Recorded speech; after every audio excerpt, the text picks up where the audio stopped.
up-to-date, loaded bed slinger. It's fast, has all the features I think you're going to want, and like I said, it's available at a pretty good price point. But doesn't it feel like there's something missing? What is it? All right, that is 1,000 pounds of concrete hanging in the air, but check this out. That right there is Polymaker's brand new formula of PTG, and it's holding up 1,000 pounds of concrete. And get this, standing on it, look at that, freaking incredible. That is some seriously tough stuff. I gotta find a better way to break this stuff because I came out here tonight to break it. 1,000 pounds of concrete and I can't break it. So we gotta order a new scale because we broke that one. And then we gotta make another block of concrete because what am I supposed to do with this? That's carbon fiber PTG. I mean, that's way stronger. Yikes. Well, anyway, hey, kudos to Polymaker. That's incredible stuff.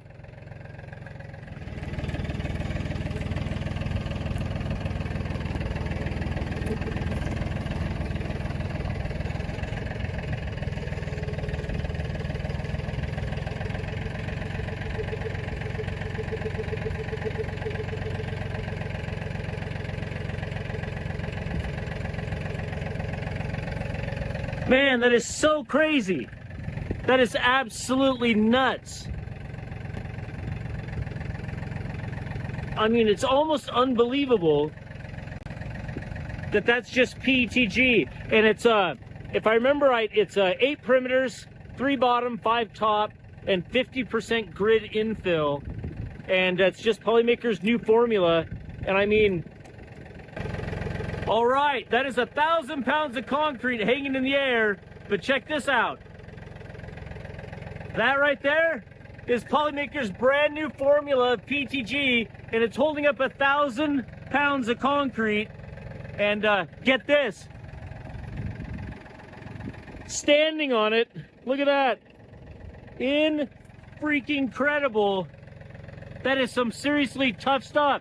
I gotta find a better way to break this stuff because I came out here tonight to break it. 1,000 pounds of concrete and I can't break it. So we got to order a new scale because we broke that one. And then we got to make another block of concrete because what am I supposed to do with this? That's carbon fiber PTG. I mean, that's way stronger. Yikes. Well, anyway, hey, kudos to Polymaker. That's incredible stuff.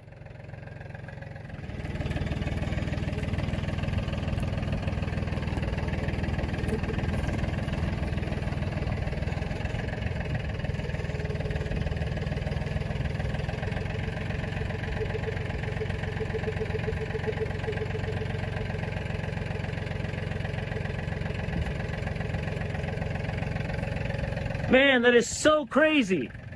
That is absolutely nuts.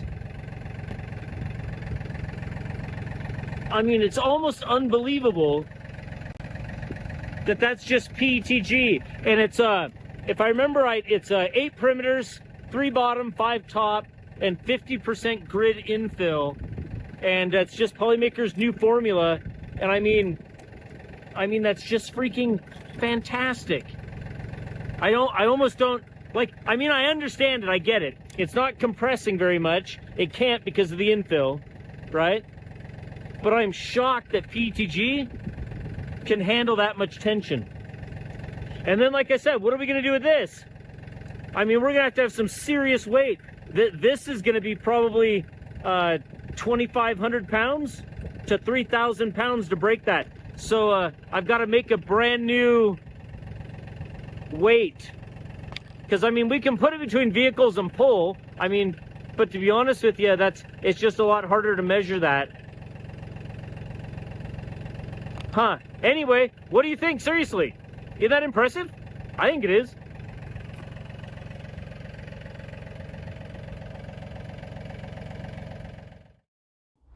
All right, so I'm just going to give you a quick behind-the-scenes kind of tour of what it looks to put, or what it looks like to put that Form Labs Form 4 and Alien video together. So I'm not going to go into each layer and everything that I do for each layer, but I'm going to show you how many passes it actually is to make that happen. And so we start out with the first shot, which is just with a key light on the Formlabs Form 4 sitting there in the studio bench. And you can see like a single light coming from the upper left, and that's just my main studio key light. And then after that, and that's a full pass, so motion control system, everything. Now the second pass is where we turn on the machine itself, and you'll see the interface there. And again, we turn out all the studio lights. There's nothing on it. It's a complete motion pass with that. And you can't really touch or bump anything, or none of your shots will line up. So then the third pass is the lights. And you can kind of see, look at that, just the wall lights on. And then when we turn everything else on, we're kind of compositing it together. It looks really good. And there's the internal light. So if you look at this, you'll notice that there's no practical light inside the Form 4, and now there's a light there. So I opened it up and put that in there without bumping anything. And see, that's where you get that. So kind of put that together. And then here we are on this pass right here. Now this is the smoke pass. And the smoke pass is exactly what you think it is. It's basically haze that's filling the room with two teal colored lights. And that really allows the light to be visible. So without that, without those particles in the air, the light's just kind of, it's invisible. You can't really see it. It doesn't bounce off of anything on camera. And so there we go. So we'll turn all that on, and that's with the smoke pass. And I'm not showing you the adjustments to each one of those layers. You'll notice that these are all set to screen, and there's some other things kind of going on. But anyway, now here is the Alien video playing on the television. You can see it over there. Pretty sweet. And then we do some brightness adjustments, things like that. Now here's the final color grade before we export this into Final Cut Pro. So that looks freaking phenomenal. So there is without color grading, kind of looks bleh. Kind of looks like what your eyes would see if you were sitting here almost. And then that is much, much better. And then of course, then we add some smoke. And then that's what you get. So now I'll show you that putting this whole thing together, this is what we get when we kind of scrub through the timeline here. Doesn't that look pretty fantastic? Pretty awesome. Kind of set it up, lined it up, everything.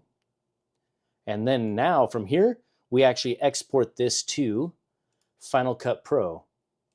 And inside Final Cut Pro, this is the final result that you get. With a little bit of music, some cinematic bars, all lined up to the music. Fades in beautifully. I did some little adjustment on colors inside Final Cut Pro. But what do you think? Pretty cool? I don't know, if you guys are interested in more of that behind the scenes content, let me know, because I would totally share it. All right, a little LMTV after hours content. What I actually really think about Polymaker's refill spools, right? So I just got done filming, and we're in the middle of editing that content. And I thought while we're kind of set up here, I want to talk about them for a minute. So everything I said in the video obviously is accurate, and it's what I think. But I could add a little bit more context here, and that is that it really isn't something that I will use. And if you watch that video, you'll see that kind of in my final thoughts when I talk about it. I really just don't see in the industry that refill spools offer that much value. I think if anything, they actually kind of complicate things, right? So now we have companies with filament lines and spooling systems to make refills. Now we have different versions and different compatibility issues with different sizes in the industry of master spools from various companies. Now we introduce problems on spools with jams and tangles, filament getting wedged inside the master spool. Now we have issues with people not properly loading one, dropping it, making a mistake when they're loading it. Some people won't admit to making a mistake when they misload it. And they're going to be contacting these companies and asking for replacements, saying it was tangled when I bought it. When let's be honest, they screwed up their $17 or $18 or $20 spool, refill spool. It's just like, I see that it just creates more complexity for a problem that really didn't exist, right? I think cardboard spools were the way to go, personally. And if we need to work on the cardboard or the type of cardboard, then that's one thing to improve upon.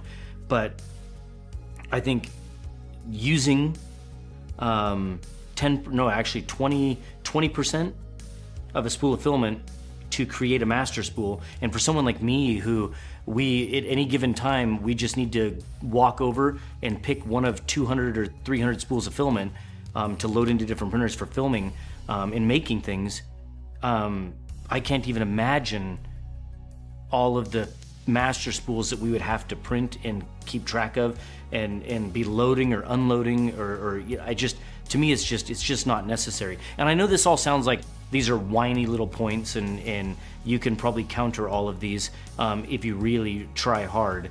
But yeah, I do not see that even a savings of $2 to $3 per spool is worth it.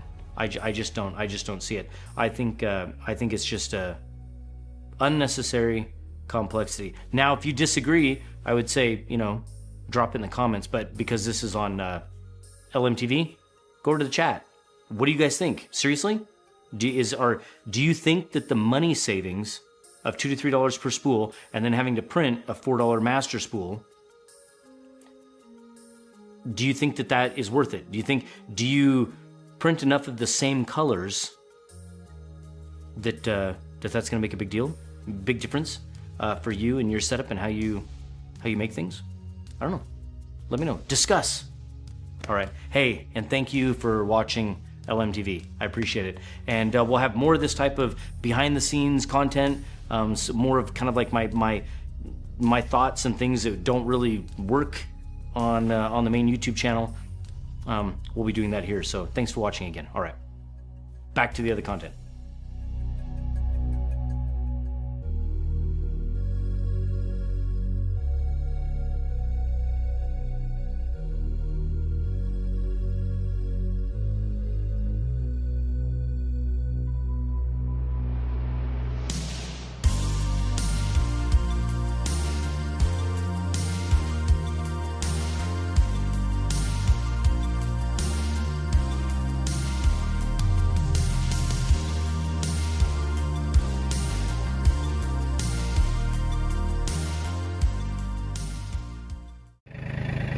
All right, so that is Polymaker PTG, and it's got a 10mm band through the middle of that of reinforced perimeter and infill with continuous carbon fiber from FiberSeek, printed on the FiberSeeker 3.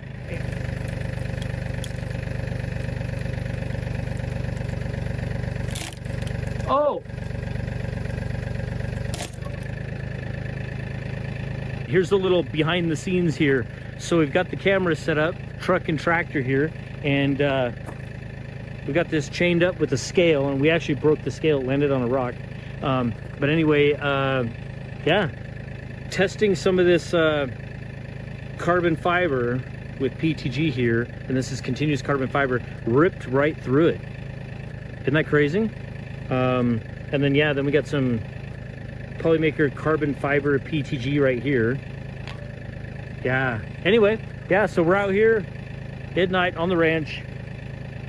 Got all the lights and everything out here, picking up giant concrete blocks with 3D prints. This is how you do it. Not the sissy little plastic tabs people bend all the time to show how strong 3D prints are. We want to see this stuff in like real world applications, you know what I mean? That's what we want to see. Awesome. Anyway, results coming.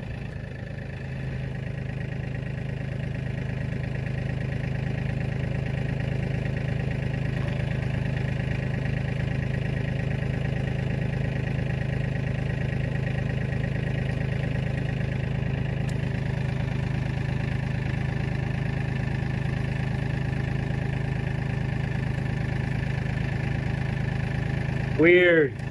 Crazy. I don't get it.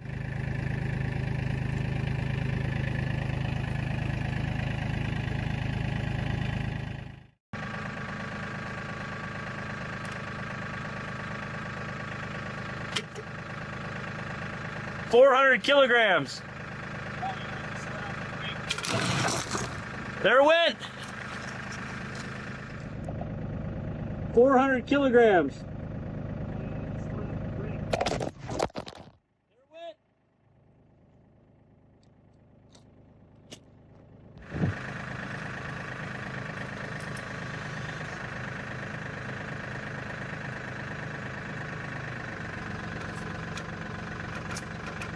900?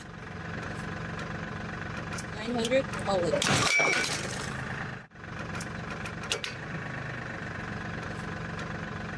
900, call it. Oh my gosh! Welcome into the studio for a little behind the scenes frustration. This was a frustrating weekend here in the studio, well, in Studio A. Nothing went right. So I guess I just wanted to share with you that, yeah, not everything's perfect when you're trying to film for 3D printing. So we had, if you can see this machine, you probably can see a little bit of it up here in the corner. This is the One Thinker X400. We've had this for months, and it's like 150 pounds, monster machine. Everything was going so well on it, and I'll show you the print, or at least what was happening with it here in a second. But then it had a failure, a part failure.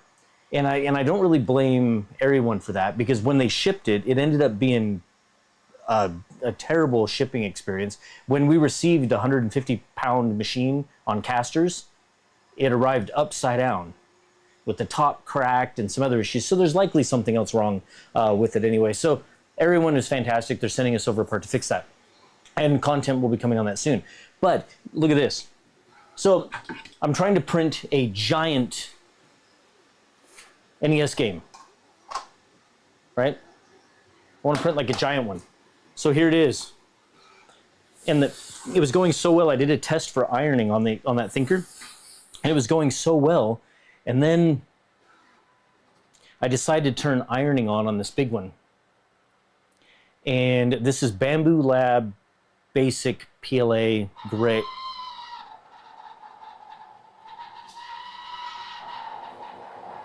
Can you hear that?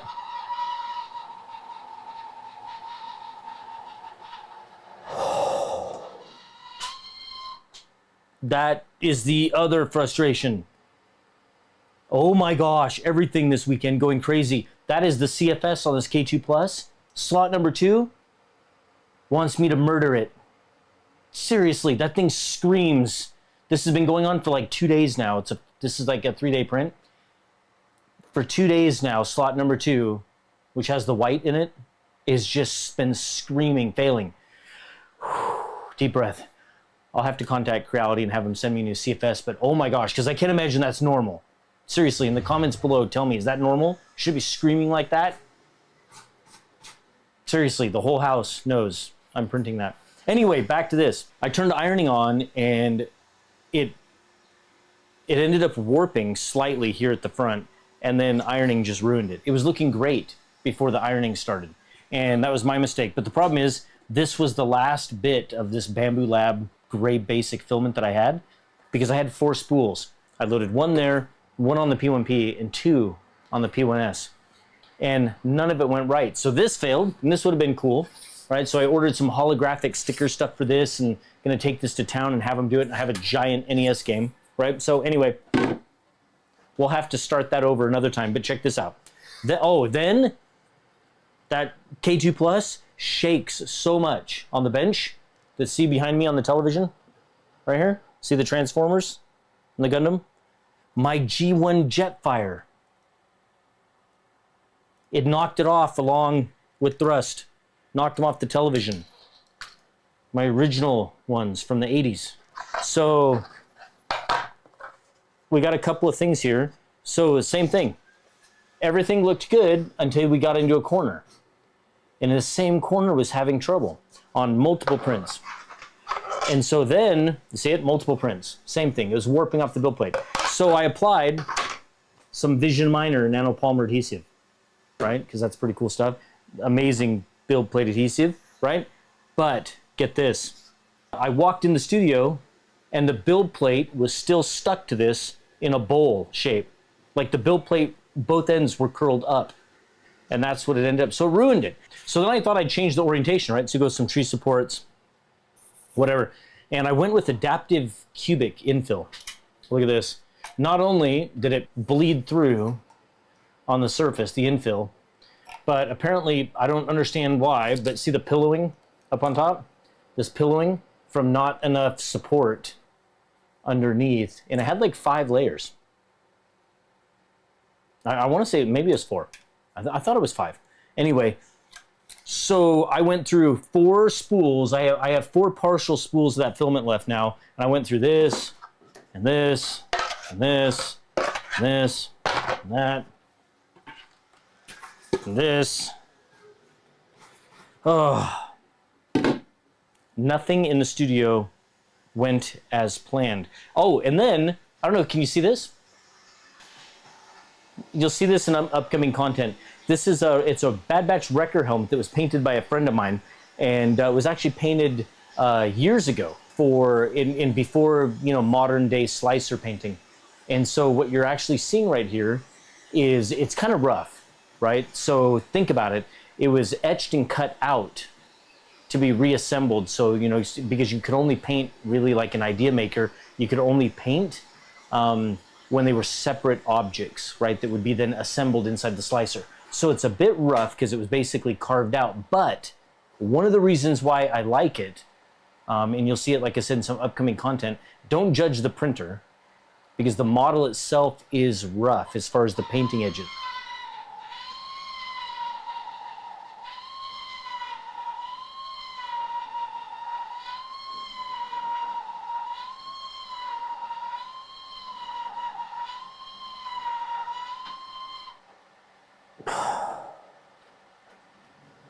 Wow. Anyway, back to what I was saying before I wanted to murder the CFS, was that, no, it's a little bit rough, which I actually think works really well. So it's not as clean as modern day slicers paint. The rough, jagged edges, the Bad Batch helmets are supposed to be messy. So I think it lends to kind of like the purpose or the intent of it. So it looks good. But that'll be done here in, I don't know, maybe about another day. Maybe even by tonight, I don't know. But you'll see that in some upcoming content. But I want to say though that this K2 Plus so far, it's working out really well. Slicing experience, especially on a Mac, not good. Terrible slicing experience with Creality Print in a Mac. But I'll run it on this PC and we'll see how it does on that. But Mac experience, not so good. But the print quality, where the black is great. It looks really good. The white is rough, like it's supposed to be, because like I said, the way it was sliced. It doesn't purge enough with the default settings, because that's a galaxy black, and the red and the white on this helmet has glitter in it. So the default purging that's in Creality Print's not enough to kind of clean that out and keep it going. But other than that, I really like it. This is probably my best experience with Creality. Colors, huge print volume, like 350 by 350 by 350. It's a really nice machine. Kind of fun, except for the CFS that screams at me and makes me want to murder it. But other than that, it's nice. But anyway, yeah, that's just what I wanted to share. Not everything goes well in the studio when you're trying to film and get things done. Basically 2 days of printing and 4 spools of PLA wasted. And I didn't get the result that I wanted because I actually wanted that done today. And yeah, nothing.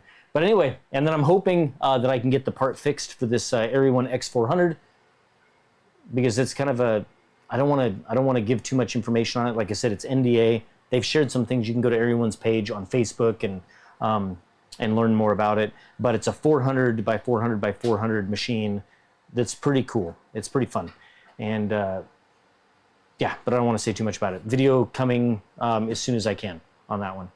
But anyway, thanks for watching, and wish me luck that the next few days I'll actually get some things printed properly and working, and we'll get some content up. But tell me in the comments below if you have these 3D printing bad days, bad weekends as well, because I'm sure all of your prints are perfect, right? Anyway, thanks for watching. We'll see you in the next one.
Not as comfortable as it might look, but it is nice.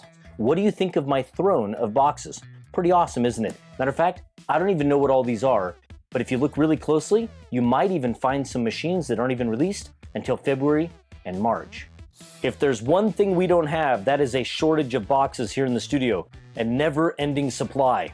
So we are starting a brand new series here on the channel where we're gonna be opening up these boxes and looking for things that are fun and interesting. Stick around, let's get started.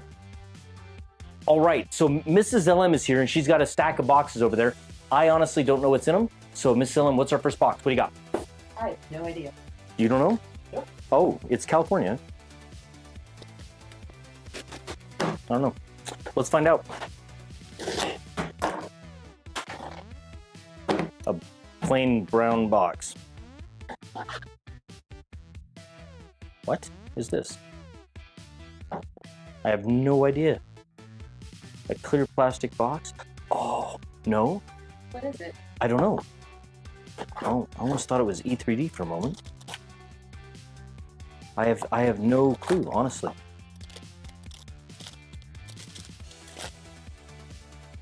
Greasy.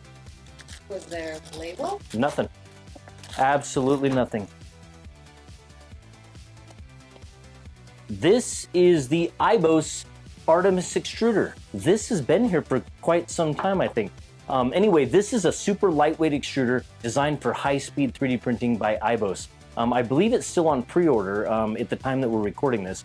It's been here probably in the studio for quite some time, but it weighs about 105 grams. It really excels at just anything high speed, even with TPU filaments, so flexible filaments. Fantastically engineered extruder. It's see-through, so you can actually see the filament running through it, and it doesn't really require much configuration in order to deploy it on any printer, but definitely IBOS here labeled here on the clear acrylic or plastic, and then of course on the motor it's labeled as an IBOS stepper motor.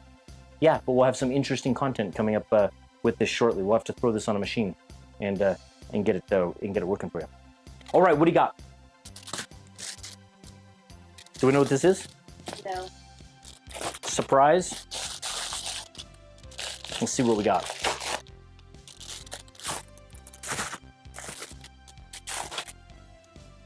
Oh, I know what this is. Yeah. All right, these are, if you look really closely here, these are nickel strips. And we are going to do some electroplating here on the show on some 3D prints. And we ordered this quite some time ago. And I think maybe we just misplaced it. Mrs. LM, what did we pay for this? $5.49? What are nickels made of? I don't think they're made of nickel. It doesn't feel like a lot of nickels to be $5.49. Anyway, but I don't know, $5.49 isn't bad. That's quite a bit. We're gonna be doing some fun electroplating content. We're gonna be dropping this in some distilled vinegar and hitting it with the electrical charge, making stuff really shiny. All right, Mrs. LM, what's next? What do we got? Well, I can see what this is. Is this how it was shipped, really? Like that? Yeah, And it made it? It survived? Where did it come from? It came from outside the country. It came through California again. Oh. Called the Grat Kit Firefly. Now, I don't use filament dryer boxes a lot. We only use them on nylons and things like that. But,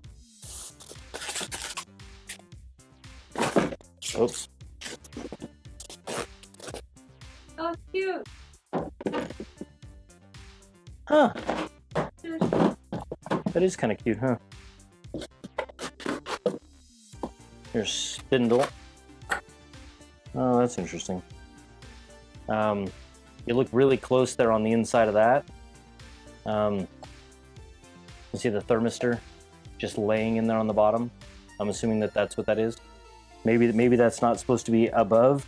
Maybe that's supposed to be tucked under that metal plate and just shipping did that. I mean, I suppose that's possible. Anyway, what do we do? I'm gonna, you know what? I'm gonna tuck it under that. There, I just tucked it under it. It probably just got rattled around in shipping. All right, so let me get a spool of filament. Let's plug this in. We didn't order this. Obviously, this was sent over here. I wouldn't be ordering filament dryer boxes. Found it. All right, got it. All right, little plug-in, got a beep. All right, oh, what is going on? We got RGB.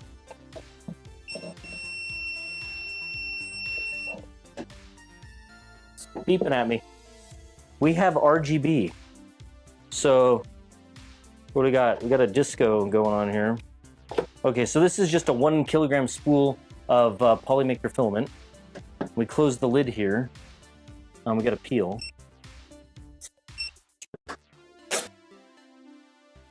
Okay, interesting. Different modes. Plus minus on temperature. 70°C. Plus or minus time. It's got, okay, we're running. 3,500 RPMs for the fan. It's got PLA, PLA Plus, PETG, ABS, polycarbonate, HIPS, TPU, and a DIY 1 and DIY 2 slot. Those are going to be custom slots, but that's pretty interesting. Oh, here it goes. So it's set for 70°C. It's now running. It's showing 47% humidity is actually what it's showing in it, which is actually really high. But it's 22.9°C, it's going up. So it's showing us our temperature readout for the heater, 23.1, 23.2, it's going up, 47% humidity, 4,980 RPMs, showing about 7 hours and 58 minutes remaining. I don't know, it's kind of compact, doesn't weigh very much. It has a couple of holes. It looks like we have a vent hole on the top back. That's important for letting humidity out, like letting the moisture out when it's heating the filament. I think there was a company, a couple of years ago? I don't want to say what company it was. I just don't remember. I don't want to say the wrong one. But they ultimately had a filament dryer and they didn't put any vents in the top. And so people were having an issue with condensation collecting or moisture collecting on the inside of the filament dryer. So that's not good. Here on the back, you can see that there is a vent here to let that out. And of course, also there is a PTFE, there is a gasket here that I'm assuming, is that for pass-through? Yeah, so it is. I can smell that filament. Does it know when it's open? I think it beeps everywhere. Did it beep when it was open? So it knows when it's open? Anyway, it has a gasket on the back so you can pass the filament out and print from the box while it's drying. Does it know when it's being tipped? Maybe that's why it's beeping. Yeah. Good. Smart, right? That's a smart feature. So it knows when it's, yep, it shuts off. It shuts off when it's being tipped over. That's important. Anyway, we'll include this in some upcoming content. What we like to do is whenever we're filming for a printer or we're filming for another project, if we have something like this, we'll throw it into the video and make sure that you guys can see how it works. And if it turns out it's good, then we'll recommend it. All right, Mrs. LM, what do we got? What's next? All right, what do we have? Something international from China. Shantao. It's a happy box, very colorful. I have no way to get into this thing. It is completely covered in tape. That's not a bag, that is just, the whole thing is covered in tape. Okay, what do we got? Oh, resin. Ming Chang Zhang is what it says. Standard light resin, gray, 1 kilogram bottle. Rigid resin, 8K. And the brand says Antinsky. Since 2018. Oh, that's a big old bottle of resin.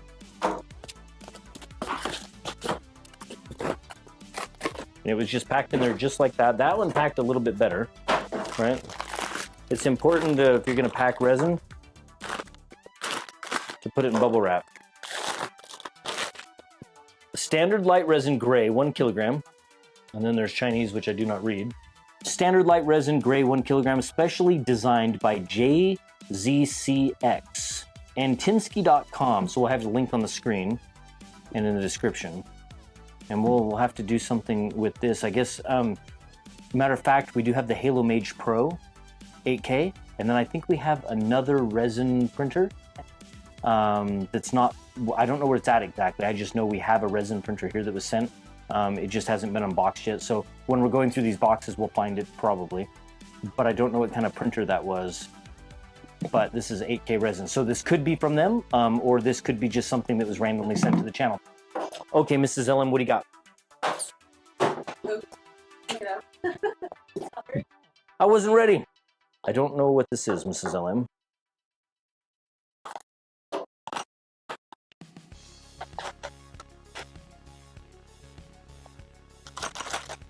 Ah, it's a printer kit.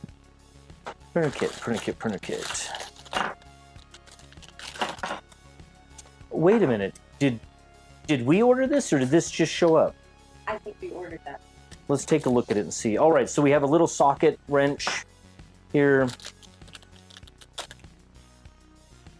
Kind of solid, kind of nice.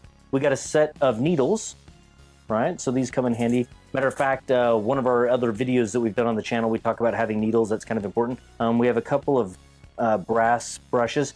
It looks like a couple set of tweezers. I mean, we all know how tweezers work, right?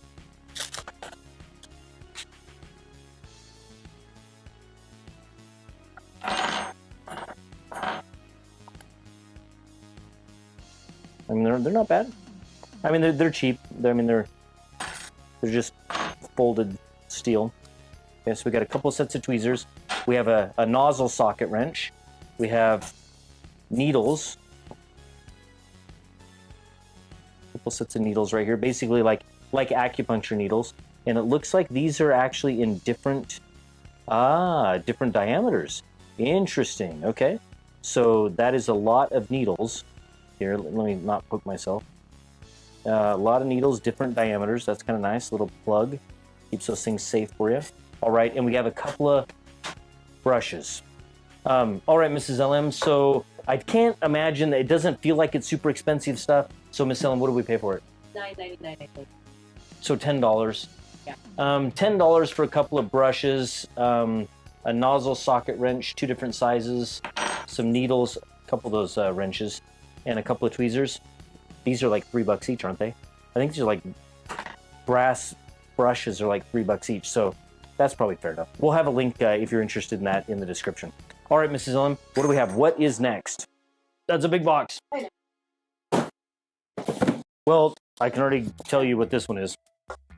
Let me guess, is this from Bamboo? And what does Bamboo sell? A lot of things. No. Printers and filament. That's what Bamboo sells. So no surprise. Filament. What do we got? Four boxes of filament. 4 boxes. It looks like, is it all silk? Yep. Here we go. 4 boxes of silk PLA is what we have here. And we'll take a look at them. So we have dual color filaments here. We have Gilded Rose, Blue Hawaii, Neon City, and Midnight Blaze is what we have. I don't understand the reason for sealing filament boxes closed with tape, but gray spool. Ooh, wow. Very, very good looking.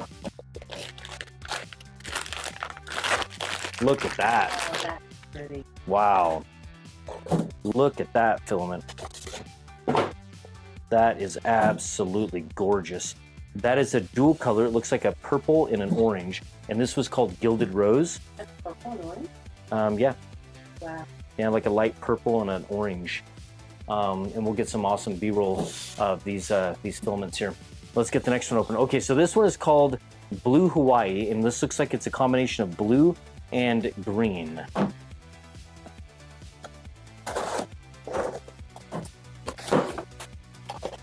No, guilty. Is it pink? Pink. Looks like purple. All right, so this is blue and green. This is pretty. So this one's called Blue Hawaii. Yeah. Look at that. Look at that combination of color. Ooh, wow. Wow, wow, wow, wow, wow. Yep. Gorgeous filament. All right, next. So thanks, Bamboo, for sending this over. We are in Studio A right now, and the wall behind me, oh, I didn't get the name of that. The wall behind me is a Polymaker filament wall, and we're in Studio A. So Studio B is a Bamboo Lab filament wall. So this right here is called Neon City, and this is a pink and a blue, I believe. Neon City. Look at that. Beautiful. Look at that color combination there. Gorgeous filaments. These are all silks, dual color silk filaments from Bamboo Lab. Midnight Blaze, and it is a blue and a red. And so what happens inside your 3D printer, imagine is it's extruding, think about it like toothpaste. 2 different colors coming out. Depending on the orientation of the model, as the print head is moving around, one side of the print will be one color, the other side of the print will be another color. Now, the crazy thing about dual color filaments is it doesn't stay that way. For unknown reasons, and many companies have tried to figure out exactly what's doing it, what's causing it, and some filament companies have done certain things with their filament to keep the filament oriented the same way through the extruder. It doesn't really work. The filament can twist, right? So as it's going through the extruder, sometimes it twists this way, that way, and you get these incredible fun kind of stripes and randomness in every single print. So it's interesting. So this one is called Midnight Blaze. Take a look at that right there. Like a blue and a red, kind of pretty. All of Bamboo Lab spools are master spools for refills. So, and they have refills available on their website. You can go check this out. But anyway, we'll have links on the screen and in the description for these. Is that all? Yeah, that's it. I think that's it. That's all we have for today. So we have a ton more boxes to go through, probably another 40 or 50 boxes at least. So we'll try and do another one of these shortly. Thanks for watching. I hope you enjoyed the content, and anything that you saw in the description below. We'll see you on the next one. Welcome back to another episode of Unboxed. Here we go. Oh, well, that's not really boxed. No. Oh, we opened this up on the stream. So this is the Big Tree Tech Pad 7. We opened this up on our live stream on Twitch, which you should go follow, by the way, twitch.tv/LoyalMoses. So we've had this like a really long time, and we appreciate Big Tree Tech for sending this over to us. We've had it since sometime last year. This is a fantastic device from BTT, something that we've been really looking forward to getting open, but just haven't had a chance to. So I'm kind of excited that we get a look at it today. So this is a computer, 7-inch touchscreen IPS display with a bunch of interfaces on it. So it's capable of basically controlling more than one 3D printer utilizing Clipper. I'm pretty sure it comes with Clipper installed by default. Looking at the back of it here, we have a DC plug, a couple of USB, Ethernet, CAN, and an SPI interface. And it looks like, do we have, oh yeah, there we go. And we have a 32 gig micro SD card here that's already pre-installed. I guarantee you that's what Clipper is going to be on. But anyway, this is going to have the Linux operating system running on it. And so this will be kind of fun. So obviously we're going to control some 3D printers with it. We'll have some more content coming up for this. So definitely give us a subscribe. But you know what I want to do? I want to play Doom on it. What do you think? But anyway, that's what we're going to do. So this will be fun. So upcoming content, make sure you're subscribed. So Miss Elim, what is the price for the Pad 7? It starts at $129. $129, it's not bad. All right, cool. We'll have links in the description for this. All right, what's next, Mrs. Elim? Oh, well, this one says X-Tool on it. So we have an X-Tool S1, which is a pretty awesome diode laser that X-Tool sent over to us. We have some upcoming content. It's unboxed. It's over in Studio B, and we'll be doing some fun things with that soon. We have some projects for it. So this is the Air Assist module for the X-Tool S1. If you don't know what Air Assist is for a laser, it's concentrated air at the point where the laser meets the material. So it's able to clear away debris and keep things cool. So it really magnifies the potential of the laser. See, here's your little manual for it. I can't wait to get all this set up. So we have some really fun projects coming up with this S1, and we'll be able to share that with all of you. Basically, power control and an air tube that goes right to the S1 there. Here's our tube, our Air Assist tube. Peel that little sticker off. Got power cable, and it's a hefty little guy. Wow. So yeah, so we got power, and then that's our connection, which appears to be a quick release connection for air, and we got auto, off, and max. That'll be fun. All right. Well, this will be the first laser that I've used that has Air Assist, so this will be kind of fun. So thank you, X-Tool, for sending this over. Do we know the price? You can buy it separately. It's $169. $169? Well, that's not bad. Really? Okay. That's actually lesser expensive than I thought. All right, Mrs. LM. All right. So I don't know what this is, so we're about to find out. International. Do you know what this is? Yes, I do. You do, huh? Carbon. HEPA. Oh, activated carbon. Smells like plastic. This is from VTech 3D, and this is their bento box, I believe. And their bento box is a filtration system that can be used on any 3D printer.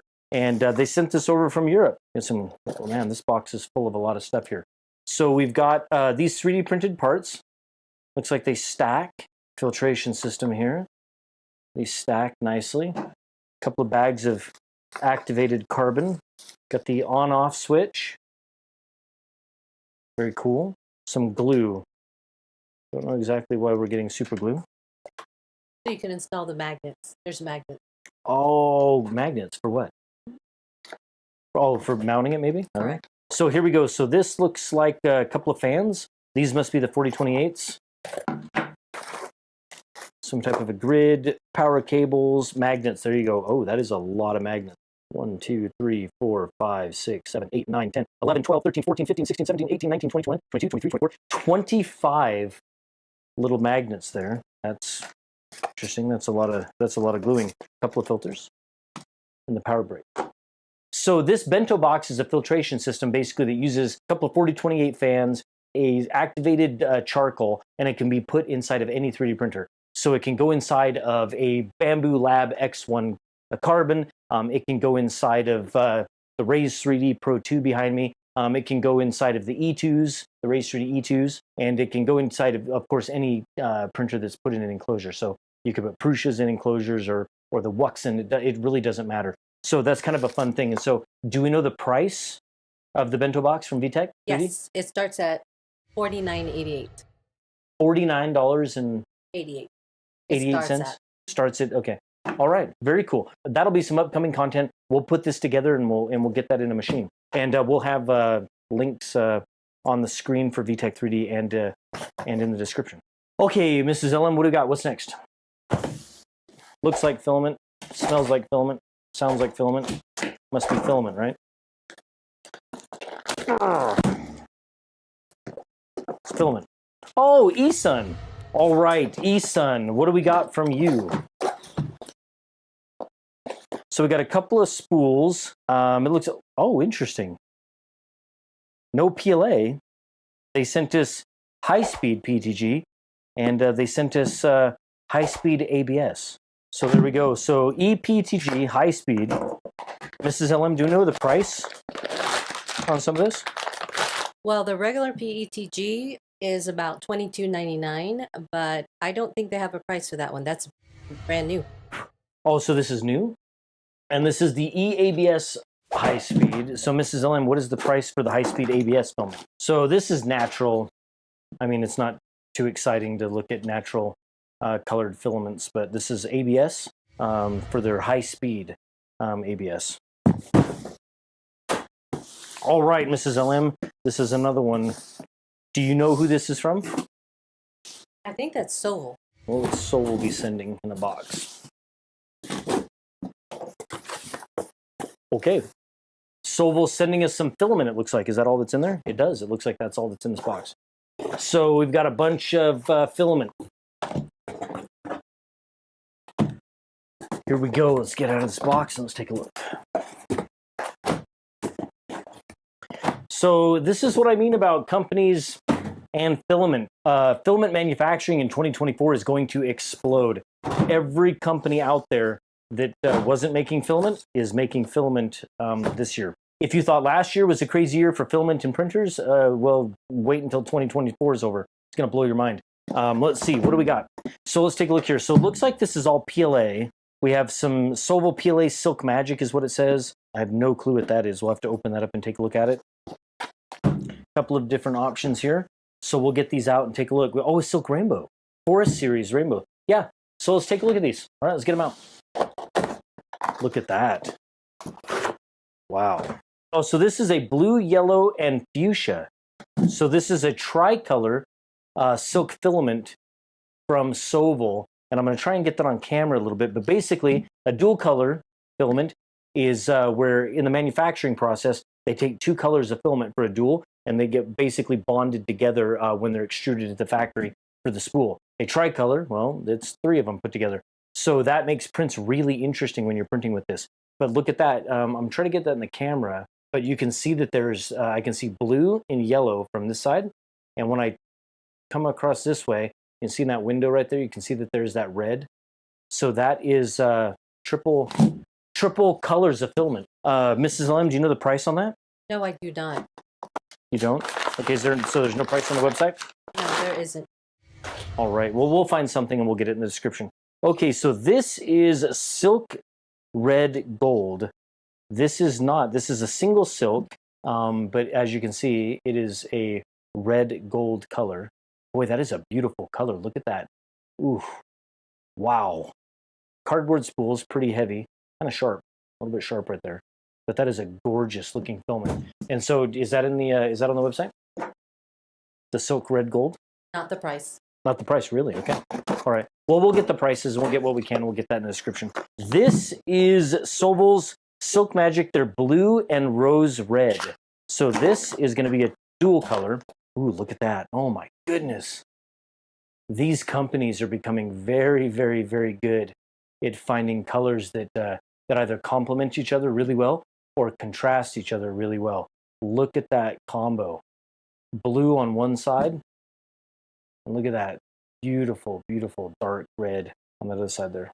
Beautiful filament. We got two more of Sobel. And then we got more boxes. Look at this. Green, purple, and copper.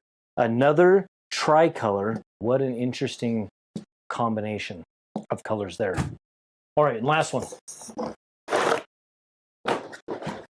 So this is Sobel's PLA Silk Rainbow.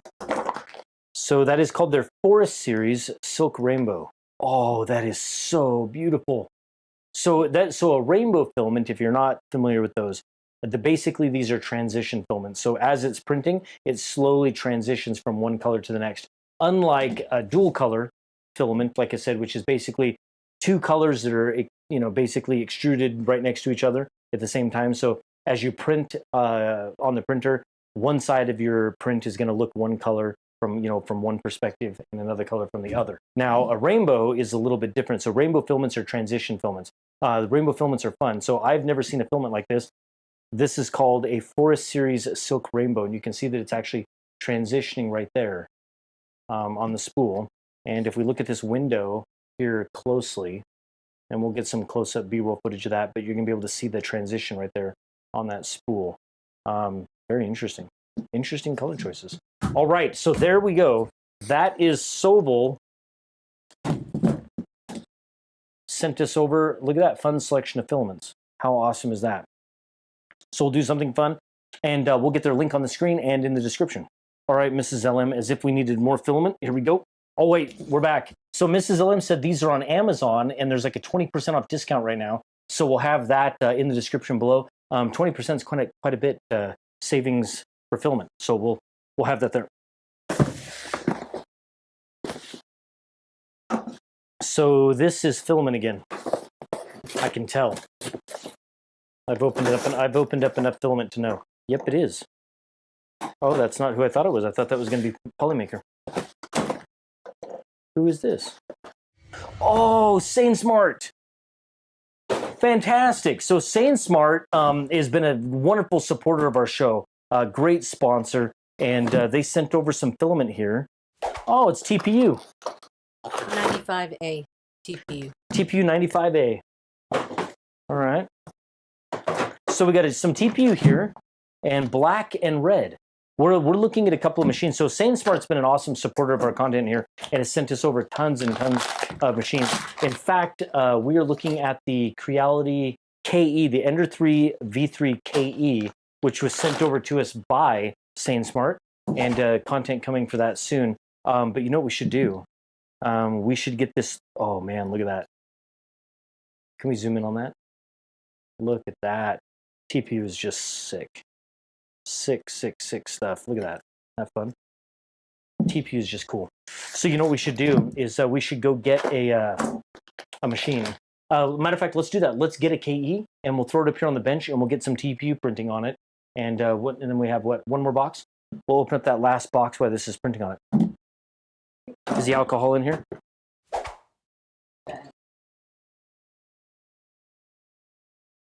I got TPU loaded up top, so we're just going to tell it to extrude it here. It's going to heat up. One-click print from Creality Print makes it super easy. Matter of fact, I just hit the button, 99%. There it goes. I'm telling you, Creality has changed the game, or at least their game. In the last year, the printing experience on Creality machines is nearly unrecognizable from their past. So if they keep going in this direction, this is a game changer. So Creality in the last, year and a half or so, is just leveled up the quality of the machines, the user experience of the software, the integration, wireless printing, as well as their support. Creality is really focusing on now taking care of customers directly from them. So it's a good thing. It is already printing. I threw a little fun print on it. This machine is pretty impressive. And we'll have links on the screen and in the description, as well as a full video on the KE coming within the next couple of days. So if you want to see that, definitely hit the subscribe. And to hit the like, give us a thumbs up. We'd appreciate it. We're a small channel. It helps us out. Oh, it's a big box. Oh! Feels like filament. Looks like filament. It is more from SaneSmart. 4 more spools. Okay. What do we have? What do we have? Oh, more TPU. Maybe we should have waited to start the print. Oh, look at that. So we got blue, white, translucent, and green. Look at that green. Let's open this up. I'm going to open up let's open the blue first. Boy, SaneSmart loaded us up with some TPU. That is pretty awesome. It's not often that companies send over a stack of TPU filament. We always get PLA. Sometimes we get PTG, but that's not often that a company sends over a big old stack of TPU. So SaneSmart sent us over this KE. Early reviews of the KE have proven that that direct drive extruder prints TPU incredibly well. So I think that that's what SaneSmart was doing. That's why they sent this over. So let's take a look at these. Let's open them up. So TPU is a fun filament. So it's a flexible filament. It's really tough. If you were to grab this and try and pull this apart in your hand, you'd be hard pressed to break it without hurting yourself. Oh, look at that. Oh, it matches your shirt. That is gorgeous. Just a beautiful, look at that flexible filament. Look at that. Look at that. Just crazy, huh? Just a beautiful, beautiful filament. All right, Mrs. LM, is that the last box? Yes, is it that was. Mm-hmm. No more? All right. Well, thank you for watching. We hope you enjoyed it. Make sure you hit the subscribe and give us a thumbs up if you like the content. And make sure you come back because we will have full content on this Creality KE along with these fun filaments and as well as some of the other fun things that we saw today, like the BTT Pad 7 and what was it? The VTech 3D bento box. We'll have more content coming up on that soon. All right. We'll see you on the next one. Bye, Miss LM. Bye. All right, here we go. We're back for another episode of Unboxed. And I'm supposed to not know what this is, but Mrs. LM, I kind of know what it is. Anyway, if you don't know what Unboxed is, Mrs. LM has picked out a bunch of things that show up here at the studio, and sometimes I just don't remember what shows up. Slide it in here. Let's start. Hold on, it's heavy. It's heavy. I know it's heavy. Look. This, I don't even have a knife. This is a uniformation resin machine. So this one I'm kind of excited about. Now we're not going to print with it today, but we are going to open it up. We're going to take a look at it, and we'll just set it up here on the bench, and we'll create some content with it on a different day. That's got to go on the floor. Holy smokes! That's all we want to do is drop this machine. Look at that color. Wow. Wow. This is the GK2. Mrs. LM, what do we know about this uniformation GK2? What resolution is it? 8K. Oh, so this is an 8K machine. Mounting directions for the air purifier. Very cool. So it's an 8K machine. It looks big. So how big is it?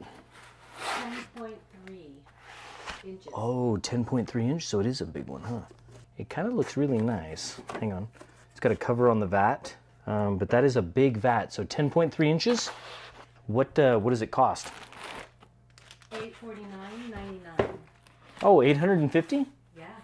Well, are you looking at any data on it? Does it have any other special features? It says it has a heating system, and yes, it has an air purifier. It has a resin heating? Yes. Ah. Build plate. 8K, 10.3 inch with resin heating. That's pretty sweet. Have you heard of Bamboo Lab? Well, they're generously sponsoring this video. They make some of the best 3D printers in our industry and some pretty incredible filaments too. I'll have the link on the screen and in the description. Go check them out. Also, like and subscribe. It helps us out a lot. All right, back to the video. Miss Zillum, what do you got? Has battery, danger battery warning. I don't read Chinese. Do you know what this one is? Yes, I do. Oh, you do know. All right, well, let's find out. Because I don't remember all the things that are supposed to show up, but Mrs. LM, she goes through it all. Oh, check that out.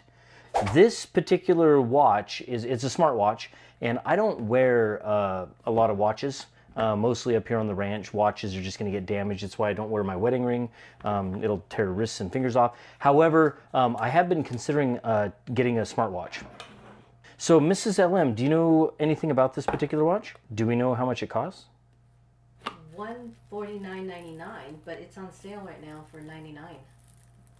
$149.99, but it's on sale for about $100. For $100.99. 12 military grade test. Look at that. That thing is gorgeous. And they say it resists vibration, drop, and car crushing. Can we drive over it with the truck? We could test it. I want to get this plastic off there. The plastic's even rugged. Got 2 bands in there. Wireless charger. Extensions. Some extra pins. That's always handy. Little manual.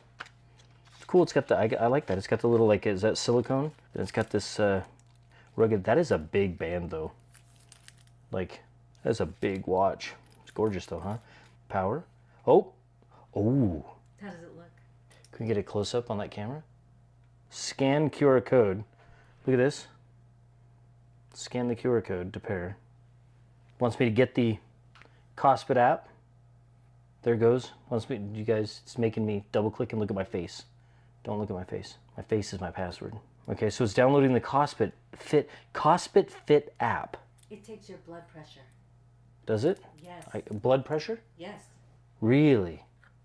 I kind of need that, actually. I know. You do. Am I male or female? Miss Ellen?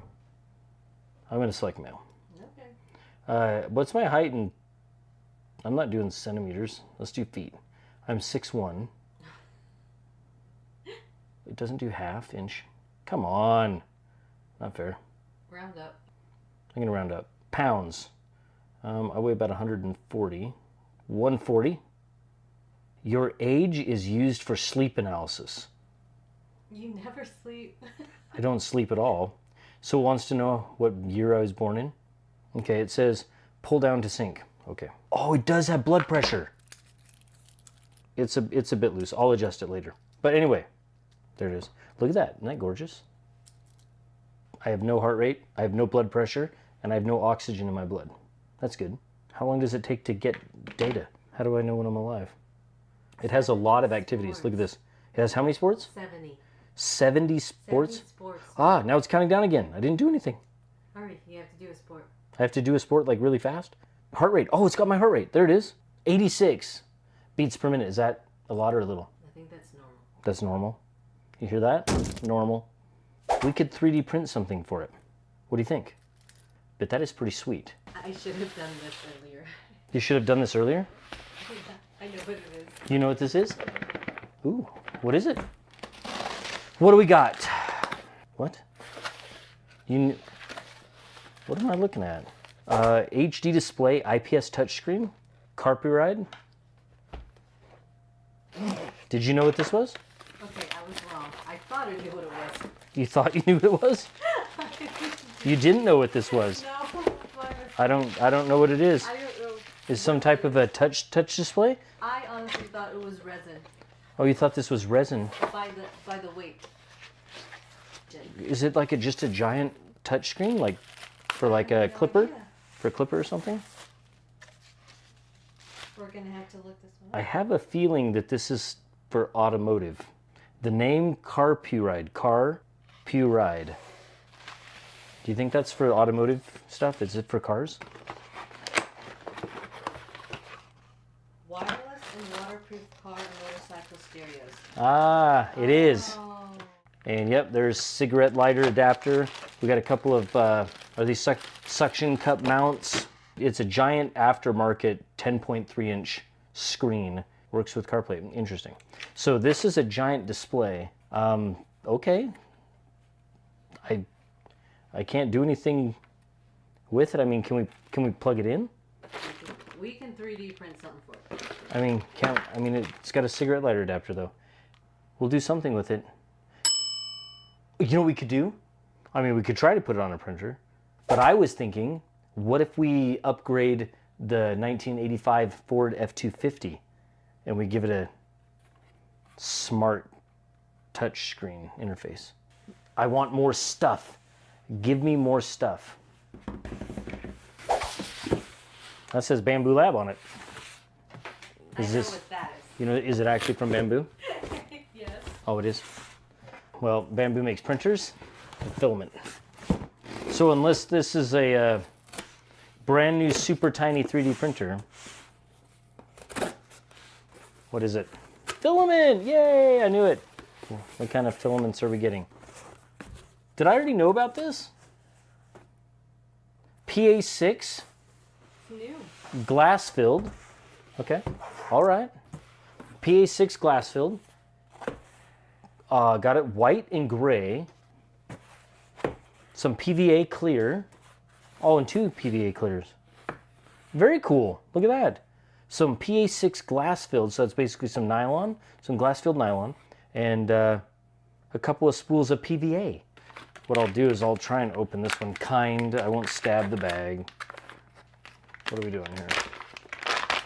Oh, that's pretty. Look at that. Oh, I guess we need that bag. Look at that. Ooh, it's got a beautiful texture. Gorgeous texture on it. Look at that. Master spools, of course. Smells like nothing, actually, which is weird. Whoa, this PVA? What?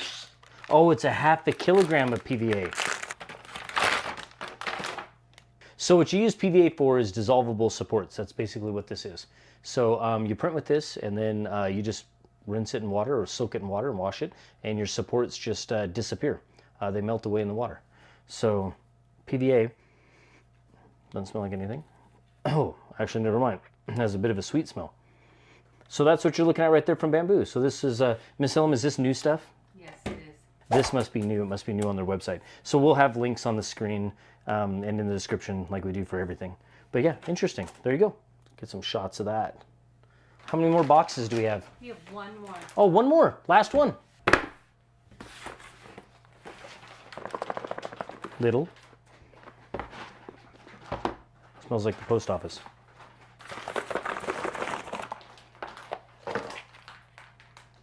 What? Is this something I ordered? No. Magnetic charging cables. Interesting. A magnetic charging cable. Oh. Oh, that's weird. It recoils. It goes back together. Oh, did you see that? That is pretty sick. Look at this. And look at this. Look. Oh, that didn't do right. Oh, there it goes. Look at that. That is pretty slick. That's pretty cool. So that one is, yeah, USB-A to Lightning. What is this one? It says on the back.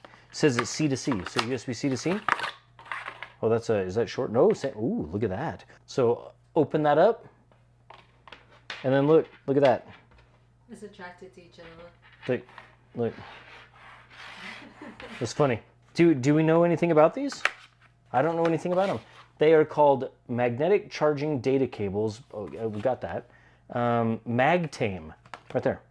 MagTame. Oh, this one's flat. So these are round.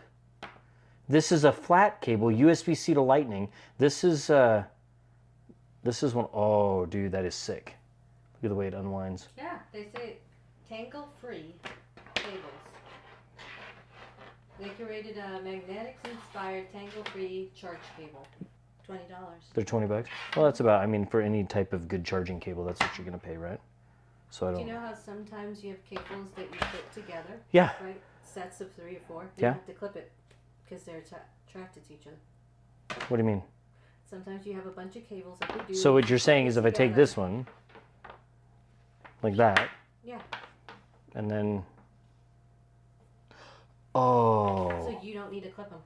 look at that. Okay, that's pretty sick. Check that out.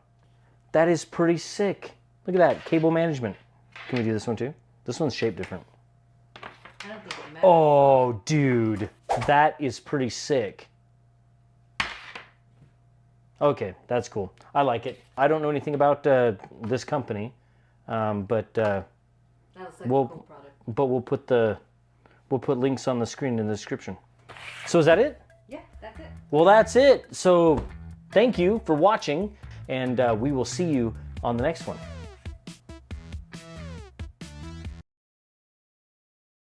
This is going to be a fun one, and it's going to be fast. I've had 23 different 3D printers come into this studio in about the last year, and a common question that I get all the time is, would you buy it again? Or, well, some of them I didn't pay for, but would you buy it? And the answer for some of them is, well, yes, and some of them it's no. Mrs. LM is here. Hello. All right, and Mrs. LM, she's gonna randomly give me one of those machines, and I'm gonna go over some good, some bad, and then I'm gonna decide on whether today, if I'd buy it or not buy it. All right, let's jump right in. Here we go. What's my first one? Pro 2. Oh, the Pro 2. This guy, the Pro 2. That was actually my very first 3D printer, so I kind of have a thing for it. What's its build volume? It's 300 cubed, right? 300 cube. How much does it cost right now? About 3,500. 3,500. That machine has printed hundreds of helmets. The quality, to be honest with you, is nearly unmatched. It's more of an industrial 3D printer. So yeah, today, absolutely, I'd buy that one again. Okay, give me another one. Creality Ender 3V2. The Ender 3V2. What's the price for them right now? 209. 209. See, I think that's too expensive. I think Micro Center has them for 99. Anything more than 99, I don't think I would spend the money on it unless you were looking for a machine that you were going to tinker on. I think when you get to above the $200 range, especially now in the industry, you're getting into much more capable, reliable machines. So I would say at 99, yes. Above 99, no, I wouldn't buy it today. Okay. Focus Odin 5 F3. Oh, the Focus Odin 5 F3. We gave away a lot of those here on the show. And Focus was a fantastic sponsor of our show here. Matter of fact, that got a lot of people into 3D printing. Their very first printer was the Focus Odin 5 because of the LM show. So I have a love for the machine there. What's the price for it? 89, returned only. Oh, that's Sold right. as is. Sold as is returns. I'm not a big proponent of the returns. Some people were lucky and got fantastic returned units that basically, I mean, nothing was wrong. Some of them were unopened.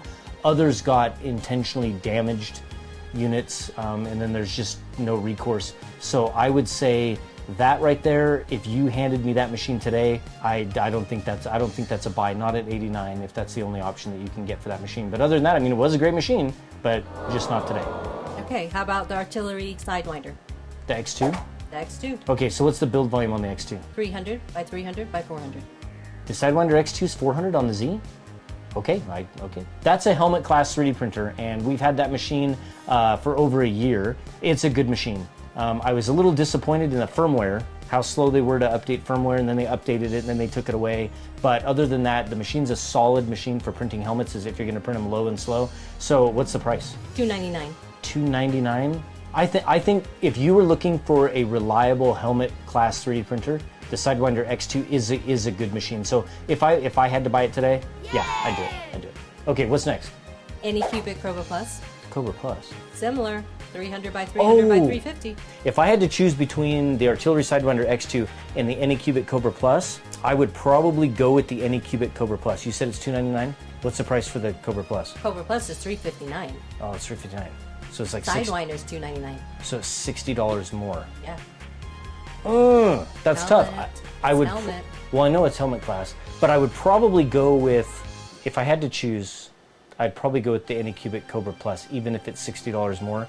That machine just seemed more of a solid platform. The firmware seemed a little bit better. It was more of a reliable machine, even though I did break it. That was my fault. But no, that one today, we're going to put that in the I'd buy today column. Okay.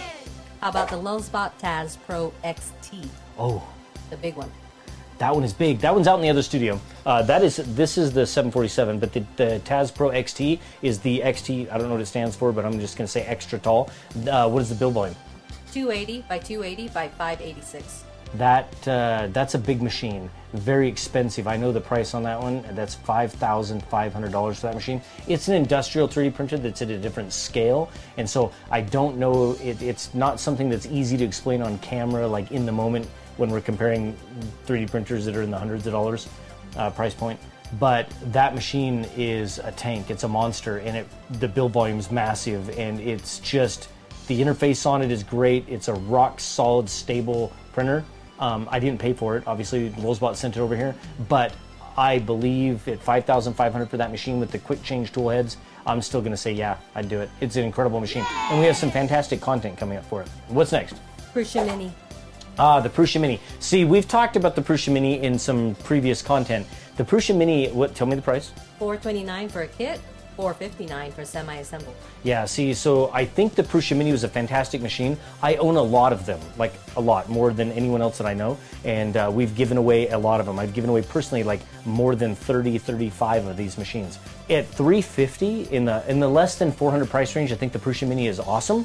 When you get over 400 and you start to get into the middle fours, there's other machines that compete. So what's the build volume? 180 by 180 by 180. Yeah, so see, a 180 cubed, there's other machines that are going to be better and they're going to be bigger.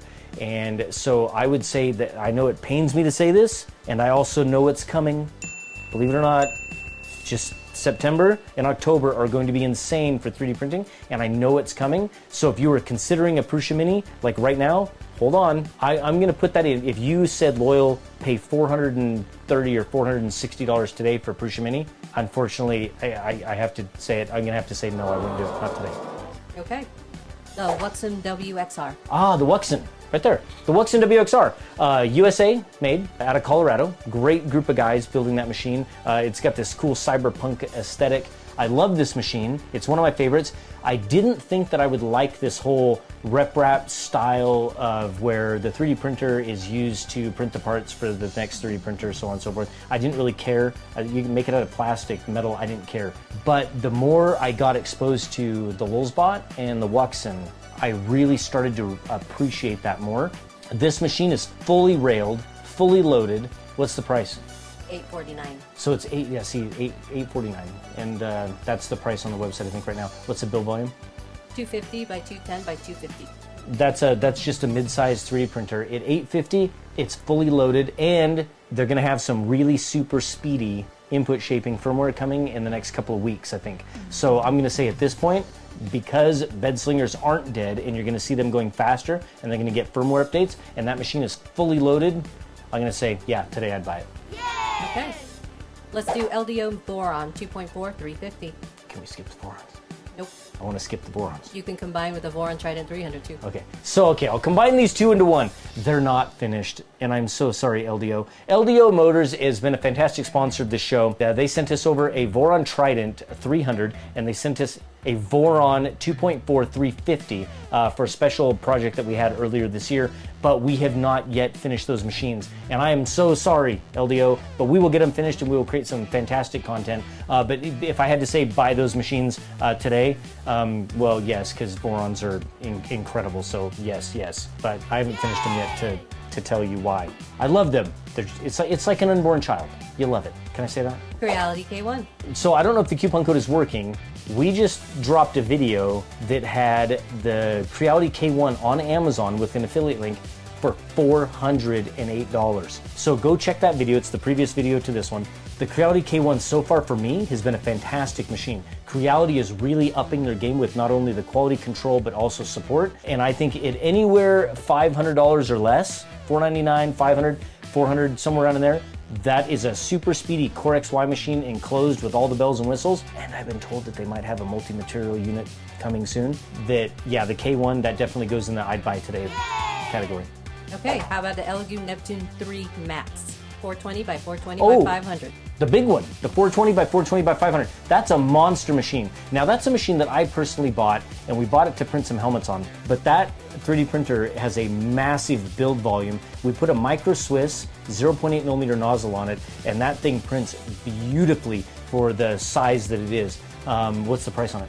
470. Did I pay $470 or $499? Anyway, I bought mine from Matter Hackers. Would I buy it again today? Absolutely. Patrick W3D has one. I have one. A lot of different people that I know have them, and yeah, it's a great machine. So definitely that would be a buy today. Okay, how about the Bamboo Lab Carbon X1 combo? The X1 Carbon, yeah. Well, first of all, let's go over the price. 1500. 1500. Okay, so that's spendy, but that is a fully loaded machine all ready for all your tough filaments, your abrasive filaments. That's including the AMS. We've actually done some content on it before, so I think today, yes, it's a definite buy. That goes in the buy category. The Race 3D E2. Yeah, E2s, the little 3D printing microwaves. That's a tough one. It's a bed slinger, IDEX. Not many IDEX machines out on the market that work really well. This one works fantastic. We have multiple of these machines. And what's the price? 3500. Oh, 35. Yeah, same as the Pro 2. So they brought the Pro 2 down in price. Okay, so this one's 35, and that's what it is today? For an IDEX machine, what's the build volume? 330 by 240 by 240. Okay, so the build volume on the E2s is wider than it is depth and height. So the depth and height are the same. It's railed, it's big giant screws, lead screws on the inside of that machine. The interface is fantastic. The integration with the slicer is great. 3500 for this. It's a manufacturing monster because you can print in duplication mode, so you can print the same thing on two different parts of the build plate. The print heads are moving at the same time. You can print multi-filament or multicolor, or you can do mirroring, so it can do a left and a right hand example. So at 3500, absolutely it goes in the I'd buy today category. Man, we have a lot of machines in the I'd buy category. Exactly. Have I turned down any? Yeah, I've probably turned down one or two. Yeah. Okay, well, let's keep going. Let's do the Creality Ender 3 Pro. Don't know. Ender 3 Pro is in a box. It is one of the most popular 3D printers that are out there from Creality. It has, I think, the most upgrades, I've been told, or the most mods, and that machine is going to be used in a Limitless Mods segment here on the LM Show, where we are going to create content where we take common everyday 3D printers and we just blow them up with crazy mods, including custom paint jobs and in the most expensive add-ons that we can put on them, and to really show people what they can do, that those machines aren't dead. But we do have a mod here from NAK 3D that fully rails that Ender 3 Pro. So at this point, I have to go, would I buy it today again? I have to say probably yes, only for the fact that it's because it's one of the most popular machines. It has the most mods, and well, we have content coming for it, so yes. Okay, Lulzbot Taz Sidekick 747.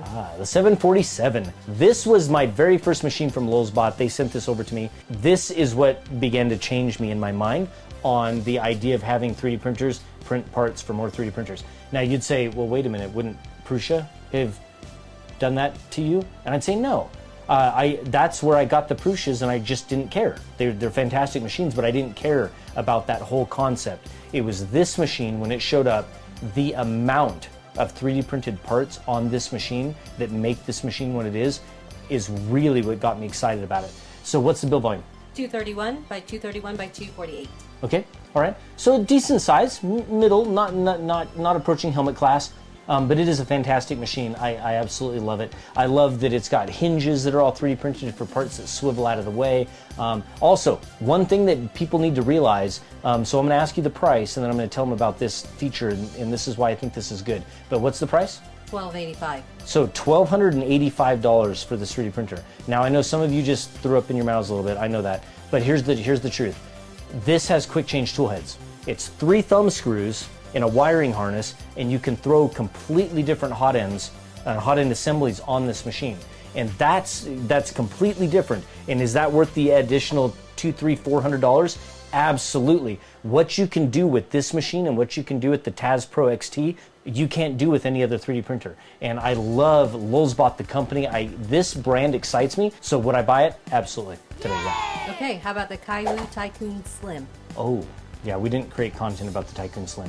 Kaiwu has made a lot of fantastic printers. Unfortunately, I've never gotten to use one of those machines. The Kaiwu Tycoon Slim was sent to me to take a look at, create some fun content with, but the machine I received had thermal issues. So every other start on the machine, I would have some sort of a thermal issue and it would shut down. I'd have to power it off, power it back on. In other words, start the heating cycle, power it off, power it back on to finish the heating cycle and then print. And so it wasn't one of those machines that I got excited to create content for. So what's the price? $369. $369. So that would be a great price for a Prusa Mini. And I think that the Kaiwu Tycoon Slim was trying to compete with the Prusa Mini, but I think that the user interface and I think some of the other kind of fit and finish things just didn't make that happen. $369. Only because I did not have a good experience with it. If that machine was offered to me for $369, I'd probably say no. Okay, how about the Focus Odin Smart? The Odin Smart. Oh my gosh, the Odin Smart. Oh, Focus. Focus was going in the right direction. Focus was ahead of the market there. And they were cranking out benchies, incredible quality benchies on a bed slinger, but the problem was that they were behind in development and the profiles on that machine suffered. So they had a Kickstarter for it.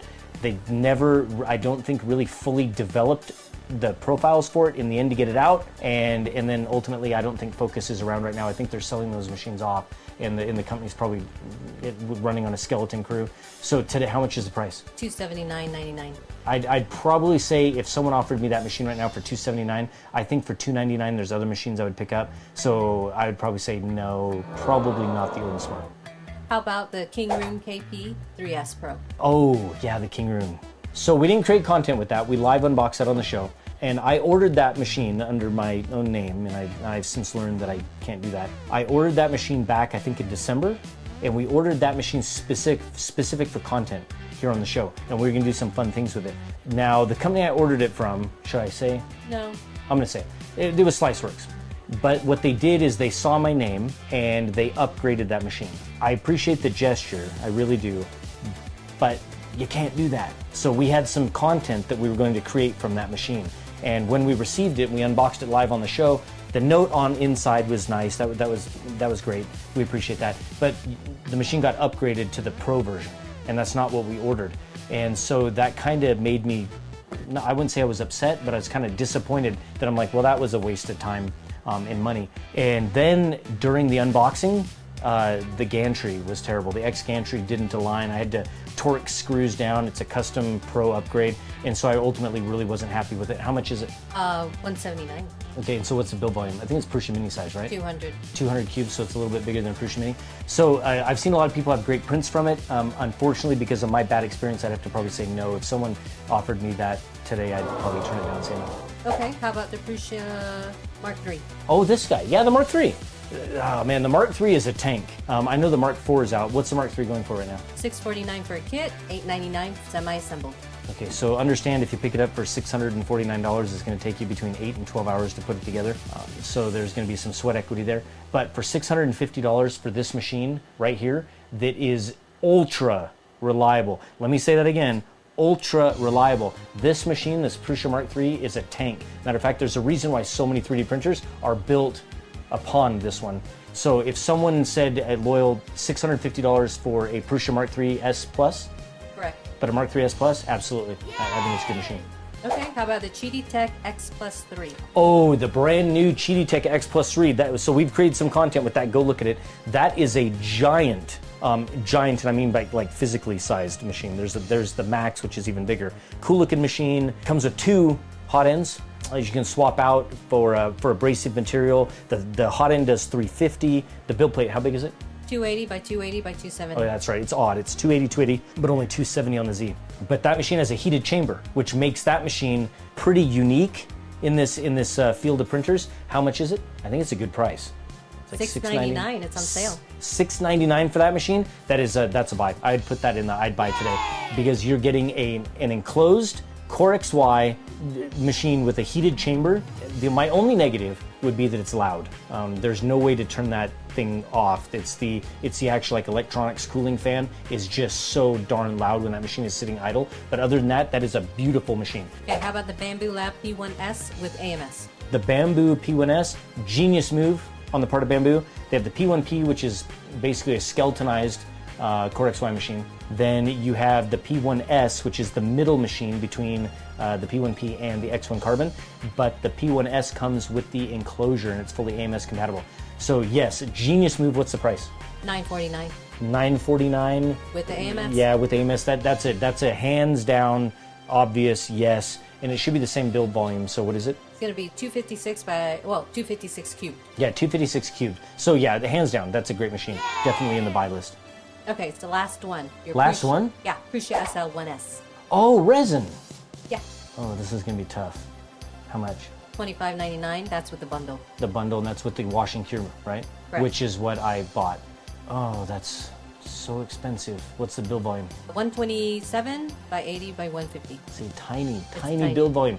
Fast machine. I upgraded mine from the SL1 to the SL1S. If you wanted to have a high-end resin machine that you wanted to compare all other resin printers to, the Prusa is it. It is a tank. It's so well engineered. The software is fantastic. Everything about it is great. That price point is a pain point. I've seen the resin prints from machines that are, I could say, like a quarter of the price, Yeah. or a fifth of the price. Prices have like, come down. Yeah, like the other machines out there on the market are killing it in the resin industry. I think it's just too expensive. So if someone offered me that today, no, I couldn't do that. It has to go in the buy. Sorry. And there you have it, 23 3D printers that we played with here in the studio in the last year of what I would buy or what I wouldn't buy in 3D printing. Tell me in the comments below if you agree or disagree with me. I'd be interested to know. Thank you, Mrs. Ellen, for being here. Give me a fist bump. Thank No, you. blow it up. Blow Oh, it. blow it up. Sorry. All right, and thank you. This video is generously sponsored by our YouTube members. I'll have their names scrolling here on the screen. You are what make this content possible. If you'd like to become a YouTube member and have your name on the screen and support this channel, we'd be honored to have you. There's a little join button down below. You can click that, and it's really super simple. Thank you, and we will see you on the next one. Bye-bye. Bye. Welcome into the studio for a bit of filament questions and answers. Mrs. LM is here. Hello. And she has a list of questions from our Twitch and YouTube communities. She's going to ask them, I'm going to answer them, and hopefully it's all going to make us better printers.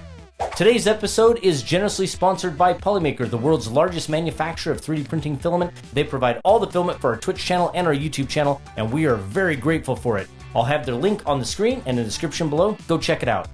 Thank you, Polymaker. First up is PLA, polylactic acid, the most common 3D printing filament in the 3D printing industry. So, Mrs. LM, what are the first questions? First one is, how should PLA be stored?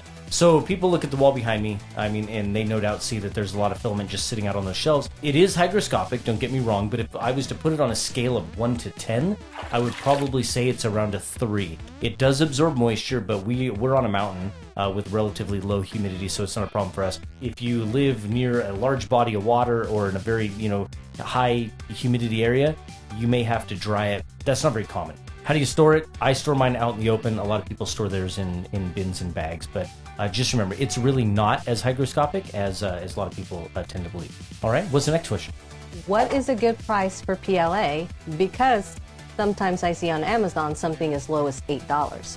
PLA filament ranges from about $10 to about $30. If you get over $30 into $35 into $40 for PLA, that's usually a more boutique filament that's kind of expensive. If you get under $12, $15 a spool, you're kind of getting into a danger zone where the filament's going to be so inexpensive that you might tend to have quality issues.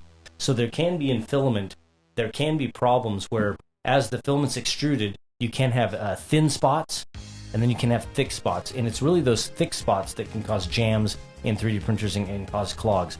When you get to the lower price point in filament, under that $12 spool, $10 spool, that's where you're more likely to have those problems. And I think on Amazon, when I see a spool of filament that's $8, that's too inexpensive. So I would just be wary. Is PLA safe to print? Okay, that's a good one. Okay, interesting. Is it safe to print, is it toxic to print? Yes. Oh, okay, got it.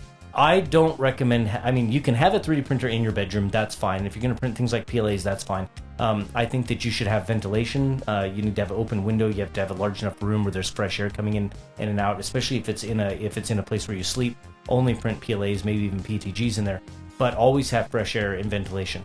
PLA hasn't been proven to have any negative health impacts or effects that we are aware of. So I think if you're printing PLAs, you're going to be fine. As long as, like I said, as long as you have fresh air. It's not going to be like any of the other toxic filaments or filaments with harmful VOCs like ABSs and ASAs, things like that. But no, it is a relatively safe filament, and matter of fact, there's an awful lot of it that gets printed in our house. That's a good question, Ms. Stella. All right, what's next? I see a lot of colors for PLA and a lot of different options. What is exactly the difference between PLAs, PLA Pros, or PLA Pluses? Okay, so that's a good question. We get that question a lot on the show. And what is the difference basically between a PLA and a PLA Pro? And some of the companies have their PLA Pluses or HD PLAs, HT PLAs, things like that. Usually what that means is that there's additives. The additives help it to be a little bit more flexible or a little bit more characteristic of PETG. So it won't be as brittle. It'll be a little bit more impact resistant, things like that. So that's your primary difference between PLA and a PLA Pro. And I would say if you have the chance, experience a PLA Pro, experience a PLA Plus, and I think that you will have a better overall 3D printing experience if you're printing with PLA Pros and PLA Pluses. You're just going to find it'll print just as well, if not better, and your results will be a little bit better quality. That's a good question. Okay, what's next? I print a lot. Are PLA prints recyclable? Oh, the recycle. You would think, right? PLA is a bioplastic, so it's a derivative of corn and sugarcane and other things like that. So you would naturally think that it would be recyclable. But the truth is, it's not, because it can't be heated and cooled and recycled and reused. So unfortunately, it's one of those things where you print with PLA, it's going to end up in the trash, it's going to end up in the landfill. Now, the good news is it's renewable, right? I mean, ultimately renewable, right? We can grow corn and in sugarcane. Oh, and it does biodegrade. Now, it's not as biodegradable as some people think it is or want it to be. If you threw it in your compost pile out in your backyard, you're probably not going to see it break down within a year or two. It's going to be much longer than that. Industrial composting, yes, but no, not your backyard. But the good news about that is it doesn't matter. You can smash it up. You can put it in the trash. It's going to go off to a landfill, and in that landfill in the next 5 to 10 years, it'll completely break down and be gone. So PLA ultimately is biodegradable, but it is not recyclable. So most recycling places won't even touch it. They won't take it. That's a good one. That's a really good question. Wow. So that's it? Is that the last question for PLA? No, actually, there is one more. Oh. People are concerned about abrasive filaments, glow in the dark, and even some say polyterra. Okay, well, that's okay. So polyterra does have minerals in it, so I could see that. So, okay, so abrasive filaments. So that would be glow in the dark, wood fill, carbon fiber, polyterra, things like that. Yes, abrasive PLAs are going to wear down a brass nozzle, so you're going to have to print with like a hardened steel nozzle or some type of a special nozzle, like for instance, Slice Engineering's Gamma Master nozzle, things like that. Yes, glow in the darks, they are abrasive, and it really depends on the brand. Sometimes you can get away with printing spools and spools of glow in the dark filament in a brass nozzle. Other times you print one spool or even get through a half a spool of glow in the dark filament on a brass nozzle, and you've already blown out the nozzle completely. So it really depends on the brass nozzle or the type of nozzle you're running and the brand of filament. Now, as far as polyterra is a line of filament from Polymaker, our sponsor up there. It is 25% mineral by weight, which is actually really fantastic. So during the PLA shortage a few years ago, the R&D team from Polymaker created a new recipe for PLA, and they called it Polyterra. And it's 25% mineral, and they do something actually fantastic where every spool of polyterra filament that's sold, they plant a tree, which is really cool. So not only do you have this renewable bioplastic that's made from corn and sugarcane, but you also have it on cardboard spools, and you also have it being made 25% by weight from minerals from the earth. So it's a fantastic PLA, gorgeous matte finish, and it's something, if you haven't tried it, you should. I think it's reasonably priced. And, well, they plant a tree every time you buy a spool of it. So, yeah, give it a shot. That's a great question. Is that it? Last one? All right, that's the last question for PLA. Let's move on. Now we have PETG. So PETG stands for, I'm gonna cheat and I'm gonna read it. PETG stands for polyethylene terephthalate glycol. And in the stages of 3D printing, people start with PLA, and then they graduate that and they move into PETG. It's like the next step up, but it can be a little bit more difficult to print. This will be interesting to find out what questions we have about PETG. But go ahead, Ms. Zillum, what do you got? The obvious one, what is the main difference between PETG and PLA? The main differences are that it's going to require a little bit more heat, so you're going to be around 220, 230 up to 240 to 250 C on the nozzle. It's extremely sticky. It's going to stick to the nozzle. It's going to stick to the heater block. One thing that people don't know about PETG that I think that they, well, at least they overlooked that, PETG is UV resistant. So if you're thinking about printing things for your garden, a lot of people are printing PLAs. But in fact, if they were to print PETGs, yeah, they're going to fare quite a bit better because PETGs are, I can't say naturally UV resistant, but PETGs are UV resistant. And I think a lot of people miss that. PETGs are gorgeous. They also have a lot of different colors, right? So the colors are bright and vibrant. PETG is translucent. So as you can see right there, I'm kind of turning that with the lights there. They just shine and they reflect so beautifully. Let's see, what else? Price-wise, is PETG cheaper or more expensive than PLA? It's about the same. You're going to find that PETG is going to be somewhere around probably $15 to $30 a spool. If you're trying to buy a spool of PETG and it's over $30 a spool, that better be a pretty special PETG. Yeah, about 15 to 30 is fair, and there are some really amazing colors that are out there in PETG, so I really recommend that people go give it a shot. Today's printers, today's slicers and profiles, they make it a heck of a lot easier. So yeah, definitely give PETG a shot. Don't be afraid of it. What else? What's another one? Is PETG food safe? Because I want to make things like cookie cutters. I knew this one was coming. So I knew this question was going to come because this is a question that comes up all of the time. I mean, it is food safe as far as, yeah, could you eat off of it? Absolutely. Could you reuse it and rewash it? That becomes the technical problem there, because there are going to be micro cracks whenever you 3D print, and there's little places for bacteria to get in and grab hold and grow. One-time use, like a cookie cutter that you're going to print, one-time use, dispose of it. I think that's absolutely fine. But prolonged use, I wouldn't recommend it just because of 3D printing, the nature of the layer lines and the micro cracks in places for bacteria to grab hold of. What's another one? You talked about PETG being too sticky. How do I get it off my build plate?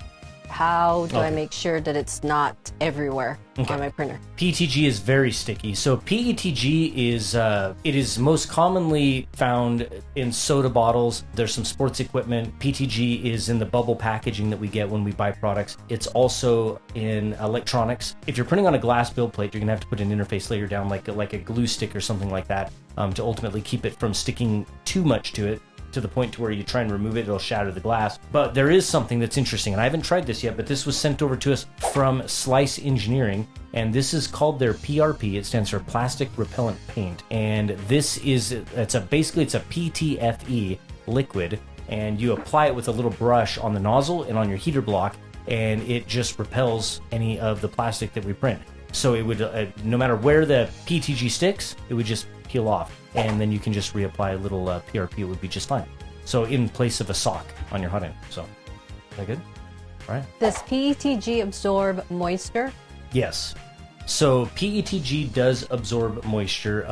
It's going to absorb moisture more than PLA. I'd say on a scale of 1 to 10, I'd say that PETG is going to be about a 4 or 5 as far as hygroscopic goes. My first experiences with a filament that absorbed moisture was with PETG on a Prusa Mark IIIS. I literally was halfway across the room and I could hear the popping and the sizzling that was coming from the PETG that absorb moisture. Yes, it definitely does absorb moisture, and it if you want that perfect surface finish with PETG and better quality, make sure that you're either in a low humidity area or you definitely have thrown it in a filament dryer. And we'll have links to like a filament dryer and things like that, maybe even on the screen, but we'll definitely have it in the description below. Fixed Dry actually sent us a fantastic filament dryer that we've been using up here, and so I'll have that. The links are in the description below.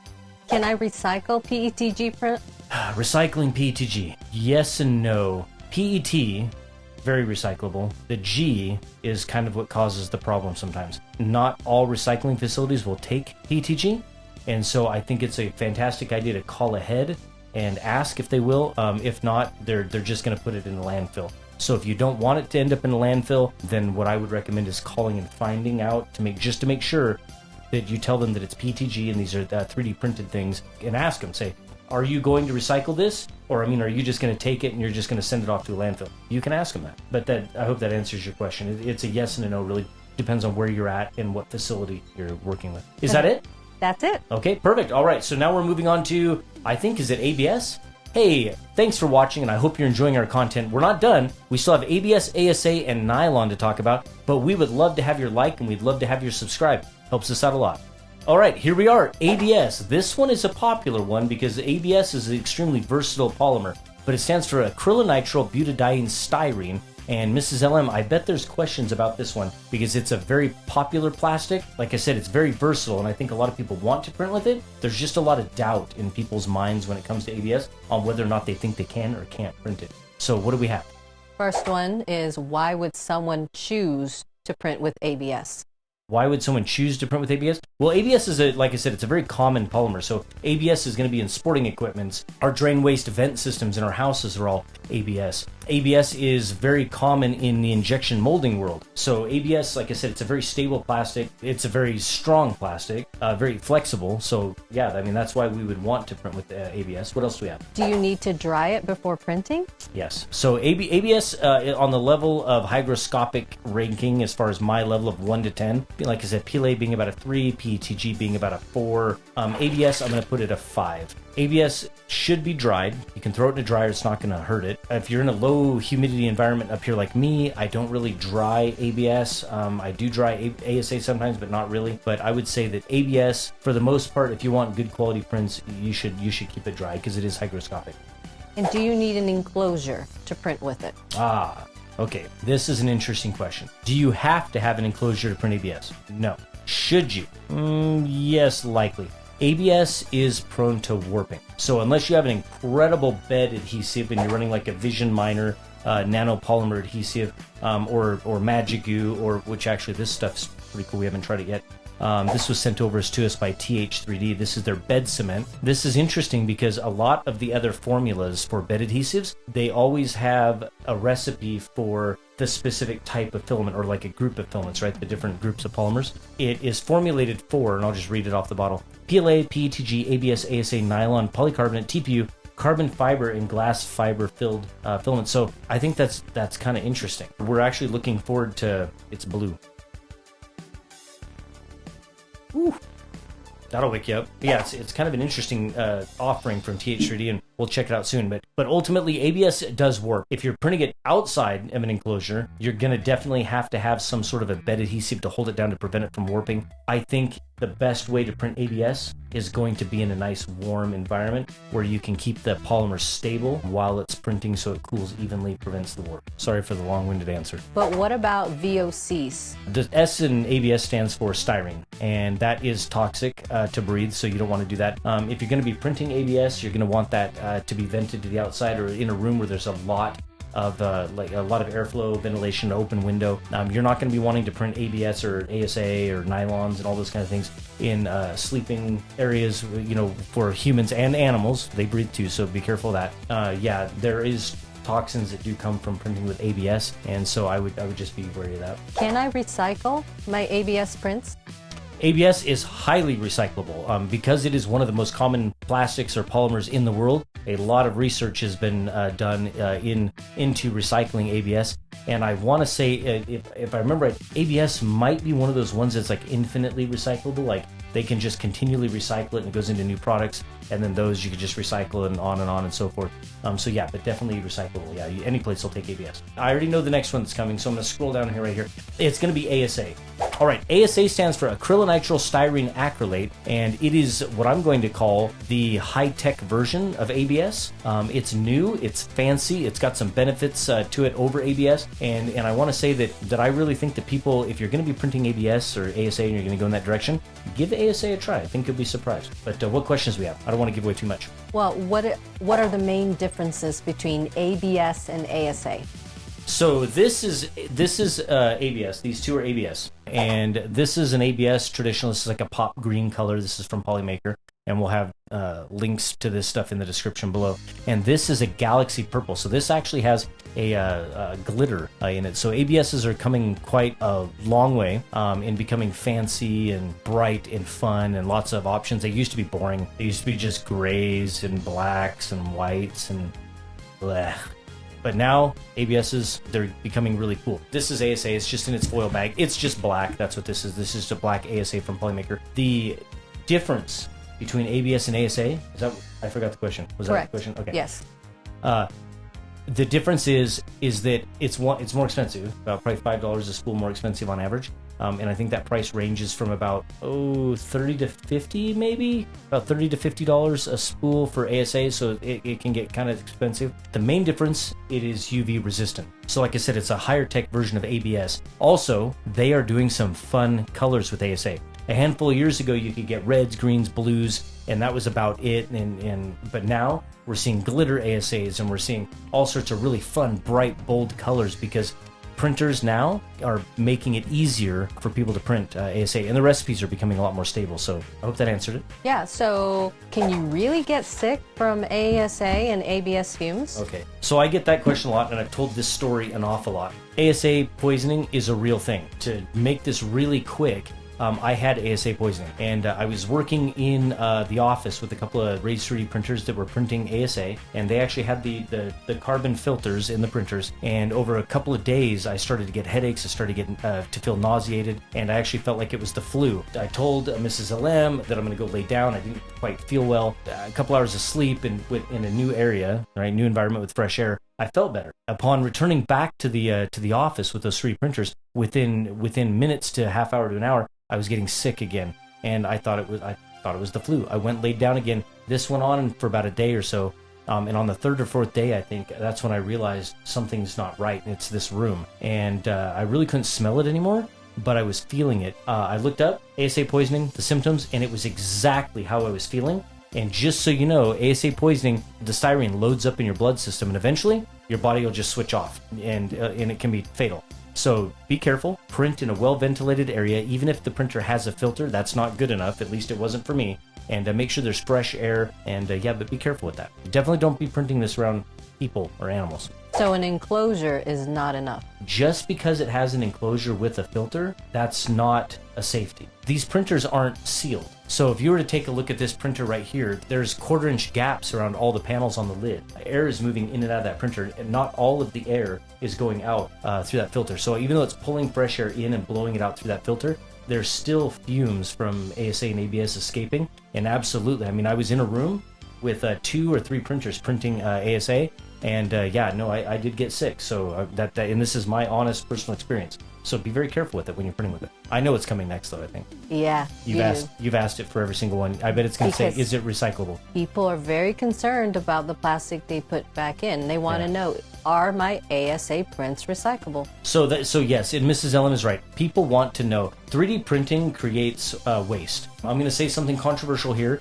and that is that it doesn't really matter what we print. It doesn't matter if we print these helmets. It doesn't matter if we're printing, little, mini LMs sitting on horses. It's waste. And eventually, everything that we make as makers and crafters is going to end up in a landfill somewhere. And so we have to be responsible about that. So if we can recycle something so it can be reused and repurposed, then we should. Is ASA recyclable? You want to say yes, but it's really going to come down to the recycling facility and whether or not they want it to be. A lot of places say they'll take it, but then it just ends up in the bins that go off to the landfill. Call and ask if they'll take ASA, and then ask specifically after they say, yeah, we'll take it. You say, well, is it being recycled or is it being sent off to landfill? Ask them. Is that it? So next we are moving on to nylon, the last of the filaments that we're going to talk about today. And this is an incredible filament that I wish more people would experience.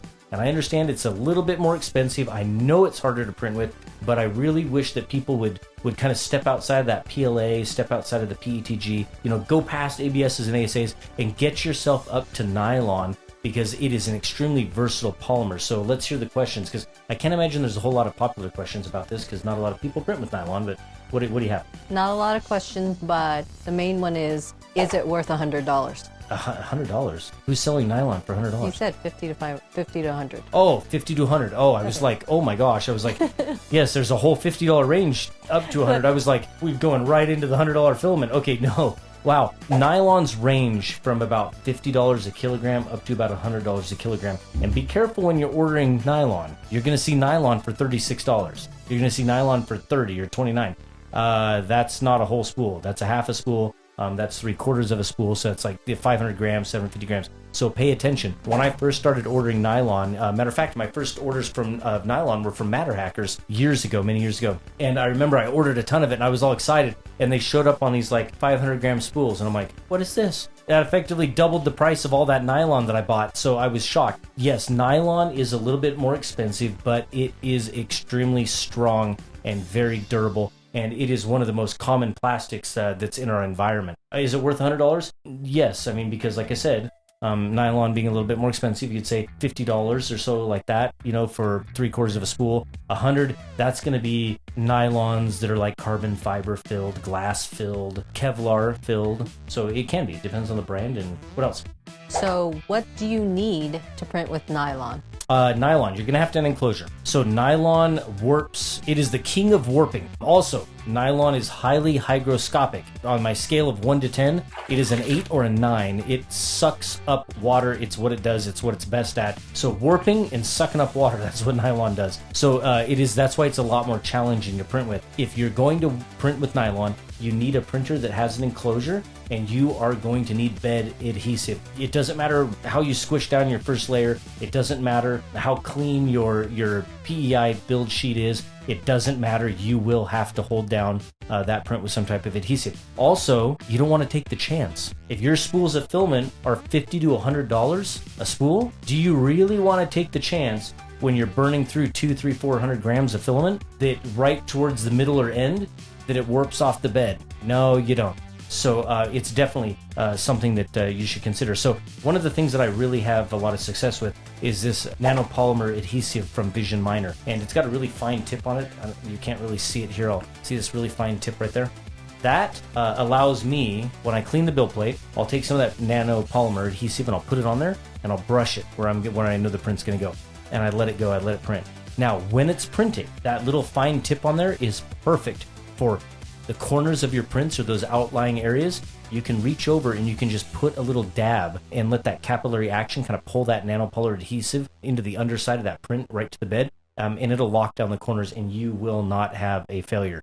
If you're running a surface like Build Tack, which are these the surfaces in these Race 3D machines, it works so well that if you're not careful when you're trying to remove the print, it'll actually tear the layers of the Build Tack apart. So it's what we use for polycarbonate. It's what we use for nylon and things like that when we print up here. How about that? What's next? Heated chambers. Oh. I want to know, do I need that? You don't have to, line? all right? You need an enclosure because of drafts and things like that, but you don't have to have a heated enclosure, but it should be warm and keep drafts out. I will tell you that the Qidi X+3, which is a printer that we've looked at recently, it's one of the most under-recognized features of that printer is it has an active heated chamber. So there's actually a chamber heater with a fan keeping that environment warm, and you can set the temperature in the slicer. And that makes for printing nylons, like, that's a game changer.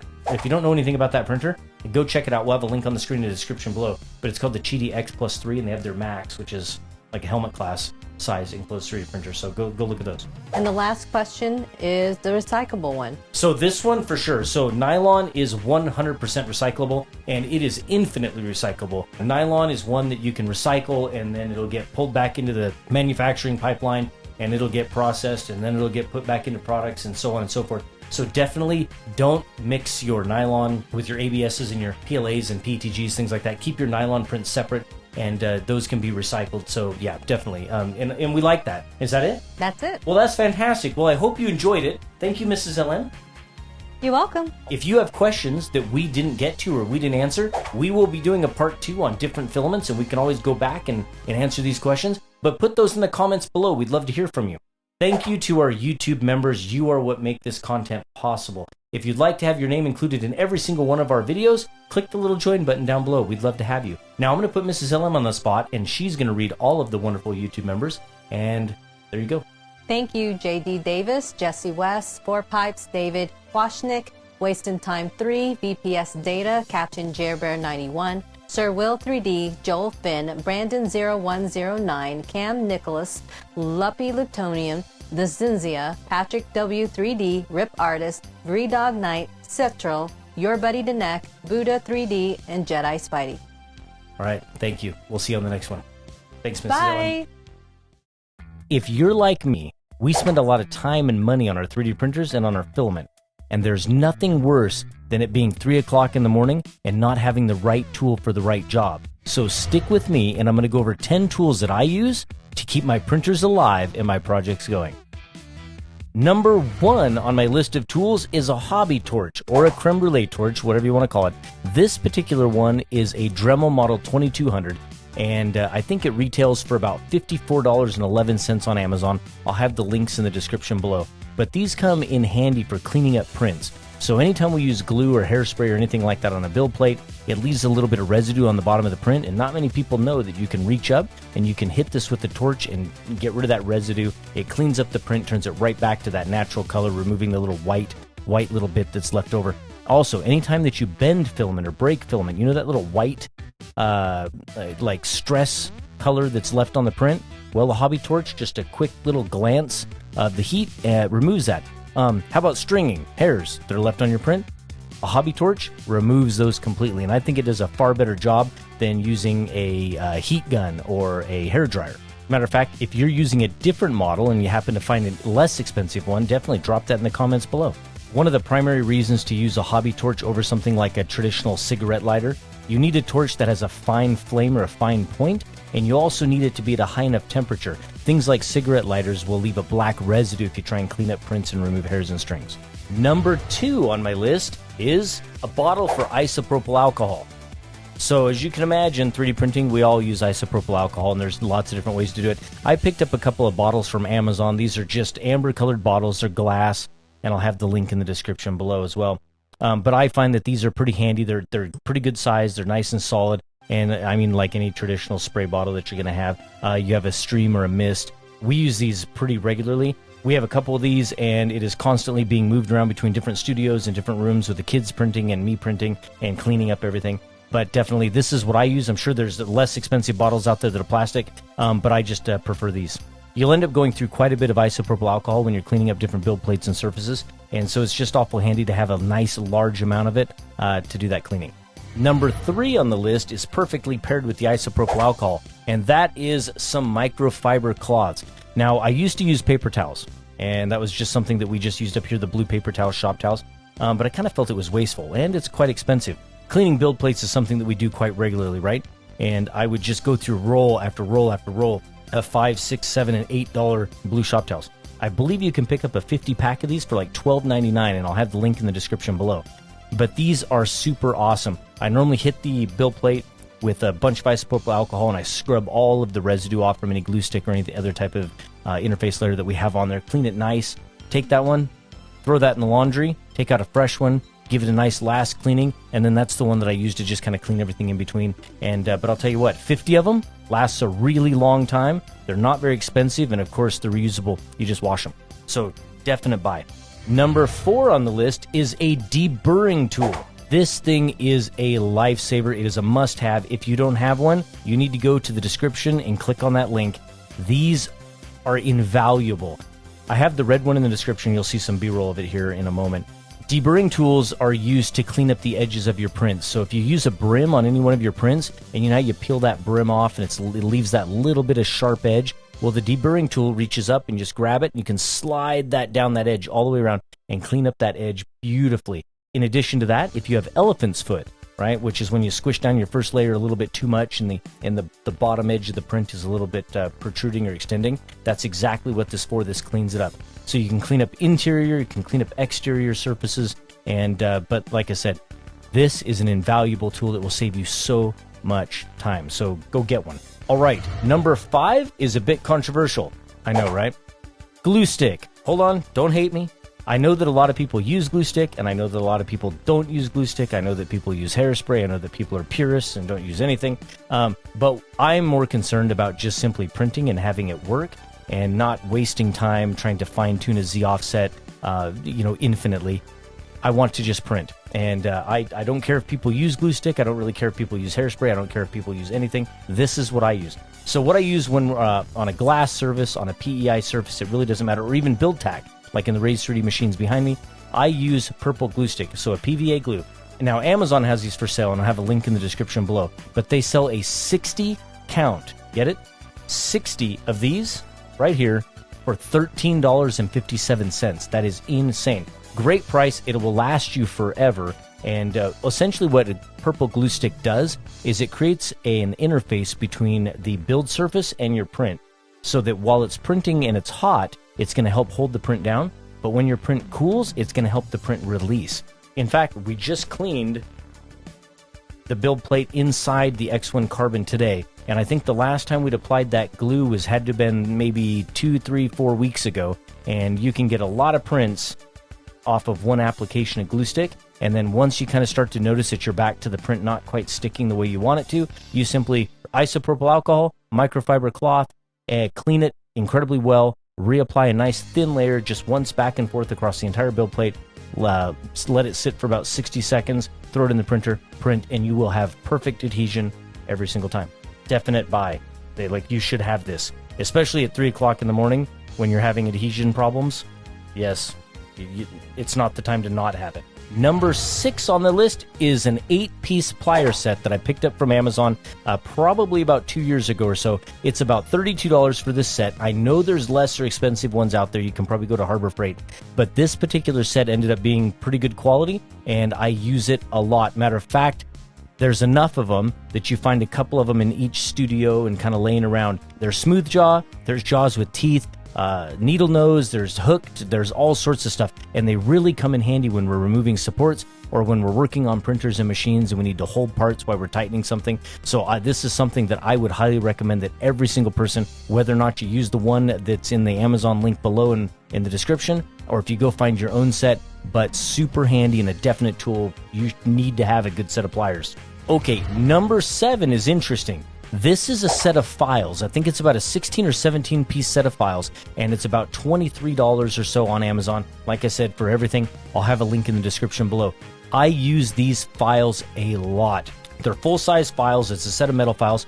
I use these for cleaning up the bottom of helmets, for finishing helmets, for taking off the Bondo. I use it for smoothing. There's all sorts of little tiny files, flat, rounded, rat tail, everything in this set. And I think it's a pretty good price. It comes in a nice little zip carrying case, but you should definitely have a set of files.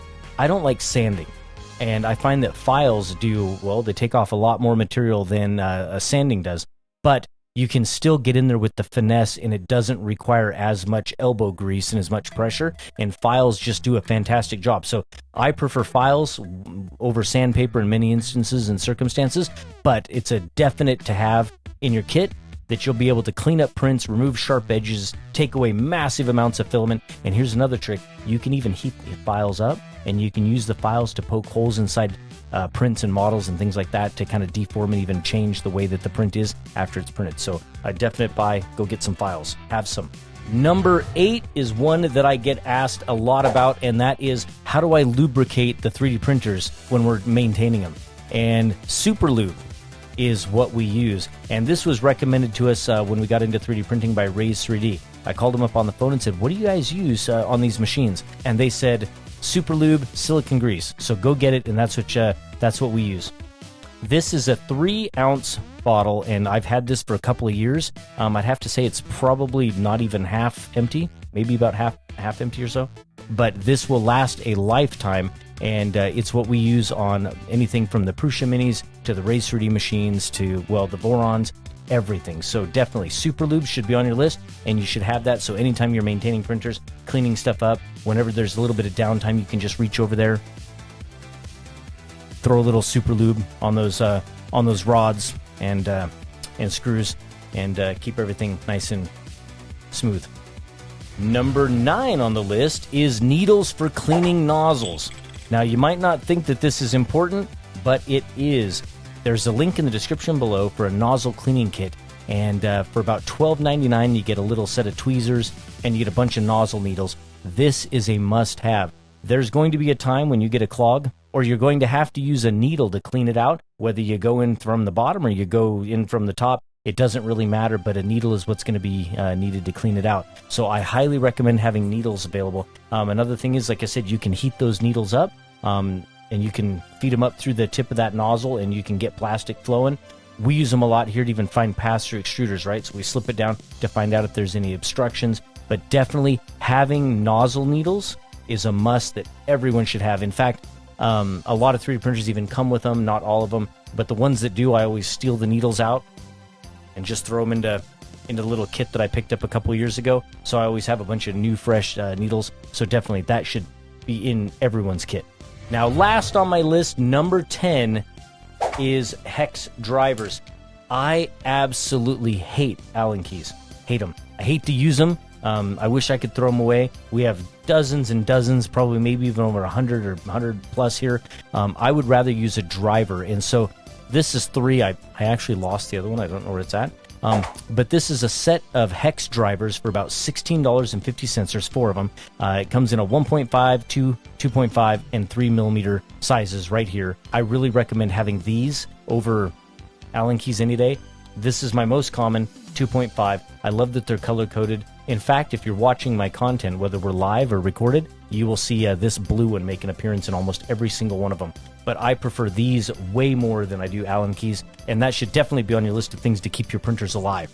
If you have tools that you suggest that we should have in our kits, definitely leave those in the comments below. I'd like to know what you have that you think is a critical tool in your 3D printing arsenal. And I want to say thank you to all of you for making it this far in the video, and I want to give a very special shout out to our YouTube members. You are what make this content possible. If you'd like your name included in every single one of our videos, there's a little join button down below. Click that. We'd love to have you. Thank you so much, JD Davis, Jesse West, Four Pipes, David Kwashnik, Waste in Time, VPS Data, Captain Jerbear 91, Sir Will 3D, Joel Finn, Brandon 0109, Cam Nicholas, Luppy Leptonium, The Cinzia, Patrick W3D, Rip Artist, Vredog Knight, Cetrel, Your Buddy Danek, Buddha 3D, and Jedi Spidey. Thank you so much. We'll see you on the next one. Mrs. LM is here, Hello. and we're going to answer the all too common question, how to buy a 3D printer, or actually, how not to buy a 3D printer. And hopefully we can help you avoid some really common, costly mistakes. Let's go. All right, Mrs. LM, where are we starting? What do you got? Most people set a budget and then ask what 3D printer fits within it. All right, so we're trying to help people avoid mistakes. So I think setting a budget first and then trying to find a 3D printer that fits it is probably the wrong way to go about it. I think what people need to do first is they need to find out what is motivating them to get into 3D printing. And from there, then you can kind of determine your budget after that. But the real motivations are you getting into 3D printing because you are interested in all of these amazing filaments behind me? Or are you getting into 3D printing to tinker on the machine? So are you more into 3D printing, or are you more into the 3D printer? And if you can answer that question, then when we go through budgets, the machines that you're interested in or not interested in will kind of float to the top. They'll stick out more. Now, once you've determined that, now you can ask yourself the next question, which is, what do you want to print? So do you want to print trinkets? Do you want to print decorations? Are you printing miniatures for Dungeons and Dragons? Are you going to be micro manufacturing for a business? Are you doing custom prints for clients? Is multicolor printing something that you're interested in? Those are the questions that come after. So first we determine, why are you getting into the hobby? What do you want to print? And now we can talk about budgets. Now, as I go through some of these machines, I want you to keep in mind that I'm only going to be sharing machines that I have personal experience with, right? So I don't want to be sharing with you machines or suggesting machines that I've never experienced myself. All right, Mrs. LM, I'm assuming our budget is going to start at $100? Yes, $100. Okay, so give me some printers that are within the $100 budget that we've looked at. Okay, how about the Curated Ender 3 V2? Okay, the V2? Let's see. So, Curated Ender 3 V2, that definitely fits within the budget of $100. I think Micro Center is probably the place if I was to get that. They're about $99 at Micro Center. I think if you're a first-time customer, you walk in. If you don't have a Micro Center near you and you have to buy one online, I think those machines are going to be about $179. $179. Yeah. Okay, so about $179. And the build volume on those is 220 by 220 by 250 millimeters. Yeah. Is that right? Okay. So that is a good mid-size 3D printer. Like I said, you can pick that up between $99 and $179. That is a machine that is going to be more for people who want to tinker, right? So you might be lucky and get one out of the box. It works just fantastically. I did. A lot of people's experiences with the Ender 3 V2 that is a machine that's going to need some upgrades and some things like that. So think about great price, putting a little bit of sweat equity out of that machine to get it to perform really, really nicely. Micro Center is a great place to get printers, right? I think that people overlook Facebook Marketplace and Craigslist as places that you can go to get 3D printers. There is a lot of things changing in 3D printing right now.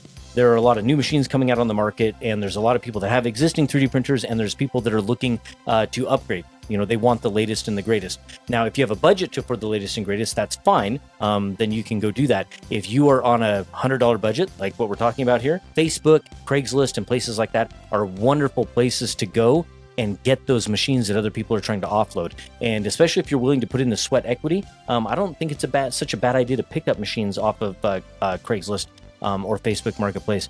Maybe take a friend with you that knows what they're doing with 3D printers, and they can kind of make sure you don't get yourself a lemon. But or you could always try going 20 pages deep into Amazon or Temu.com. Speaking of Temu, tell me in the comments below what you think of Temu. Temu reached out to us and wants to sponsor some of our content, and but I never used Temu. So tell me down below in the comments, is Temu something you've used? Is it good? Bad? Tell me. Share your stories. I'd love to read them. All right, so $200? How about the JG Maker R1? The JG Maker R1. So we looked at that recently, and what's the price on the JG Maker? I think it's $179. The JG Maker R1, to be honest with you, is a really, really great printer. And I don't really think that I would consider the JG Maker a tinker's machine. I think it was kind of, it was not fully loaded, but I have to say it was a loaded 3D printer, and I think it was a fantastic start. And I think that if you were looking between the Ender series machines, it like an Ender 3 V2 at 99, and you were bumping up to 200, I think that the JG Maker is a real contender there. Now, isn't there a Creality machine or two at that same price point or similar? Yeah, the Ender 3 V3, I think SE. The SE. Yeah, oh, of course, yes, the SE. So the Ender 3 V3 SE is like what, same price? I think it's $179 too. $179, same thing. So if you want to stick with the Creality brand, then of course the SE. Matter of fact, the SE, my personal thought, my personal opinion, if I had to choose between the R1 and probably the SE, I think I would probably go with the SE. That machine, the user experience, that was the first Creality machine where I saw the entire complete package together, and that was a wonderful machine for $179. I think I even saw people picking it up for $159, but yeah, probably go check their website. But we'll have links on the screen, the best that we can, but we'll definitely have every link to all of the printers that we talk about today in the description, and you'll have to go check them out. How about another one? Is there anything else at that price range? I think the Sidewinder Artillery X3 Pro. Oh, what? No. How much? No, $219. No, it's a $219. Okay, so we're trying to keep it as close as we can to $200. $219 for the Sidewinder X3 Pro, which we just looked at and put a video out just a handful of days ago. So you'll have to go see that. Maybe, I don't know, it's up here on the top of the screen somewhere. I can get YouTube to put that video link up there, and you'll have to go check it out. The Sidewinder X3 Pro at $219. If you could scrounge up another $20 to get above that budget from somewhere, that would be worth it. That machine at $219 rivals machines that we are looking at that are in the $400 price range. So if you have an opportunity to go find another $20 to add to that $200 budget, that Sidewinder X3 Pro would be a fantastic machine. And it's fast, like 300 millimeters per second. And really it's nice. slightly bigger build plate. How big? 240 by 240 by 260. Yeah, 240, 240, 260 versus 220, 220, 250. So, and those are dimensions on the X and the Y and the Z. So 240 millimeters by 240 millimeters by 260 millimeters tall. All right, so what's next? We're going to 300. 300? Okay, so give me some machines in the 300 price range. The hot one is the Bamboo A1 Mini. For $299. Mm-hmm. All right, so the Bamboo Lab A1 Mini. So if you don't know anything about Bamboo Lab came into the 3D printing community or industry about 2 years ago? Yeah, 2 years. About 2 years ago, a little bit shy of 2 years ago. And boy, did they shake things up. So they brought us a series of machines that first started out at about $1,500, $1,600. And now they've kind of worked their way down, setting machines at every single price point down to the $299 budget range. And these machines are bringing the highest level of tech that we have ever seen in 3D printing. There are more sensors. These things are complete appliances, and they are priced very aggressively to compete in this very competitive industry. The A1 Mini has a build volume of 180 cubed. 180 by 180 by 180. So that's about 7 inches, which is very similar to some other mini printers in our industry, like the Prusa Mini. It's a small build plate, small size printer, 7 inches cubed, which that sounds very small, and some people might immediately go, oh, that I don't want a printer that small.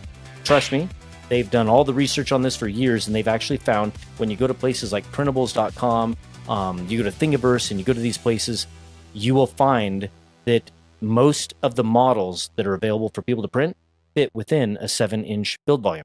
Now, if you plan on doing things like printing helmets or cosplay or larger decorations or hobby crafting, things like that at home, then the Mini wouldn't be for you. You can still slice things up on the computer, print them in pieces, and then glue them together. Keep that in mind. But if you're looking at printing cosplay helmets and things like that, then you're not going to want that Mini. You won't be interested. But the $299 for the A1 Mini is pretty fantastic. And we're going to talk about something that's optional with that A1 Mini here in a moment. But okay, what else? How about the King Rune KLP1? Well, the KLP1. Yeah, the King Rune KLP1. How much? $339? $339 for the King Rune KLP1. The KLP1 is going to be a machine, if you're listening right now, and when we asked those questions in the beginning, if you are interested in the things that come out of a 3D printer, or are you interested in the 3D printer? Like what part of the hobby are you most interested in? The KLP1 is for you people that love to tinker. I think I saw the KLP1 at one point for $319. I swear I saw it for $319 at one point. But here's the thing. $339 for that machine, that is a Core XY machine. It's a different motion style, right? But it's very fast, it's enclosed, it's beautiful, and that is a machine that it is a tinkerer's delight. It's going to work out of the box just fine, and it's going to print incredibly well. You're going to have a lot of fun with it, but if you like to tinker, that's a machine that I highly recommend. And like I said, I'll try and put a link up above me for the video if you want to go check that video out. But it is a great machine. I really liked it. And King Rune, there's more coming from him. Okay, how about anything else? Creality K1. Speaking of Core XYs. Oh, another Core XY, the Creality K1, which is a wonderful machine. And I really hope we're putting B-roll up on the screen, or at least showing you the websites with these printers. But the Creality K1, what price? Well, okay, so on a discount, I've seen as low as $350.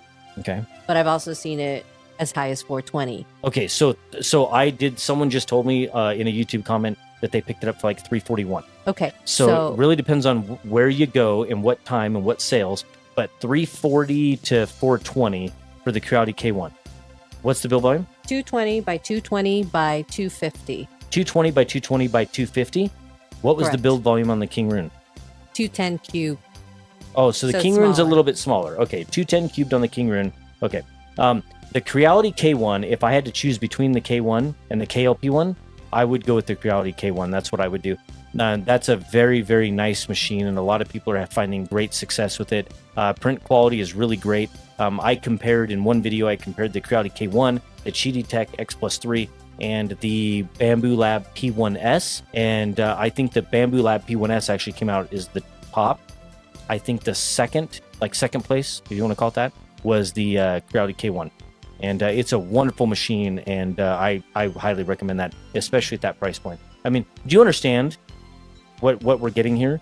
These are incredible 3D printers that this machine a year ago would have been $700, $800, $900 to $1,000, and now it's on the market for $340 to $420. Incredible. Incredible. It's also a good idea if you have an eye on a particular machine to constantly go to the manufacturer website, because they literally have discounts often. All the time, yeah. And not only that, join their Facebook group. Also join their Discord, because they literally do giveaways. Yeah, giveaways all the time. Matter of fact, All the time. we have a ton of people in our community that are showing up on our live streams on Twitch, and they're telling us, oh, I just won another 3D printer. Oh, I just won another 3D printer. And I'm like, where are you going? And they're like, we go to the manufacturer's website, we pay attention on their Discords, we go to their Facebook groups, and they're always posting contests. And these people are entering. They win because they enter in every single competition, and I'm surprised. And by the way, that reminds me, join our Discord. We have a fantastic community over there, and we do giveaways on our Discord. It's pretty fun. You can ask tons of questions, get real-time answers from some very knowledgeable people. And I'll have the link on the screen to join our Discord, but it should be loyal.ms/Discord. Yeah, go join it. Say hello. All right, is that it, or do we have anything more? Ooh, the Sovel SVO7. The Sovel. Plus. Oh man, I need to do something with that machine. So Sovel reached out to us a couple of weeks ago. Shoot, has it been a couple of weeks or has it been a month? It's several weeks ago. And Sovel has some fantastic products coming in 2024. They have some large machines coming. They have some Core XY machines coming. And they have, I believe, a multicolor system coming. And Sovel sent us over the SV07 Plus, which is the plus meaning it's a larger format machine. But what's the build volume on it? Oh, it's a big one. 300 by 300 by 350. 300, 300, 350. So anything over 300 cubed, we call it a helmet class 3D printer. So 300 cubed is big enough to print a cosplay helmet. Anything less than that, you end up either having to have a really kind of shrink the helmet a little bit, or you'd have to have a small head. The SV07 Plus was a fun printer. We only printed a couple things on it yet, and I haven't reviewed it enough to give a great opinion on it. But the user experience was great. The print quality was fantastic. So I have a feeling that machine is going to do really well. But what's the price on that one? Ooh, I think that's $329. So $329. So it's a little bit over that $300 mark, but I still think that's good. It still fits within it. Someone can go scrounge up a couple of dollars and get a great machine at that. What else? Quick reminder about filament and budgets. Filament and budgets? Don't forget to include filament in your budget. Oh, yes, absolutely. I see that mistake so much, and it makes me feel terrible. And matter of fact, I've given out a lot of filament because of that. We see people that jump into 3D printing and they set their budget. A lot of people assume that when they order their first 3D printer, it's going to come with filament. Well, sometimes it does and sometimes it doesn't. And sometimes when it does, it's a little tiny sample about this big and it is completely worthless. So remember, in your budget, if you're going to jump into this hobby, you have to have a little room there for some filament. I would suggest at least picking up a spool or two of a fun filament. And filament ranges anywhere from about $15 for a cheap spool of filament up to about $30 for a spool of PLA, which is the most common filament that you'll begin printing with. And I would just recommend a spool or two. You can also win filament completely for free, and I give away a ton of it. Our content is sponsored by Polymaker, and we have a Twitch live stream where we are live Mondays, Wednesdays, and Fridays at 5 p.m. Pacific on twitch.tv/loyalmoses, where we do giveaways every single time we go live. So you can come over to our live Twitch stream. You can type !ENTER in chat, say hello, and I hit a little button and we give away filament. So don't forget, we'd love to see you over there. All right, thank you for that reminder. What's next? We're going to $400 now, budget-wise. $400 budget. All right, give me the machines in the $400 budget. Ooh, the hot ones, Bamboo A1. Now we're into a little bit more advanced 3D printers, right? So at $399, that fits in that $400 budget, and that is the Bamboo Lab A1, which we just looked at a couple of days ago. That machine got released about 2 weeks ago, so it's brand new. That machine right now is the most advanced 3D printer in our industry. Again, like the Mini, it has the most number of sensors, and the ecosystem from Bamboo, there's nothing superior to it. The option to print directly from your phone with a single tap, the option to have what's called an AMS, which is their automatic material system, which means you can do multicolor printing to print some fantastic things. And so, yeah, if you have a budget of $400, my recommendation right now, if it was a hard $400 and there was no more, $399 over at the Bamboo website, and you will have the most amazing 3D printing experience that exists.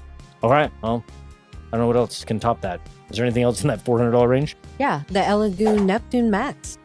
Oh, big printer. Oh, remind me really quick. The Bamboo Lab A1 is 256, 256, 256. So Correct. It's 256 millimeters, 256 millimeters, and 256 millimeters.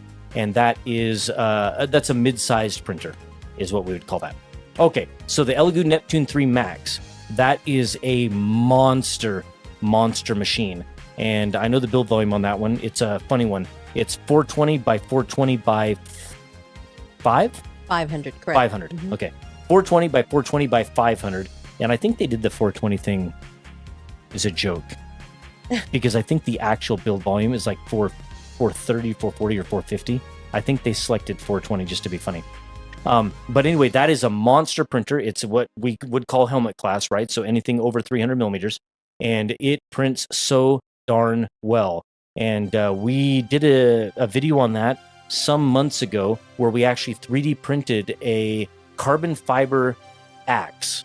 And we took it out on the ranch and we tested it. And so I'll see if I can get some links up on the screen to that content.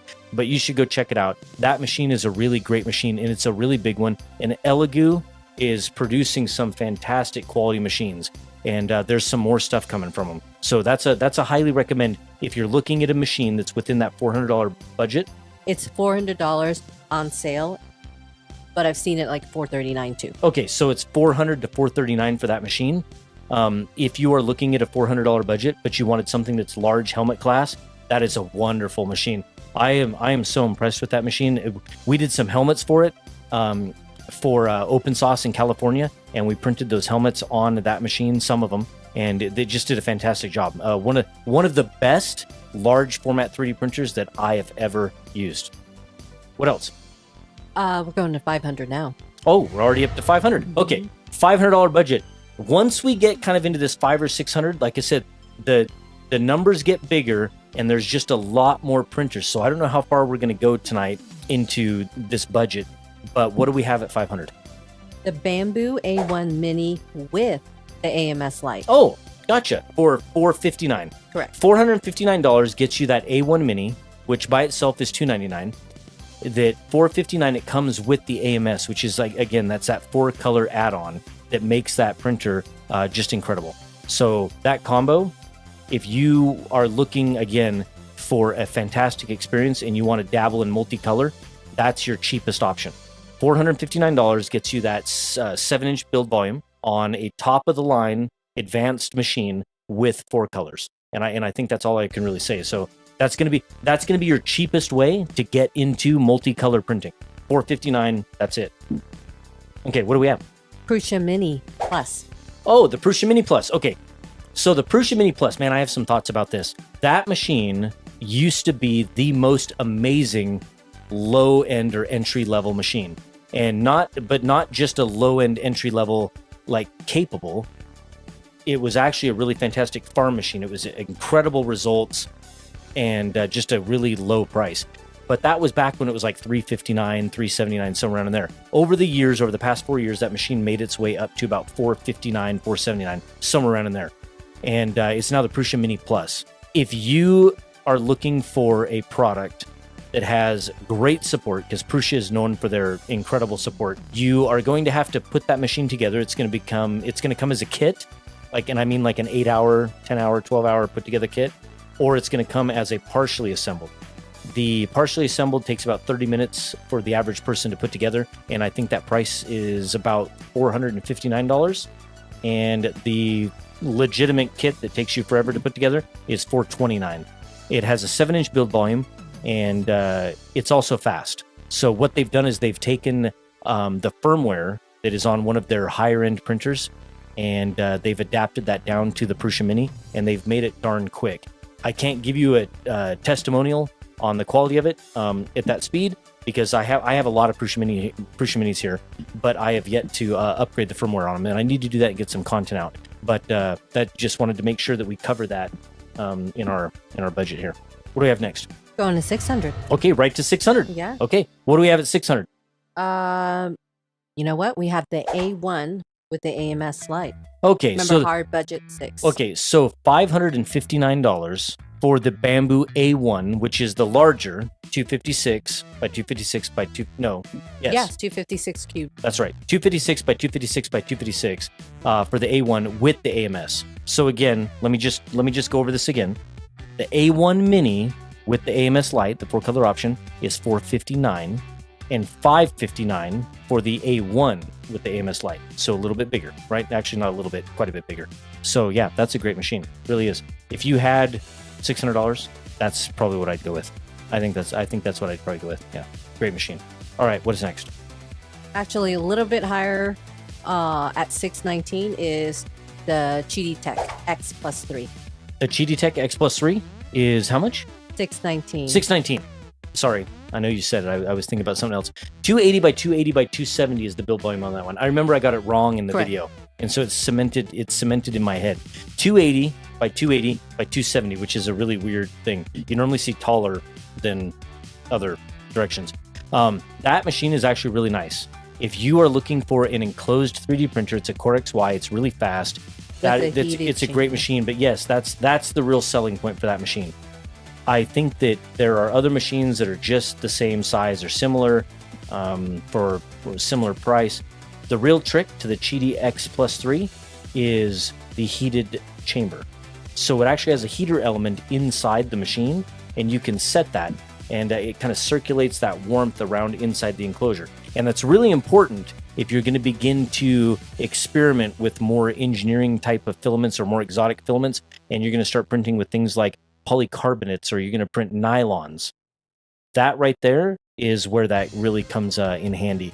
And keeping the temperature up inside that chamber is going to prevent the warping. It's going to keep bed adhesion, and you're going to ultimately just have better quality parts. So think about that. All right, what else do we have? The Bamboo P1P. Oh, the P1P. Okay, so Bamboo Lab, once you get outside of the bed slingers, which is the ones we were just talking about, the A1 Mini and the A1, you get into their next tier of 3D printers, which are their Core XY machines, which are the first machines that they brought to the industry. The P1P is their bare bones Core XY machine, meaning it has no side panels, but they do provide the models for you to print your own side panels. So think about that for a moment. It's a skeletonized Core XY printer that you can then print your own panels and kind of dress it up the way that you want. And so it's a way for you to tinker and build out the perfect machine for you, and you get to do that at a pretty inexpensive price. Well, I think it's $599? $599. $599 for that machine. So if you had $600, and if you're looking at multicolor, you would go with the A1 with the AMS light. If you are looking at going Core XY, one thing that I want to mention about the P1P and the P1S and the X1 Carbon that separates it from the A1 and the A1 Mini, you can only have 4 colors right now with the A1 and the A1 Mini. The P1P, the P1S, and the X1 Carbon from Bamboo Lab, you can have up to, wait for it, 16 colors. That's right. So you can have 4 of their AMS units connected with a hub, and you can have 16 colors on that machine. And so think about that as the potential, right? So if you go with the P1P, you can always add those AMS units in the hub later, whenever your budget expands. Well, once we get above 600 and we get into the $700 range, I think that's probably content for a separate video, because 700, 800, 900, we start to get into a lot more complicated, fancier machines, and people's budgets begin to widen, right? So when you're down working with a 1, 2, and 300 budget, things are pretty tight. They're pretty hard set. But when people start to get up to $600, $700, $800, they start to widen out. And we start to see budgets go, oh, 600 to 900, or 800 to 1200, or 1000 to 1500. We start to see the budgets widen out. And I think that's probably a video for another time, and it's probably a video of a different skill level. Miss Ellen, that was fantastic. Thank you. Let me give a huge shout out and a big thank you to our YouTube members. You are what make this content possible, and you Patreon supporters, wow, thank you for your continued support. Thank you for watching. We hope you enjoyed it. Leave a comment below, tell us how we're doing, and like the video, give us the thumbs up, and if you're not subscribed, subscribe, and we'll see you in the next one. Bye. Bye. Is it possible that $300 printers might be gone for good? And honestly, would that be such a bad thing? Welcome to the studio. With the new tariffs hitting imported 3D printers, the cost of some of your favorite machines could be going up, and fast. But in the middle of all this chaos, there's a group of companies building something different. Professional grade machines made right here in the USA. We've all come to expect a lot from 3D printers. Speed, precision, features, and we've gotten used to getting it very cheap. That's largely because companies like Bamboo Lab, Creality, Anycubic, and even Elegoo, who make fantastic machines, don't get me wrong, have been able to produce them at scale overseas with lower costs. But with new US tariffs potentially raising the price of imported 3D printers, the playing field is starting to shift. We've already started seeing the effects of these macroeconomic changes in real time. Some imported 3D printers have doubled price literally overnight. Just recently, we saw a major price increase on Bamboo Lab printers at Matter Hackers, and there's little doubt that tariffs, shipping costs, and global manufacturing pressures are playing a role. These may or may not be small bumps, but they could be a sign that the pricing landscape for consumer 3D printers is shifting.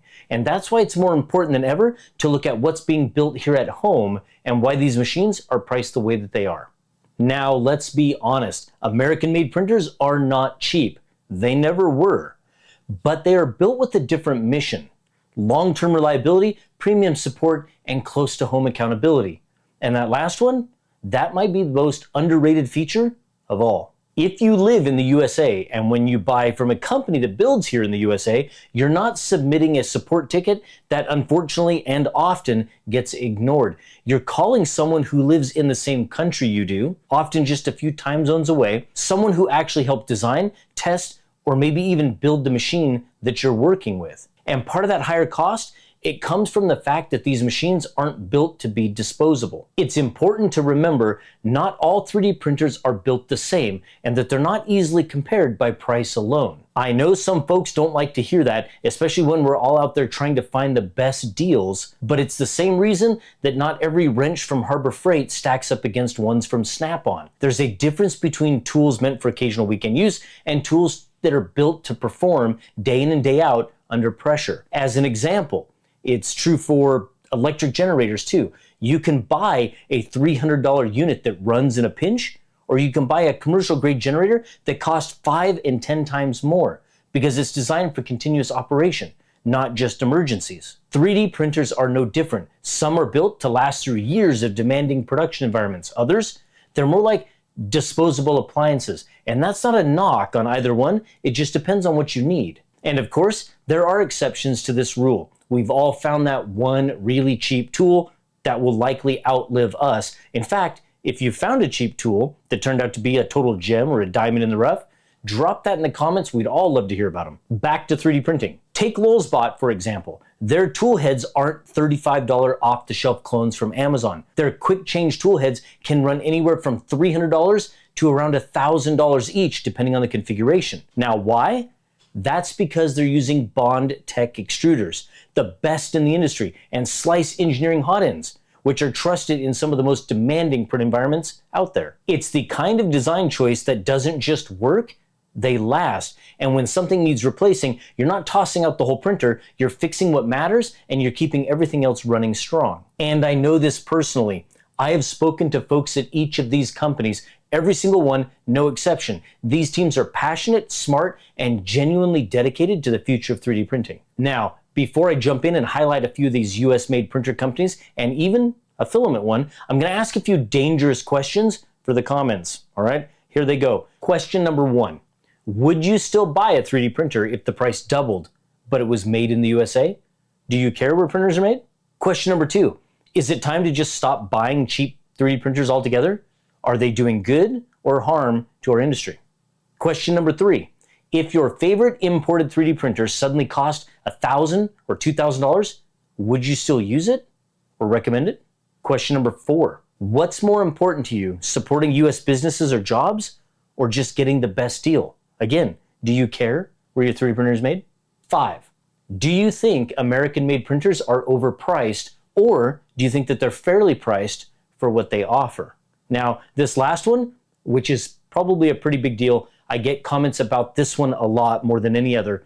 Question number 6, have you ever called tech support for a 3D printer? And was it foreign or domestic? And how did it go? Seriously, drop the answers to any one of those questions or all of them in the comments below. The first company that we're going to talk about is Lulzbot.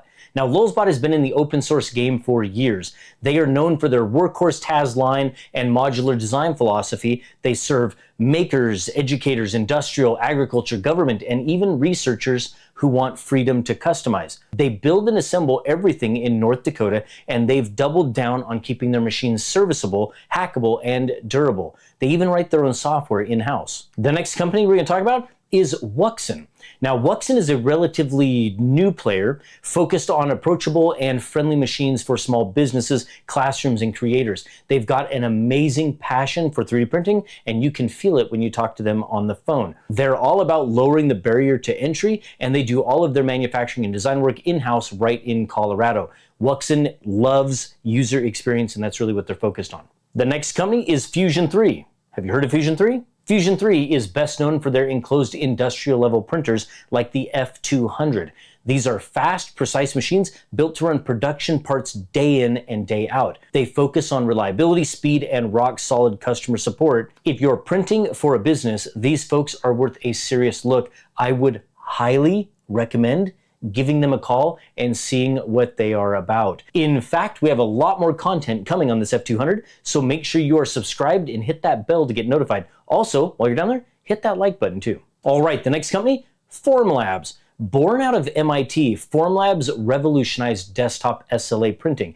Their Form series of printers are elegant, they're professional, and they're widely used in dental, jewelry, and engineering fields, among many. This is a company that brought high-res resin 3D printing to the desktop before most people even knew what SLA was. Now, we have their Form 4 sitting right back here with some exciting content coming on it. This is the best tech that there is right now, and I can't wait to share it with you. And it's not just printers that are being made here in the United States.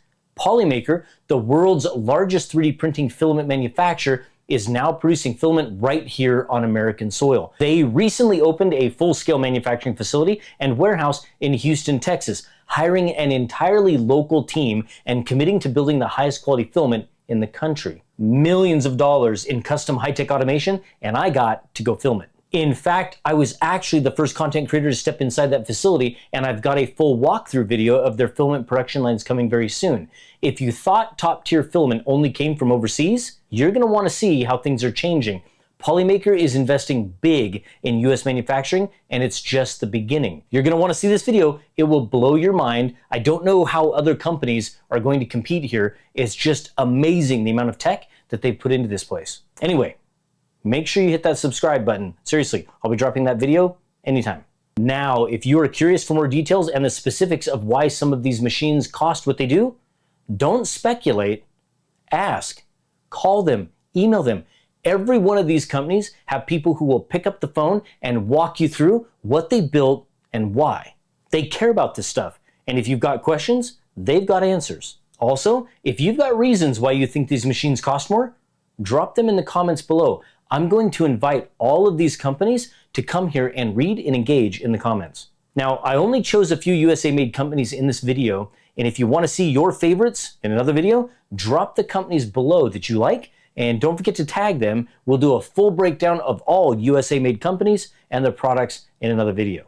Buying American-made isn't just about economics. It's about supporting real people doing hard, valuable work to push this technology forward. So whether you're shopping for your next 3D printer or you're just watching the space evolve, keep an eye on what's being built here. If you found this video helpful or thought-provoking, hit that like button, consider subscribing, and drop a comment below if you've had an experience with any of these brands.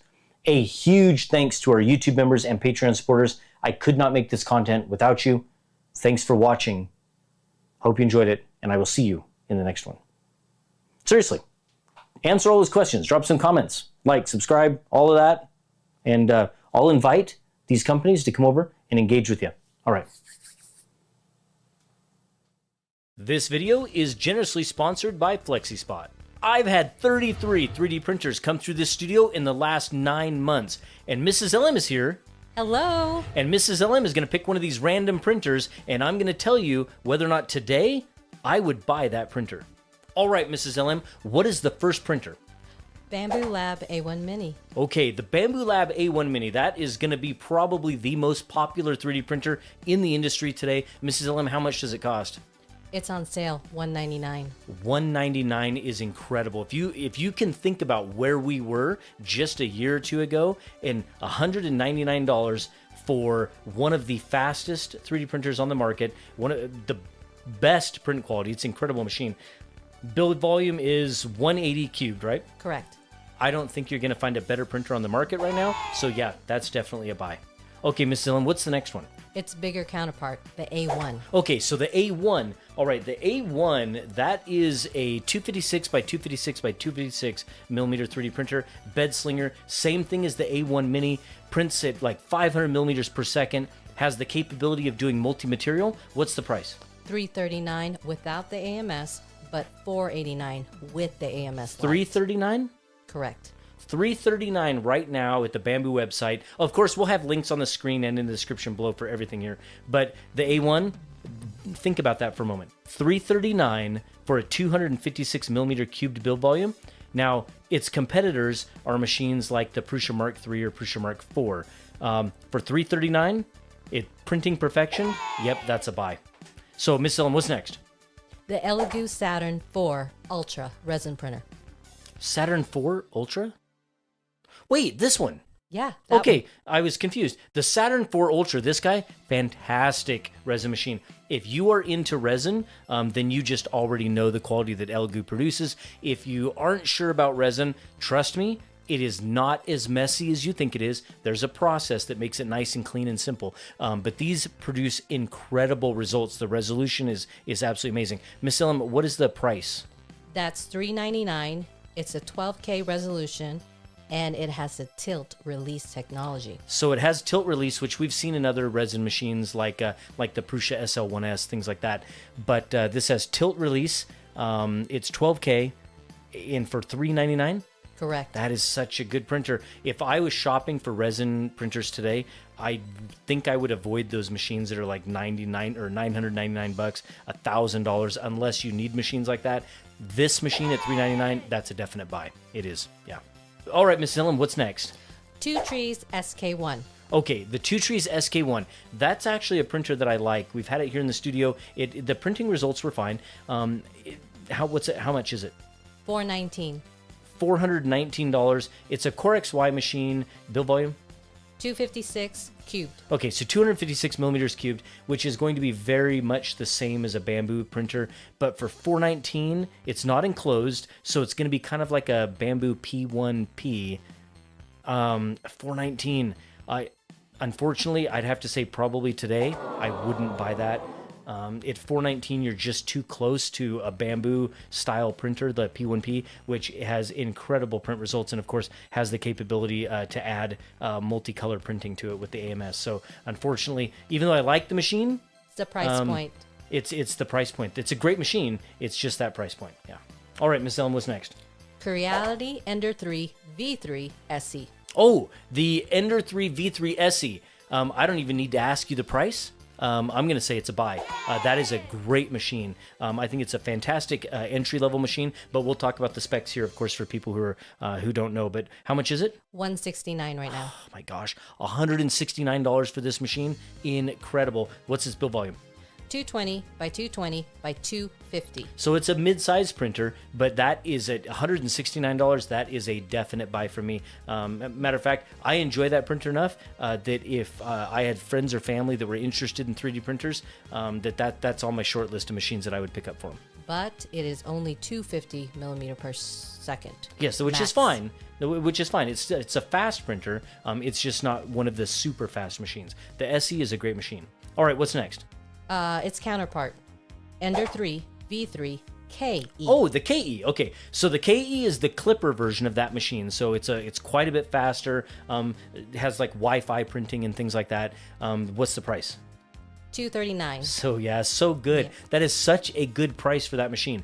Now, when it comes to comparing the print quality to something like a Bamboo Lab A1, the Bamboo machine is going to print better results, but you're getting a machine with clipper on it that allows you to tinker, kind of mess with the machine, tune it, kind of like infinite possibilities with a KE. So do I recommend that machine? Yes. Would I buy it today? I would. I would buy the KE. I would really recommend that for someone who's probably not a beginner, but someone who wants a very inexpensive Clipper 3D printer to play with. You know, outfitting a studio with the right gear is essential, and that's why today's sponsor FlexiSpot has been absolutely incredible. FlexiSpot offered to upgrade our studios with new furniture, and 3D printers are big, they're heavy, and it takes some really well-built heavy-duty desks to handle the abuse of 3D printing and content creation.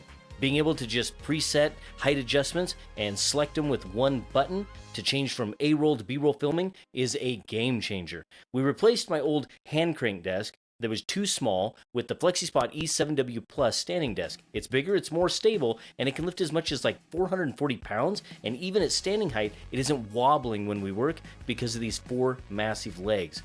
It's even large enough that we mounted our mics on it, and none of that gets in the way of our working.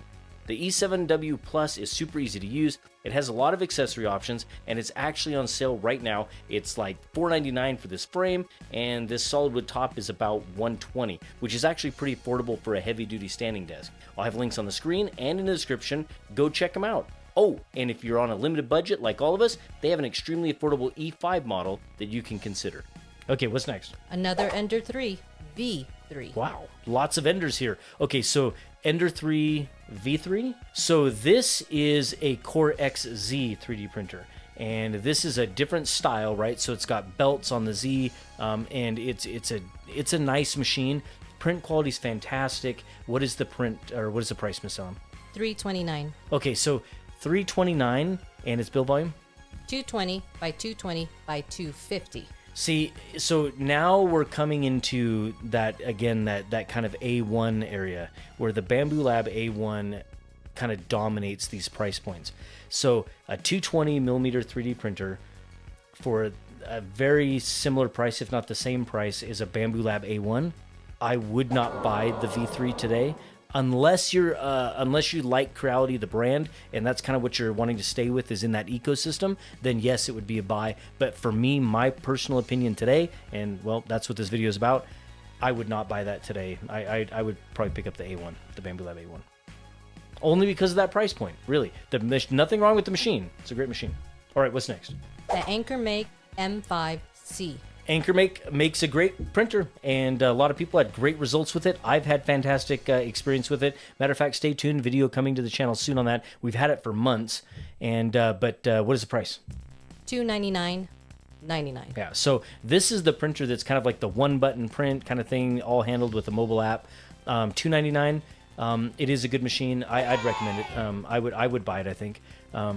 But like I said, it's tough because at that price point, you're kind of like, I don't want to keep saying bamboo, but these price points, right? I mean, that's why we're choosing 3D printers, is because we're choosing certain price points and we're picking the best ones within the price point.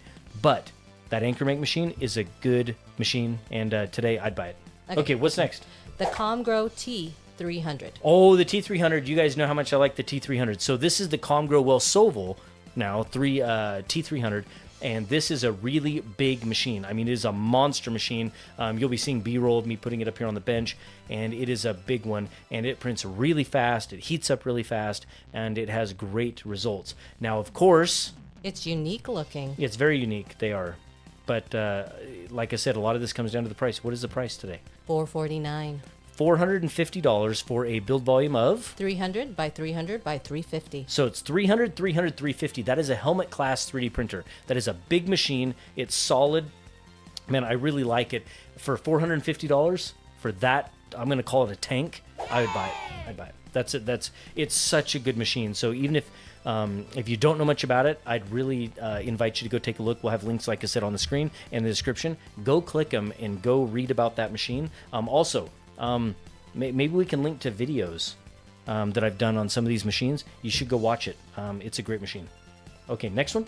Its counterpart, ComGrow T500. 500. All right, the T500 is a monster. If you don't know, well, you're about to see it because we will put it up on the bench in here. So it is a huge machine. It is so heavy. It's a two-person carry-around printer. You don't carry it. No, I mean, it's a two-person printer to move. But build volume is? 500 by 500 by 500. Yep, 500 by 500 by 500. It is a monster. So that's not just a helmet class 3D printer. We were making jokes at it. That's like an armor class. That's like, it's huge. And so, and what's its price point? I actually $7.99. $7.99. I actually think for a 500 millimeter cube 3D printer, $800. Yeah. That is an incredible price. And yes, I would buy it. Yeah, that's a definite buy. It is such a big machine. All right. What's next? King Rune KP3S Pro V2. The Pro V2. All right. So, Mrs. LM, I know. I know what it's like. Ender 3, V3, SE, KE, V3, V2s, Kingrun, KLP, 3, SP3P Pro 2. I know. Anyway, so the KP3S Pro V2, that is a little tiny guy, super popular. I had the KP3S Pro on my don't buy in the previous video that we did, the 23 3D printer video, where we had 23 3D printers in a year. And then 9 months later, add 33 more printers. It's insane. I had that on the don't buy list. This one, the Pro V2, they did fix a few things. What is the price on it right now? $239. $239. That's tough because what's its build volume? 200 cubed. Yeah, it's 200 cubed. For me personally, I would put that in the don't buy just because of the Bamboo Lab A1. And you will have far better results with the Bamboo Lab A1 than you will with that particular machine. There's nothing wrong with it. You'll just have better print results and a better overall user experience with the A1. Or A1 Mini, I'm sorry. So, yeah. But anyway, unfortunately, I have to put that in the don't buy for me. All right, what's next? The Curiality Halo Mage Pro 8K Oh, resin printer. 8K resin printer. So another resin machine. This is Creality's. This one was a great machine. I really enjoyed it. It had the resin pump in it, and which was actually really nice to be able to Helpful. pump. Yeah, it was pumping resin in, pumping resin out. I really like that. But it's all going to come down to the fact that it's 8K resolution, and I kind of think once you get above the 8K, 10K, it's going to be so hard to tell those prints apart with that resolution. They're all just going to have such great results. What is its build volume? 228 by 128 by 230. Okay, it's actually a pretty good size build volume for a resin printer. And how much? $379.99. $379. I think that when we get into these resin machines and they're sub $400, these are great machines. Resin is a fantastic experience if you haven't done it. Your prints are going to be amazing. You're really going to like it. But anything under 400, I think it's a buy. And I would buy it today. Yeah, definitely. Okay, what's next? Next one. The JG Maker R1. Oh, JG Maker's R1. I actually had a really great experience with that.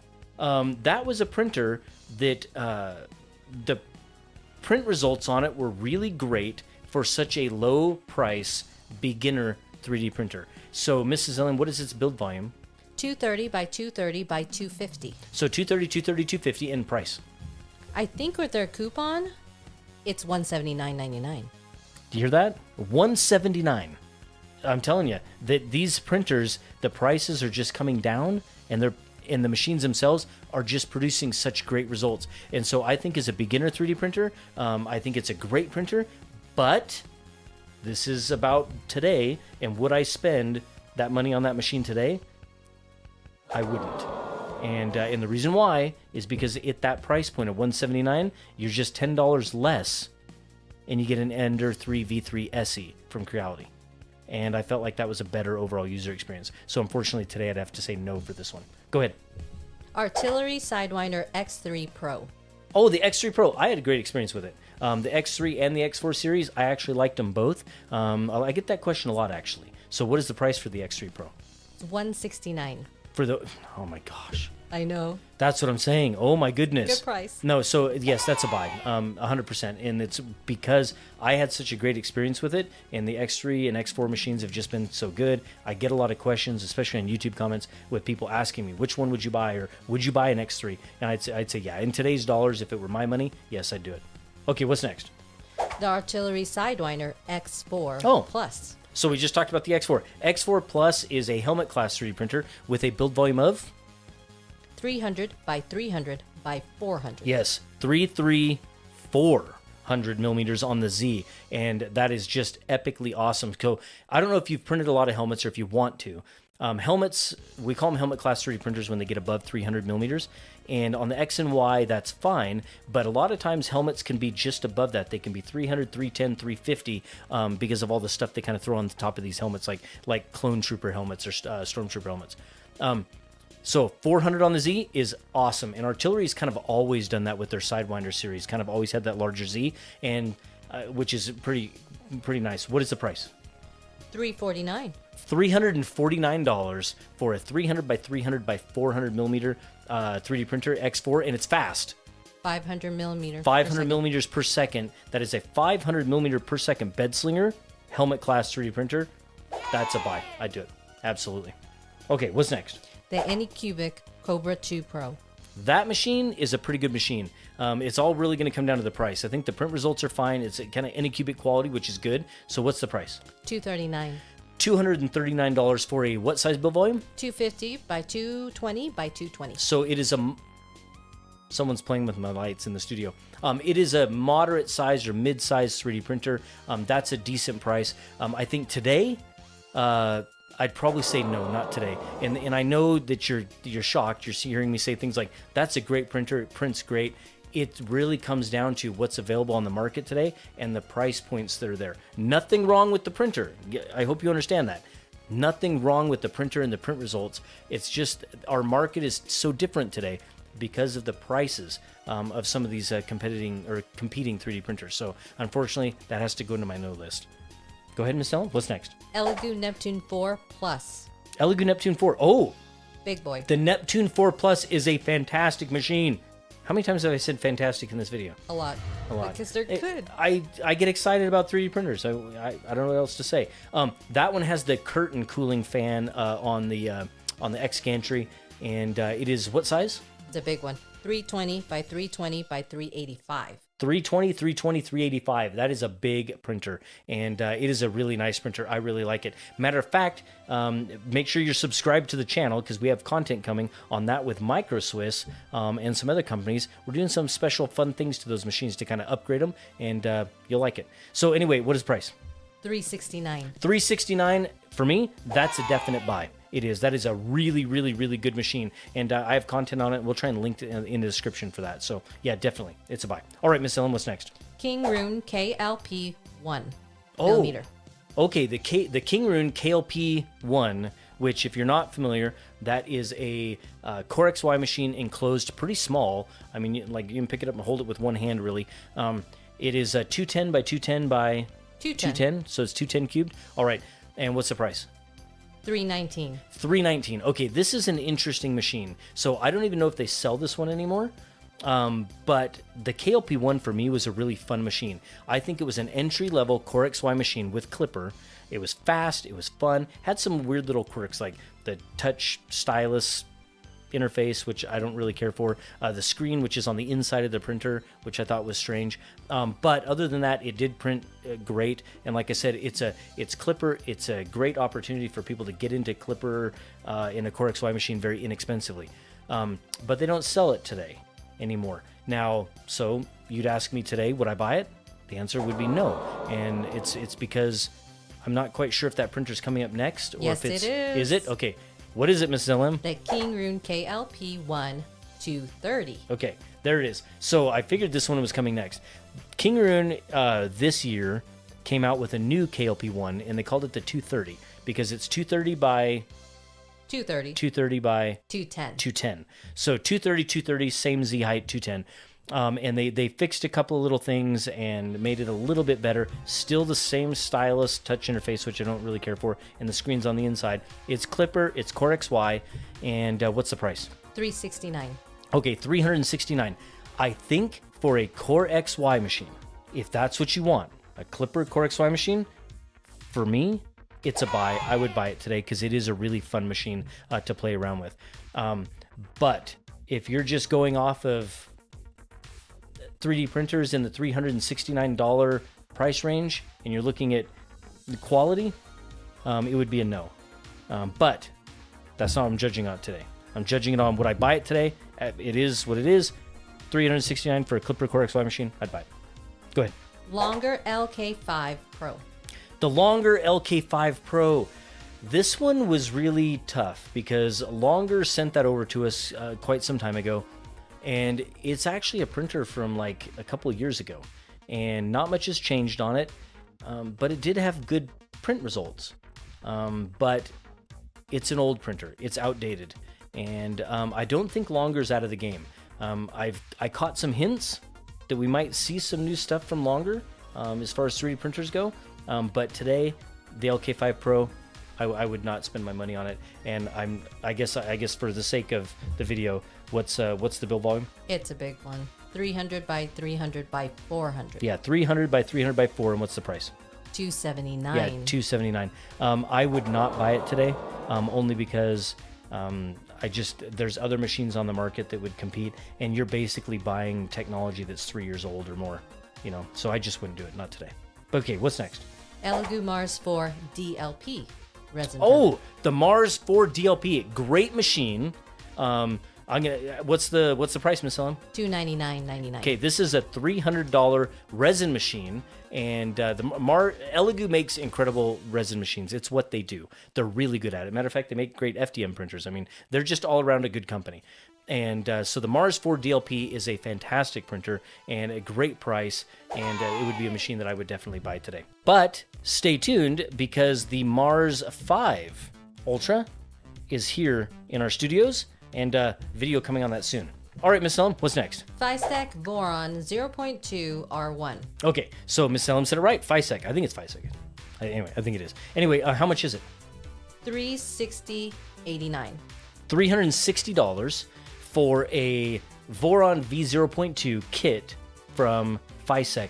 Now, the one I got was had all the 3D printed parts in it, and it was a beautiful kit. I mean, gorgeous kit. There's a video out that I put on my channel, so subscribe, go watch it. That is a great price for a complete kit. I mean, everything in it. Sit down, assemble it with you or your family, and have a great machine. They are an exhaustive endeavor, so you will spend a lot of time and a lot of love putting it into those kits and machines. But you'll end up getting something that you've created, so it's kind of a fun experience. So very custom. Very custom. So $360. Okay, $360. Would I buy it today? I would, because I actually think it was really cool. I think it was fun. Okay, what's next? The Mingda Magician X2. So I already kind of know about this one. So we've had the Mingda Magician X2 here for quite some time, and it prints great. It prints absolutely fine, but I think you're about to be shocked. Mrs. LM, what is the build volume first? 230, 230, 260. Okay, 230, 230, 260. So it's a mid-sized 3D printer from Mingda, and it prints great. It prints fine. But Mrs. LM, why don't you tell everybody what the price is? $109. Oh my gosh, $109. No, that's incredible. 3D printers are just plummeting in prices, and that is a great machine. It prints really well. Think about that. That's a little bit more than a $100 bill for a mid-sized 3D printer. Incredible. Would I buy it today? To be honest with you, I probably would, because I think a $100 3D printer, that's in a class of its own when we're at that price point. So I'd buy that today. Go ahead, Miss Ellen. Uniformation GK2. Oh, the Uniformation. Oh man, this GK2 is incredible. Content coming probably within days of the release of this video. That is an epically awesome resin 3D printer. And man, and I have a fun story, but I won't tell you that here. You'll have to watch that video. But Mrs. Ellen, what is the price? $849.99. $850 for this resin machine, and what's its build volume? 350 by 315 by 455. Oh, such a big machine. I love it. And so anyway, would I buy that today from Uniformation? Oh, I would. Remember what I said. Resin machines at $400 and $500 and below are incredible. And that's what, like, if you're getting into resin, great. Now, if you know resin and you've experienced it and you know what it can do, then an $850 machine, oh, yes, I would totally do that again. Yeah, I would. That's in my yes. Okay, Miss Ellen, what's next? The Ren Color AC10. Aw, the Ren Color. Do you I guys know what the Ren Color is? Do you remember it? That was the filament mixing tool head. Kickstarter. That's so frustrating. It's a nice big machine. What is the build volume? 300 by 300 by 360. Yeah, 300, 300, 360. And what's its price? No longer available, so... Yeah, so it's not available, so we don't really know the price. Anyway, I think it was between it was around the $400 mark. Here's the thing. Ren Color had something really cool. They'd kind of developed their own proprietary, like, custom tool head for mixing and the mixing nozzles. It was really special. It was not like anything that's ever been done before as far as the mixing. Has multicolored tool heads been done before mixing nozzles? Yes, that's not my point. They did something really special with this one. Then the problem was they actually got kicked off Kickstarter, or they got their Kickstarter canceled by Kickstarter. But I believe it wasn't that they did anything wrong. I think people didn't like the way they called it, like an 8-color. Was it 6-color or 8-color? 8-color. 8-color mixing tool head, and people thought that meant like you could put like 6 or 8 different filaments, and what they meant was you could put in these numbers of filaments and get that number of like default colors. And so that caused Kickstarter to cancel it. Then Kickstarter can't restart one, so they had to start a new Kickstarter over again. But ultimately, I would not probably buy that machine today. It was old tech, cool tool head, just old tech, really fun and interesting. It would be a specialty type printer. So unfortunately today I would not buy that. It was a cool machine though. I really liked it. Okay, Miss Ellen, what's next? The AOC'd X Maker Joy. AOC'd X Maker Joy. If you watched my video from just a couple of weeks ago, then you know how excited I am about this machine. If you haven't, subscribe and go watch it. That is one of the coolest machines that we have had in this studio. It is a 3D printer that's designed for children. And not just a 3D printer that, like, you've seen these other children's type 3D printers before. This one was really focusing on the user experience, and you've heard me talk about that before. I'm big into the user experience being more important than the function or features of 3D printers. Like, if you have to get rid of half a dozen features to have a far better user experience, that's what I'm all about. And that machine is so just epically awesome. The tools that come with it that allow children to, with their mobile phone, to be able to select models like robots and modify them and add things and remove things, and they can use the like AI assistant to say, make me this toy, and it will. And everything is just so beautiful and fun. AOC knocked it out of the park with the X Maker Joy. And so anyway, that today, I watch this. I'm going to tell you this right now. It's a buy for me. Absolutely yes. And then Mrs. LM, how much is it? $249.99 on Amazon. $249.99, so $250 for that machine, and it's got a really tiny build volume. It's like what, 120? 120 by 120 by 120. Yeah, so it's 120. Great machine for kids though. I mean, that is, so think about that printer like the Easy Bake Oven is. It's just it's a lot of fun, and I would highly recommend it if you are a family that wants to 3D print together with small children. And yeah, definite buy. Anyway, Miss Ellen, what's next? The Geek Alcade resin printer. Oh, okay. So this one's actually going to come in here on the bench in a box. And because I have not even opened it up and looked at it, I've read all the stuff on it. And but the reason why it's still included in this video, and unfortunately, I have to give this a don't know, right? So I can't tell you whether I would buy it today or not. So subscribe for the content that's coming. But it's the price. And this is pretty exciting because I think the feature set and the quality from what I've read and what I've seen from others is pretty good. But I can't give you my recommendation on it. Miss LM, how much? $99. $99 for this resin machine. And so, like I said, stay tuned. We'll have content on it, and I'll be able to give you that recommendation. But at this point, I say I just don't know, so I can't give you a yes or no on it. But I think it's pretty darn cool that they can do this. $99 for this resin machine. So hopefully it's good. It's a cute size too. I know, so cute. I like it. All right, Miss Elm, what's next? The Cheedy Tech Q1 Pro. Oh, the Q1 Pro. Great machine. Cheedy, almost said something I wasn't supposed to say. Cheedy has been killing it lately with their machines, and the Q1 Pro is a great machine. Heated chamber, Core XY enclosed. I mean, it's going to print all your exotic materials. Your more industrial stuff. But how much is it? $499. $500. For me, that's a buy. You're getting an enclosed Core XY machine with a pretty decent build volume of 245 by 245 by 240. right. So mid-size, right? So pretty decent build volume in there, but you're getting it with a heated chamber.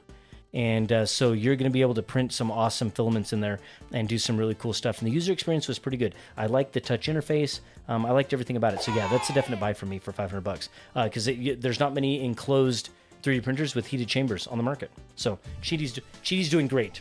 All right, Miss Ellen, what's next? The Creality K1C. Okay, so the Creality K1C, we actually have two of those, right? Yes, we do. Okay, one from Creality and the other one was sent to us from SaneSmart. So thank you, SaneSmart. Thank you, Creality, for that. It's a great machine. It's a mid-sized 3D printer, Core XY, enclosed. It's got a build volume of about 220 by 220 by 250. 220 by 250. Great machine, great print results. We opened it up live on our Twitch stream, which, by the way, you should absolutely join. Twitch.tv/LoyalMoses. We are live Mondays, Wednesdays, and Fridays at 5 p.m. Pacific, and we give out filament and 3D printers and stuff every single time we go live. So be there. Yeah, we have a great time. We opened them up both and we printed with them both at the same time on our live stream, and the print results were great, almost identical. One of them printed a little bit different, but not bad. So I wouldn't say it's a really quality control issue, but they printed great. But it really comes down to price, because I have a feeling that this price is in the 400s. How much is the price, Miss Ellen? $459. So it's $459. But is a K1C right now? Would I buy a K1C for $449 today? No, I don't think I would. If the price were $419, $409, $399, absolutely I'd be there, because there's nothing wrong with them. They're really good machines and they print really, really well. It just comes down to the price point. Things are just dramatically changing in our industry right now when it comes to dollars. So, and that's what this video is about. Would I buy it today? Okay, Miss Ellen, what's next?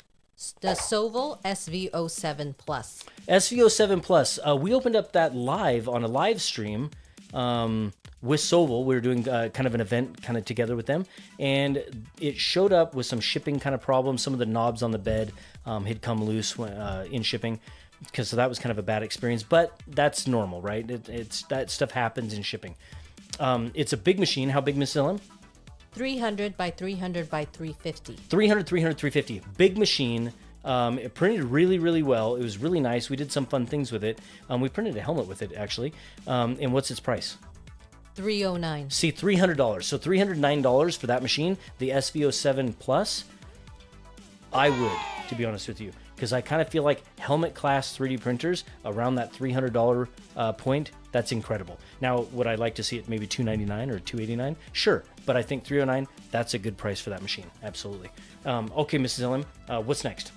The SV08 from Sovel. Oh, the big one. Okay, so the SV08 is a monster machine. This is basically, think about this as like, this is a mass production Voron 2.4 and build volume of 350 by 350 by 345. So 350, 350, 345 for this machine. This one caused a little bit of controversy when it was announced. Sovel basically took the Voron style machine, the very popular 2.4, and they built a mass-produced one.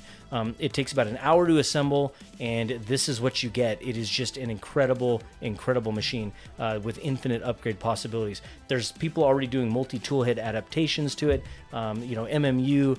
This would be a machine that you could just tinker with infinitely, and it's got a great price, I think, for it. So, Miss Ellen, what's the price? $579. $579 for this machine. This one is a definite buy. So if you think that you would like to play with a Voron, but you don't want to spend days and weeks putting it together, right? I would really suggest this is a machine. So yeah, it's a buy for me. Yeah, definitely. All right, Miss Ellen, what's next? Our very last one. Oh, we're already at 33? Yeah. All right, what is it? The Elegoo Mars 5 Ultra. Oh, that's the one I can't show you. So that machine, I don't know how we're going to do this. It's going to have to sit in here on the bench, either blurred. Is it blurred right now? Is it? Is it blurred, or did I cover it with something? Anyway, I can't tell you about this machine because it's actually not released yet. I have an NDA. It'll be out in a couple of days by the time this video is uploaded. But it is a really, really good machine. I can't even tell you the build size, and I can't even tell you the price.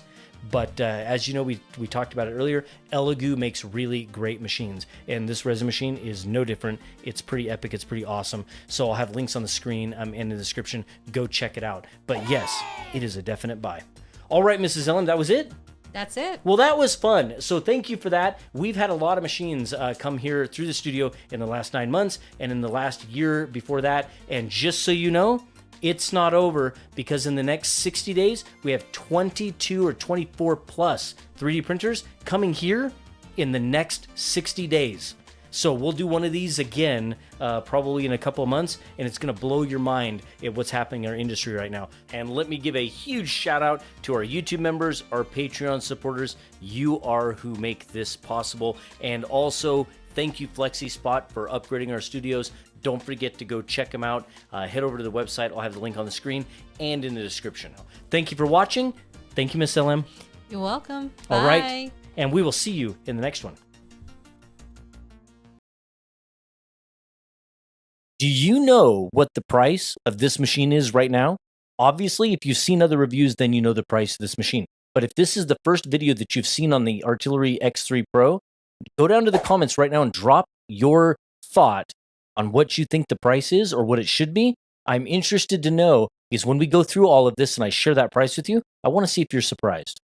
This is the Sidewinder X3 Pro, the 240 by 240 by 260 millimeter Marlin-based speed demon from Artillery. We've been patiently waiting for Artillery to crank out more machines since we've had the X2 here in the studio. Now stick with me. We're going to go over all of its features, my thoughts, and where it fits in this fast-moving industry. Let's go. Before we get started, let me give a big thank you to Artillery. Thanks for sending this over to us and letting us share it with our audience. Like every printer video, we got to talk about the build volume first. This one is 240 by 240 by 260 on the Z, which puts it kind of in the middle range. So anywhere between 220 and 250 or 256, somewhere around there, is a good mid-range or mid-size printer. The build plate gets up to 100C, and it has a double-sided flexible PEI textured build plate, which is pretty standard now. This machine has auto bed leveling, and it actually does a 49-point auto bed level, and it does have manual knobs for backup, but I didn't have to touch those. Mine was pretty flat and level out of the box. It has a filament wiper on the bed. It's not multicolor, and I think that's just used to clean the nozzle before it actually does the 49-point bed leveling. By default, the Z offset on mine was a little bit high. I had issues with print sticking initially, so I just reached into the interface and just lowered that Z offset, I think, by about 0.5 millimeter, and everything stuck perfectly from there. Now, the hot end gets up to 300C, and it has a dual gear extruder and a quick change nozzle.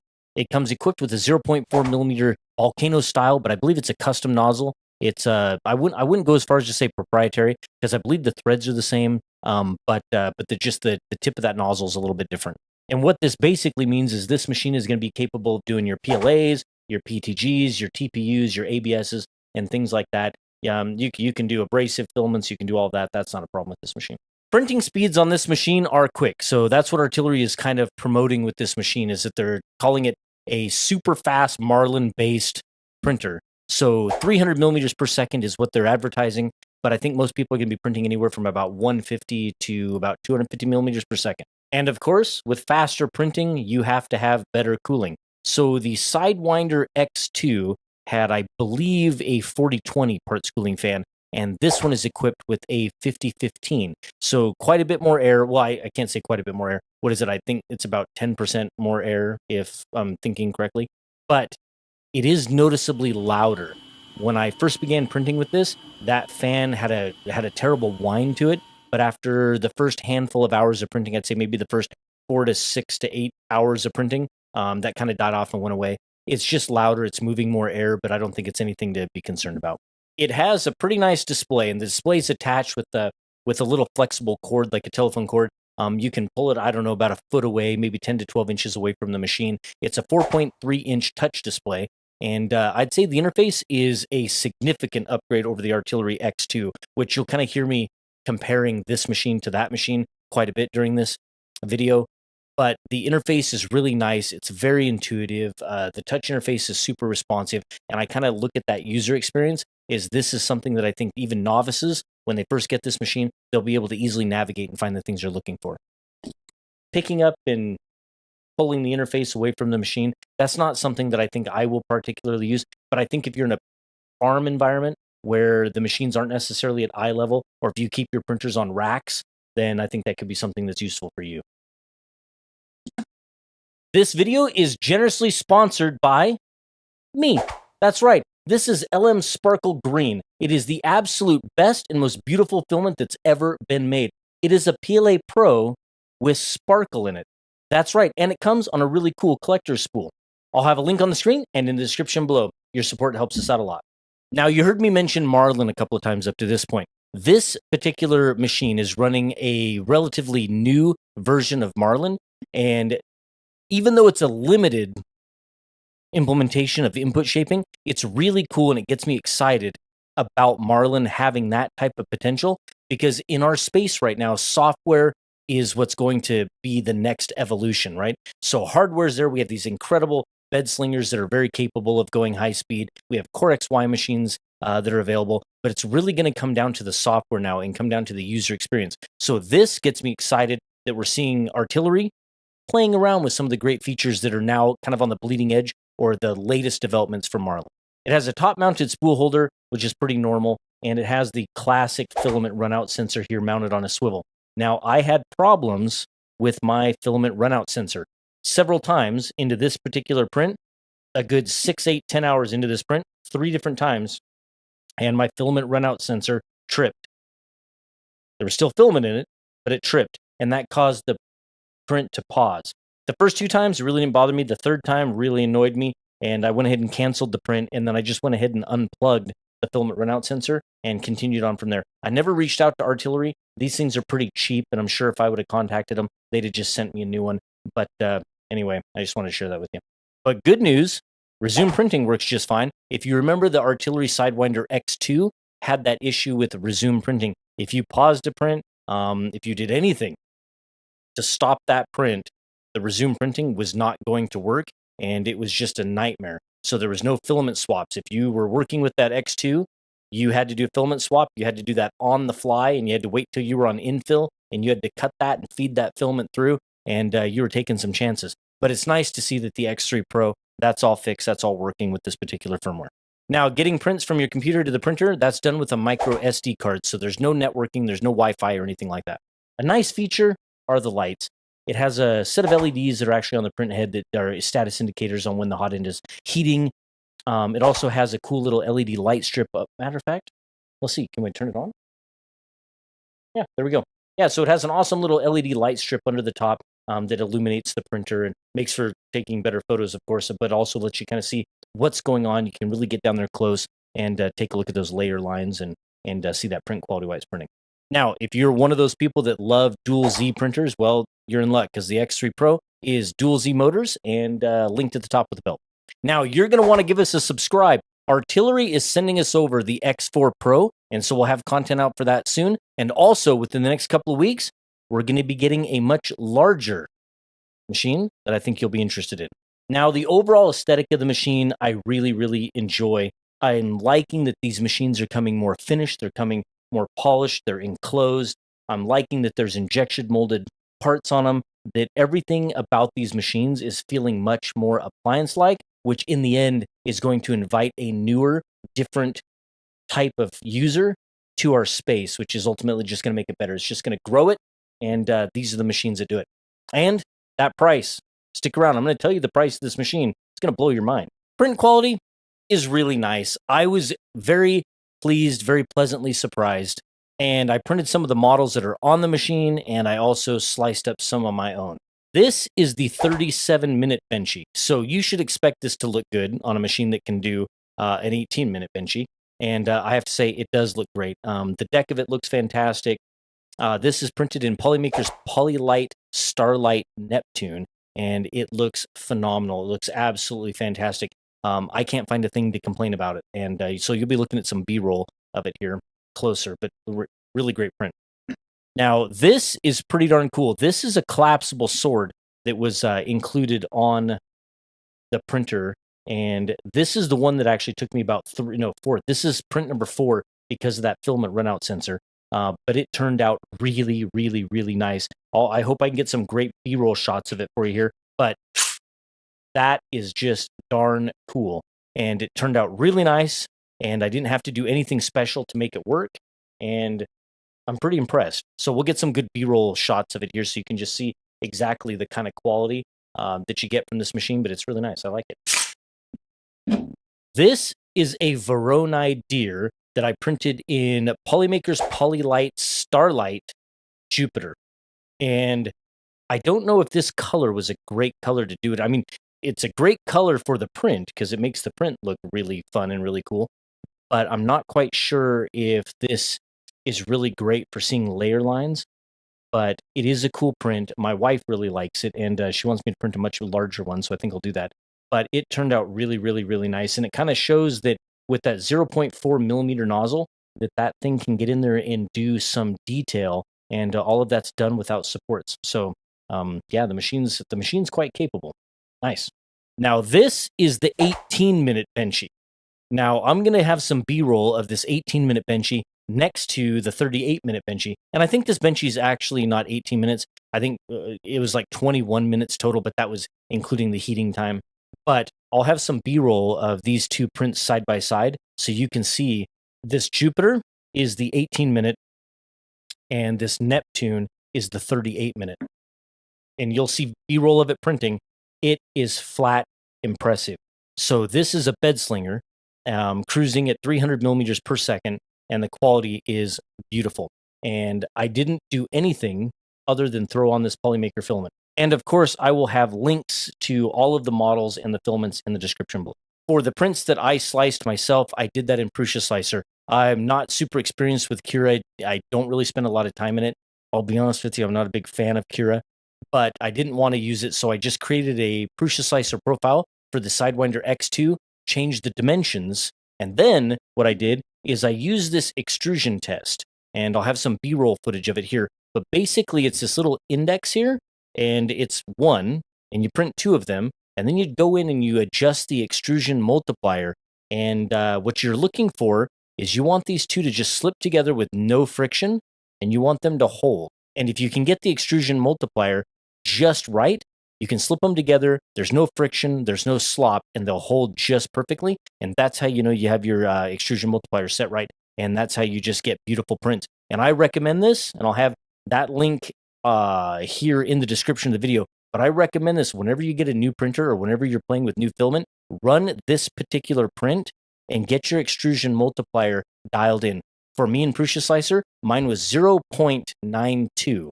And so, for instance, on the JG Maker R1, I had mine at 0.91 for that printer with Polymaker filament. And on this machine, 0.92 is my multiplier. Are you ready? Now we'll talk about price. Hopefully you dropped your price in the comments below so that we kind of got your expectations. This loaded machine is $219 at the time of filming. And what we're seeing compression in our industry. We are seeing features like this that should be on machines that are somewhere between $400 and $500 or more. And we're seeing that downward pressure where we're driving those features that are on those more expensive printers, or where it was on those more expensive printers, down to the $200 to $300 range. And that is just fantastic. Now, people are going to say, well, what about a $300 machine? There's other brands out there that offer far more at $300 or $400 or $500. But here's what I'm trying to explain here. There is a space in this industry for all of these printers. This particular machine at $219 is going to fit perfectly for people that are in that $200 budget, that have a hard budget of $200 or $250. And now, compared to what you would have gotten a year ago at $200 or $250, this is what you're getting. You are getting one of the most advanced machines in our space, feature loaded at $219. And so artillery's not playing around. And I'm excited to see what they're going to do in the new year, because I've seen some of it, and I don't think I can share it with you, but it is fantastic. So this machine right now, $219, I highly recommend it. Thanks for watching. We will see you in the next one. And if you'd like to have your name on the screen with all these other wonderful people, we would love to have you as a YouTube member. That definitely helps us create content here on YouTube. Happy printing.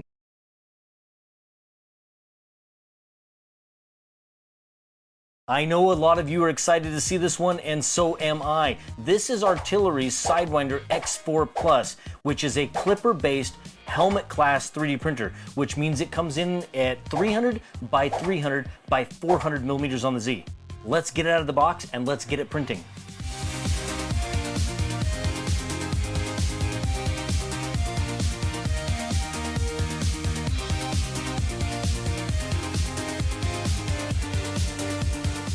Well, it's out of the box and it's printing and it's huge. Now, traditionally, large format bed slingers and speed just don't go together. And that's kind of what we're going to look at today. Is this a machine that can mix those two very different things and make it work? One of the greatest fears that you have when you're printing with a large format 3D printer is failure, because big printers mean big filament losses. Well, we are printing right now while we're filming. So stick around to the end of the video and find out if it makes it.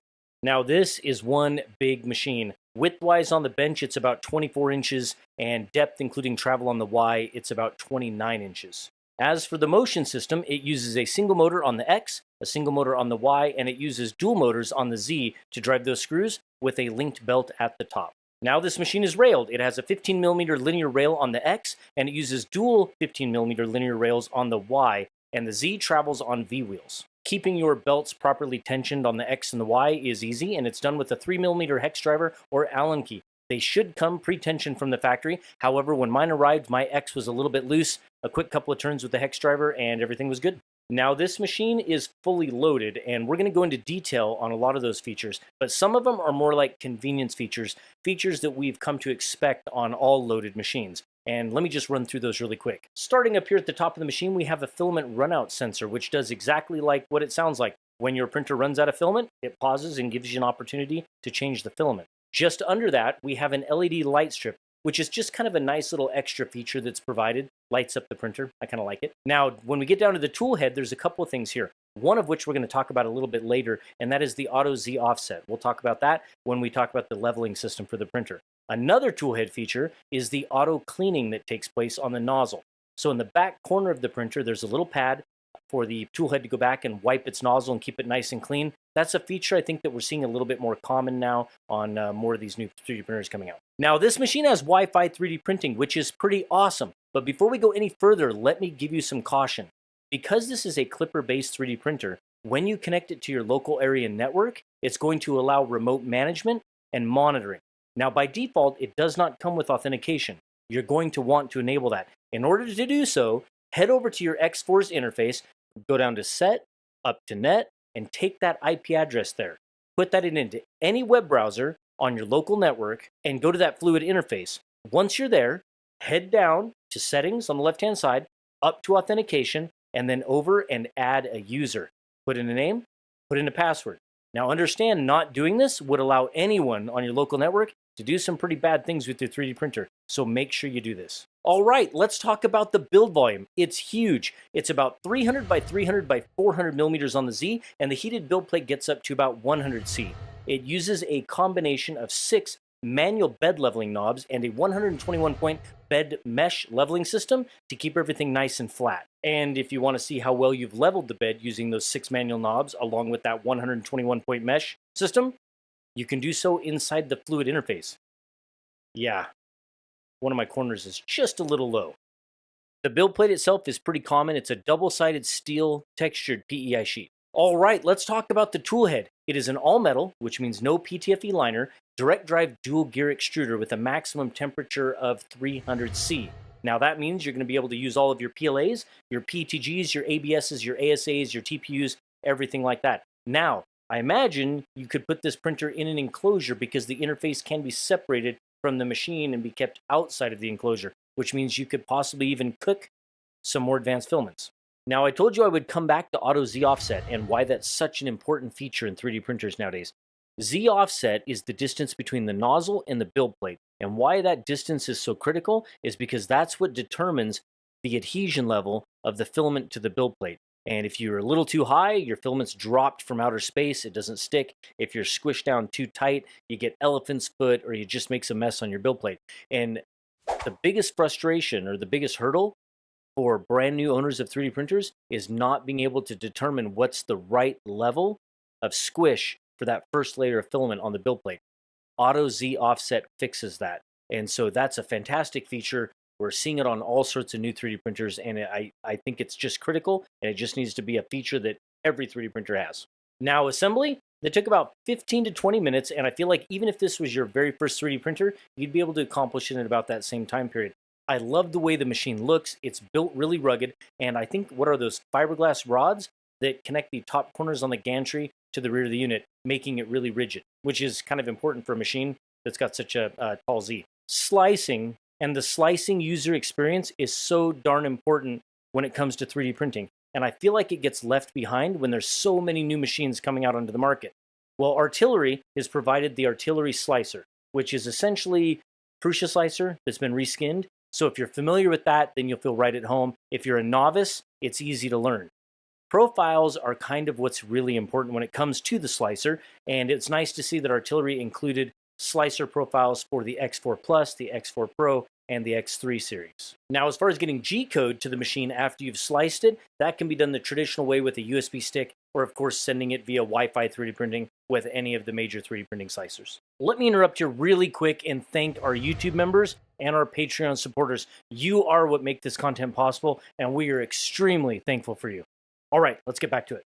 I've been saying Klipper a lot, and I just now realized there are a lot of you watching that don't know what Klipper is. So let me explain. Now, for those of you who already know, feel free to jump ahead or just humor me for a moment. Klipper is the firmware that controls the 3D printer, and the standard and alternative up to this point is called Marlin, and it's a very basic, reliable firmware, while Klipper is the cutting-edge, bleeding-edge firmware. Some of the major differences between Klipper and Marlin are Klipper has input shaping, which is basically resonance detection and compensation, as well as things like pressure advance. But one of the major differences is that this machine actually has a full-on computer running the Linux operating system with Klipper on top of that. So it's quite a bit more powerful, and I think that that's why a lot of people are really looking at Klipper for these faster machines. It's all about those calculations. Okay, this is for you nerdy geeky types. This has a MakerBase board in it, which means the default username is MKS and the password is MakerBase. I have a challenge for you. Join my Discord. I'll have a link on the screen,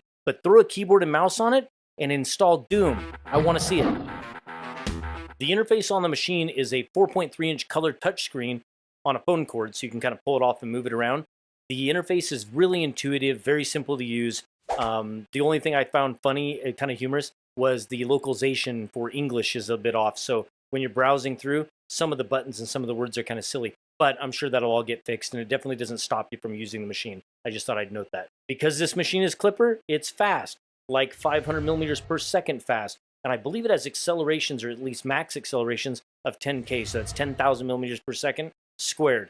Now, a lot of machines that are coming out onto the market, bed slingers with Klipper, are all boasting 500 millimeters per second as their max print speed, but you're likely going to be printing around the 300 millimeters per second speed range. All right, let's look at some print results. Most of the filament that we've run through this printer has been Polymaker, and that's been their Polylite PLA Pro, their Polylite series, and the Polysonic, which is their high-speed printing filament. Okay, we're going to do a little bit of a comparison here, as well as show off this if it finishes, so stick around to the end. But this is a low poly Bulbasaur that I picked up off printables, and I printed this at 0.2 layer height, just default settings in the slicer, in Polymaker's Polysonic Red, their high-speed filament. Now we're going to compare this against this low poly Bulbasaur that was printed on, and I can't really tell you the printer. This may have been on the King Rune KLP1. I believe. I'll have to go back and check my videos. But this versus this, and you'll be looking at some B-roll. The green is going to be in the other printer, and the red is in this X. Looking at both of these prints, you can clearly see that the Bulbasaur from the X4 Plus is the superior print. It's just a really good-looking print. 0.2 layer height, it looks fantastic. I don't see much ghosting at all. I do see some surface artifacts from speed a little bit, but nothing that concerns me. Nothing that can't be tuned out of the machine, especially since it's Klipper. Now this is another print, and this is a Koopa, and I thought this would be kind of fun. We printed a couple of these in different colors. This is Polymaker's Polylite PLA Pro Green and Polylite PLA Pro White, and I think this absolutely turned out fantastic. Take a look at that, and I'll have some up-close B-roll of it.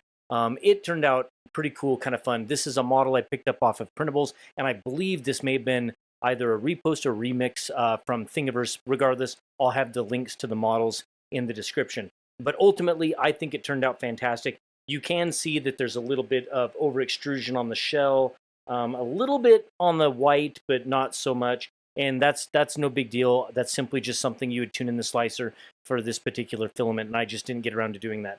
But I think it turned out really, really, really well, and quite happy with it. And I'm really looking forward to that one finishing. It's going to be way bigger, so stick around to see if it finishes. All right, so the big question, who is this machine for? Is it for novices? Is it for experts? Is it for no one? Well, the truth is, it's a really nice machine. We've been waiting for Artillery to roll out the X3s and the X4s, and this is not a disappointment. This is a large printer, helmet class, that's running Clipper. It's really fast, and it's really nice.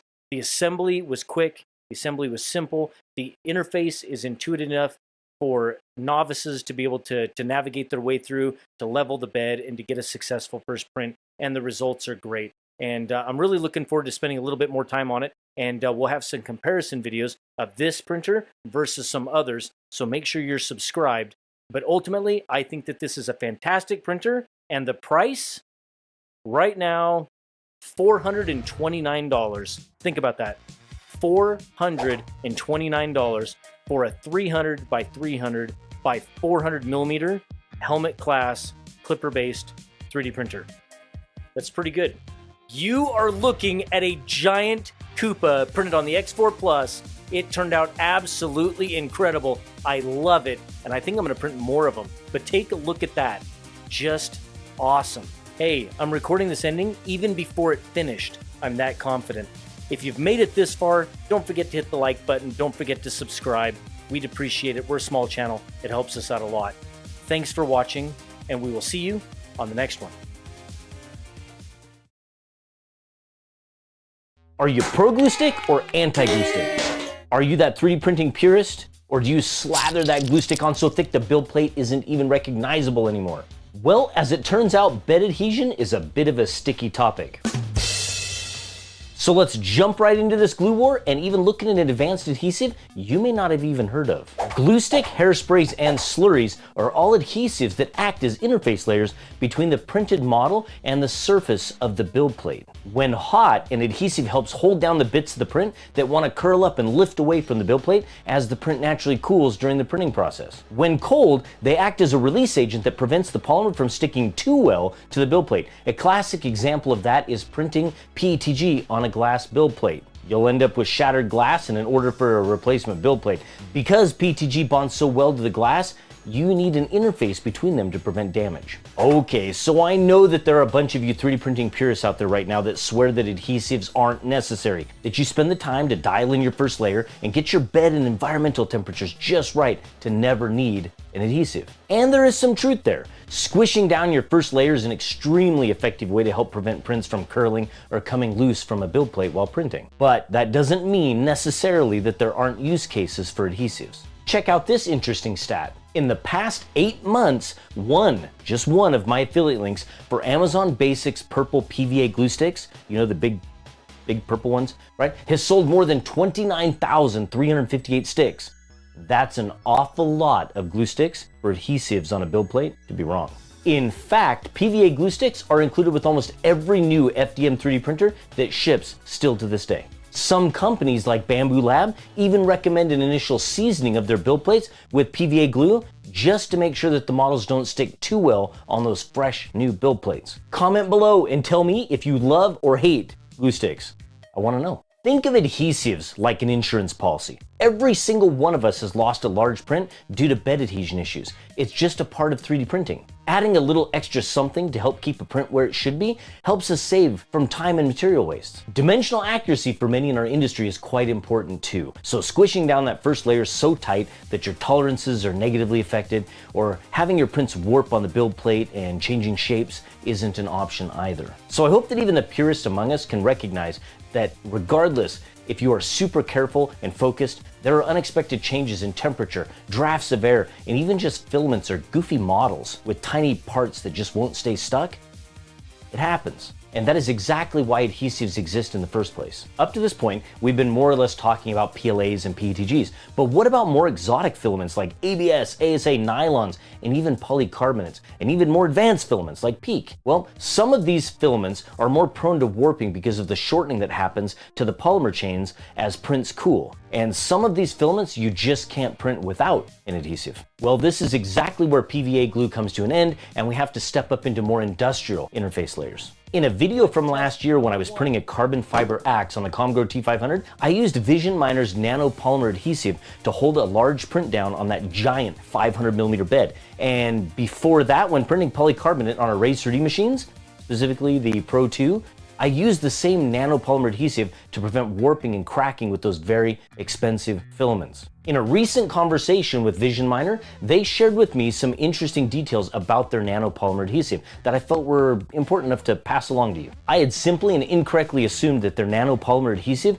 was reserved only for more exotic filaments, but in fact it works far better than PVA glue and lasts even longer when it's used with PLAs and PTGs, which is kind of cool. I was told that you can print repeatedly on a single application of nanopolymer adhesive up to as many as 30 to 50 times before another application is necessary. Little goes a long ways. The need for really applying the adhesive really comes down to how much stick is required for the material. More advanced materials remove a little more of the adhesive when you remove the prints versus materials like PLA and PTG that don't remove as much because they naturally just stick quite a bit less to the build surface. Also, I was cleaning nanopolymer adhesive off my build plates with isopropyl alcohol when it turns out Vision Miner told me that nanopolymer adhesive is water soluble. How cool is that? So I guess I could have just been rinsing those build plates off in the sink. As you would imagine, the more advanced the adhesive, the deeper the dive into your wallet. But Vision Miner just recently created these awesome 10ml bottles of their nanopolymer adhesive that are available on their website right now for like $5. Actually, they're only like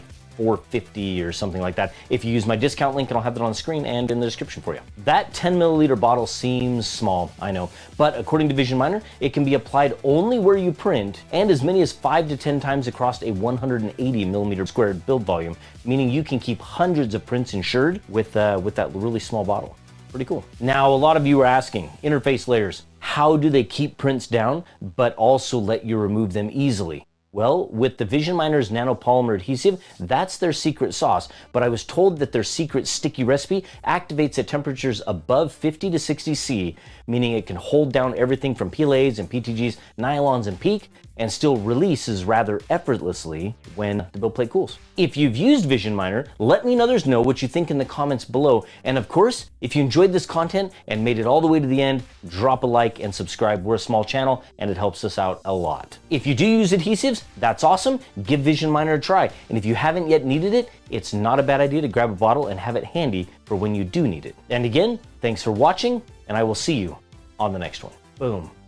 Here we go. This is the X1 Carbon. This is Bambu Labs' mid-sized and current flagship 3D printer. It's fully enclosed with a build volume of 256mm cubed. The print quality is some of the best, if not the best in the industry right now, especially with speeds up to 500mm per second. It has a hot end temperature of 300 C and a build plate temperature of 100 C, and will print all of your filaments from PLA and PTG to ABS, ASA, nylon, and even polycarbonates. It comes standard with a hardened nozzle and hardened gears, so you can print abrasive materials like carbon fiber and glass-filled filaments, as well as glow-in-the-dark materials. It also includes LiDAR with dynamic flow calibration for increased print quality, and it comes with a camera for remote monitoring, time lapses, and detecting failed prints. The X1 Carbon is compatible with Bambu Labs AMS, which is their 4-filament multicolor system that can be connected in series for up to as many as 16 colors using their AMS hub. The X1C has a large touchscreen interface for managing the printer locally, and of course works with Bambu Studio, which is probably the best user experience in 3D printing that exists right now. Next, we have the P1S. This is a lightweight version of the X1 Carbon, same size and temperatures. It is enclosed as well, and print quality is going to be nearly identical, if not exactly the same, as the X1 Carbon. It has a small non-touch interface and does not come standard with the hardened nozzle or hardened extruder gears. However, you can buy and upgrade them. It is fully compatible with the AMS, and the remote management user experience will be identical to that of the X1 Carbon for quite a bit less money. Now the P1P. This is essentially the P1S without an enclosure or activated carbon filter, saving you even more money. You can buy an enclosure upgrade kit at any time, or you can print your own enclosure. Bamboo has files available for this, and there are already a ton of fun versions out there to choose from. Again, same interface as the P1S and same amazing remote user experience for slicing and management of the printer. As you'd expect, the P1P is the same mid-sized build volume and temperature max printer like the P1S and X1 Carbon. Don't forget to like and subscribe. Seriously, do it.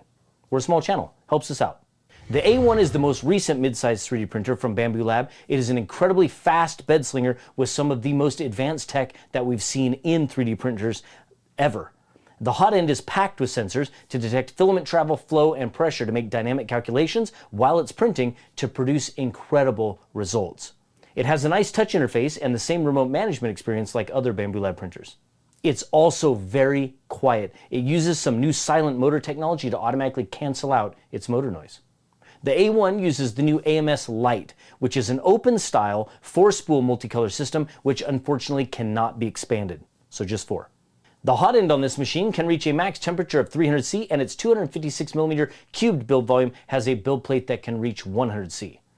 Now, the A1 Mini was released last fall and continues to be one of the hottest entry-level 3D printers ever. Although Bamboo Lab is marketing this as a beginner's printer, I personally think it's a printer that everyone should own. It's the most used 3D printer in our home. The A1 Mini produces incredible results, even at high speeds, and is priced so low it's almost too good to be true. The A1 Mini, as the name implies, is smaller in build volume, coming in at 180mm cubed, and has a maximum nozzle temperature of 300 C and a build plate temperature of 80 C. So it's just a little bit cooler there on the build plate compared to the other machines in the Bamboo Lab lineup. Both the A1 Mini and A1 are designed for PLAs, PTGs, and TPUs, not for more advanced filaments like ABS and ASA. You'd ideally want enclosures to print those filaments reliably anyway. Fun fact, there are no speakers on the A1 or A1 Mini, so all those musical sounds that you actually hear are the motors. I have dedicated videos on all of these 3D printers. Drop a like and a subscribe, we'd appreciate it. Then go head over and watch them all. And there you have it. I'll have links in the description. Enjoy.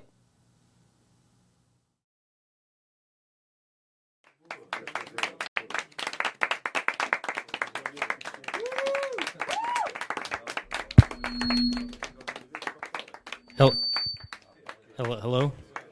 Hi. So, because if there's one thing that's stronger than ABS, it's 3D printing opinions.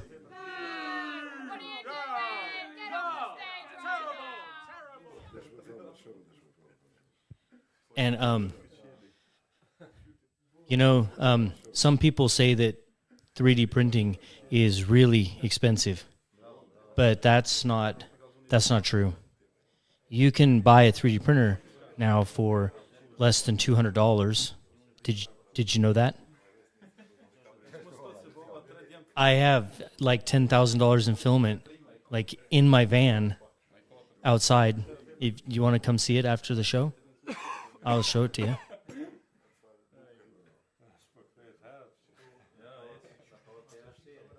Some people say that 3D printing is just for nerds. I don't think that's true. I mean, I like it.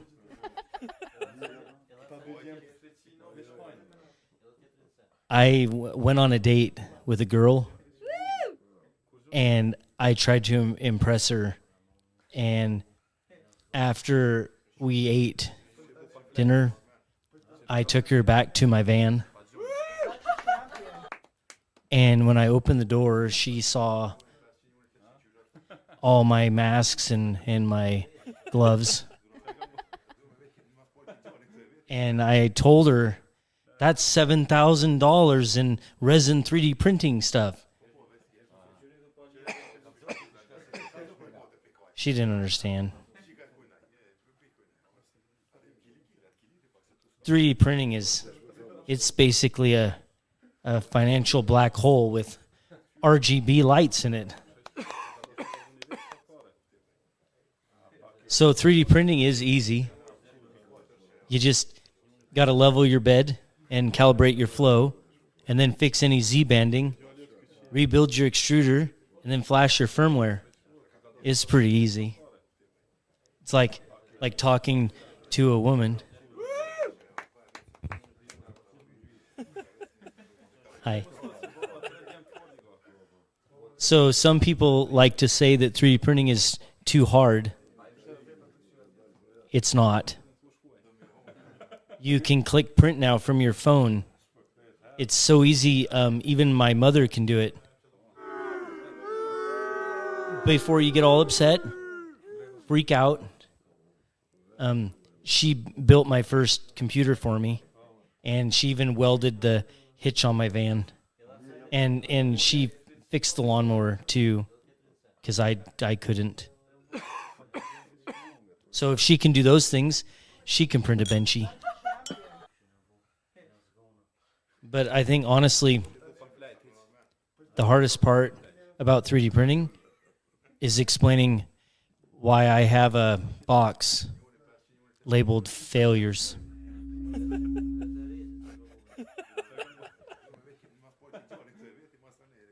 So 3D printing is actually really good for the environment. So you save a lot of money and resources by making things yourself. And I like to print full-size Star Wars helmets for my head that I wear in my van alone while I'm making another helmet. If you want, I can show them to you. Some people say that 3D printing is bad for the environment. No way. I know, right? I don't think so.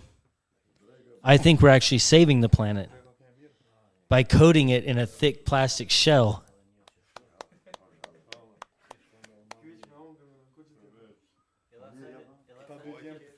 A lot of people think that 3D prints are pretty weak.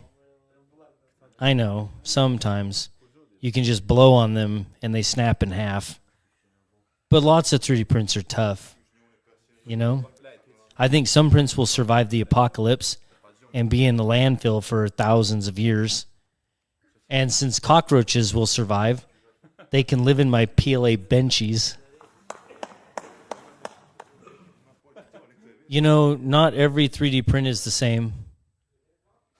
You know, some people have 3D printed toaster knobs that could stop a bullet. And then there's people that print. Why? Why do they print those? Like I printed a doorstop and it broke. What?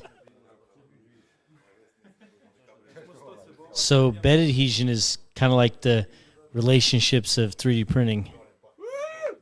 Yeah, I've had prints pop off the build plate in the middle of printing. It's basically the 3D printing version of getting dumped. 1 minute everything's hot and sticking, and the next it's cold and your life's in pieces. They're action figures. Action figures. I can print whatever I want, Mom. Yeah, so you can totally print functional things, like parts and stuff. Like,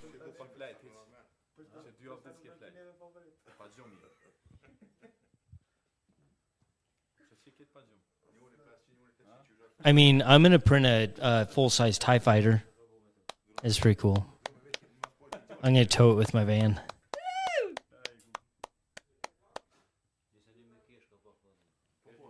You've all been a wonderful audience. So tonight I'll leave you with one last joke. What do you call a bunch of Voron people at a party? Lost. It's good.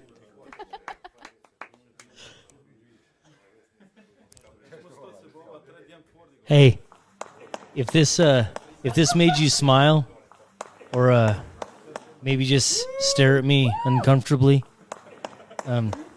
you should like and subscribe. It helps out a lot.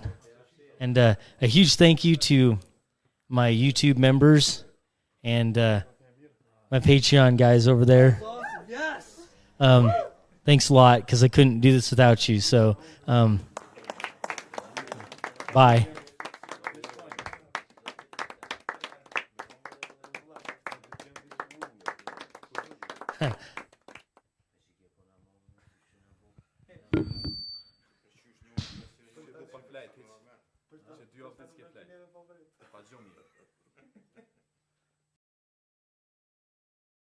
If you're looking for an inexpensive Core XY machine to play around with, stick around, because this machine may be for you. This is the KLP1, a 500 millimeter per second monster from King Rune. And it's only $379. I know, right? Crazy. This machine is going to be a tinker's delight. It's going to be for people who want to really play with the machine, who want access to a Core XY machine at a really low price. But let me explain what Core XY is for those people who don't know, who might be watching this, who might be interested. Core XY is basically just a different motion system. So in a bed slinger, which is the Cartesian style 3D printer that I kind of have over here behind me, that is where the Y axis moves back and forth. That's the build plate. It actually moves forward, it moves backward. The print head moves on the X, and of course, the gantry on the Z goes up and down. In a Core XY design, for the print head to move in any given direction, it requires two motors to work in tandem to move that head. And it's a much more efficient motion system, and it's a little bit more accurate. And of course, you get some speed out of it as well, which is why we see these crazy speeds out of Core XY machines. Now it's running Clipper, and Clipper's been kind of a fringe kind of firmware for 3D printers for quite some time, but it has been known to be the firmware of those who want to tinker, those who want to play with some kind of edge features, some of that bleeding edge technology. As I mentioned before, this printer can print in upwards of 500 millimeters per second, which is darn fast. You're mostly going to be printing on this machine in anywhere from around 200 millimeters per second up to about 350 millimeters per second. And for such a tiny machine, this thing is one chunky boy. It weighs 30 pounds, and yet it's only like 13 inches deep. I think it's 16 inches wide, and it's about 15 inches tall. So that is one heavy, heavy machine in such a small, compact, like, form factor. Assembly was pretty easy. Pulling it out of the box, throwing it up on the bench was relatively simple. There were about 4 panels, I think, that we had to put together. There are 2 side panels. These are darkened acrylic panels. Put the side panels on. Then it was just assembling the front door, putting the knob on it and attaching it to the machine, and of course the top lid on the machine. I do have one complaint though here before we go any further. That top lid rests so close to the hot end that when it actually is closed, it's resting on the wire harness that runs to the hot end and the PTFE tube. So printing with it closed, you can see that it's already starting to leave marks on the lid, and that's going to be something that's going to have to be addressed, I think, at some point. But mostly, leave the lid open. That's what I've been doing, and let it flop back, and it kind of rests on top of the spool holder on the back. But ultimately, if you're printing PLA, you're going to have that open anyway. But do know that if you're printing things like ABS, and you're printing things like ASA or nylons, and that door is closed, understand that that's going to be rubbing on the inside. Also, when it comes to loading the filament, because that door is closed, it actually makes the PTFE kind of bend at a really kind of sharp angle. And I found that I couldn't actually load filament until I opened up the lid, straighten that PTFE tube, and then I was able to feed filament in and load it. Before we get too far, let me thank Polymaker. They are the generous sponsor of today's video, and they sponsor all of our content here on YouTube and on Twitch. All this filament on the wall behind me, that's Polymaker. I'll have their link on the screen and in the description below. Please help support our content. Go check them out. And while you're over there, why don't you go and check out LM Sparkle Green, which is the official filament of the LM show. And it is a PLA Pro with glitter in it. And it's kind of perfect for Christmas trees. And it's the Christmas season. But go check it out. Every single one of these spools that you pick up helps support our content. Thank you. The hot end is a direct drive all metal hot end that reaches a temperature of 300 C, and it comes stock with a 0.4 millimeter nozzle. This machine, being enclosed and with a temperature of 300 C, can print PLAs, it can print TPUs, PETGs, ABSs, ASAs, nylons. It can pretty much print all of those basic and advanced filaments. And I think that's going to be one of the selling features, right? So it prints all of those fantastic filaments, but at a price point of $379, which is pretty incredible. I'm liking the direction this stuff's going. The build plate is, it's relatively small, but you really can't complain. That goes along with the territory of having, a relatively small footprint. But it's 210 millimeters cubed. So just to give you kind of like scale, a Prusa Mini is 180 millimeters cubed. So the build volume is going to be just a little bit larger than that in every direction, but understand that the majority of people who are 3D printing can get away with printing inside of 180 millimeter build volume. Most prints fit within that, so don't let that scare you off. The build plate reaches a temperature of 100 C, and it comes with a flexible PEI removable sheet. Auto bed leveling is done with a mesh type system, and you can manually run that, and it'll just go across the build plate and get that mesh and make those calculations for you to get a nice, smooth, even first layer. Now let's talk about King Rune for a moment. King Rune has been around since 2015, and they make more than just 3D printers. They make filament and they make accessories. In fact, one of the accessories that they make is a filament dry box, and we're going to take a look at that along with the printer today in this video. This is King Rune's filament dry box. It's basically a dry cereal box with a rubber gasket on the top, and it's got a PTFE pass-through on the rear, a PTFE pass-through on the top.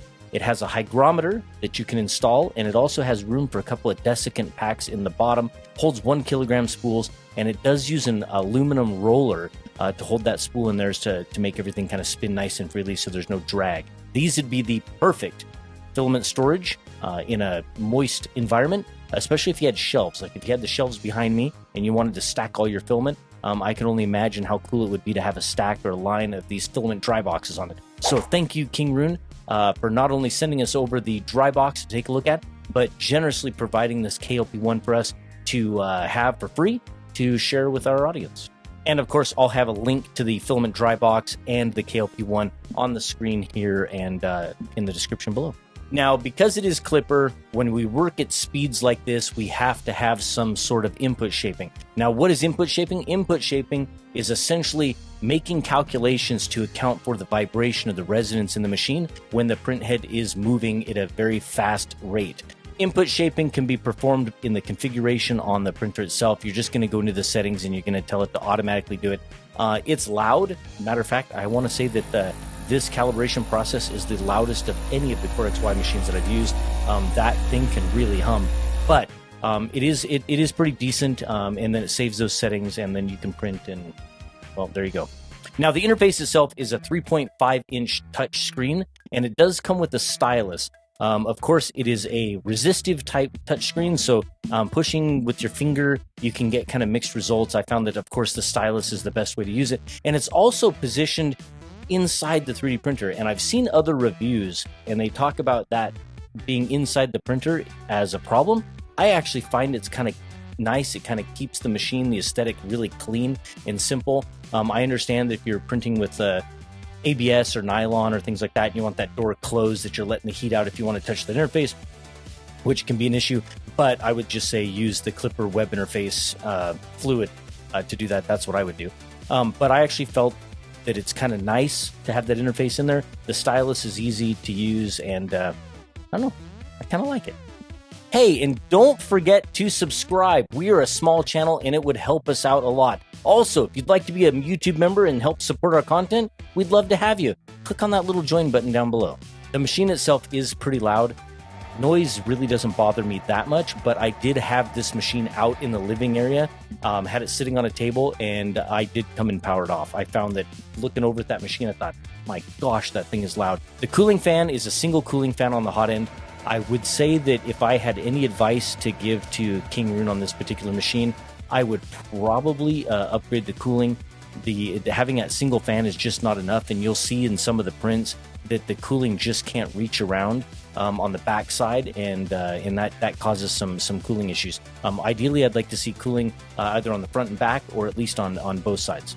As far as slicing goes, Orca Slicer, fantastic slicer. If you've used any of the Bamboo machines, and you're going to be familiar with Orca Slicer, great slicer, full of features, and you're going to get the profiles for the King Rune KLP1 on the King Rune website. There's going to be a link there that you're going to be able to click, and that'll take you to basically a post that has all of the profiles that you can install on Orca Slicer. It's really easy. Once you open up Orca Slicer, you're just going to go reach up, I think it's to File, you're going to hit Import, and you're going to select Profiles, and you're just going to drag all those little profiles in. You send your prints to the machine with a USB key. You can walk them over, or of course, the machine does have Ethernet on it, and it does connect over Wi-Fi. I did see that there were instructions that you had to go in and edit the configuration file on the USB key and put it in the machine and all that. That's not necessary. In the Clipper interface, you can just go right in there and attach it to your Wi-Fi network, type in your password, and it connects. It's pretty simple. Now, as far as print results, my initial results, I want to say, were kind of mixed. I was not getting super fantastic results, which is not to be expected from a $379 machine. But I do think at $379, the way that it's built, the hardware that's in it, I mean, this thing's built so strong. It's built so well. The third time that I ran the input shaping calibration, I got the best results. And that can also come just simply because the machine being shipped, belts being tight, everything needs to kind of loosen up in there a little bit. And but I did start to get some better results. There is still some ringing, but I could probably spend quite a bit more time tuning and remove all those completely. But that's why I am calling this machine the perfect machine for people who want to tinker and play. You are getting a solid Core XY Clipper 3D printer for $379. And this machine is going to be a fun machine for those of you who want to tinker, those of you who want to mod, or those of you who just want to experience one of these really fast machines at a super affordable price. In summary, I'd have to say that I'm pretty impressed.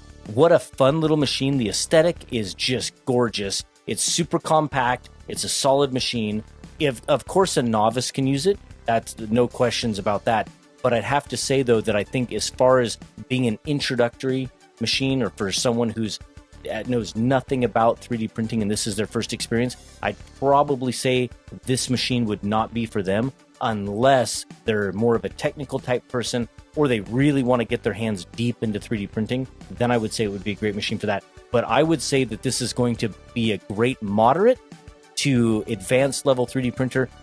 People who want to tinker are going to love this, and I think this machine is going to be for you. And before we go, I want to give a massive shout out to our YouTube members and to our patrons. Thank you so much for your support.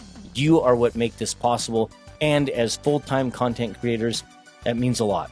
So thank you so much. Thanks for watching, and I hope you enjoyed our content, and we will see you on the next one. How would you like to make things that nobody else can make? My brain is going crazy with these possibilities. This is the brand new 6-color PLA mixing 3D printer from Rencolor, and we're going to go over it all. I'm super excited. Let's go. This is the Rencolor AC10. It is a filament mixing 3D printer. Essentially, there are 2 spools that hang out on top. They go down and go through 2 separate extruders.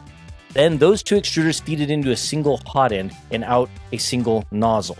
So inside of that hot end, there's some very specialized hardware that takes the 2 incoming filament lines, splits those into about 7 streams of filament into a mixing pot where it's then extruded out that single nozzle. First, let's get these nerdy specs out of the way so we can hurry up and get to what this machine does, doesn't do, what it's good at, what it's bad at, and who I think this machine is for. And thank you to Rencolor for sending us over this machine to share with you. I don't get any extra additional incentives for sharing this machine with you. They just let me keep the machine, but stick to the end because I'm going to tell you how you can actually get the machine because I'm going to give it away with some extra little bits of goodies. The build volume is 295 by 295 by 360 millimeters. That puts it on the larger size of 3D printers in our industry right now. We would call that a helmet class 3D printer. Those are about 300 millimeters cubed minimum, but 295 is pretty close, and I think the Z makes up for that. The heated build plate gets up to about 100 C, which is interesting because the hot end is limited at 250. So that was an interesting decision that they made to have a heated build plate that goes up so high, but a hot end that doesn't. So we'll talk about that here in just a moment. The build surface is a flexible magnetic sheet with kind of a medium rough texture. Now, the hot end, again, 250C, but it comes with a very specialized hot end. It's a proprietary nozzle that's actually a copper nozzle that's for mixing with that 0.4 millimeter nozzle. It's an interesting choice, I think, to go with copper over brass. Copper being quite a bit more thermally conductive, and that could explain why when we're printing, the default profiles are set for 200C. And to be honest with you, I don't print PLAs at 200C. That's too low. I'm printing mine at 210, 215, somewhere minimum. And I think when you get to speedy printers, you're printing them over that. But I was finding that even though it defaulted to 200C, it was printing silk PLAs, regular PLAs, and PLA Pros from Polymaker just fine. And that was making me scratch my brain a little bit until I went back and I started to do a little bit more research on this pot end that's on the Ren color, and that there's a lot of copper in there. And the way it divides that filament into 6 or 7 strands for each color, I went, okay, that's it. So they're able to transfer so much more heat into that filament and keep it flowing. And I think that that's kind of a cool thing that they went with copper on that. It's not the fastest printer. It prints at speeds up to 120 millimeters per second. The default profiles, I think, are about 70 millimeters per second. And I found that that's where I was printing at, somewhere between 70 and 90.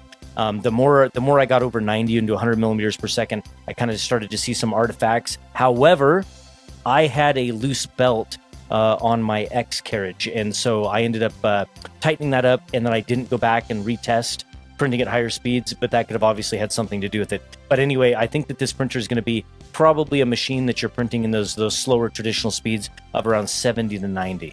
The modes are basically 6-color, blend, gradient, and segmented colors. And those are essentially, think about it like this. This is gradient, and that means that we have 100% on one color here on the bottom, and then it transitions slowly, mixing to the opposite color at 100% on the other side, which is pretty interesting. Then you have a segmented mode where essentially each segment here is being printed in a different color that the printer can do. All of the configuration for this mixing is done inside of the Ren Color Slicer, which is basically kind of a reskinned version of Cura. Now, I'm going to say this right now that I wish the experience in the Ren Color Slicer was a little bit better. I really think that a machine like this, the hardware is fantastic, and I think their technology in there, this new mixing hot end, is great. But the power really comes from the software and the user experience. And I think right now it's a little bit limited. I would love to see some really serious development get put into that software to really take advantage of what a machine like this is really capable of. The machine has dual Z motors. That's just going to keep everything nice and even as the Z's traveling up and down. It has a 4.3-inch color touchscreen. The user experience on the interface is pretty basic. I think they've done that on purpose. It does not have a lot of options and configurations inside it. It's somewhat limited. It's going to allow you to do exactly what this thing does. You can control kind of the mixing and things like that on the fly on the machine outside of the slicer. But other than that, it's pretty basic. You load filament, you unload filament, kind of adjust temperatures, Z offset, configuring inside the interface, little basic things like that. But it's a simple interface. It has power loss recovery, and I know this because I had it plugged into the standard UPSs that we use when we're printing and testing machines, and somehow I unplugged the UPS from the wall and forgot about it, and I ran that printer for, I don't know, a couple of hours on that UPS before it just turned off. Incidentally, the power loss recovery works very well. Now, before we get started with my thoughts and my criticisms, I want to share with you that this is a Kickstarter. I've never used Kickstarter before, and I don't have a problem with it, but I think that you should definitely learn about that if you're not sure. Head over to Kickstarter.com. You can learn about the risks and rewards for backing a project. This particular Kickstarter project starts out at about $369, I think, for the initial pledge, and it comes with the basic machine, and there might be some filament that comes along with it. But like I said, if you are interested, we'll have the links in the description. But definitely read about Kickstarter so you can just know exactly what you're getting yourself into. Let's go ahead and start with my criticisms. Then we'll go through my positives. That way we can end this video on a positive note. Now, the printer itself, when I was unboxing it, is packed really well, but it did lack a paper instruction manual. And I think that for novices or people that are just getting into 3D printing, that's going to be a bit confusing. They're not going to know exactly what they're getting themselves into. Assembling the machine was really simple. It was a matter of just a few bolts to get that gantry upright. It was connecting a few cables for the motors and the interface. But other than that, it was pretty straightforward if you've assembled lots of 3D printers before. But I think for a novice, that's going to be a little bit tough. So I would really recommend that before this Kickstarter ends up shipping, and I think it's supposed to ship somewhere around like March of 2024, I think that a paper manual is something that you just have to have in the box with the machine. There is no auto bed leveling on this machine, and there is no auto Z offset. So that means manual bed knobs on the underside of that build plate, and that means going into the interface and adjusting that Z offset manually to get it just right. It does come with some tools and some things like that inside the printer to kind of help you with that, to get that gap correct for your Z offset. But I really think that that's a feature that we need to see, or those features are features that we need to see on all new machines. I don't think it's a deal breaker, especially for those of you who are experienced 3D printers. But for novices, that's just going to be one more hurdle, one more stumbling block to get them using this machine. Another criticism here is the extruders are so incredibly difficult to load. You have to cut that filament just at the perfect angle, and you got to bend it just straight towards the back and down a little bit when you're feeding it in on each side, or you will have one heck of a time getting that filament loaded. And again, I think that novices might be a bit frustrated with that, and some of them might not even be successful with that. So I don't really think there's anything that you can do about that. Just know that if you end up picking up that machine and you hear my voice right now, that you can load it. You're just going to have to reach in there, and you're going to have to make sure you get that point cut nice and sharp on the end of that filament, feed it through the filament sensor, straighten it out a little bit towards the back and a little bit down, pull that lever on that extruder on each side when you shove it through there, and you'll get it. Now, it is PLA only, and some of the criticism that I've gotten from people who were visiting our live Twitch stream when we were printing with it did say that they kind of wish that it could print PETGs or other filaments. Now, I don't have any technical reason that it wouldn't be able to print PETG. I've just not had time to do it. I want to jump into their Rencolor slicer, create some PETG profiles and feed some PETG in and just see what happens. I think that PETG has a lot of really fun colors, right? So there's lots of translucents that I think would be really cool to mix with, but I just don't know if it's technically possible, but I'm going to try it. So maybe look for that in some future content. The default prints that come on the printer, on the SD card, they didn't have proper start G-code to do prime lines and then jump out, do the print. So basically they would extrude off the end of the build plate, and then the print head would move out to the middle of the build plate and start its print, but it would just drag that blob of filament out. So I would have to just reach over there and grab it and pull it off the nozzle as it moved. Now, slicing inside the Rencolor slicer, the start G-code was correct. So anything that you slice yourself would have the proper prime line and print just fine. The printer is moderately loud. I don't think it's screaming loud, but it's going to play all of your favorite robot sounds while you're printing, if you know what I'm saying. Lastly, the slicer defaults to 30C on the build plate. That's a little low. Now, I was trying to give the printer the benefit of the doubt. I was saying, well, this is the temperature that they chose in the slicer for the printer. The default prints that were on the SD card, they were also at 30C. So I tried to let it do it at 30C, but ultimately I had a couple of failures where things just came off the build plate, even if I squished it down really, really, really tight. So ultimately what I did is I just bumped the temperature up to 60C, and everything held fantastic. Matter of fact, it held in one instance a little bit too fantastic, and I've kind of got some of the PLA kind of permanently embedded in that build plate, but it worked out really well. Okay, now let's get to the positives, because this thing is freaking blowing my mind. I can't decide what to print and what to print with.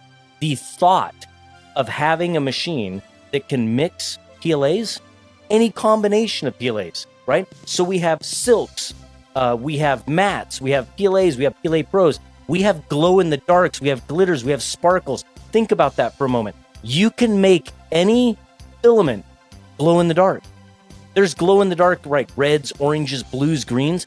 You can take those and mix those at whatever percentage you want into whatever you're printing. And I'm going to have B-roll here in a moment of a glow-in-the-dark orange. So I took silk orange from Polymaker and took their luminous orange, and I did a gradient. So from solid silk orange all the way up into 100% glow orange. And that'll be done here shortly, and I'll be able to bring it in the studio and show it to you, and hopefully you're seeing B-roll of it. But I am super excited about things like that. I've got this one right here, which is a silk purple to a silk yellow. This pineapple, which I thought would be kind of fun, and that's from a silk yellow to a peridot green. I'm so excited about the potential, right? The opportunity that we have as makers to have a specialized tool to create things that nobody else can create. Now, color mixing hot ends, they've been around for a really long time. And they're not going to be a machine that takes over the industry. They're not going to be a machine, or this machine is not going to be a machine that's for novices. This machine is a very specialized tool. It's not replacing all of the filament that's above my head here. This is simply going to be a tool that is in someone's arsenal as a maker and a crafter to build the things that no one else can make. This is something that is really going to take a lot of thought and a lot of practice, I think, to find the colors that you're really looking for in the mixtures of filaments, that you can take matte filaments or regular PLAs and you can add just the right percentage of silk to them to get the shine that you want. That's what I'm trying to explain. I think this is a great specialized tool, and I think at $369, which is what it goes for on Kickstarter right now, I think that that's a great price for it. Anything over that, I think that you start to get outside of a cost-effective solution, and you start to get into machines that have just a lot more features and a lot more functionality. But I think for a specialized tool at $369, I think it's fun. And like I said, if it's something you're interested in, go down to the description, click that Kickstarter link, go over there. But of course, again, read through all the Kickstarter information so you're fully informed before you make that decision.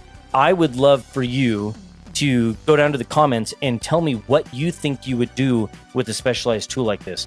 What filaments would you like to mix together? What colors would you like to see? And what it is that you would like to print. I tried to find the lettuce model that they were printing on the Kickstarter page. I thought that would actually be kind of fun. I wanted to kind of experiment with that. I searched the internet high and low looking for a lettuce model to do that with, and I couldn't find it. But if you find it, tell me. Put it in the comments below because I'd like to print it. I told you that we were going to give this machine away, and that's what we're going to do. I'm going to print some fun things with it, and then I'm going to give it away because I think that I just don't have the time to experiment with a tool like this to really use it in its full capacity. So I would like to give it to one of you. And I think I'll include about a dozen spools of Polymaker filament to go along with that, some fun colors and types of filament, really to let someone experiment and play with. Now, if that's something you're interested in, you're going to want to jump over to our Twitch show, which is twitch.tv/loyalmoses, where we are live Mondays, Wednesdays, and Fridays at 5 p.m. Pacific, and that's likely where we're going to do that giveaway. So make sure you're over on Twitch and make sure you give us a follow over there. And a very special thank you to Polymaker for sponsoring today's content and all the filament that we used in this printer. And I'll have their link on the screen and in the description below. Go check them out. Thank you. Now let's talk about print quality. I mean, ultimately it's a 3D printer and it has to print well. I think the print quality is good. I think that the slicer settings in profiles for different filaments are very lacking. There was only 1 or 2 defaults in there, and they're just not going to be correct for the wide array of filaments that we have at our fingertips. So I think before this thing ships, Red and Color really needs to get some profiles out there. I would hit some very common filaments. I would hit Polymaker's Polylite PLA. I'd hit their Polylite PLA Pro. I would likely hit some bamboo filament. That's what I would do. I would get those common popular filaments out there, maybe some eSun or some Sunlu, and I would get those profiles built into that Red and Color slicer so that people can just have a better experience and higher quality prints right out of the box. Well, if you made it this far, thank you very much. I'd love to have your like and I'd love to have your subscribe. It means a lot. We're a small channel. And if you are looking at this machine or you're not looking at this machine, if you like it, if you don't like it, leave a comment below and tell me what you think. I'd love to read it. Also, a huge shout out to our YouTube and our Patreon members. You are what make this content possible, and we are so thankful for your support. Thanks for watching. Hope you enjoyed it. We'll see you on the next one.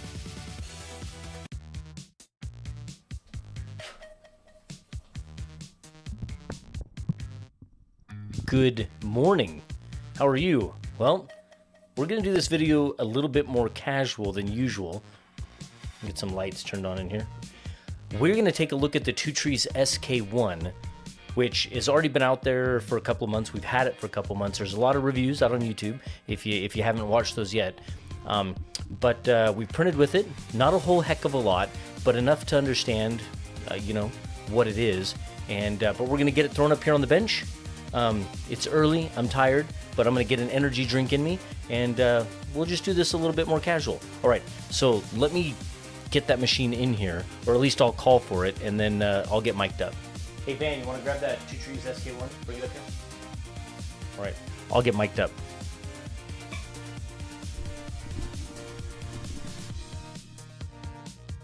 Check, check. 1, 2, we got audio? Good, all right. So now we're mic'd up here in the studio, and this is the Two Trees SK1. I'm gonna wipe it down here before we get started.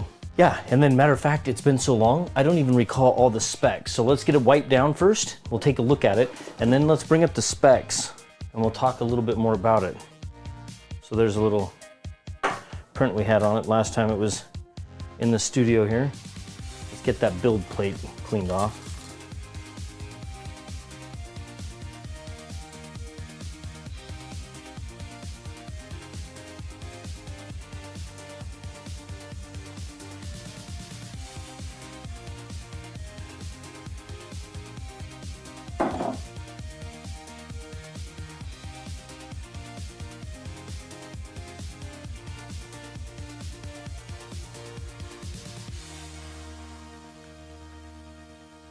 It's a pretty machine. Okay, so let me get some energy drink in me, and let's plug it in, and then let me grab a laptop here, and let's take a look at the website. Let's read the specs on it, and then I don't know. We'll slice something up, or we'll start a print.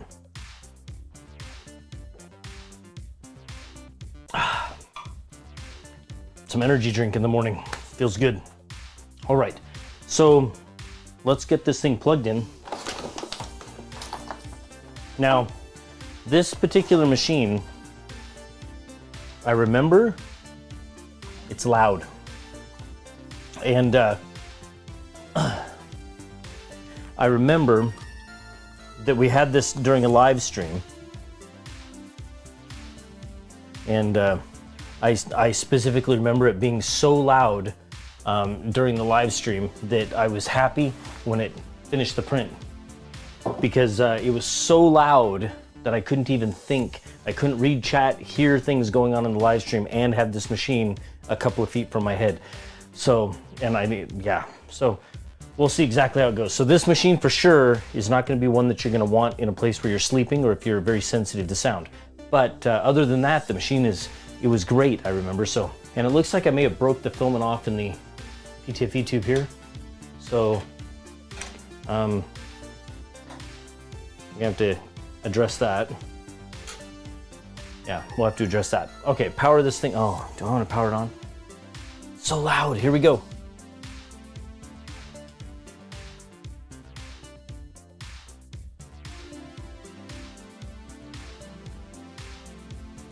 I don't think I'm plugged into the wall.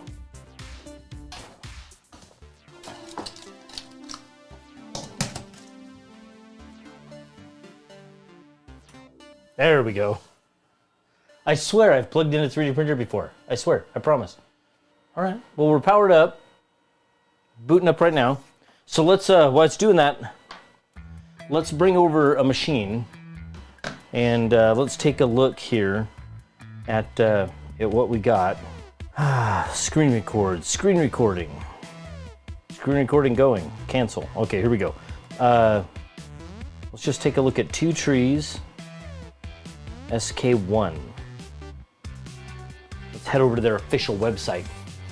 All right, so, interesting. Okay, so one thought I had is that I'm making this video after the Sobel SVO8 was released. And that really shakes things up, especially in this Core XY world. And I was concerned that the Two Trees SK1 would still be at its original pricing from several months ago, which was around $600. And so that does make me feel pretty good. I'm here at the website right now, and the price is showing $499. And I can almost promise you that that $499 may even come down lower, because ultimately this is a fantastic machine, right? I mean, it prints well, it's the great form factor, it's ready for panels, enclosures, things like that. It's a clipper machine, so you can kind of do anything you want with it. But ultimately, at $499, you're now at the same price that SVO8. And that SVO8 is a 350 millimeter, more or less boron 2.4. And so everything is changing so quickly in this space right now that I feel like value is what's really important. there's so many Core XY machines kind of in this market that it's really going to come down to, well, value, right? So what you get for that dollar, but also brand. Brand is also important. And so the quality of the build and all that, we'll talk about that. So anyway, back to what I was talking about. So the Two Trees SK1, they're showing on their website, it's about $499, and that's USD. And let's scroll down here, and let's take a look at the specs here. So build plate is going to be similar to a Bamboo P1P, P1S, or X1 Carbon at 256 millimeters cubed, so X, Y, and Z. Of course, it's got the Z tilt leveling, which is pretty cool. We like that. And this one, I remember the Two Trees SK1 was boasting speeds up to 700 millimeters per second, which is kind of common with these Core XY machines. So that's pretty neat. That's good. All right, I believe this has a hot end temperature of like 300 C. I don't recall what the bed is. 20,000 millimeters a second squared max acceleration. It's got the 4.3-inch touch screen. Great. Of course, it's got the PEI flexible steel sheet right here.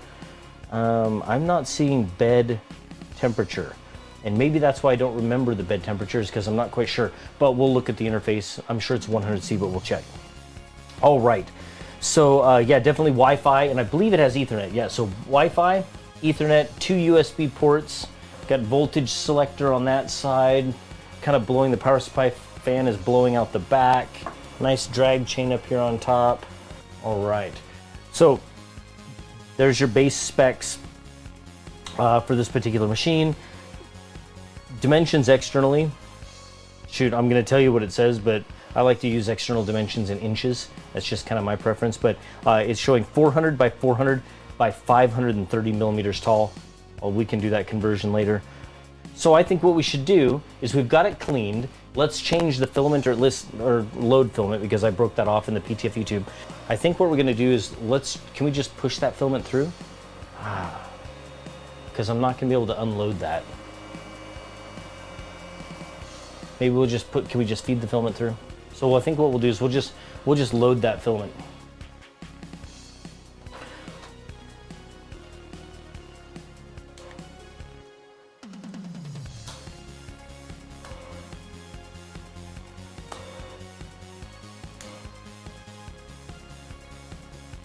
Get some B-roll here. We're just loading this up. Loading the filament.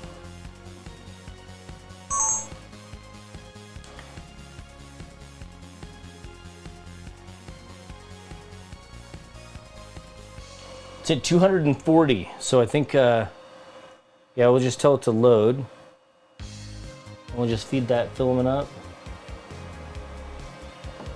Rather than pull the screws on either side and pull the PTFE tube out of the hot end, I'm just gonna feed the filament through. So you can, let's see, we'll turn it this way. Can you see it? Can you see it right there doing its thing? So, and then we'll see, we'll throw some filament on it. What do we throw on it? We got some Polymaker. Hey, someone's playing with the Twitch stream.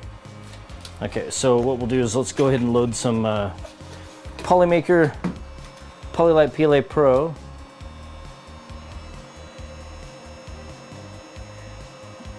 Get that a bunch more times. Okay, and while that's doing that, let's go ahead and let's jump over to printables. Let's find something nice and easy to slice up. And I don't even remember what slicer this uses. It's been so long.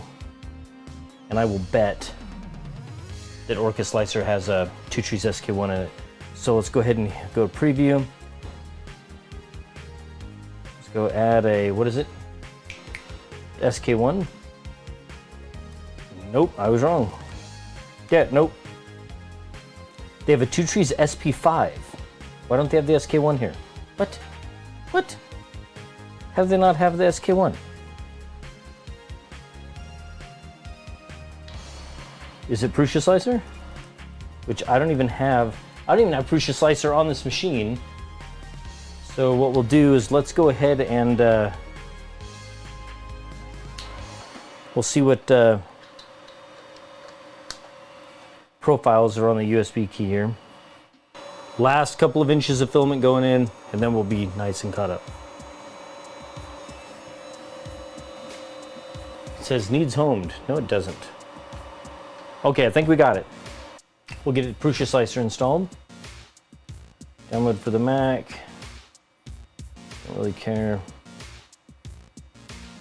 Okay, here we go. All right, here we go. So, incidentally, this is going to be a little surprise.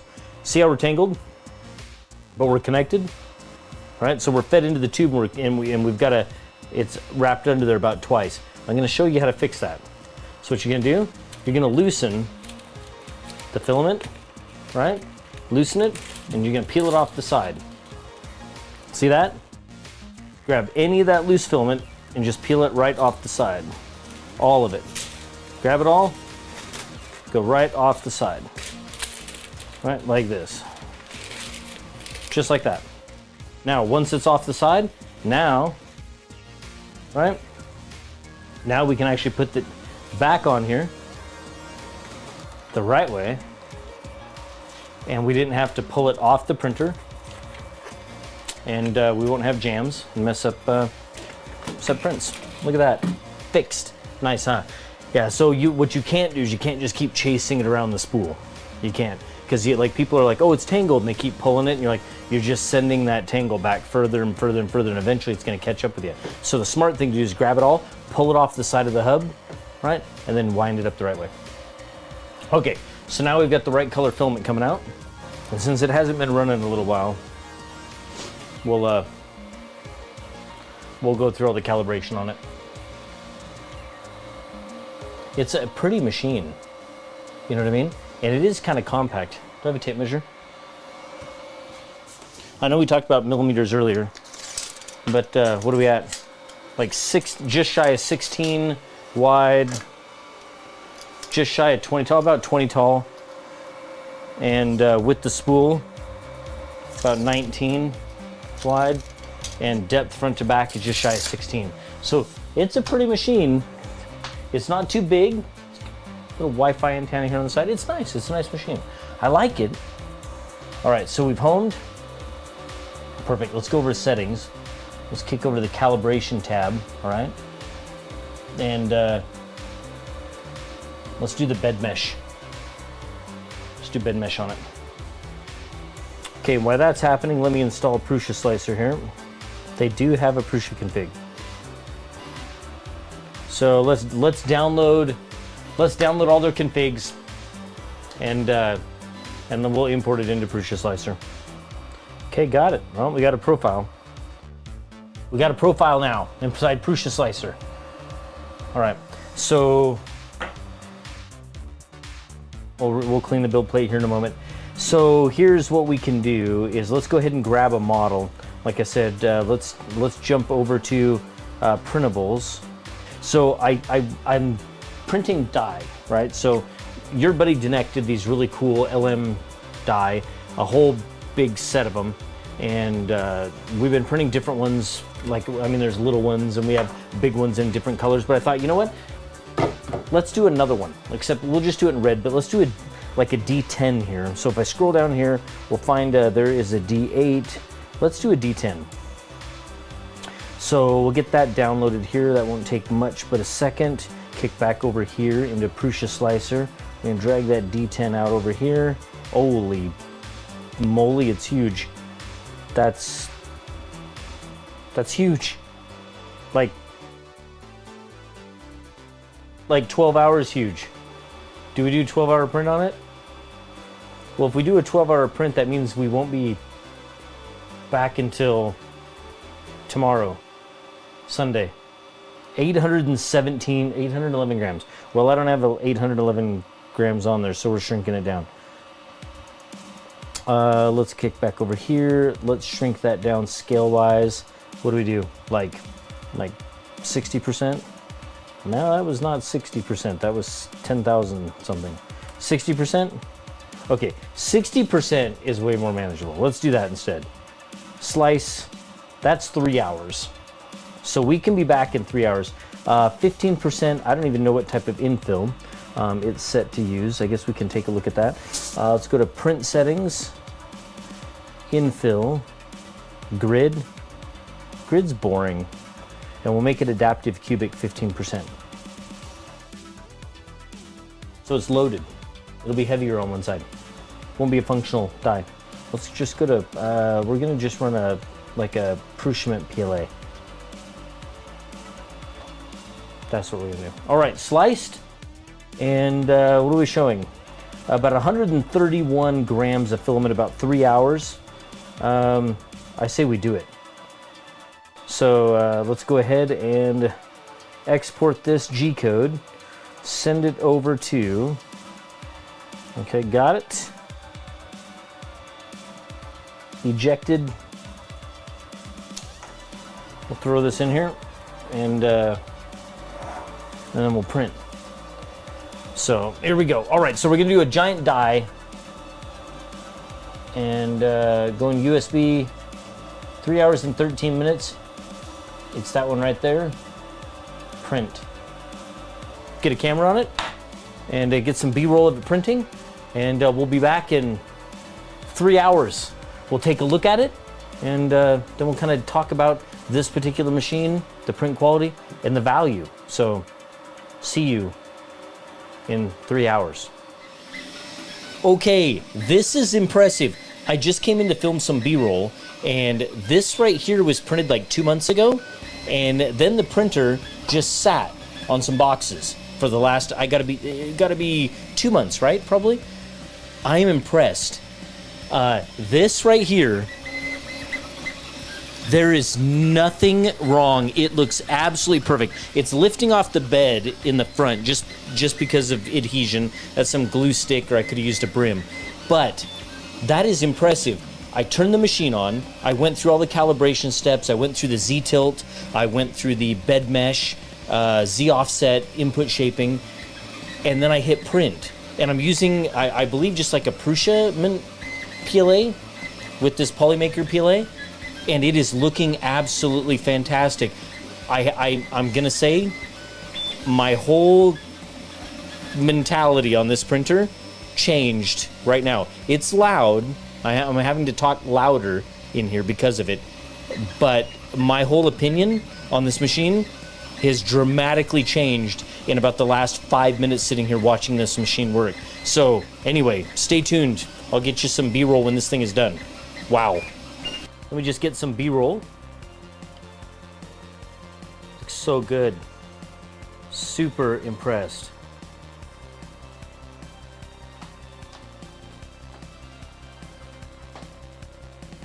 Zoom in on it here. I'm really happy with that. That looks so darn good. No ringing, no ghosting.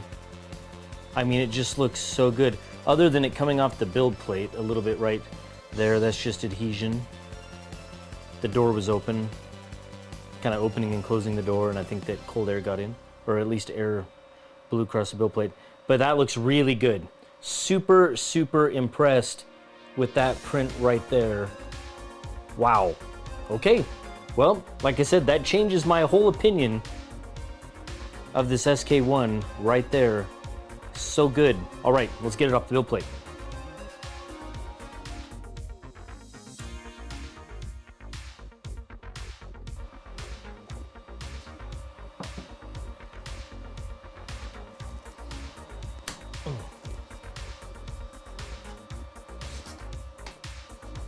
Oh, it's so good. Oh, okay, hold on.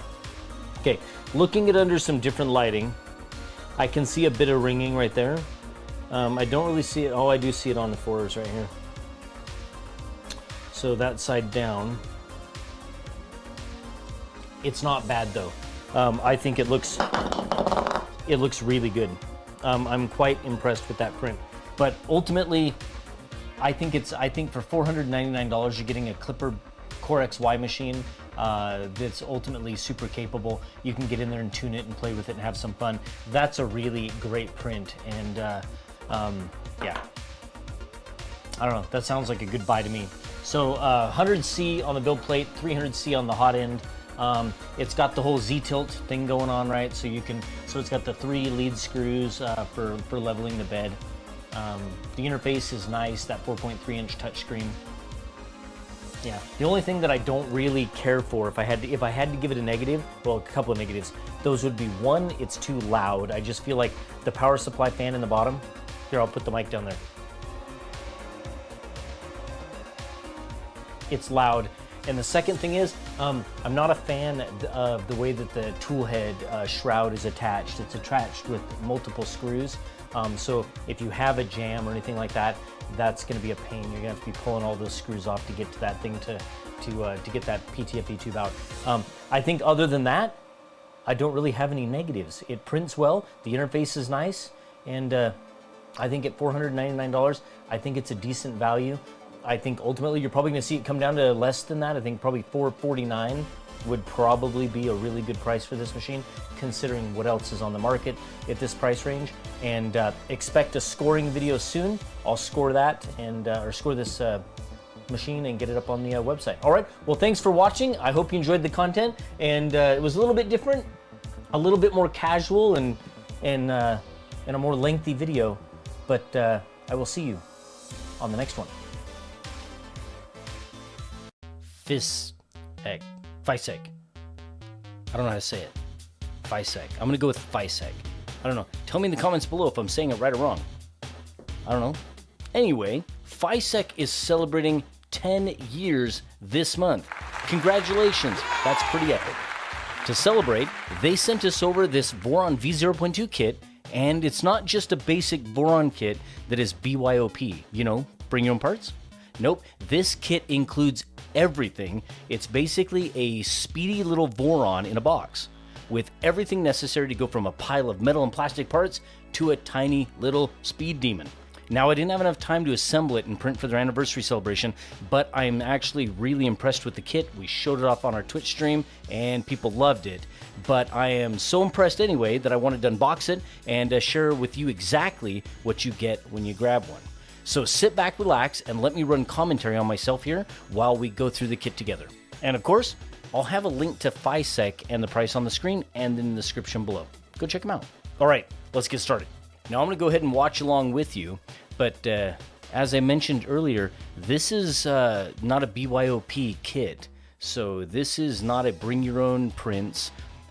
This is a complete kit. So I'm opening up each of these bags here and I'm just kind of looking at the print quality, and from what I gathered, and the print quality was absolutely epic. It was really good. And sorry about that. That was out of focus. Obviously I didn't catch that when filming. But the print quality is excellent. I didn't find any parts in my kit that looked, well, less than satisfactory. I mean, they were all pretty good. So, and that's just me. I'm just kind of going over them, looking at everything, and I'll hold them up here to the camera when I can. But I love it. So I have a couple of Vorons, and to be honest with you, I don't have time to be digging through and printing all the parts. And I found that with both Vorons that I have here, I have a Trident and I have a 2.4. I ended up in a spot where I just had to spend like 30 or 45 minutes looking for the right part to print, and ultimately I just don't have time. I mean, I could do it. I could sit down there and dig through those folders. I just didn't have time. So this is kind of nice that all the printed parts are there. Now there's your enclosure. That's your side panels, your lid, all that good stuff. All the acrylic there, all bundled up nice and tight. Now here is your build plate bracket, and it's pretty heavy duty. It is solid. I didn't get a measurement on it, but it's pretty solid. And you'll see me here tap on it. I was trying to get it to make a sound, but it didn't. It's just nice and metal. But anyway, no, it's pretty heavy duty. It's pretty solid. And there were a couple other components in that bag, and I almost smashed them when I was putting it back in there. But yeah, no, I think FISEC has done a great job here. And there's a couple of things in here. There's a thermistor, and then of course, look at this build plate. Look at it. This is absolutely fantastic. So that's a 6.5 millimeter aluminum build plate, and then the flexible build sheet that goes on top is 120 millimeters. So it's a tiny little guy. Pretty nice. Put that away. And then it runs a Meanwell power supply, which is kind of nice, right? So everybody's looking for the Meanwell power supplies and everything. And It's, I mean, just a tiny little guy like you'd expect. Nice and shiny. Yeah. And keep in mind that with this particular machine, there's no soldering. There's no wire crimping. There's none of that. This machine is a pretty sweet little kit, or at least this kit, I should say, is pretty nice. So it's going to be the type of kit that you're basically just going to walk through those instructions and put this machine together. And I don't think people are going to have trouble, because I know that Vorons can be intimidating for a lot of people. But yeah, this will be pretty simple. Now these extrusions here, these are 15 millimeter extrusions, and they are so tiny. Look at them, so cute. I mean, this is a small printer, very capable and very fast, and pretty high quality. But yeah, look at those little extrusions. I love them. Mrs. LM, my wife, she was in here when I was doing this, and yeah, they're pretty cool. She liked them. All right, a couple of stepper motors here, and yep, I was just seeing what brand they were. These are branded Fisec, so I wasn't quite sure if I was going to find a different name on them. But yeah, and then the next one I dig out of here, it's pretty oily, which is good. I mean, it should be oiled up. You'll see me cheat. I kind of wipe my hands there on the far side of the packing. But yeah, no, good looking steppers. A little close-up shot right there. And yeah, I sneaked the wipe off right there. And anyway, yep. So all your little electrical accessories are all stuffed down in here. I'm just kind of digging through, taking a look at them. You got side cutters. We got PTFE tubes. We got Ethernet cable. There's a bunch of stuff in here. And then let's see, what do we got? More electrical, it looks like. And then there's the fasteners pack, which is here, which is always big and heavy. But to be honest with you, I was surprised. So when you've assembled a larger Voron, there are a lot of fasteners. Now, there's probably just as many fasteners. They're probably just smaller. But ultimately, here it is. And yeah, look at those little PCB fastener nuts, right? They slide inside the extrusions, which is pretty nice for attaching rails, right? So instead of with other Voron kits, you have to slide those fasteners inside the rails and get them to the exact right spot when you're trying to, or I'm sorry, in the extrusions when you're trying to get the rail aligned and put on. Yeah, those PCB ones just slip in there and everything's aligned. And here you go. Here is the main board for the machine, right? That catalyst right there. Yeah, and look at it. Like I said, there'll be no soldering and no wire crimping. You're just going to attach everything right to that board, and that's pretty nice. Like I said, I actually kind of see this as a family kind of kit, right? So I have a couple of kids that are interested in this kind of stuff, and I thought, you know what? I think we're going to sit down with my oldest and either have him put it together completely, and I'll just kind of sit along with him, or we'll do it together. But yeah, shove that back in there. Yeah, I think it's kind of nice that there's no soldering, no crimping, just like a nice little put together kit. All right, here, yeah, just more electronics components here. I think one of these might have an Ethernet dongle in it, but yeah, all the electronics right here, all the electrical. Shove it back here in the box. So anyway, I am looking forward to putting together a full video. So we may not do an assembly video, but I think we'll do a complete video where we kind of go over, kind of review it, and print with it and see what kind of print quality it can produce. I'm sure it's gonna be fantastic though. I've seen other content with this exact machine, and it's pretty nice. Now, yeah, look at the size of those extrusions. My gosh, those things are small. Pretty cool. All right, and let's see. That is it for this kit. So now we're gonna go ahead and throw it back together. But how simple is that, huh? I mean, think about that. That is a Voron V0.2, which, I mean, ultimately, it's a full size, well, it's a full Voron, just shrunk down. It's not any easier than any other Voron to put together. It's all the same parts. It's kind of like building a 1,000 square foot house or building a 3,000 square foot house. It's got the same amount of walls. It's just everything's just stretched out a little bit.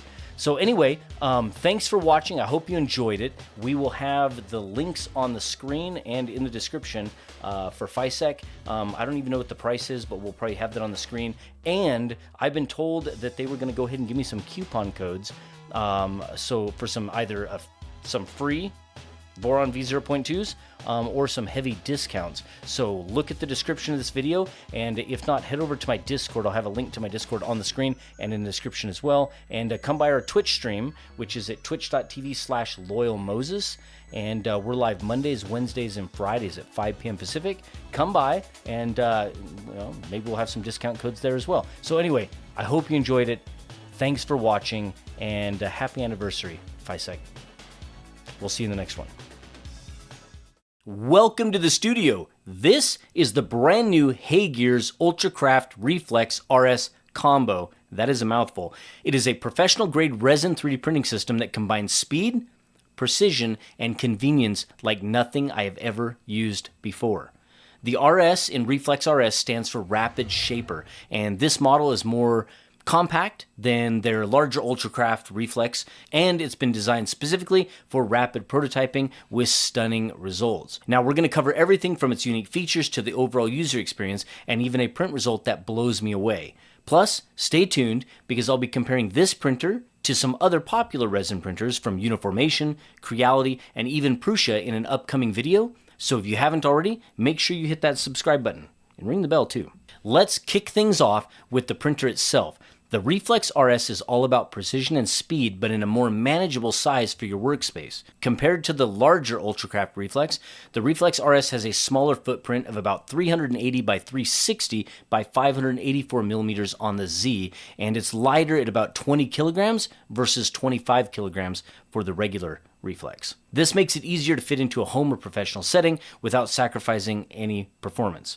It's designed for professionals, hobbyists, and anyone needing rapid prototyping capabilities, and it delivers results that I think rival injection molded parts. The build volume of the Reflex RS is another strong point, coming in at about 222 millimeters by 125 millimeters deep by about 230 millimeters tall. This generous size is perfect for a wide range of prints, from detailed figurines and miniatures to larger prototypes and functional parts. It's slightly larger than the build volume of the original Reflex, offering more flexibility for those who need that extra space without compromising on precision. This build volume strikes a great balance, I think, giving you the capacity to take on more ambitious projects, like maybe Star Wars Star Destroyers, while also still fitting comfortably into most workspaces. Whether you're working on intricate, high-detail models, or you need to produce multiple parts in a single run, the Reflex RS provides ample room to get creative. So you could just fill that build plate and, you'd be mass-producing some parts. The Reflex RS boasts some impressive specs. It features a C5 Z-axis module that offers an incredible 0.01mm printing precision, backed by an 8K automatically calibrated screen. Now that's just a fancy way of saying that the prints are going to turn out super sharp, clean, and highly detailed. It has adaptive Z-axis compensation that further enhances the quality by reducing any deformation during the printing process, ensuring that even the most intricate of designs come out looking pretty darn perfect. Speed is another major highlight of this machine. The Reflex RS is built for high-speed printing, with peak speeds reaching 3.7 seconds per layer. That's due in part to Haygears' new version 3.0 of their dynamic motion algorithm, which boasts speeds by 60% compared to traditional printing methods. It's not just about moving fast, I think it's about maintaining quality at those speeds, which makes this printer ideal for the rapid prototyping. And I think that's kind of what we're seeing in printing across the board, whether it's FDM or resin. We want faster, but only if we can maintain the quality. Now, back on that 8K screen for just a moment. The RS has that impressive 8K monochrome screen, and that plays a crucial role in delivering the high level of detail this printer is known for. Now, with a native pixel resolution of about 29.7 microns, the 8K screen ensures that every layer is rendered with exceptional clarity and precision, capturing even the finest of details in your prints. This level of resolution is particularly beneficial for intricate models and complex geometries where sharpness and accuracy are just paramount. The screen is also automatically calibrated, like I mentioned before, reducing setup time and ensuring consistent results across multiple prints. Now, compared to standard screens, The 8K display not only enhances print quality, but also contributes to faster exposure times, making the Reflex RS both a high performance and efficient machine. Now, for anyone looking to achieve that near injection molded quality from a resin printer, the 8K screen is what's going to do it. So, while others may want to print something more professional or serious, not me. I wanted to print something different with the Reflex RS, so I printed this awesome Optimus Prime transformer that I downloaded from Gambody using Hagear's UltraPrint PAW W10 ash gray resin. The level of detail on this print is absolutely phenomenal. It's sharp, precise, and consistent throughout the entire print. Now, I've used many resin printers over the years, but the Reflex RS really stands out when it comes to capturing these intricate details that can make or break a complex print. Every line, every angle, every small feature on this model came out absolutely perfect, showing just how capable this RS is.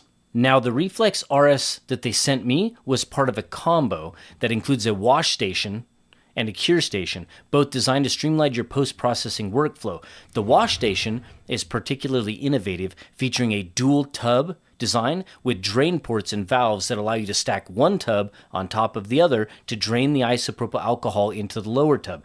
This setup makes cleaning your prints easier, faster, and far less messy than traditional methods. The cure station, on the other hand, is massive, and it looks a bit like a high-tech microwave. It's lined with mirrors and equipped with multiple UV lights and a turntable, ensuring that your prints are evenly cured from all angles.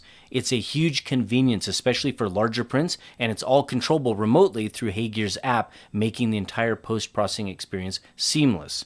Now, one of the features that really caught my attention was the touchscreen interface. This thing is gorgeous and easily one of the most responsive touchscreens I've used on a 3D printer yet. Navigation is pretty straightforward, but the interface includes this really cool real-time display of the force being applied to the build plate during printing. It's a small detail, but it adds such an awesome level of control and insight that's rare in printers at this level. Now, beyond just looking great, the Reflex RS is designed to be user-friendly and quiet. Seriously, this is almost silent when operating, with just a bit of fan noise, and that makes it perfect for home or office environments where you don't want to be disturbed by loud machinery. Like, when I was in here working in the office, it was printing right here on the bench, and I would forget the thing was running. Another game changer, I think, is the Reflex RS's innovative resin cartridge system. Now, each resin bottle doubles as a cartridge, equipped with a cap and a ball valve. You basically load it upside down into a dedicated compartment at the back of the printer, and it automatically keeps the resin vat topped off during printing. This is a big leap forward in terms of convenience and cleanliness, reducing the risk of spills and eliminating the need for constantly monitoring the resin printer for resin. Now, for anyone tired of dealing with traditional resin bottles, this is pretty cool. The print bed itself features a fantastic quick release lever that's heavy duty and easy to use. This isn't just a flimsy little latch or these little plastic tabs. This thing feels solid, and it adds to the professional grade vibe of the printer. The lever makes removing the print bed and your finished prints a breeze. It's another small but significant quality of life improvement that makes the Reflex RS kind of stand out. Connectivity-wise, the Reflex RS has you covered with USB and Wi-Fi options, including both local network and cloud connectivity. All of this works seamlessly with Hagear's proprietary slicing software, Blueprint Studio. Now, if you've ever struggled with complicated slicers, you'll appreciate how streamlined this one is. Because it uses proprietary resin bottles, there's no need for complex settings. You just select your printer, you select the resin, print quality, and some support preferences, then you hit slice and print. It's incredibly fast and intuitive, making the entire workflow from design to finished print so much smoother. As I mentioned just moments ago, one of the conveniences of the Reflex RS is the use of the proprietary resin bottles that work seamlessly with the printer's automated refill system. This setup keeps everything clean and straightforward, eliminating the need for manual refills and reducing the risk of spills and all of that. However, the trade-off is that you're limited to materials and colors that Hagear's offers. Now, while they do have a broad selection of prototyping and production resins that cover a wide range of applications, some users might find the lack of third-party resin capability or compatibility a bit restrictive. Now, that said, I'll be testing other resins with the Reflex RS in a future video to see how well it handles them, so make sure you're subscribed, and if you want to catch those results, ring that bell. It's going to be interesting to see how flexible this machine really is beyond the official Hagear's lineup of resins. I also want to touch on customer support for a moment because this is often overlooked but incredibly important. I had a minor issue with my pre-release machine binding to my beta account, so I reached out to Haygear's support, and I was genuinely impressed. They were available on WhatsApp at about 1 a.m. in the morning for real-time chat, and they even used TeamViewer to dial in to the slicer and help me troubleshoot the problem. The entire experience was smooth, it was professional, and I want to say it left me feeling pretty confident in their support structure. It's reassuring to know that if you run into any problems, whether you're a home user or professional, you won't be on your own. So who is the Reflex RS really for? With high precision, speed, and easy to use features, I think it's an excellent fit for professionals that need rapid prototyping, product designers looking to iterate quickly, or even hobbyists wanting top tier quality without a steep learning curve. Its compact size and quiet operation mean that you can fit it into almost any workspace, and the automated features like resin refill and force monitoring make it far less intimidating than other professional grade resin 3D printers on the market. I do question, is this a popular machine in medical offices, like dental offices? I don't know anything about that, but this machine and the overall user experience feels like you're getting a medical grade experience, but at home. I am really torn now. The last couple of resin machines that I've used have been absolutely incredible, and I'm struggling to see exactly where resin is going to go from here. It's almost like this is the perfect machine, like the perfect setup. And I don't know, is it maybe faster? Do we just see speed increases? Because I can't see the workflow getting much better than this. I mean, a really simple slicing, printing, removal of prints, like the wash and cure station setup is so nice. Where do we go from here? Is it just speed? I don't know. Matter of fact, tell me in the comments below where we're going to see resin increase. Where is it going to get better? I don't know. As of the release of this video, the Reflex RS is currently available with early bird pricing, which offers a great opportunity for those of you looking to get into a professional grade resin printing machine without paying full price. The RS by itself, I think right now is priced at $799 during the early bird period, while the full RS combo, which includes the wash and cure station, is available for $1,686. Now, once the early bird pricing ends, the RS will be priced at about $999, and the RS combo will go up to $2,107. Now, while these prices place the Reflex RS in a premium bracket for sure, they reflect the advanced features and comprehensive setup that I think Haygear's is offering. If you're serious about resin printing and value the convenience of an all-in-one solution, this early bird price is a solid deal. It's worth considering the combo package for the additional efficiency and workflow improvements that the wash and cure stations bring, making it a complete system to handle professional level projects right out of the boxes, I should say, because there's a lot of them. But I would say that before you just take my word for it, hit YouTube, right? Go binge a few more videos on this printer, and I promise you, you're going to hear the same result from almost everyone that had this printer and got to take a look at it. It is incredible. Such a fantastic setup. Overall, the Reflex RS combo offers a complete, polished resin printing like experience, I think, that stands out in a crowded market for sure. If you're looking for a printer that combines the precision of like high-end equipment with the convenience of like simple to use hobbyist type machines, I think this might be the perfect printer for you. Now, before we wrap up, I did have some minor software issues with sending prints to the printer. Some of them got stuck in like this little sending mode, like a little loop where it just said sending, sending, sending, and they never ended up at the printer. But I do believe that this is just a simple software issue, and it was because I am using a beta of their Blueprint Studio software because I have the pre-release machine. And I am confident that that won't be a problem and that it will be fixed in the final releases of their software and machine. Now, don't forget, I'll be doing a detailed comparison soon with this printer and other popular resin printers, like I said, from Uniformation, Creality, and even Prusa. So make sure you're subscribed so you don't miss it, and ring the bell too so you get that alert. At this point, let me give a huge shout out to my YouTube and Patreon members. Thank you. I couldn't do this without you. Thanks for watching, and I will see you in the next one. And matter of fact, I kind of want to do a lot more resin printing. So, you know, we do a lot of FDM, but man, I just love resin. So, yeah, hit that subscribe button if you want to see some resin. And drop some comments below on some good resin models. I'm serious. I love it. It's so much fun to do resin.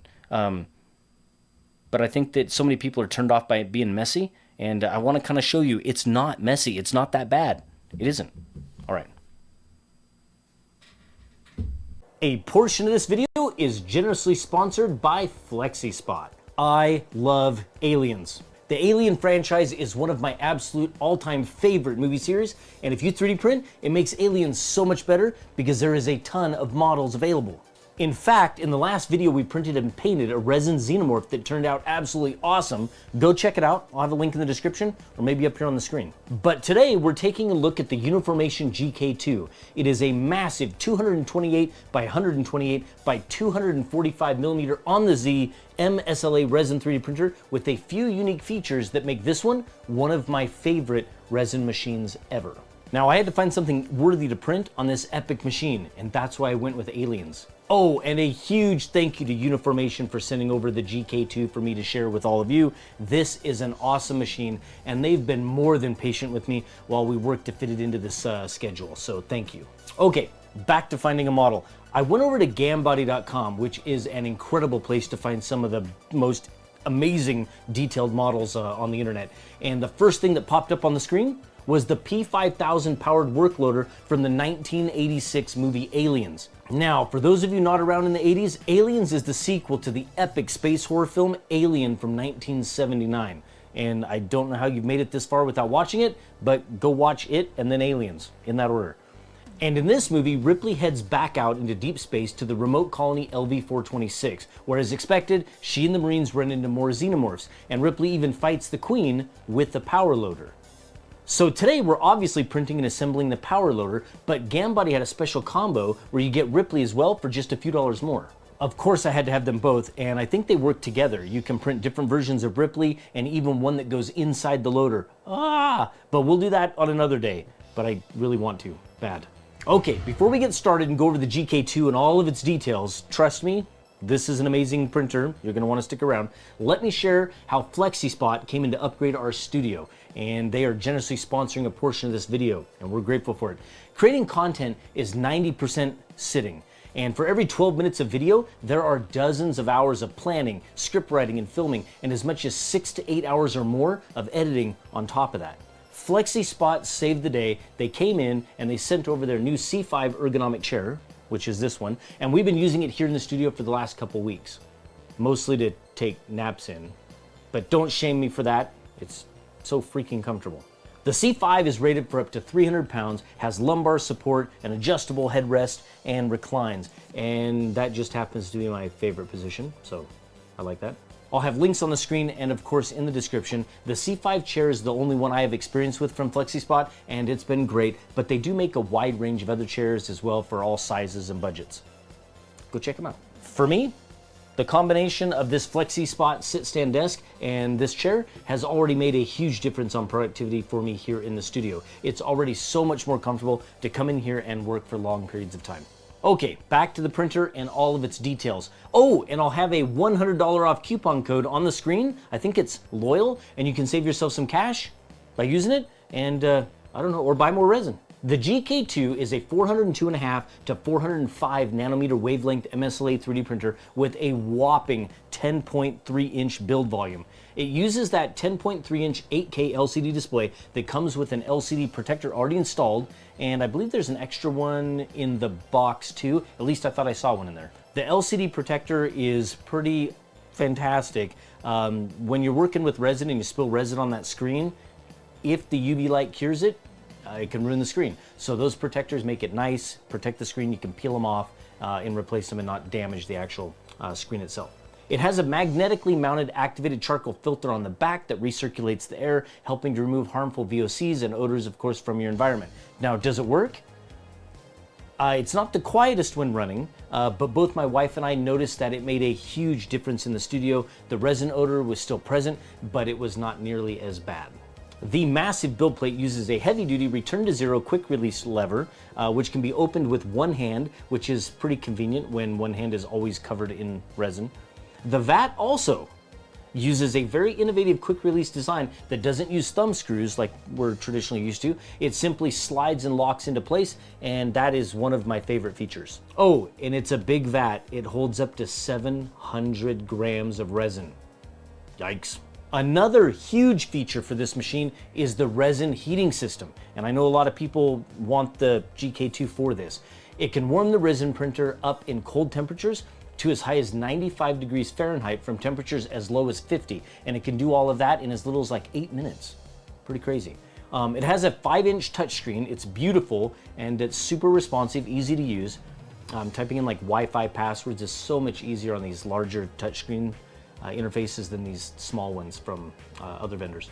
The flip-up cover is nice. It's that easily recognizable dark green from Uniformation, and it flipped up, stayed up, and of course when it came down it sealed. When it was closed, it was nice. My machine came with 2 USB adapters, really not sure why, but installing it was simple. I just plugged it in the back of the machine and the interface immediately recognized the Wi-Fi interface, and I was able to just connect to my wireless network. Now, as for getting models to the printer, I ended up just using the USB stick and SneakerNet and walking it over and pumping it into the machine because ultimately CheetahBox, which is the slicer I was using for this, just would not connect to the GK2 over the network, which was a little disappointing because I was really hoping to like have a near perfect experience with this machine. Now, as for the print results, I ended up using 2 different resins for these prints. The Ripley model was printed in a GratKit thermochromic temperature color changing resin, and the loader is printed in a, is it Jamghe? Jamghe? Don't know how to pronounce it. Nebula gray resin. And I think both prints turned out absolutely fantastic, but I did make a mistake with Ripley and I didn't realize I had left the screen protector sticker, you know, like the protective peel on the screen protector, on when I did that print. Even so, she turned out great, and I'm still really surprised at how little that affected the print results. Now, here's what the thermochromic resin looks like when you apply a little bit of heat. That's kind of cool. I don't know exactly how useful it is, but it's kind of cool. Now, this loader from Gambody is interesting. It's 27 pieces, and the renders are just gorgeous. I wish my prints would look like the renders. But it all fit on a single build plate. How cool is that? 10.3 inches is a lot of room for activities. And that is just so convenient to just load everything at once and slice and print. Now, all of my slicing was done in CheetahBox with their latest V2.1, I think it is, their beta, and it's been redesigned and the interface is just beautiful. Now, also, a huge shout out to CheetahBox. They saw our recent videos and they reached out to us, and we'll have some fun collaborations coming up soon. I'll have their link on the screen and in the description. I think they're even having some sort of a big sale through June 30th. It's a huge discount, and I'll have that in the description. So if you're interested, go check it out. Now, I was extremely conservative with my settings for this particular loader, and it was about a 13-hour print for all of the parts. I was like a kid waiting for the cookies to be done, seriously, when it was printing. I kept opening the lid and checking the parts to make sure they were printing okay. The parts came out beautiful, and I hope that comes through on camera. The Nebula Gray is amazing. Look at that depth. So rich. I don't even know how to explain it. There's obviously other colors in there than gray, but it is beautiful. Assembling the loader was a bit of a task. I didn't even look at the printing instructions. I probably should have. But there were a few parts that I had to grind down that just didn't fit together. And I don't think that that's a negative reflection on the model or the printer. I think that's me just not following the instructions. But I did end up breaking some of the parts, and I did have to reprint those in the middle of the night. But I love it. I am terrible at painting, and I'd really be tempted to spend some time to get better at it because I would love to see this one painted. Or print another and paint it, I don't know. Tell me in the comments below on where I would even get started on painting something like this. Also, if you hadn't noticed, this is the first time in a video that I've sat in a chair or assembled something in a chair, and the previous studio chairs were just not that comfortable. And no joke, this C5 chair that I'm in right now has made an amazing difference the last couple weeks on how we make content here in the studio. Okay, back to the GK2 and my thoughts on it. I've shown the GK2 off over the last few months on our live streams on Twitch, which you should go check out, twitch.tv/loyalmoses. Go. We give away filament and printers and stuff all the time. Seriously, go join.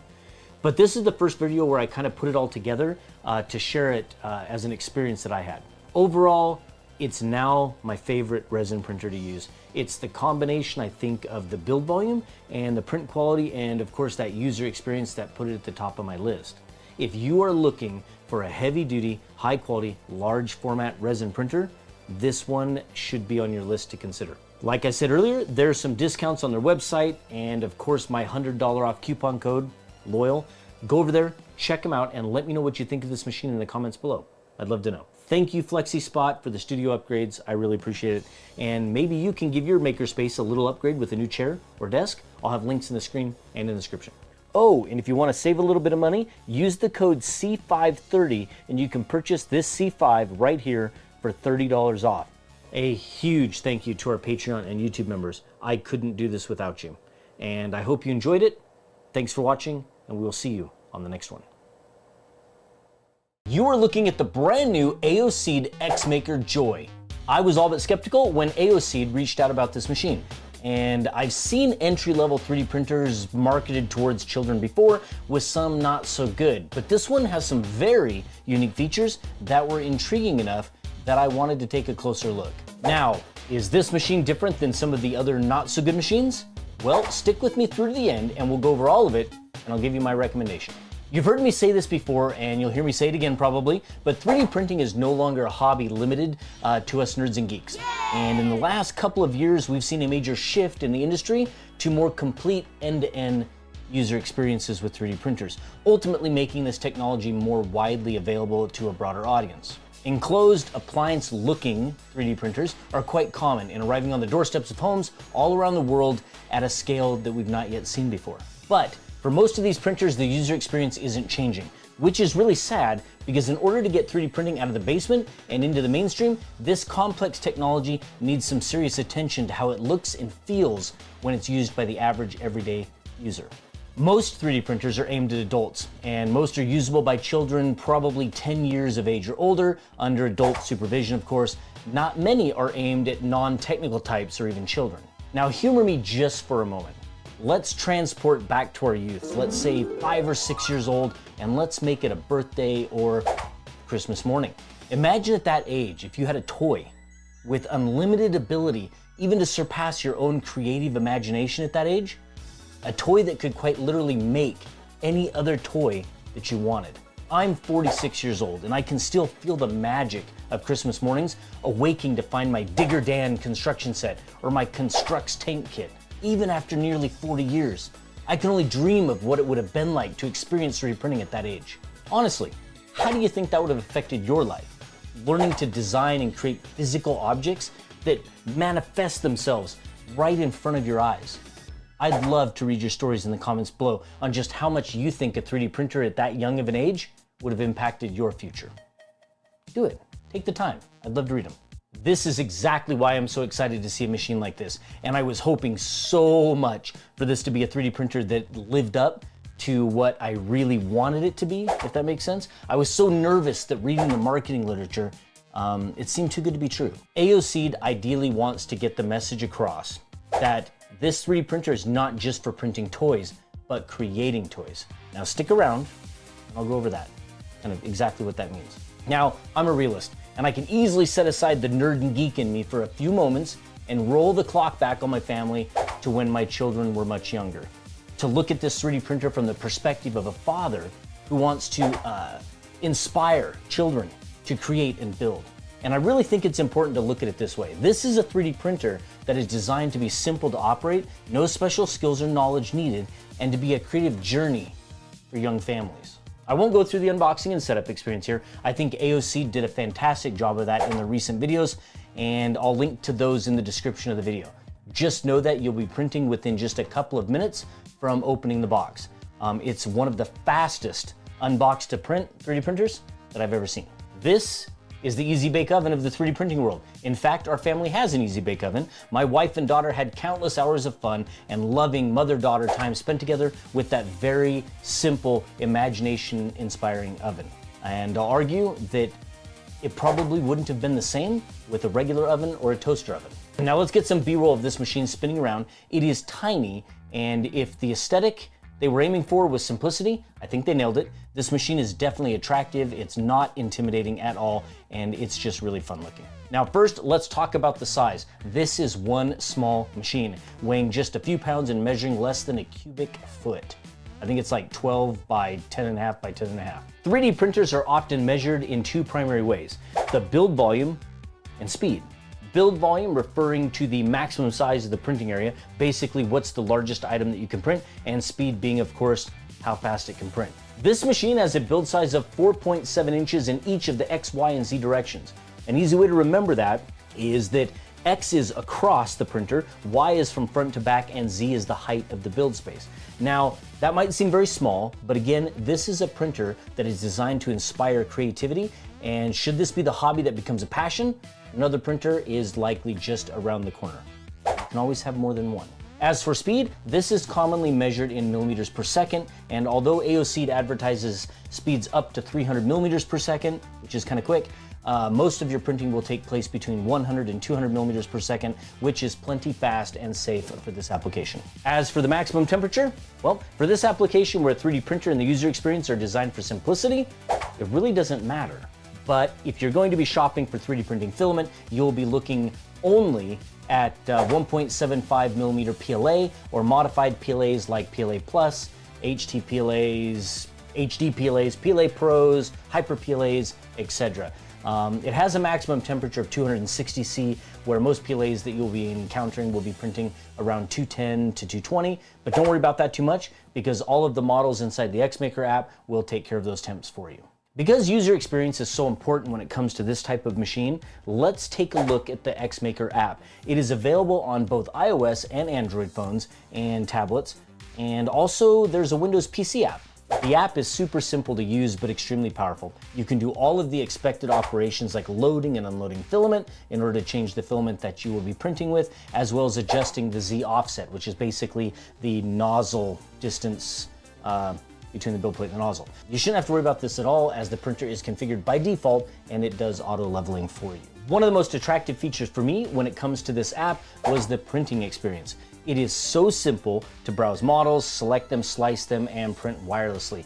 If you're not sure what I mean by slicing, let me explain very quickly that slicing is the act of the computer preparing the model to be 3D printed. It basically slices the model into layers with instructions on how the printer should print each layer. Slicing is done locally on your mobile device, or of course on the PC, and then transmitted to your printer over your wireless network. Nothing goes to a cloud. When looking at a model that's more complicated than a single print, I really like that you can see all of the parts that will need to be printed separated onto multiple build plates in the app interface. This is a fantastic feature for novices to see the steps required to complete a printing project. There are so many models to choose from, with more and more being added each week. I actually have no idea how many, but it was a lot of fun to browse through there. There was more than I could imagine. Now, one of AOC's big selling points, surprisingly, isn't even 3D printing. It's the ability for the user to design and create within their app, to modify models or design from scratch using voice to AI input, actually. This unleashes near limitless options for 3D printing at such a young age, long before children have the skills or resources available to learn proper design languages and tools like Fusion 360. Now, you probably already noticed that this printer is customized a little bit. What a great idea it was to make available these fun models to change the way the printer looks for you and your family. We printed the unicorn, as well as the Mario, and even Pikachu, and there's so many more to choose from. There's even stickers included, so you can kind of like further customize it, do whatever you want. It's pretty fun. It does have a camera built in for monitoring prints from the application, as well as generating and sharing time lapses. This XMaker Joy is designed to print with the door closed for safety, but as for sound, which I know can be a big issue for many families, it is very quiet. In fact, it's quiet enough that when it is printing here in the studio with me, I very much forget it's here. We even printed with it live on our Twitch channel, and it's nearly silent even from just a few feet away from me and my microphone. Now, you'd think at this point I am done with sharing all of the exciting features. But here's another. AOC includes these creation kits. These are awesome kits that include all of the electronics and even some injection molded parts that you will then complete with your 3D printing to make robots, music boxes, remote controlled cars, even other remote controlled toys. And I really think this is a fantastic way to inspire young minds, giving them projects that they can start and finish to build confidence and skills along with just having fun. This machine includes a feature called power loss recovery, and that's a feature that we commonly see on regular 3D printers. It basically means if the machine loses power during a print, when the power is restored, the printer will attempt to start where it left off to prevent waste of time and material. I didn't test it, and to be honest with you, it's such a small print volume that even if you did have a power failure, you're not losing much time or material. Print quality is actually quite good. I was very happily surprised to see such good quality come from such a little machine. Each print is printed on a raft, and that is basically a thin sacrificial layer of printed filament that is beneath the print, holding it down to the magnetic build plate and also giving you a consistent first layer on the bottom of the print. Removing prints is easy. Just give that magnetic build plate just a little bit of a flex and it'll pop right off that PEI. Now here's a couple more shots of the print quality. I am super impressed. Layer lines look really good and there are minimal surface artifacts. What about maintenance? Important question. One of the reasons why 3D printing can be difficult to introduce at such a young age is because it is a mechanical device that has a lot of moving parts and very complex software, and something will inevitably go wrong. One of the most common problems will be a clog in the nozzle that extrudes filament. Clogged nozzles, for someone more experienced, is simple to deal with, but what about for this printer? Well, AOC did a great job by making the hot end a one-button replacement. If there is a clog that is too difficult to clear, you can push the little red button on the side of the tool head and click change the nozzle. Now, what about the price? At the time of filming, I was seeing a $269 USD on Amazon and for the printer, and there was a $40 off coupon that you clicked right there on Amazon to get it for basically $229. They had another option, which included a selection of filament, and that wasn't actually such a bad deal to have a great out-of-the-box experience if you wanted to get the machine and have some fun filaments to start with. Now, I do have one negative with the machine, all right? So because this is your interface to control the printer, this user experience has to be absolutely perfect.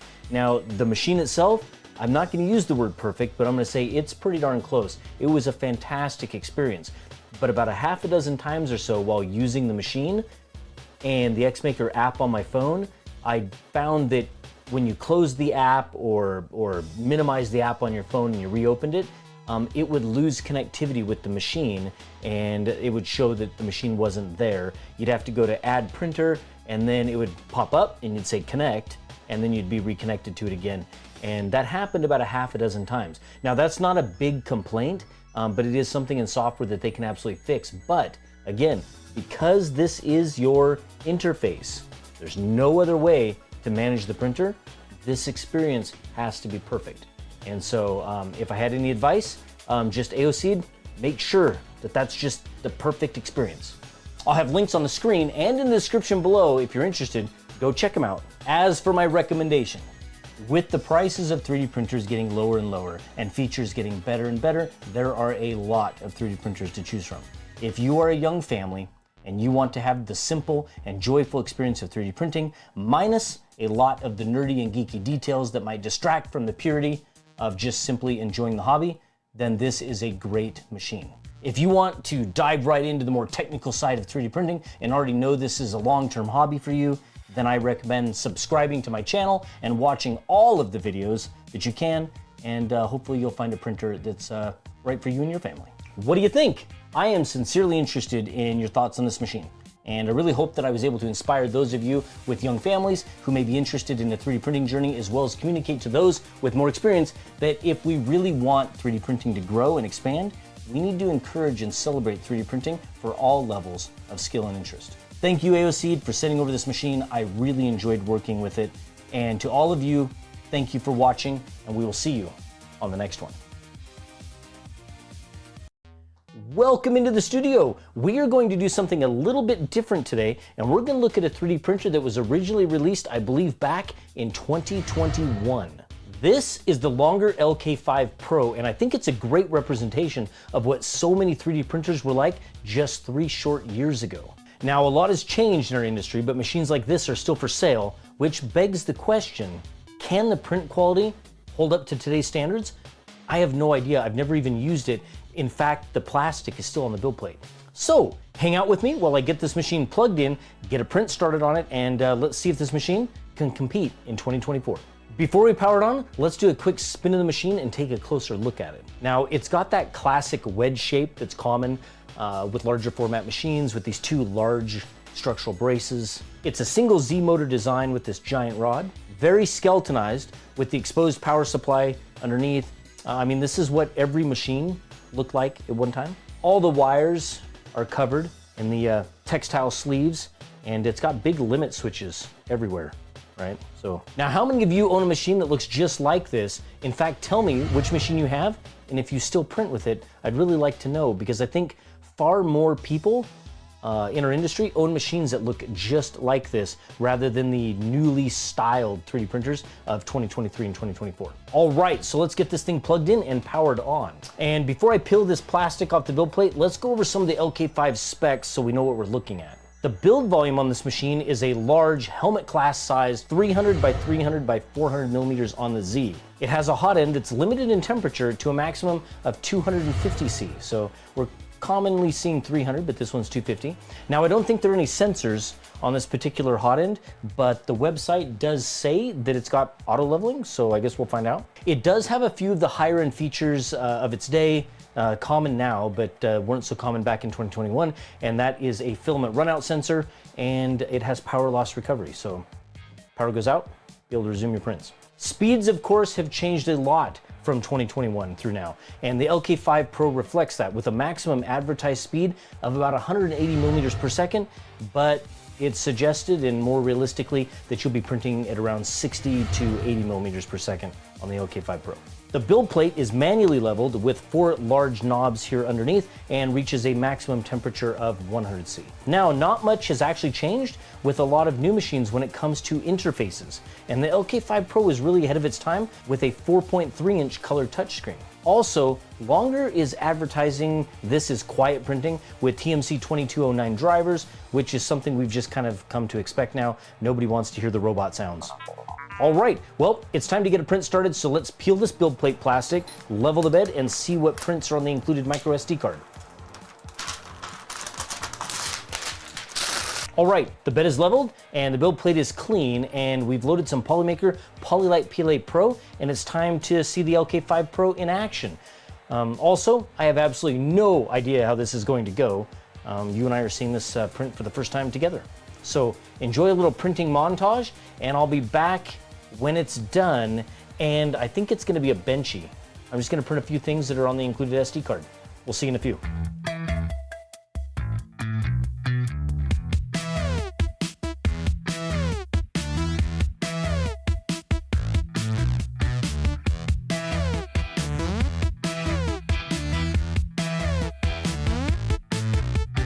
All right, we are back and it is done, and I have to say, I'm a little bit concerned. This was the G code for a benchy that was sliced and already on the micro SD card in the printer. And I think even for 2021 standards, it's kind of a rough benchy. Even at 60 millimeters per second, it's got some slight ringing. There's some under extrusion, there's some over extrusion. I don't think I'm gonna blame the machine. I've seen prints from this machine that were better, and I think I'm gonna be blaming that G code. So, and which is unfortunate, because I think when people buy a machine like this, that's what they're going to be printing first, the included G code. They're gonna go through all those different models, they're gonna load some filament, and probably load generic or even cheap filament to test them out. We printed with Polymaker's Polylite PLA Pro in this awesome blue, and it's a great filament, so I'm not gonna blame the filament at all, but I'm gonna blame that default G code. I think the plan is what we're gonna do is, I know this can print better, so we are going to slice up something fun, like something larger, like a helmet, and then we'll tune that and we'll get that on there, and we'll do that in a future video. But for today's video, that's the result, and I hope you're seeing some B-roll, or I hope you saw some B-roll of this benchy and you can kind of see it for yourself. But think about this. This is a printer that's 300 by 300 by 400 millimeters, and it's more or less from 2021, and this was a, I wouldn't say top of the line machine in 2021, but this was a pretty darn nice machine for 3 years ago. And so I do think that they can hold up to today's standards with some tuning, and but it's going to be printing a little bit slower. So I think the price on this right now on the Longer website is $299. That's a tough price point, because at $299 now, there are a lot of machines competing in that space. and even some really fast ones. But anyway, I hope you enjoyed a little look back on a machine from 2021, and I want to thank Longer for sending this over to us. It was fun, and we're not done. We're going to create some more content with it and kind of share it with some more people, with some fun different projects, and kind of include it in the content that we create. Thanks again. I hope you enjoyed the content, and we will see you in the next one.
Welcome to the studio. The Bambu Lab H2D is without question one of the most advanced 3D printers ever made.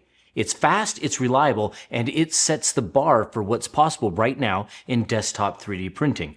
But even with all of that, there are still some things that honestly frustrate me about this machine, and today, I'm going to give them to you. These aren't deal breakers, but they're the kind of real-world annoyances you only notice once you've lived with the printer for a while. So, let's get into it. The first thing that I hate about the Bambu Lab H2D is the vibration. This machine moves aggressively. At high speeds, especially when it's laying down infill, the whole printer shakes and dances like you cannot believe. It's not even subtle. Now, for most people printing, it might not seem like a huge deal, but here, in the studio, as a content creator, it makes filming really tough, almost impossible. I can't capture clean B-roll footage without the printer, dancing and vibrating in the middle of a high-speed infill pass because the machine is just literally shaking so much in the shot. The only way that I can film usable footage is to wait until it's doing slower moves like perimeters. Now, that constant motion doesn't affect the print quality at all. It's just part of how the H2D achieves its speed, but still, it's something that I dislike. And that leads me directly into the second thing that I hate, which is these rubber feet. They're actually part of the reason that the printer shakes the way that it does. These little silicone or rubber feet tear away way too easily, even though they're doing exactly what they are intended to do to reduce the amount of vibrations being passed from the printer to the surface it's sitting on.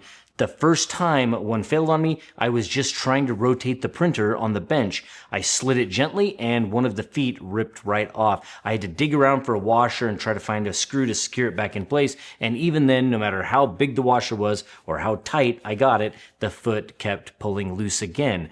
So now every time I need to move the H2D, I have to remember, don't slide it. I have to pick it straight up and put it straight back down. No twisting, no sliding across the bench surface, and for a machine that's this size, that's not exactly convenient. And that brings me right into thing number 3 that I hate, the weight. This is a heavy machine. With the AMS Pro sitting on top loaded with filament, it's not something that you just grab and reposition yourself. I mean, I can move it if I want, alone, if I really have to, but it's a backbreaker. Most of the time, if I need to move it, I call my son and he comes into the studio so we can lift it together. That's really the only safe way to do it. And when you combine the fragile feet with how heavy it is, moving the H2D around is almost always a hassle. It's not a one-person printer when it comes to repositioning. If you enjoy honest and balanced looks at machines like this, please take a second and hit that like button and subscribe to the channel. It really helps us out a lot, and you'll make sure that you won't miss any future videos. Next up, TPU. Now, to be clear, the H2D can print TPU masterfully. It handles flexible filaments better than most machines I've used, but here's the catch. You can't just run softer TPUs through the AMS like you would with PLA or PETG. If you want to use something like 85A or 90A TPU, you have to reroute the filament feeding path. That means removing the PTFE tube from the toolhead and giving it a shorter, straight path. The easiest way I've found is to put a rolling spool holder right on top of the glass of the printer and then feed the TPU through the dedicated TPU pass-through on the back that Bamboo actually designed for this exact use.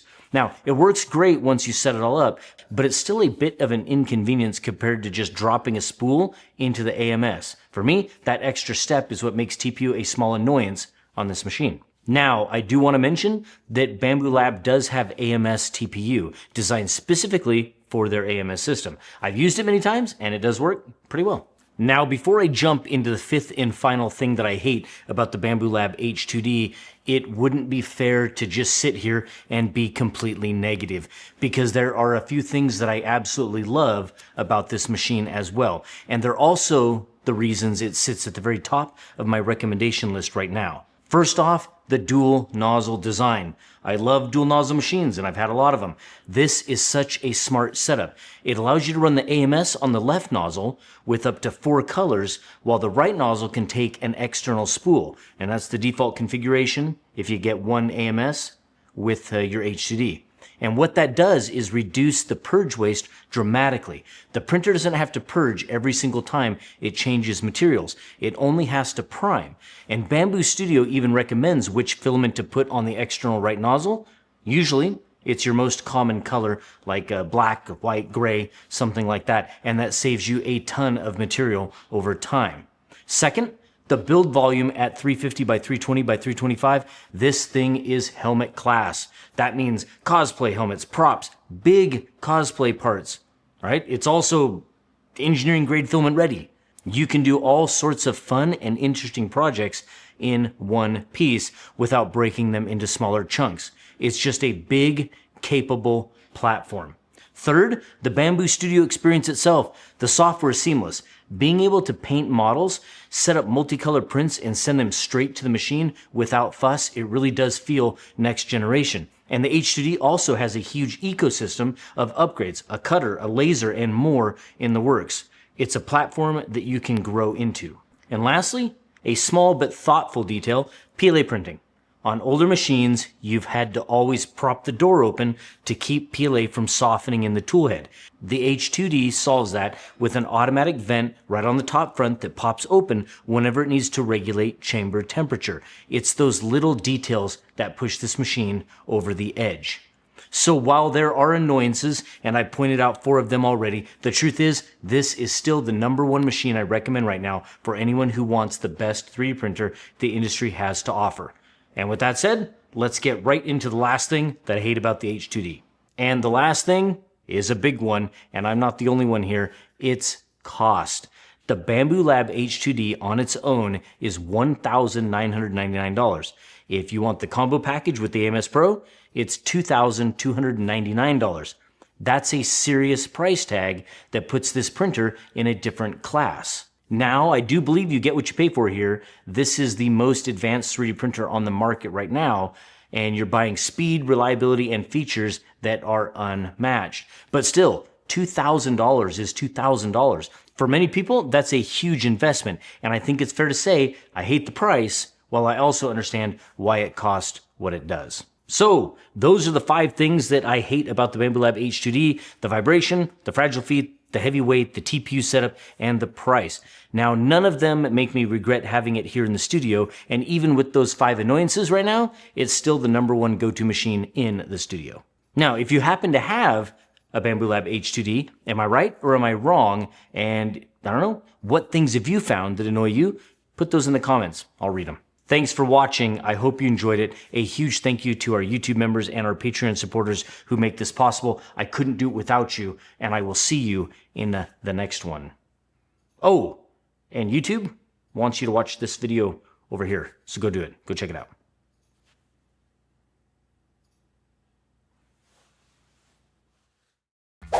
I am beyond excited. This is the hottest machine of 2023, the Bambu Lab A1 Mini. And I've had to keep this a secret for more than 6 months, knowing that it was going to set the standard for 3D printers to come. We're going to look at the Mini's features, new tech, prints, all of it. And stick with me to the end because I have a little bit of teaser on what to expect from Bambu next. The Bambu Lab A1 Mini is a bed slinger, but with the speed and quality that you come to expect from these new Core XY machines on the market. It prints at speeds up to 500 millimeters per second and even has a 14-minute benchy, but we'll get into that later.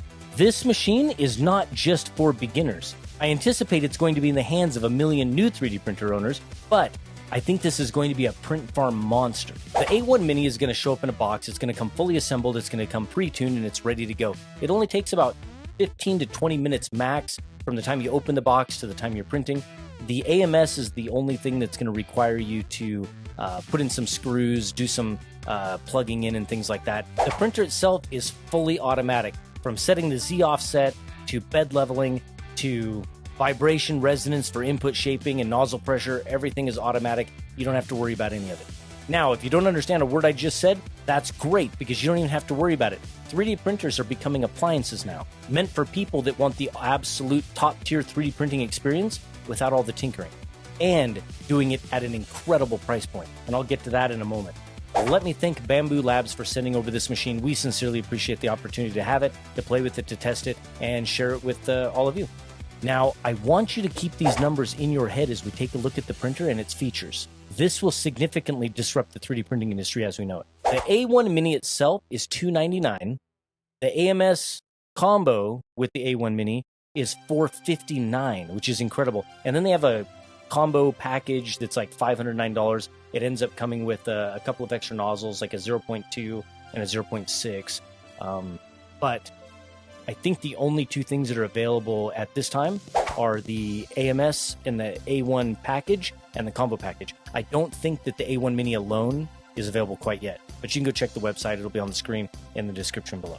Now, what I really want you to keep in mind is that the Prusa Mini is $459. That's a traditional bed slinger, regular speed, no multi-filament or multicolor system, and none of the advanced tech that we're about to talk about. So think about that. The exact same price point, but wildly different technology. It's going to be tough for some of these companies to keep up. Now, as far as build quality goes, the A1 Mini is relatively heavy. I think it's somewhere between 12 and 13 pounds. And to compare or contrast, the Prusa Mini comes in at like between 9 and 10 pounds. As you can see, the A1 Mini is fully railed on the X, Y, and Z axis, and it's an all-metal construction, very well balanced. Matter of fact, when you look at the B-roll, you're going to see that it handles these speeds incredibly well. Its build volume is same as the Prusa Mini. That wasn't by accident. It's 180 millimeters cubed with a heat bed that goes up to about 80 C, and it comes with the flexible textured double-sided PEI sheet. Pretty standard now for most 3D printers. Don't forget to like and subscribe. It helps us out a lot. Also, stick with me to the end because I'm going to share with you what's coming from Bambu next. And some of you might already know. Now, the tool head on the Bambu A1 Mini comes with a 0.4 millimeter nozzle. It can reach a temperature up to about 300 C, and it can work, of course, with the AMS or without the AMS with a single PTFE tube running into the hot end. You can print PLAs, PTGs, TPUs, and even PVAs for dissolvable supports. Bambu is not recommending ABS, ASA, polycarbonates, or any other type of abrasive filament like carbon fiber-filled or glass-filled filaments. It comes with a quick swap hot end system. It's basically one clip. You're going to pop that, remove the hot end. You can put it in a new one, so that allows you to effectively change from 0.2 to 0.4, 0.6 millimeter nozzles. And you can do that all without messing with electrical harnesses or connections. This video is generously sponsored by Polymaker, the world's largest manufacturer of 3D printing filament and the supplier of all of the filament that we use here on the show. You can check them out in the link in the description below. Really quickly, you're probably going to be seeing some B-roll comparison between the Bambu A1 Mini and the Bambu X1 Carbon, which happens to be right there behind me. The orange eyes here, that is off of the A1 Mini, and the little print here, the little ghost with the green eyes, that is off of the X1 Carbon. Now, I will have some close-ups here that you're probably looking at, but I am staring at these up close right now in person, and I cannot tell the difference between the two machines at all. I don't see ringing, everything is absolutely perfect between these two. And matter of fact, if I hadn't have told you which color was which, I don't think you could tell at all. The white filament is Polymaker's Polysonic PLA. That's their high-speed PLA. And then the green and the orange are bamboo filaments. It's crazy. You can't tell the difference. And that says a lot for a bed slinger that's $459 versus an X1 carbon combo there that's what, $1,400-$1,500. I'm pretty sure everyone is going to own one of these. This is insane. I know, the Benchy. Everyone wants to see a Benchy, and so we'll have some close-up B-roll of it here while I'm talking.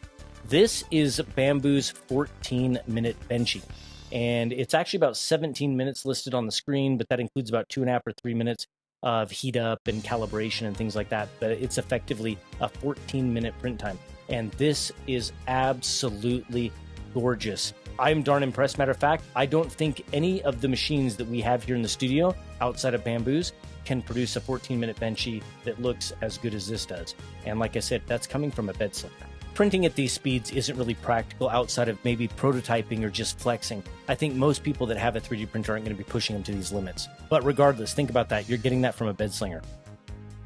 God, nuts. For those of you not familiar with the AMS, this is the automatic material system. It holds 4 spools and it's relatively quiet compared to the original AMS. Very similar in result, but quite a bit different in design. The spools actually pop off here from the side, pop back on.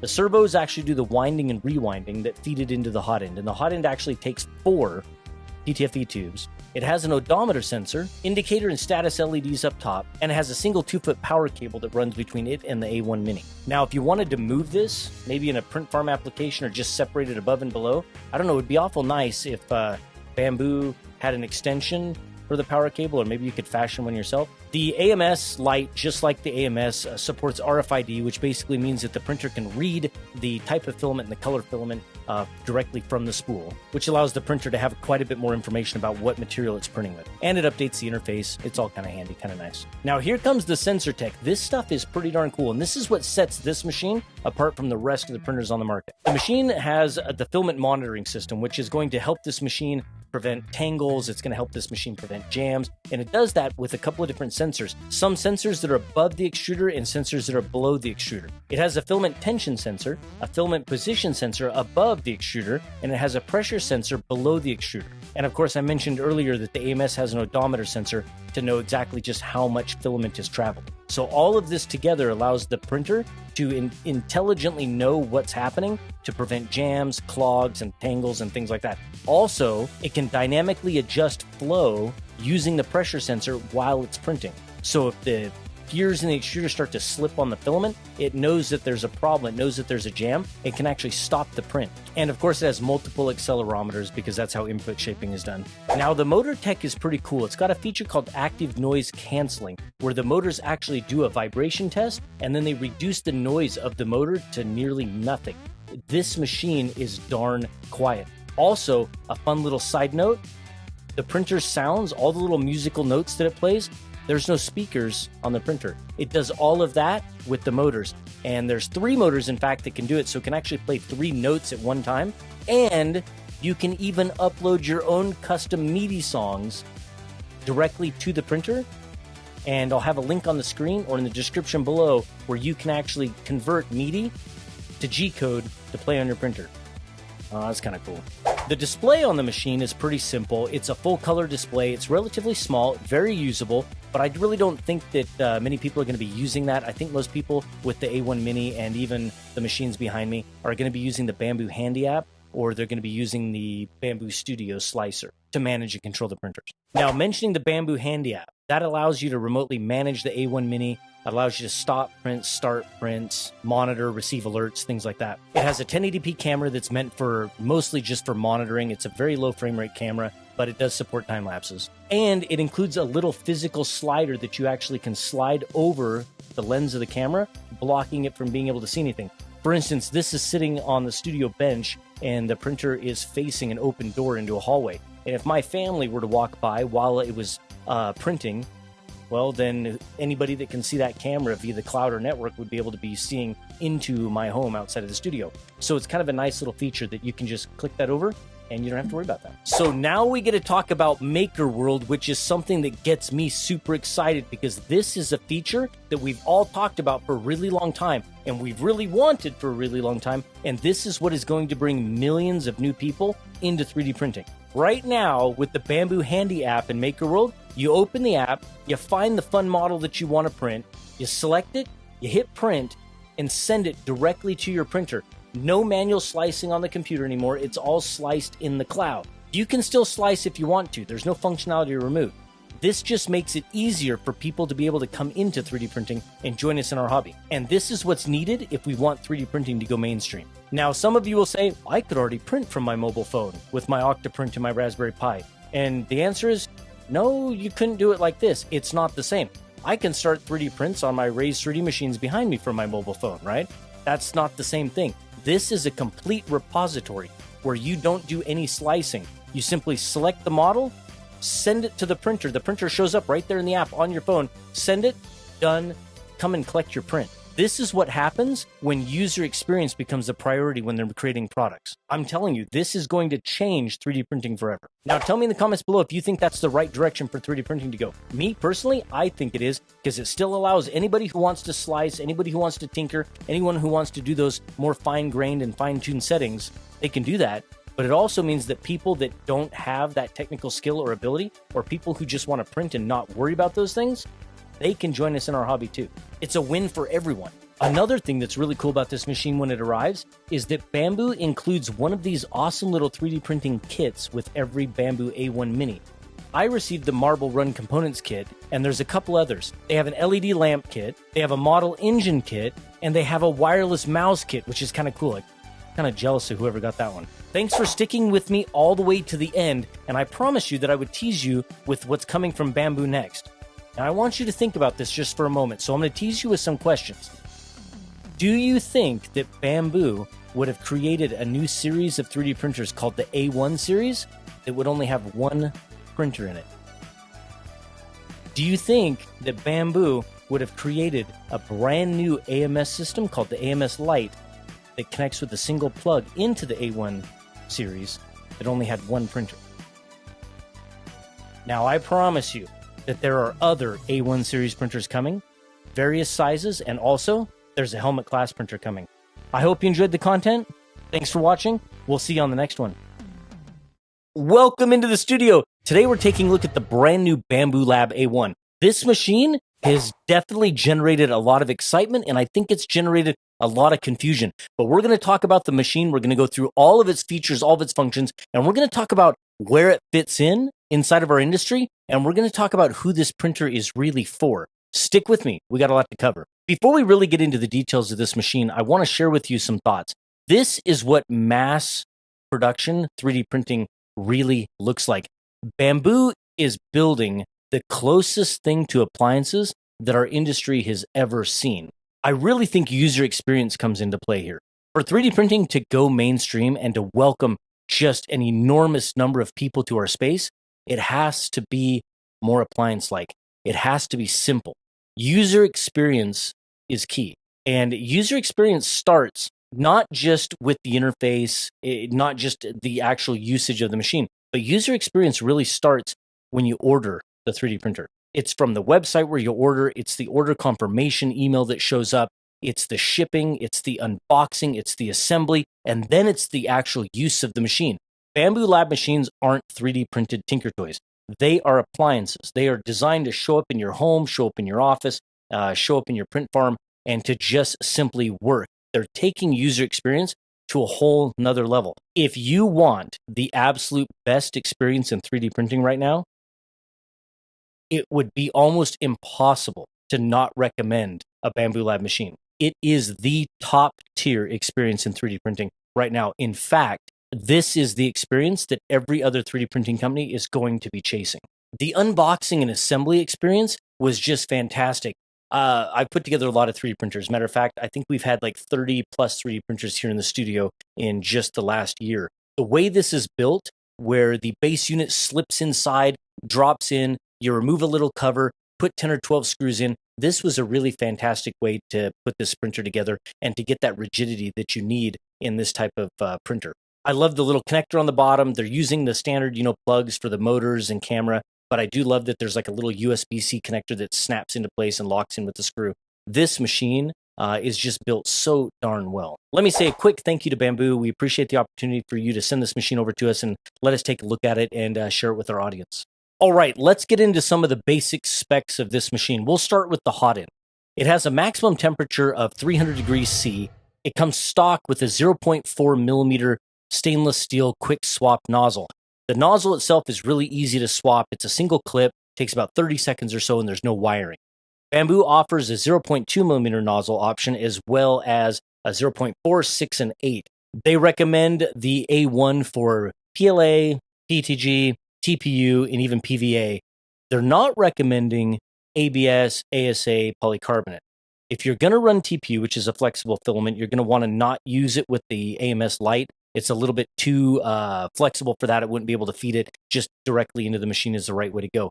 I think if you're going to do abrasive filaments like carbon fiber or glass filled, I think you'd want to feed those directly into the machine as well, not through the AMS light. And they really don't even recommend those types of filaments. However, look at this. I ended up taking a Christmas ornament. This is Polymaker's Galaxy Purple, and I printed this in ABS on the A1, and it printed absolutely just fine. And side note, the build plate max temperature listed in the spec sheet is 80 C, while this printed at 100 C. So I don't know if that's just a firmware limitation that's coming, or if that's just what the firmware is. It's 100 C, and maybe they just didn't update the spec sheet. But I just wanted to mention that. I thought that was interesting. They say it's max 80, but I set it to 100, and it printed at 100. The build volume is 256 millimeters cubed, and that's a very standard build volume size in our industry. In fact, the Bamboo Lab X1 Carbon, the P1P, and the P1S, they're all exactly the same build plate size. The build plate itself is a flexible PEI sheet, and I think that's just pretty standard now. They're kind of a nice build plate to print on, simple to print on.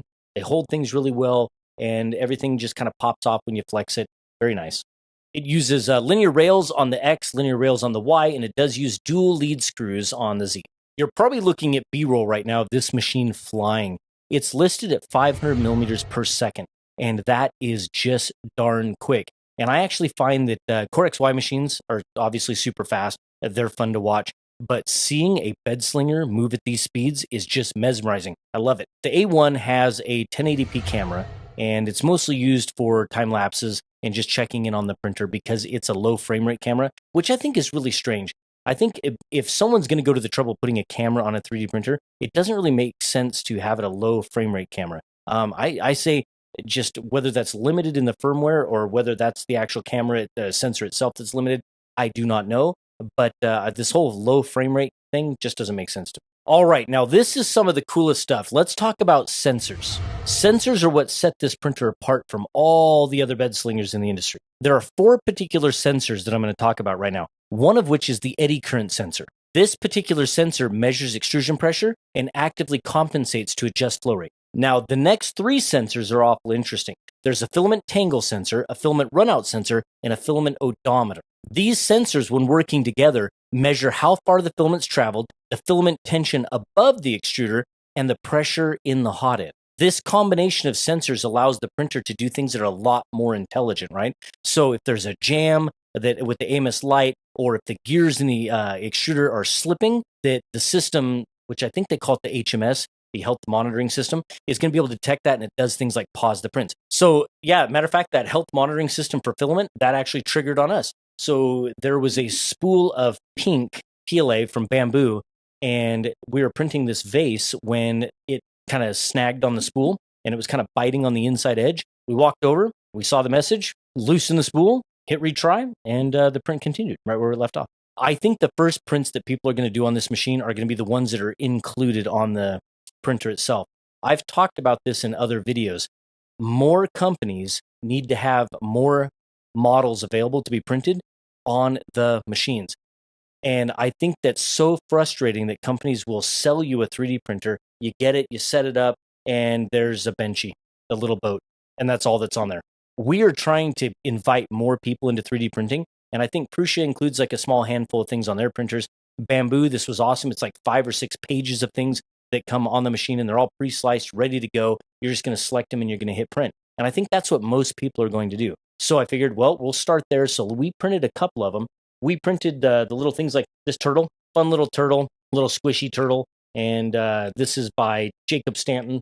This is included on the printer. Kind of a fun little print. You'll see that in some B-roll. We printed the alligator clip. It's a little chip clip right, for closing bags of chips, right? We printed this hex storage system and printed that out of bamboo PLA, some just matte PLA. Turned out pretty nice. And we printed this vase. We did this out of a bamboo pink silk, and I think it turned out absolutely fantastic. And I hope that when you see this, I'm showing you some awesome B-roll of all of these fantastic prints. The print quality is absolutely fantastic. Bamboo machines just produce great results, and I think that's why these machines are so popular. Now, of course, a lot of people are interested in the multi-filament or the multicolor option, which is the AMS Lite. And that is a 4-color system that comes with the combo. And I decided to go ahead and print these fun little Debbie snack cake prints from James the printer. These are really fun. He's got a couple of different options there. One of them has a bite out of it. One is a much larger one that's for storage. I'll have the links on the screen or in the description below for that. These are printed in 3 different silk filaments. 2 of them are bamboo. One is a polymaker silk. And when I posted these on social media, I was really surprised at the number of people who began to be interested in 3D printing just from these little prints. They immediately saw them and thought, I want that. How do I get that? How do I make that? And I replied back saying, it's easy. So as soon as this printer is released, or there's already an A1 Mini out, you can just order that right now, and you might even get it in time for Christmas. But how cool is that? That something just like simple like this can bring people into our 3D printing space. Kind of exciting. I did print the 14 or 15 minute Benchy 3 different times. And every time it failed just before it got to the top of the doors on the cabin, and it kept losing adhesion and popping off the build plate at the exact same time, the exact same place. The filament was just curling up. Now, that could be an issue with my particular filament that I was running. That's quite possible. I did move the printer out into the living space so I could have it with me when I was printing, and I could monitor it. So it's possible that there was drafts coming by and causing that to just lose adhesion. After those 3 times, I kind of gave up on it, and I didn't continue with the Benchy. I went on and moved on to lots of other things, and they printed just fine. So I just thought I'd share that with you. That's why there's no Benchy here for you to look at that's complete. As far as printing goes, it's a micro SD card if you want to do it that way, or of course it's cloud printing, and that's done via Wi-Fi. The noise cancellation is actually pretty cool. Each axis begins to move, and you can hear it as it's moving at a different frequency, and the little interface is reporting back to you each frequency that it's testing and trying, and it goes through all of them, and then the machine chooses the quietest frequency on that axis, and it does it several times. It's really fun to watch, but I'll tell you, it's actually almost kind of creepy. You can hear the motor, you can see it moving, you can hear the fans, and then it gets quieter, and it gets quieter, and it gets quieter, and pretty soon, it's just silent. And the only thing that you can hear moving is the actual, like, physical components, right? So you just hear the bearings sliding, and you hear the fans on the machine, but the motor sounds, they're gone. And I have to say, this is the quietest 3D printer that I've ever operated. Input shaping or vibration calibration. It's just not possible to print at these speeds without it. And that's done through an accelerometer. And basically the accelerometer is just measuring the vibration or the resonance of the machine at certain speeds. Bamboo Lab machines do a calibration before every single print because there's things that change in the printer itself or on the print head. Like there's different weight from different filaments that might be loaded in the Bowden tubes. The environment changes, right? So there might be something different on the bench that the printer is sitting, or the printer was moved to a different bench. Those calibrations happen before every print and ultimately result in better print quality, less artifacts. Machines like the Prusa Mark IV, and there's a heck of a lot of other machines out there, don't ship with accelerometers, and they hard code that math into the printer. And I really think that's kind of a mistake because accelerometers are cheap, and it really doesn't make sense to not include that and to not have that auto calibration run each time. So I really think in the short time or in the short future, every single 3D printer that comes out with input shaping is just going to have an accelerometer. It doesn't make sense not to. Bamboo Studio. That is the slicer that is preferred when you're working with Bamboo Lab machines. Now, my past experience, I really like IdeaMaker and I really like Prusa Slicer. Those are the slicers that I have most experience in. And only until we started playing with Bamboo machines did I start to kind of come around to the Bamboo Studio way of doing things. And it turns out I really like it. I will say that because Bamboo Studio is based on Prusa Slicer, it's funny because Bamboo Studio was always in there, right? The user interface was always there. It just needed a vision. It just needed someone to put that user experience together. And the Bamboo Studio experience is hands down the best slicing experience that you're going to get. But you don't have to use Bamboo Studio if you're running a Bamboo printer. You can use Prusa Slicer. You can use other slicers. You just might lose some of that advanced functionality that's very specific to Bamboo machines. Now, let me talk about MakerWorld for a moment. This is one of the things that I think is going to make it really, really, really popular for people who are brand new to 3D printing. MakerWorld is really the ecosystem that's tying a lot of these Bamboo Lab machines together. You're going to go to the website, MakerWorld. We've all seen that stuff before. But one of the most powerful things right now is that app. It's the Bamboo Handy app, where you can just browse all of the different models, all the fun things that are on MakerWorld. They come pre-sliced, pre-painted, and you basically just select it, select the printer you want to print on, and send it in one touch on your phone, and it prints. You can be out and about in town, away from your 3D printer. You can select it, select which filaments that you want to print on that are loaded in your AMS, and hit go. And when you get home, it's done, sitting and waiting for you. And that's really the power of that ecosystem. There's going to be a lot fewer people that are over there spending time slicing and trying to send it to their 3D printer and messing with those things. You can still do that, absolutely. But the majority of people, they just want to buy filament and they just want to print on their 3D printer. That's it. This video is generously sponsored by Polymaker. They are the wonderful company that generously sponsors all of the filament for our video content here on YouTube and on Twitch. And if you don't know about our Twitch channel, you should go check it out. We are live Mondays, Wednesdays, and Fridays at 5 p.m. Pacific over on twitch.tv/LoyalMoses, where we have a fantastic time. And we do like giveaways every single time we go live. You should come check us out. Okay, I know you were all waiting for this, so let's talk about the price. A couple of months ago, I put out a chart, and the chart asked the community, what do you think Bamboo Labs' next move is going to be in the industry? What price point are they going to be at? And I listed all of the Bamboo Lab machines out from basically lowest price point of $299 all the way up to their $1,449 X1 Carbon and everything in between. And I put some options in there, A, B, C, D, E, kind of like, where do you think Bamboo is going to go next? Now, I knew there were machines coming, but I did not know the price points until now.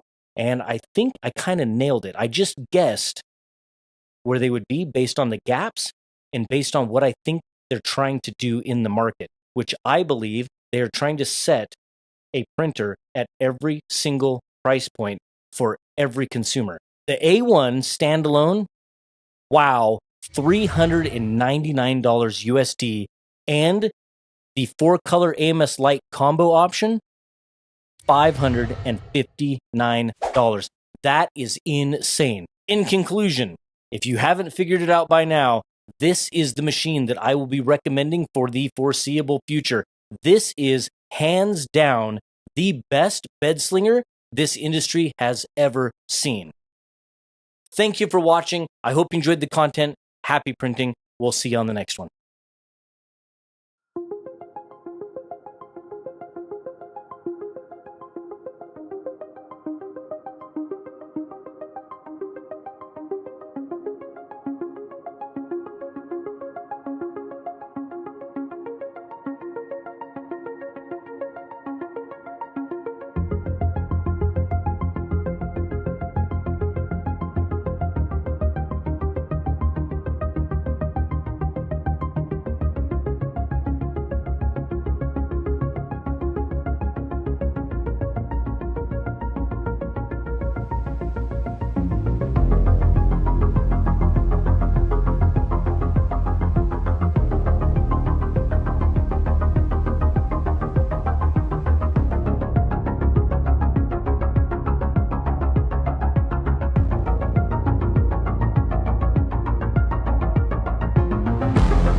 Welcome to the studio.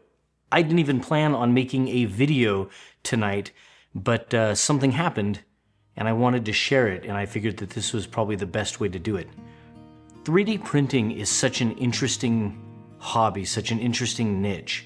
It can be so creative, it can be so therapeutic. It's very passionate for a lot of people, and inspiring even.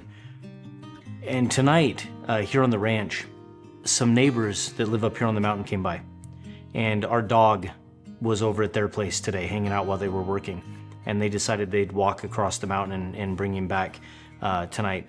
And when they got here, I walked into the studio and I brought him in with me, and they don't speak English very well. I don't speak Spanish, and not very much, and so the language barrier is always fun and entertaining. And they came into the studio, and their eyes were this big, and they saw the lights and the cameras, and they saw the 3D printers and the filament, and I saw the look on that young man, that teenager's face, the sparkle in the eyes, this discovery. And I looked at him and I went, you know, this young guy needs a 3D printer. And I know that they don't have a lot, but they need one.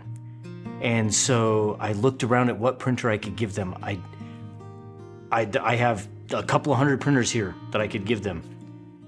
And I thought they needed a simple to use, small, efficient, good for beginner printer. And so I actually gave them my personal Bamboo Lab A1 Mini. And so I showed it to him, and his eyes lit up with excitement. The father, extremely grateful, full of gratitude, and filled me with a lot of excitement, a lot of love for the journey that they'd be going down, because it's the same journey that we've all been through, right? That journey of having this device in front of you that can create something, that you can watch something from plastic manifest itself right in front of you, and the first time that you hold that print in your hand, it changes the way that you see the world. And I looked at his face and I thought, I can't wait for this to happen. And so they walked over here across the mountain. So I sent them on their way and said, I'll be at your place in an hour. And so I grabbed my Sun van and we grabbed the A1 Mini. We cleaned it up and got it ready and loaded some files on it because they don't have Wi-Fi. So they're gonna have to do things with the micro SD card, and we'll work that out later. So we loaded some files on it that they could print, and we grabbed a stack of Polymaker filament, I think like a dozen spools. We threw it in the truck and we headed over there with my wife, because she can speak a little bit more Spanish than I can. And when we arrived, I think that there was a lot of confusion. It's a cool looking tech device, but what does it do? And so we put it on their kitchen table, and they gathered around, and we loaded spools of filament on it and showed them how to cut the filament, how to load it on there. And this is always fun. This is fun with the language barrier. And we printed a benchy in orange PLA, and they were watching it. And I would say that in the very beginning, it was very anticlimactic, right? There wasn't a lot of excitement as it began to lay down the first little bits of plastic. But as it started to get up there in layers, like 10, 15, 20 layers, and it started the infill, I noticed that they were getting closer to the printer, and they began to look and use their phone flashlights and look at the print as it was printing. And I could hear them, as they're going back and forth in Spanish, and they're amazed at what's happening in front of them. And then the mother, who I would say probably didn't care as much, all of a sudden went and grabbed a fly swatter. She brought it over, and she's like, in her best mime impression, I don't know, without speaking in English to us, motioned, "Can it do this?" And we said, yes, absolutely it can. And you could see this sparkle and this light in her eyes. And she went, she got a spoon, like a big plastic spoon. And she's like, can it make these? I said, yes, absolutely it can. And then the son was standing there looking at it, and you could see that he was getting more and more interested in it. And the father was watching it. And I saw something in him that I saw in my father when I was much younger. And I'm gonna tangent for a moment. On a Saturday morning, I believe, I think it was Saturday, back in the 80s, my father walked into the house with a brand new Texas Instrument computer, brand new TI. And he set it down in the living room, and he called the whole family to come in. And he said, boys, these computers are the future. You should learn them. We're like, okay. And he walked out of the room. And I was the youngest boy.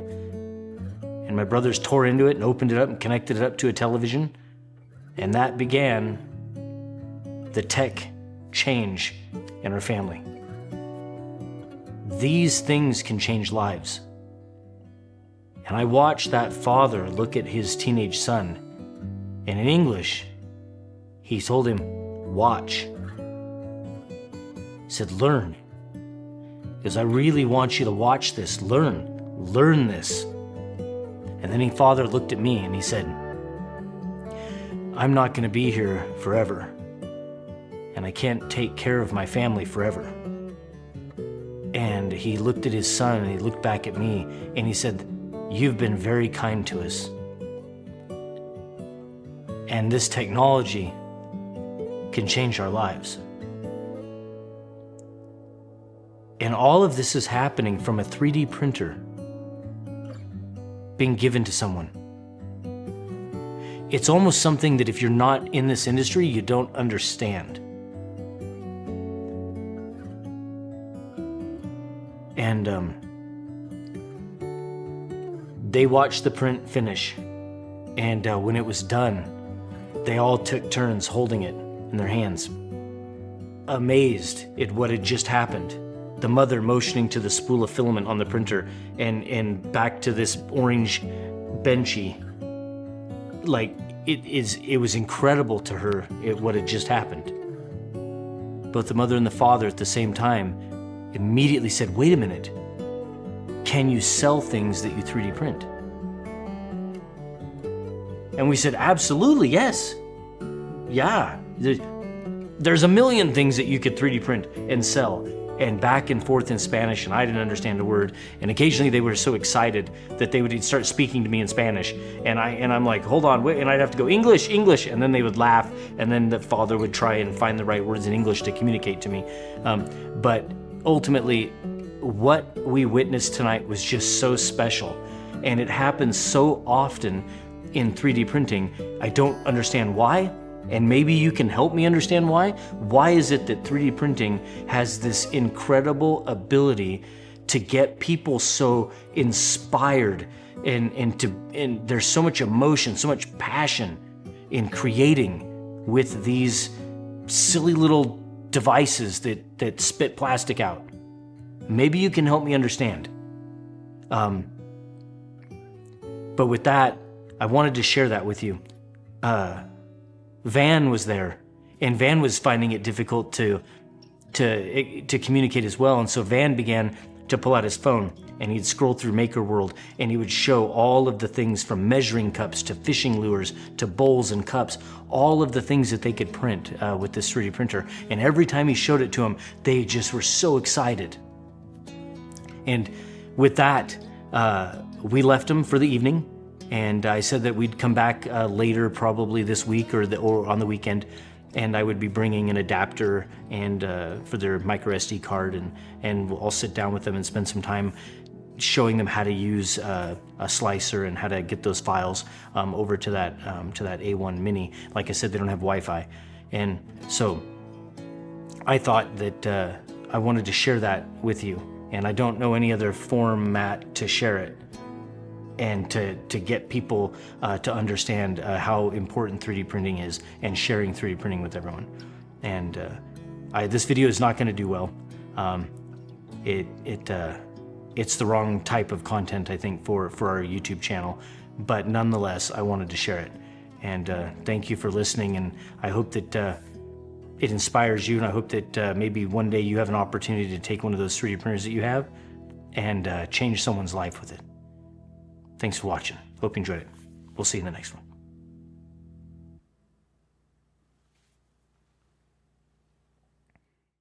Welcome to the studio. Something big just happened in 3D printing, and it's raising a question that a lot of us never thought we'd ask. Is this the end of open source? We're watching a shift play out in real time, and depending on who you ask, it's either the future or the end of everything that we've built. But before we jump to conclusions, let's rewind the clock, because to understand how we got here and why this topic hits so many people differently, we need to remember where this all started. For years as an industry, we built our own machines. We sourced materials, printed parts, soldered boards, flashed firmware, tuned settings, and shared everything that we learned. That was the heartbeat of the open source 3D printing world. Community projects like Boron, Kits from Prusa, mods for Ender 3s. It wasn't just about printing, it was about building your way in. But not everyone wanted that. And over time, the expectations started to shift. There was a time when open source 3D printers were the only way forward. Now, one closed source machine is rewriting the rules, and it's not slowing down. This is the Bamboo Lab H2D. It's enclosed, fast, quiet, clean, prints in multiple colors, and it just works. And this isn't just a hit in the maker world. Bamboo is putting these machines in the hands of YouTubers who don't even cover 3D printing. They're reaching millions of people who never thought that they'd own a 3D printer. Meanwhile, Prusa, who once proudly said that they didn't need to advertise, is now sending entire print farms to creators just to stay visible. The landscape has changed. And just to be clear, this isn't a sponsored segment. We've already made content on this printer. This isn't about hype. This is about observation. Whether you love it or hate it, this moment matters, because this conversation isn't just changing, it's already changed. The attention has shifted. And whether you love that or hate it, it's worth talking about. Closed source printers are winning on speed, simplicity, and results. But they come with trade-offs. You lose control. You rely on one company, and if that company changes direction or disappears, so do your printers. That's not how 3D printing used to work. Open source gave us freedom, community, innovation, but it also demanded patience and skill and time. And in 2025, most people just want things to work. The new generation of users isn't tuning belts by frequency. In fact, Joseph Prusa recently tweeted about the ideal tension frequency for Core XY belts on the new Prusa Core 1, like we're tuning a musical instrument. And while that might resonate with hardcore builders, most people today, they're buying printers that just work. It feels backward when even entry-level machines are delivering amazing results out of the box, that Prusa is still focused on customers tinkering with belt harmonics. Most of today's users don't know what RepRap is, and frankly, they don't care. They're not here for the legacy, they're here to create. Now, as harsh as that sounds, that's the reality. And honestly, it's not wrong. The world has moved on, and the tools have too. Take the H2D's laser module, for example. A lot of people, especially hardcore hobbyists, were confused or critical about why it even exists. But the reality is, not everyone wants 10 machines cluttering their home office or makerspace. For a huge number of users, all-in-one appliances are incredibly attractive. Bamboo didn't just add a laser on a whim. This was years of market research and, frankly, market dominance that shaped their decisions. They know what the average user wants, and they're building for that user. For instance, I've talked to filament manufacturers who originally thought Bamboo needed to adapt their AMS to work with the market's existing spool designs. But look how that turned out. Now the market is adapting to them. If your filament doesn't work in an AMS, that's a huge negative for customers. We're seeing AMS compatible listed on filament websites like it's a feature. That's not luck. That's innovation floating winning tech to the top. This hobby has split into two camps.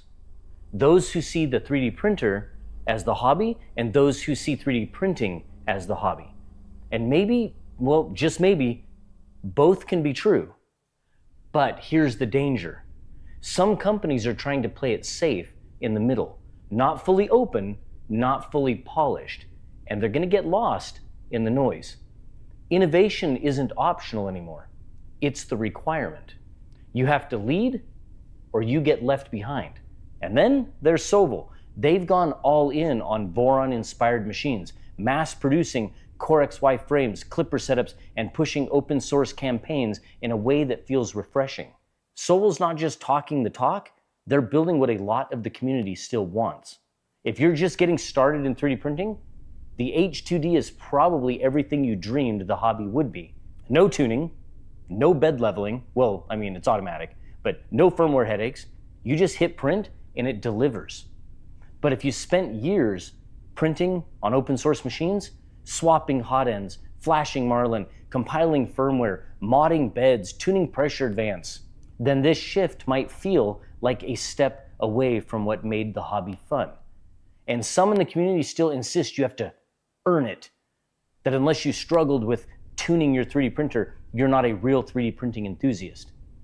But we've moved past that. Tinkering isn't going away. It'll always be a part of this space, just like there are car modders in garages. But most people just want to start a car and drive. Open source isn't dead. Voron's still thriving, Prusa still ships kits, RatRig is alive. Even now, when a closed machine is dominating the spotlight, it's standing on top of years of community-built knowledge.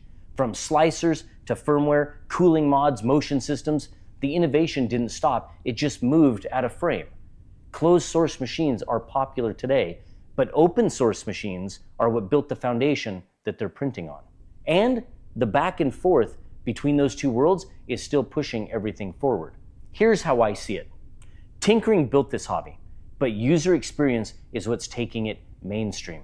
A few years ago, I said 3D printers would start getting sensors and feedback loops, that the dumb, blind machines that we used to run would evolve. And that's exactly what's happening now.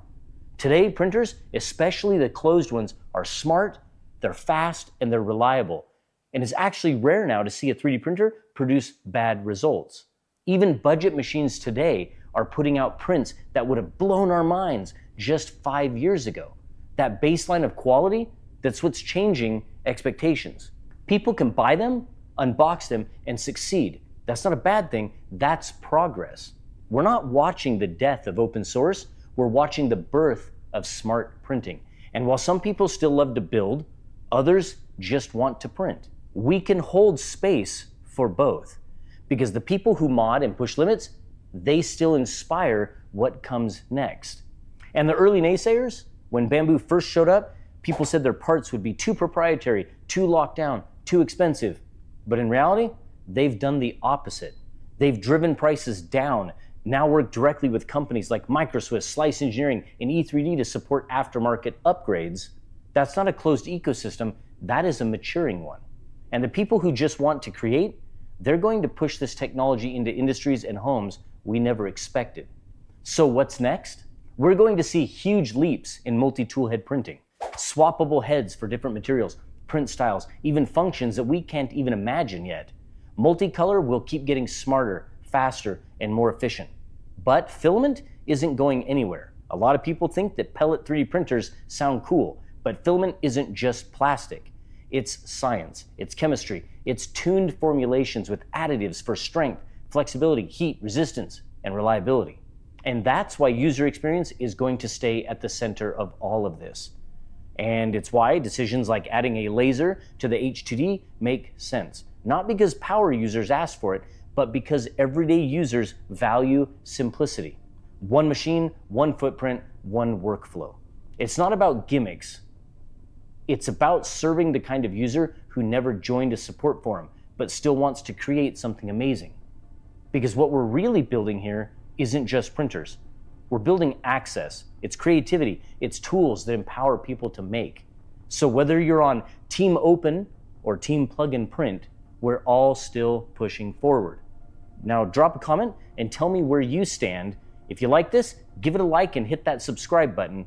And I want to say a special thank you to all of our YouTube members and Patreon supporters. I couldn't do this without you. Thanks for watching. I hope you enjoyed it, and I will see you in the next one.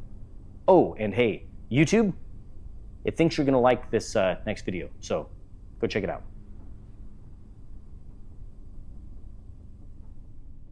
We just wrapped up one of the most difficult 3D printing projects that we have ever attempted. In fact, if you were to try this alone, you would be printing for 7.5 years straight. I'll make this quick, and I hope that you'll sit and listen. This is super important. And in fact, I hope maybe I can even inspire you to help us next year to make it even better. If you've ever wondered what 3D printing can do for the world, stick with me. This is absolutely incredible. 4 years ago, I had a crazy idea to 3D print Christmas gifts for children and families in need, and to share 3D printing with the world. I didn't want the red tape or the complexity that comes with existing organizations. I wanted to move quickly to 3D print safe, fun toys and send actual real gifts directly to the homes and hands of those in need. Each year, we choose a different theme. Then the LM Show community sets out to design fun toys, many of whom have never even designed before, and we really welcome everyone to learn and try. Now, after the models are safety and theme approved, this same community fires up their 3D printers and begins the months-long task of 3D printing as many toys as they can to fill the requests for thousands of gifts that we receive. Now, you might be thinking, I've heard this before. It's 3D printing toys for kids, but you'd be wrong. We build actual gifts that are packaged and they're wrapped like Christmas gifts with as many as 30 toys in each gift. They even have candy and a special Christmas card. After the toys are printed, they're all shipped to our studios, where we open boxes live and we celebrate together the prints, the filaments, and the printers used to create these tens of thousands of prints. It's a wonderful experience to see so many different filaments and the creativity and the talent of so many different people. Turning tens of thousands of 3D prints into Christmas gifts is a difficult task, taking hundreds of hours and weeks of work to complete. Polymaker employees, LM Show family, friends, my wife and kids all put in so many hours to handpack each unique gift. Every year up until now, even after they've done so much already, the LM Show community comes together again to cover the immense cost of shipping these gifts around the world. This has been such a burden that I'm afraid that our print drive would simply collapse under the weight of its own success. Last January, I received a call from our sponsor, Polymaker, and they surprised me with the most incredible and generous of offers. They shared with us their strong belief in our vision and generously offered to cover every single expense of our Christmas print drive, even encouraging us to make it as big as we want, millions of toys, if that is what we want. I hope you understand what I'm saying right here. Filament costs, material costs, shipping costs, this massive burden so generously removed from us is truly a wonderful gift. With this incredible infusion of generosity, we more than tripled the size and scale of our operation from last year, fulfilling a critical need at such an important time of the year. Our hope is that we've touched hearts and minds and made this world a little better than we found it. Together this year, we 3D printed 83,933 toys. We gave away 8,379 spools of Polymaker filament to help people participate. We shipped gifts to 14 different countries.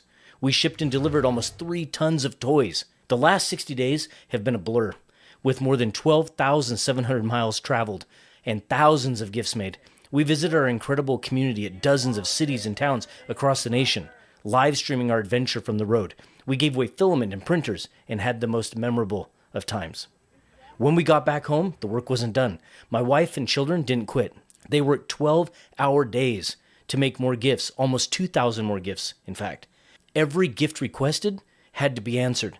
The idea that someone would be counting on a gift to arrive and it not arrive was not an option. Every single request would be fulfilled. We shipped and delivered almost 3,000 gifts to these children and families, each with as many as 30 toys in each gift. We met community leaders that shared with us stories of the needs that they have in their communities for Christmas toys. Just in small areas around here, there are thousands of children that are alone on Christmas or go without gifts. It's hard to hear, but it builds a fire inside of you to work even harder. And not just us. The love is contagious. Polymaker employees at their factory in Houston, Texas welcomed us, giving us a spot in their factory and their undivided attention and skill to process and ship these gifts out to homes, towns, and cities around the world. We are so thankful for them. They are so busy as it is. To add our project to the workload is so appreciated. In fact, it would mean a lot to me if you took a moment and simply thanked Polymaker factory staff in the comments below. Amazing people. For the gifts that don't ship, my wife and children amaze me. They went without sleep working day after day to create as many gifts as possible and helped load and unload thousands of pounds of gifts in and out of the trailer as we traveled around the state. We delivered gifts to the YMCA, to the Boys and Girls Club, different churches, law enforcement, motorcycle clubs, and more. It's incredible to see so many people share the same interest, helping one another at a very difficult time of the year. Now, let me do some quick thank yous, and then I'll share what is next and how you can participate. I think first, we can all give a massive thank you to everyone in the LM Show family who designed, printed, and shipped their toys for us to turn into gifts for children in need around the world. A special thank you to Polymaker for helping make our print drive this year a record-breaking success. We were able to serve more children and families than we ever imagined because of you. Thank you, Vision Miner, for supporting our crazy ideas and our incredible community and helping get filament into the hands of makers in Southern California. Thank you to Slice Engineering for your continued support of our content and community and for helping us get filament out to our people in Florida. Thank you, KB3D, for your friendship and for coming through again with such a generous sponsorship to help make this print drive a success. Thank you, AnchorMake, wow, for sponsoring your amazing 3D printers for us to give away and get people printing toys for kids. And lastly, thank you, FL Sun, for your immense support of our content and your sponsoring super fast Delta 3D printers for us to give away and get people printing at high speed. All right. Look out, Polymaker. I have plans to make 2025 even bigger. We have some new ideas for toys and gifts that will allow us to reach even more families and children and share 3D printing with even more people. I'll be announcing that later in January. If you'd like to participate or just encourage everyone who is, please join us on our Twitch live streams where we stream Mondays, Wednesdays, and Fridays at 5 p.m. Pacific over on twitch.tv/LoyalMoses. I'll have those links on the screen and in the description. It's an incredible place like nothing you've ever experienced. We give away filament and accessories every time we're live. Come join us. From our community, myself, my wife, and children to you, thank you. Merry Christmas and have a Happy New Year, and we'll see you in 2025. Whew. A lot happened this year. Big year. Thank you. And this isn't clickbait. I was literally scammed, like bamboozled, defrauded, all of those things. I paid $6 for this Michelangelo model, sliced it in Bamboo Studio, and started printing it on the new Bamboo Lab H2D using Polymaker's latest high-temp PLA. And it looked incredible. In fact, almost too incredible. But when I went back to print He-Man from the exact same seller, that's when things got weird. The download count was low, like really low, and the quality of the model was way too high. And then something told me that I needed to look a little bit deeper into this. So here's how this whole thing started. I was browsing things, looking for retro, Nintendo kind of things, and I came across this Teenage Mutant Ninja Turtle model, Michelangelo here, for about $5.99, and it looked fantastic. So I went ahead and I bought it, downloaded it, sliced it, and let it go on the H2D. I painted it in 5 different colors inside of Bamboo Studio using the new AMS Pro with 4 colors, and the last color was on the external spool holder for the left nozzle. The print took probably about 38 hours, and the supports, like I said, they came off just absolutely beautifully. Now, the next day, I go back, same seller, same price, and I buy He-Man. Hey, if you stick with me all the way to the end, I'm giving away a couple of Patreon subscriptions to the real designer and not the scammer. So don't go anywhere.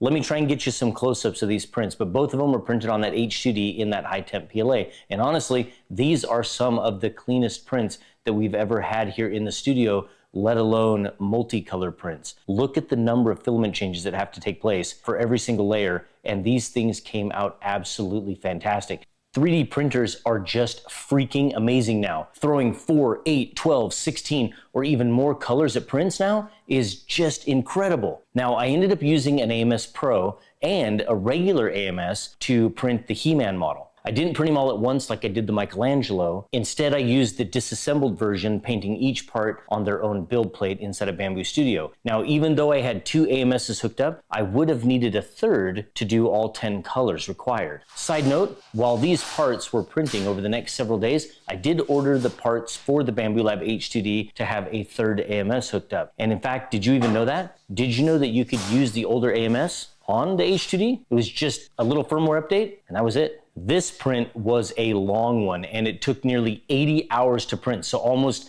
3.5 days. Also, holy freaking crap, this H2D is simply incredible. It's probably the most advanced 3D printer that this industry has ever seen.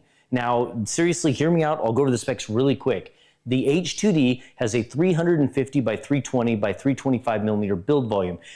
Obviously, it's a Core XY motion system, and it has hardened steel nozzles, a chamber heater, and dual extrusion, and it can really move. It's a fast, big machine. It also uses Bamboo Studio, of course, for slicing, which is the best 3D printing slicing experience that we've ever seen. This thing has so many sensors, and it's where 3D printers should have been years ago. But we kind of went through that stale period where printers just remained dumb. And now we're going into this new era where we have intelligent 3D printers, and there's an actual feedback loop. It's incredible. So if you haven't looked at this machine, go do it. And if you are interested in it, like if there's even a hint of interest, you will have the absolute peak experience and function that 3D printing has ever had. I'm telling you, listen to me. It's insane. As it was printing, I went back to things to look at the models again. They were just too nice, and the activity on the seller's page just didn't match with the quality of the models. There should have been a lot more going on for things that are this nice.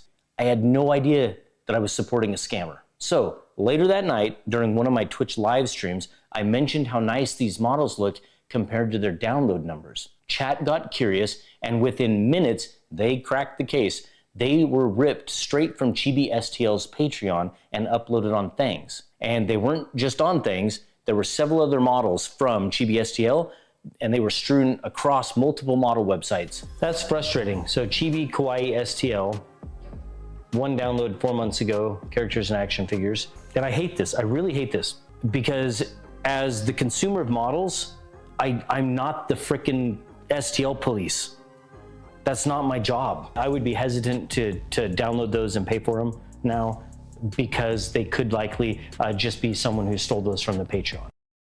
Now, here's where it matters. I told chat, don't go nuclear. Don't report it. Don't cancel anyone. We don't know if there's a deal behind the scenes. Chat and I had an in-depth discussion about this. It's so common now on social media to see people throwing straight up accusations at others for printing or selling a model that they think is limited or restricted, when in fact, only the seller and the designer would know if there's any type of agreement. So don't do that. It's rude, and to be honest, it just makes people look stupid.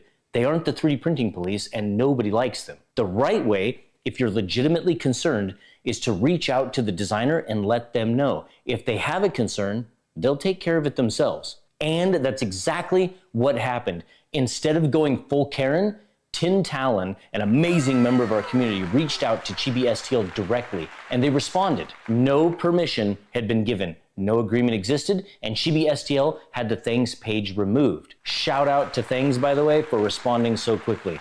That's pretty epic, awesome. Sadly, this isn't rare. STL theft is a huge problem in 3D printing. People scrape Patreon models and sell them on marketplaces all of the time. And the worst part, the original designers often don't even know it's happening unless someone tells them. Quick story.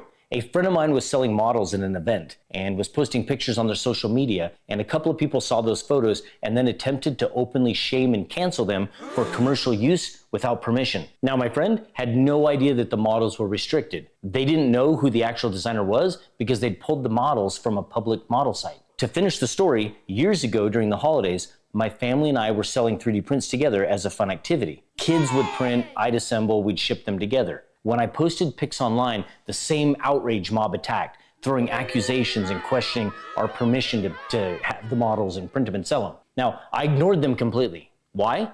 Because the designer and I had a very special and private arrangement. I had paid for a license to sell those prints, and it was nobody else's business but ours. So, the moral of the story? Don't go full Karen. Calm down. You're not the 3D printing police. If you have concerns, just let the designer know, and the designer will absolutely take care of it. Instead of outrage or throwing unfounded accusations, we did it the right way. And GBSTL, by the way, they rewarded Tin Talon with a free model pack for looking out for them. That's how we do it in this community. It's the right way to go. And for the record, I immediately signed up to GBSTL's Patreon to make sure that I now own legit copies of these models. Seriously, all of these models are awesome, and I really do want to print them all. And if you like their work, go support them. Patreon is where they release the full collection. They have a ton of fun models just like this to choose from, and yeah, it goes to good cause, a designer. As I said earlier, no one likes the 3D printing police, and I'm not the 3D printing police. I'm not the gatekeeper of all things STLs, and I am far too busy to be checking every single STL myself when I'm downloading it. It's not my job. But if you are downloading and buying models online and the deal just seems a little bit too good to be true, check your sources. Do a little Google searching for the model, see if it exists somewhere else, and if something feels off, reach out to who you think the designer is and let them know. Thanks for watching all the way to the end, and if you want a chance to win a Patreon subscription to GBSTL, I'm giving a couple of them away, and I'll do that through the comments. So like, subscribe, finish out the video, and then go to the comments and let me know which model you think you'd print first. Oh, and if you want to hang out with our community, we're live every Monday, Wednesday, and Friday at 5 p.m. Pacific on twitch.tv/loyalmoses. You should come join us. We give out filament printers and accessories every single time we go live.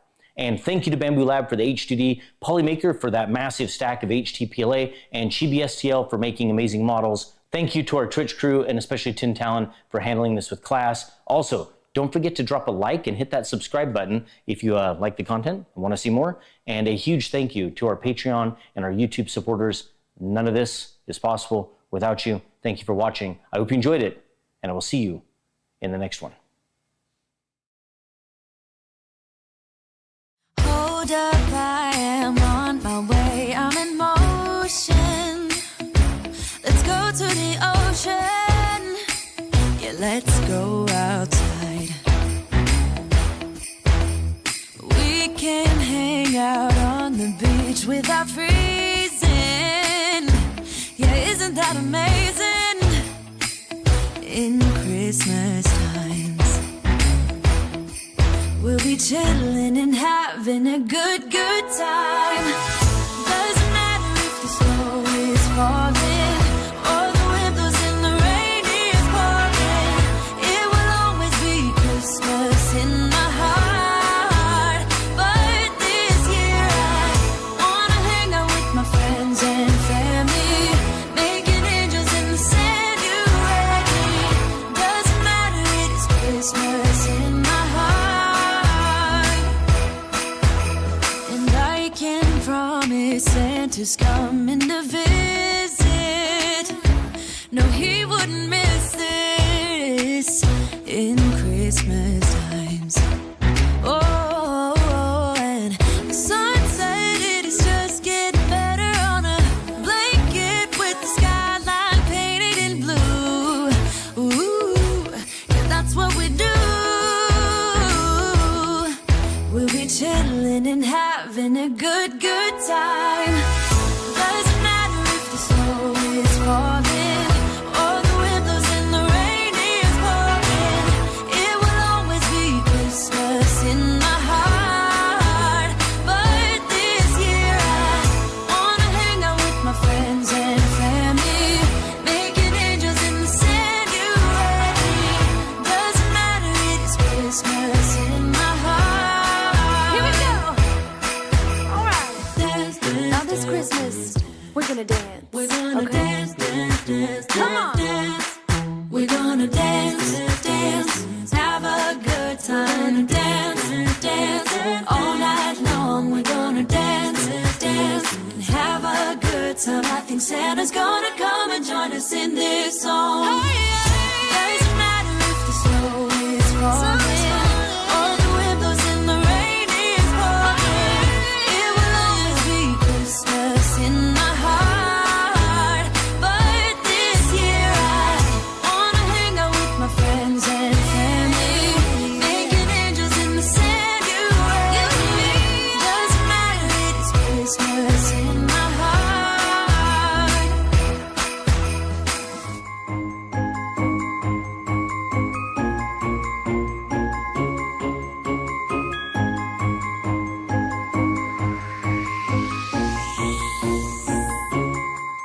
Sleigh bells ringing, diamonds blinging, carols singing, favorite season.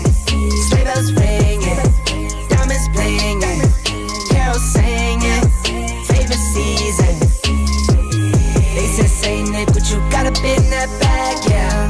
I got racks in my sack or in my bag, yeah. They said, Saint Nick, what you got up in that bag, yeah? I got racks in my sack or in my bag, yeah. Snowfall frozen, neck is frozen. Catch me rolling, I'm the chosen. Snow is falling, Elfie's calling.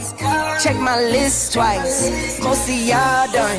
Sleigh bells ringing, diamonds blinging, carols singing, favorite season. Sleigh bells ringing, diamonds blinging, carols singing, favorite season. They say, Saint Nick, what you got up in that bag, yeah? I got racks in my sack or in my bag, yeah. They said, Saint Nick, what you got up in that bag, yeah? I got racks in my sack or in my bag, yeah. Dasher, Dancer, Prancer, and Vixen, Comet, Cupid, Donner, and Blitzen. No, I can't forget about the one with the red nose. When I fly high, my sleigh still stay 10 toes. Bring the beat, bring the trees, bring the cheese. Put the lights up, 'tis the season. Need no Grinch types, no Ebenezer. Don't believe this, y'all need Jesus. Sleigh bells ringing, diamonds blinging, carols singing, favorite season. Sleigh bells ringing, diamonds blinging, carols singing, favorite season. They said, Saint Nick, what you got up in that bag, yeah? I got racks in my sack or in my bag, yeah. They said, Saint Nick, what you got up in that bag, yeah? I got racks in my sack or in my bag, yeah. They said, Saint Nick, what you got up in that bag, yeah? I got racks in my sack or in my bag, yeah. They said, Saint Nick, what you got up in that bag? I got racks in my sack or in my bag. Merry Christmas, everybody.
Welcome to the studio. This is one of the very first production Snapmaker U1s to come off of the assembly line. In fact, this one came express from China directly here. This isn't a beta or an early prototype. This is the actual machine that Kickstarter backers are going to get. Full disclosure, this video is not a review. It's just my first impressions. In fact, I haven't had the machine very long at all, but I wanted to get some content out there to kind of share my excitement about this and reassure those people who backed it. Now, there is so much hype behind this machine, and sometimes it makes me a little bit nervous when these show up, because I want them to work just as badly as you do, and for the most part they do, but sometimes they don't. If you've been following the Snapmaker U1, you know the Kickstarter campaign was a huge success. It generated something like $20 million in backing. Now, there are already a lot of videos out there, but they're mostly covering the beta units, and I'm not really interested in beta units, let alone testing them. I'd much rather wait until I can use an actual real production 3D printer, and that's exactly what this is. So everything that you're going to see in this video is based on this specific production unit right out of the box, and it's what you should expect when you receive your U1. Unboxing the U1 actually felt a little premium. The packaging was clean and it was well organized. The assembly process wasn't too bad. It took about 45 minutes and I took my time reading through the manual carefully, and honestly the manual is actually really good. It's full color, lots of photos, very user friendly, and it doesn't leave a lot of room for mistakes. Attaching the spool holders and the filament feeders on the left and right sides was pretty straightforward. Everything fit together well. Most people, I don't think, will have any trouble with it at all. The tool heads were the most intricate part of the assembly. Not complicated, but I think novices will want to ensure that they pay close attention to the instructions. And once assembled, the machine actually feels pretty solid. The molded panels look great, the interior feels clean and finished, and the whole design seems well thought out. It doesn't feel cheap, it feels like something that they spent a lot of time on. I love the direction that the industry is going, getting away from the exposed extrusions and wiring and moving towards these types of aesthetically pleasing enclosures. So much nicer to look at this unit on the bench than the printers of just a few years ago. Filament loading on this printer is simple. You simply just insert the filament into one of the 4 numbered feeders on the left or right side, and it automatically pulls it through the system just like you would expect. It's just so nice to have these conveniences nowadays. Snapmaker included 4 500-gram spools, black, white, red, and yellow, and I tested it with full-size spools of Polymaker filament as well, and they worked without issue too. Now, having the feeders on both sides helps keep the machine nice and compact, and the process of feeding filament into the system is intuitive. Now, let's talk about the tool changer, which of course is the core feature of the U1 and probably the reason most people are even watching this video. Unlike AMS style systems that pull filament from multiple spools through a single tool head, the U1 physically swaps out entire tool heads using a tool changing carriage. Now, each one of the 4 tool heads can be preloaded with different filament or materials and preheated and ready to go.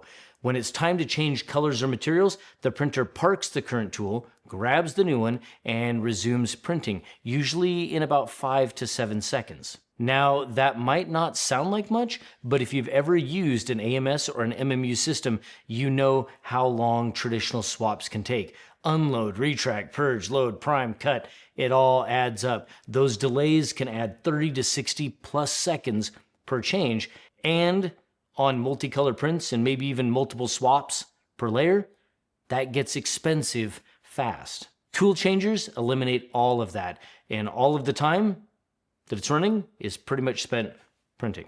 And then there's the filament waste. AMS-style filament swaps require massive amounts of purge to get clean transitions between colors.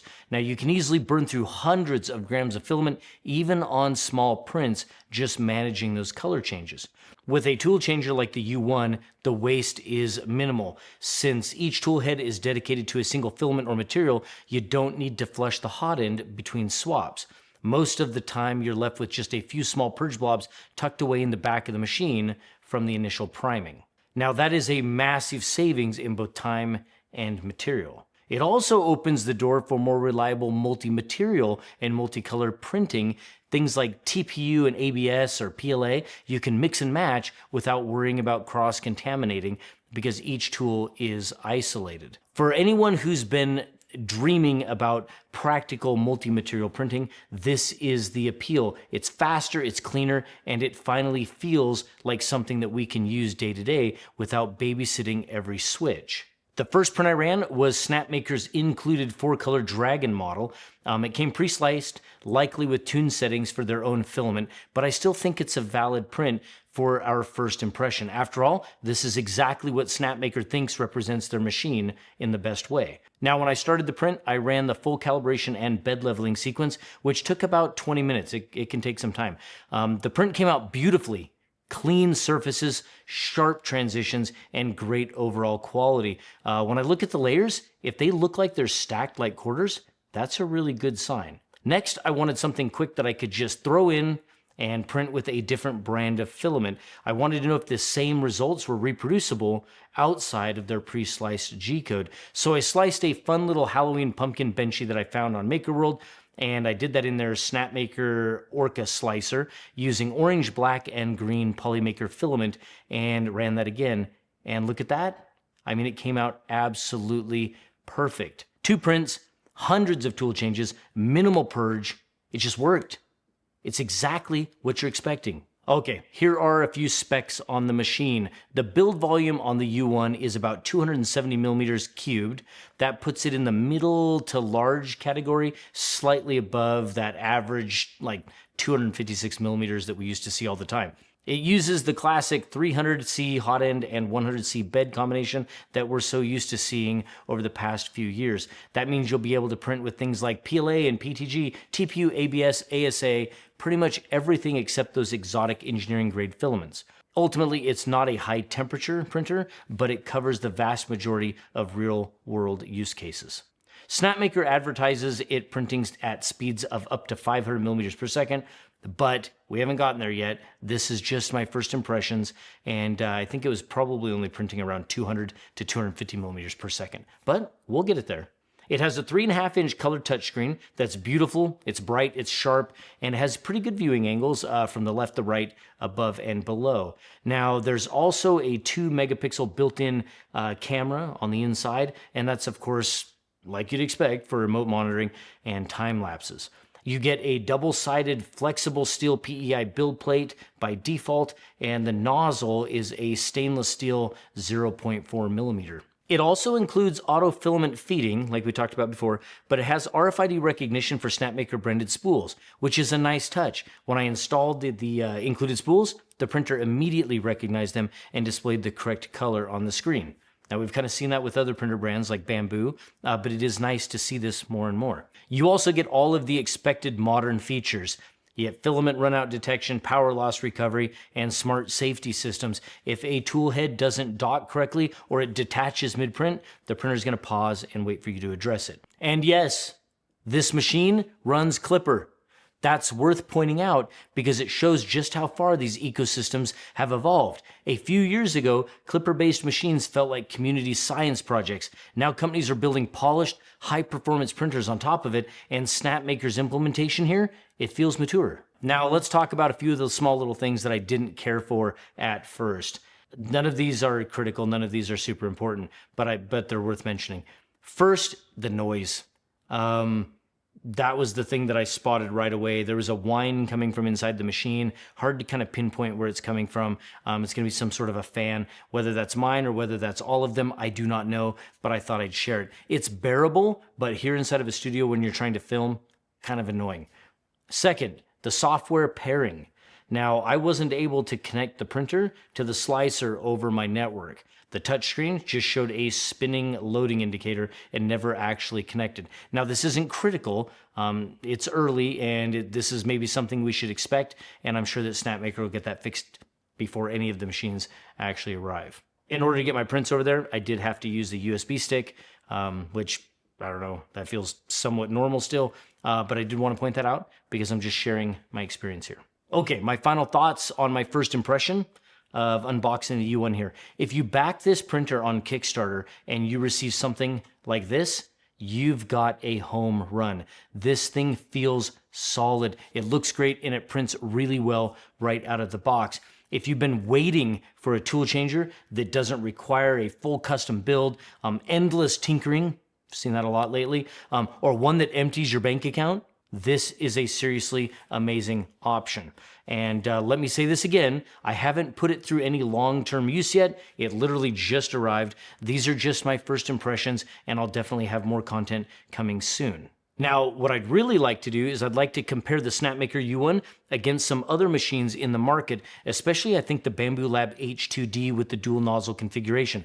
I'm thinking of testing print quality, total print time, and purge waste as kind of a head-to-head comparison. So if that's a video or something that you think that you're interested in, you'd like to see, definitely hit that like and that subscribe button and turn your bell on so you'll be notified when I drop that video.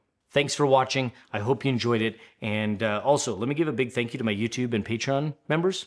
I couldn't do this without you. YouTube also wants you to watch this one, so you should go do that. Binge all of my videos. Again, thanks for watching. We'll see you in the next one.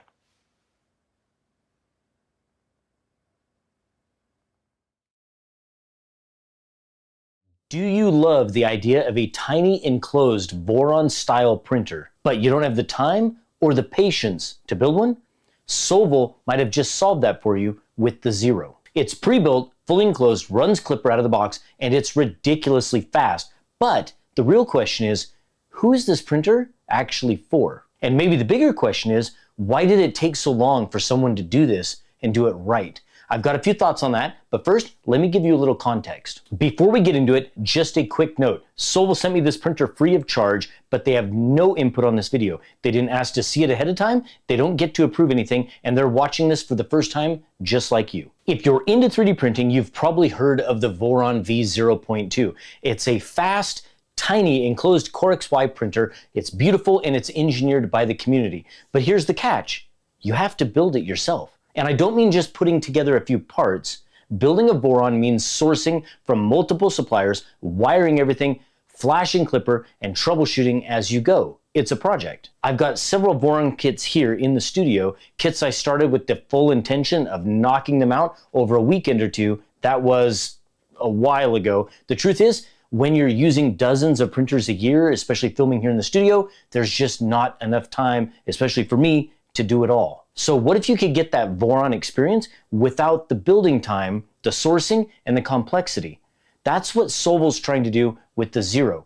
And I think a lot of people have been waiting for a machine like this. Is it even possible to get a real Voron-like experience without building it yourself? You'd think the answer to that is no, until I saw what Solval packed into this thing. First off, this printer, it actually feels pretty solid. The frame is enclosed with a glass lid and door, which gives you that great, temperature stability. And the enclosure is done right. It's not just panels that are slapped onto an open frame. They're all custom panels for this particular machine. The parts are injection molded and everything fits clean. It doesn't feel like a kit. It feels like a purpose-built machine. The build volume is 150 by 150 by 150 millimeters. That's just a little bit bigger than a Voron V0.2. Not massive, but enough for most small parts, mechanical prints, and miniatures. And then there's the hardware. A 120C heated bed for serious materials, a 350C hot end, which opens the door to print those more exotic filaments, an eddy current bed leveling sensor that's fast, clean, there's no probe wobble, and it does a full mesh in just a couple of seconds. You're also getting Wi-Fi, Ethernet, and dual USB ports,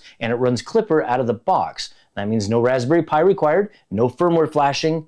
The thing just works. So if you're new to Clipper, here's the big deal. Most printers up until the last couple of years have been running Marlin, and that firmware runs right on the printer's control board. Everything from movement, acceleration, settings, it's all handled by that one small chip. Clipper changes that. It runs the firmware on a more powerful processor and sends the commands to the printer, which makes everything faster and more precise. That's how you get the high speeds without losing the quality. On Clipper printers, you also get a web interface like Mainsail or Fluid, where you can manage prints remotely, upload files, tweak settings, and monitor everything from your phone or laptop. Once you've used it, it's hard for some users to go back to a click wheel or some type of laggy touchscreen. Let's talk numbers. The Solvo Zero is rated up to 1,200 millimeters per second.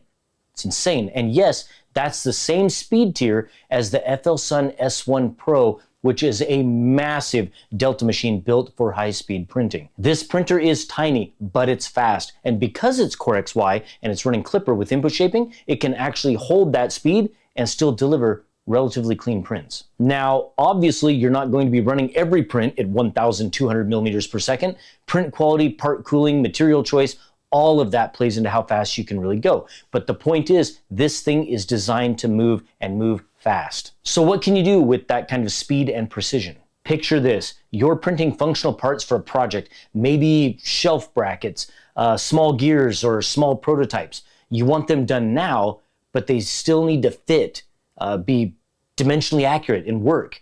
Or maybe you've got a bigger printer that runs all of your larger jobs, and you just need something small, reliable, and fast for those daily prints. This is the kind of printer that could sit right on your desk and just run. It's not the quietest machine, it's got a little fan noise, but it is enclosed and it's a perfect second machine. Or maybe a first machine for people who want capability without the bulk. You want something just small. So now that you've seen what this thing's built like and what kind of performance it can actually hit, who's it really for? If you've always wanted a Voron-style printer but never had the time or confidence to build one, this is for you.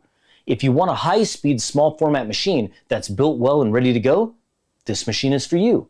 If you'd like to tinker and mod, but want a solid foundation to build from, this is open source and the community is going to love it. And if you're just looking for a fun, fast, enclosed printer for your bench, this one's pretty hard to beat. But it's not for everyone. If you're all about the DIY journey, sourcing every part, building it from scratch, this might feel like skipping the fun part. Might be a little bit too easy for you.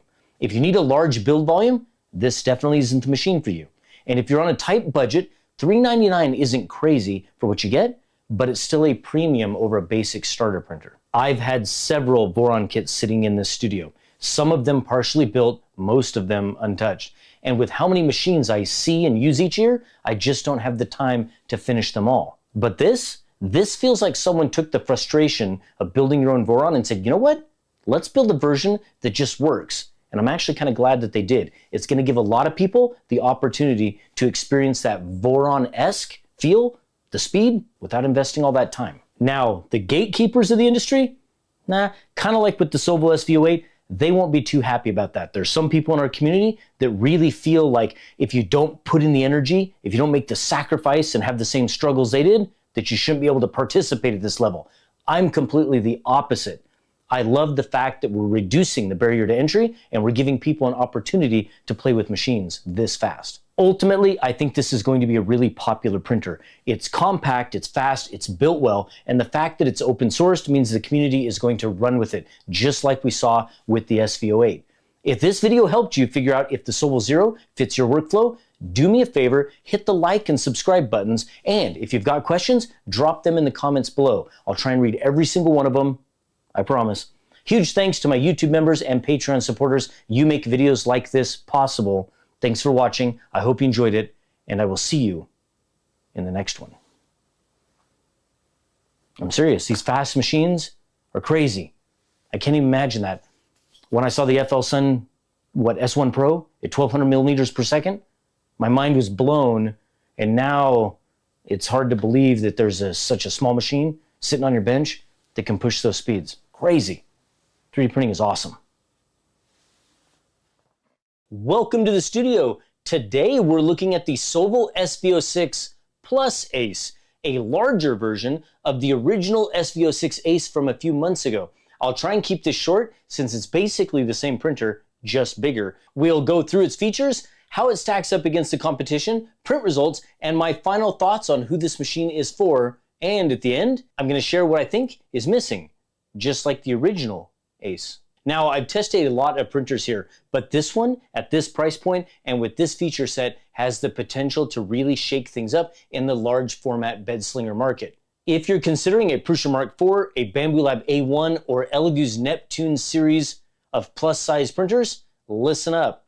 The SV06 Plus Ace not only competes, but it does with a larger build volume, high-speed performance, easy assembly, and that makes it one of the most approachable big printers on the market. Let's talk about setup, because I know that's a big factor. Whether you're new to 3D printing or just want to get up and running fast, Sovol kept it simple. In fact, my oldest son, Van, put this together for me, and he had it done in about 20 minutes. Everything snapped into place easily, and the paper manual that comes with it is absolutely perfect.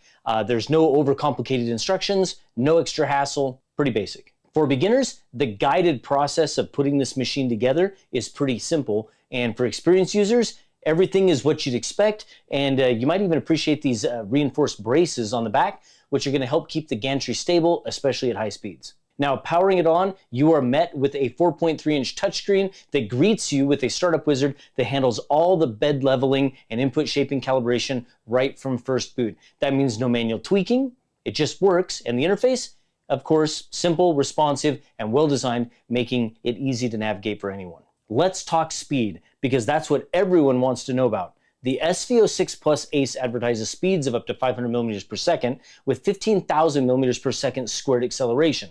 Now that's just a little bit slower than the regular Ace, which makes sense with this larger bed that it has to throw around. Another major feature is the advanced resonance compensation. Like the original SV06 Ace, this actively detects and neutralizes vibrations that would normally cause ringing or ghosting in high-speed prints. The result? Crisp, clean details, even at these higher speeds. And then there's pressure advance, something we've been seeing more often on high-speed printers. This basically optimizes extrusion flow, reducing blobs, oozing, and ensuring sharp, well-defined corners in all of your prints. If you've struggled with blobby edges or inconsistent flow, this is what this feature is for. A printer's hardware can make or break it, and Sovol brought some pretty serious upgrades here. First, let's talk about the reinforced frame. The SV06 Plus Ace now has gantry braces on the back, which help stabilize the Z-axis at high speeds. This is a big deal, especially for a 300 by 300 by 350 millimeter build volume, where taller prints are more prone to wobble. And speaking of stability, this machine, like the original Ace, has upgraded 10 millimeter Z-axis guide rods up from the standard 8 millimeter, ensuring that the gantry stays rock solid during fast movements. Combine that with dual independent Z motors, and you get precise, consistent performance with minimal tweaking. Like no tweaking, I should say, not minimal. I haven't had to tweak anything. The extruder is Sovol's planetary dual gear drive, and it's got some serious grip. Even trying to manually pull filament out, like seriously, it's not happening. That extra grip ensures consistent extrusion, whether you're printing with PLA, TPU, PTG, or ABS.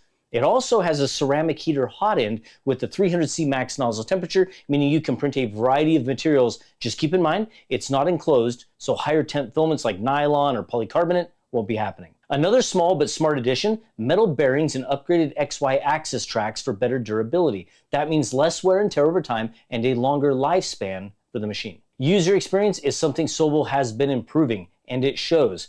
The 4.3-inch touchscreen is clean, it's easy to navigate, and it just makes sense. You're not digging through confusing menus, it's all right there in front of you. And as for connectivity, Wi-Fi support lets you start, stop, and monitor your prints remotely, something that's basically become a must-have now.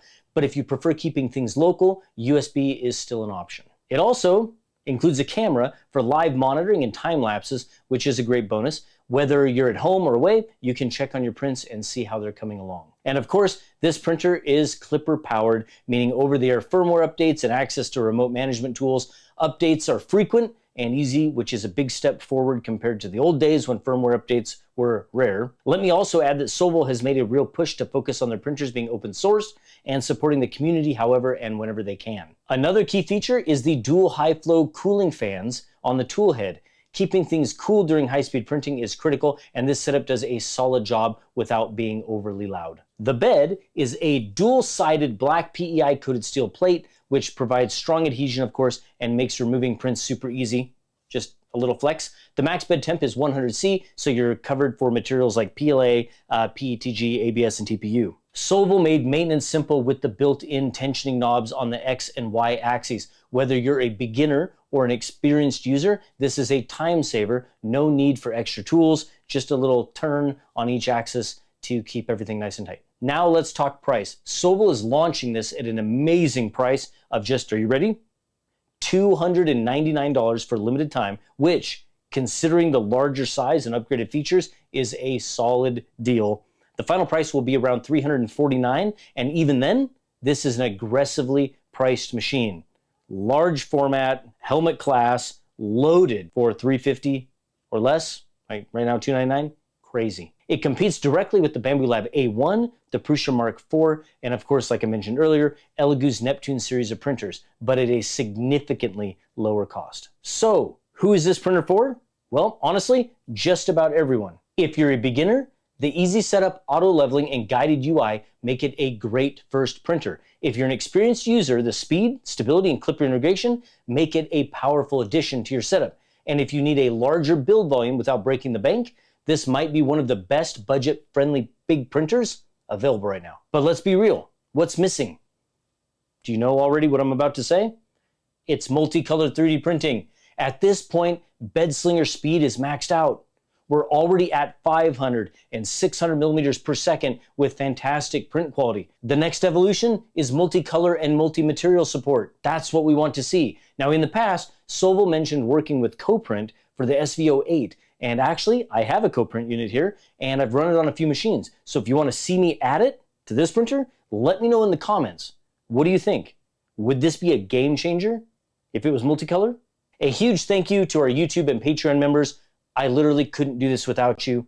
Thanks for watching this updated SVO6 Ace Plus video, and I will see you in the next one. It is insane to think that just a few years ago, helmet class 3D printers, even just rock bottom, no features, were $399, $449, $450. And now we're seeing clipper bed slingers fully loaded at 300 millimeters and larger for this price. Crazy. Anyway, yeah, click the links, go look at it. Great machine. Welcome to the studio. You're here for the Sobel SVO6 Ace. So let's just jump right into the details. We're going to go through all of its features, who it competes with, the print results, and of course my final thoughts on who this machine is ultimately for. And at the end, I'll go over what I think is missing.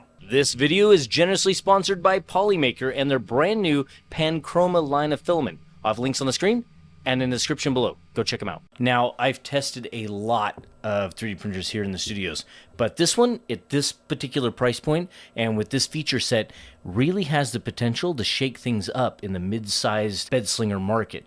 Now, for those of you considering a Prusa Mark IV or a Bamboo Lab A1, listen up. The SVO6 Ace not only competes, but it does it at a price point and an ease of assembly that makes it one of the most approachable new machines on the market. Now, let's get into the setup, which I know is a major factor for a lot of people, especially if you're brand new to 3D printing or you just want to get up and running fast. The SVO6 Ace only took about 15 minutes to assembly and everything just snapped right into place. I was impressed with how modular the build was. No extra hassle, no complicated instructions.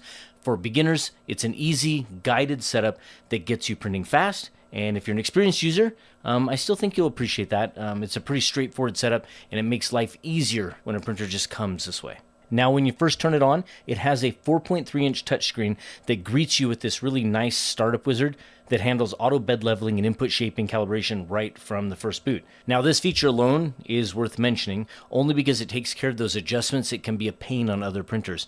And the interface itself, beautiful, like simple, large, responsive.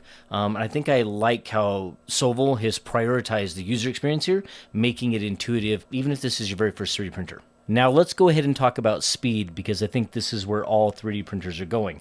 The Sobel SVO6 Ace has an advertised speed of about 600 millimeters per second with acceleration of up to 20,000 millimeters per second squared, which is advertised as about 12 times faster than the original SVO6 model. That means that you're looking at a 13-minute benchy.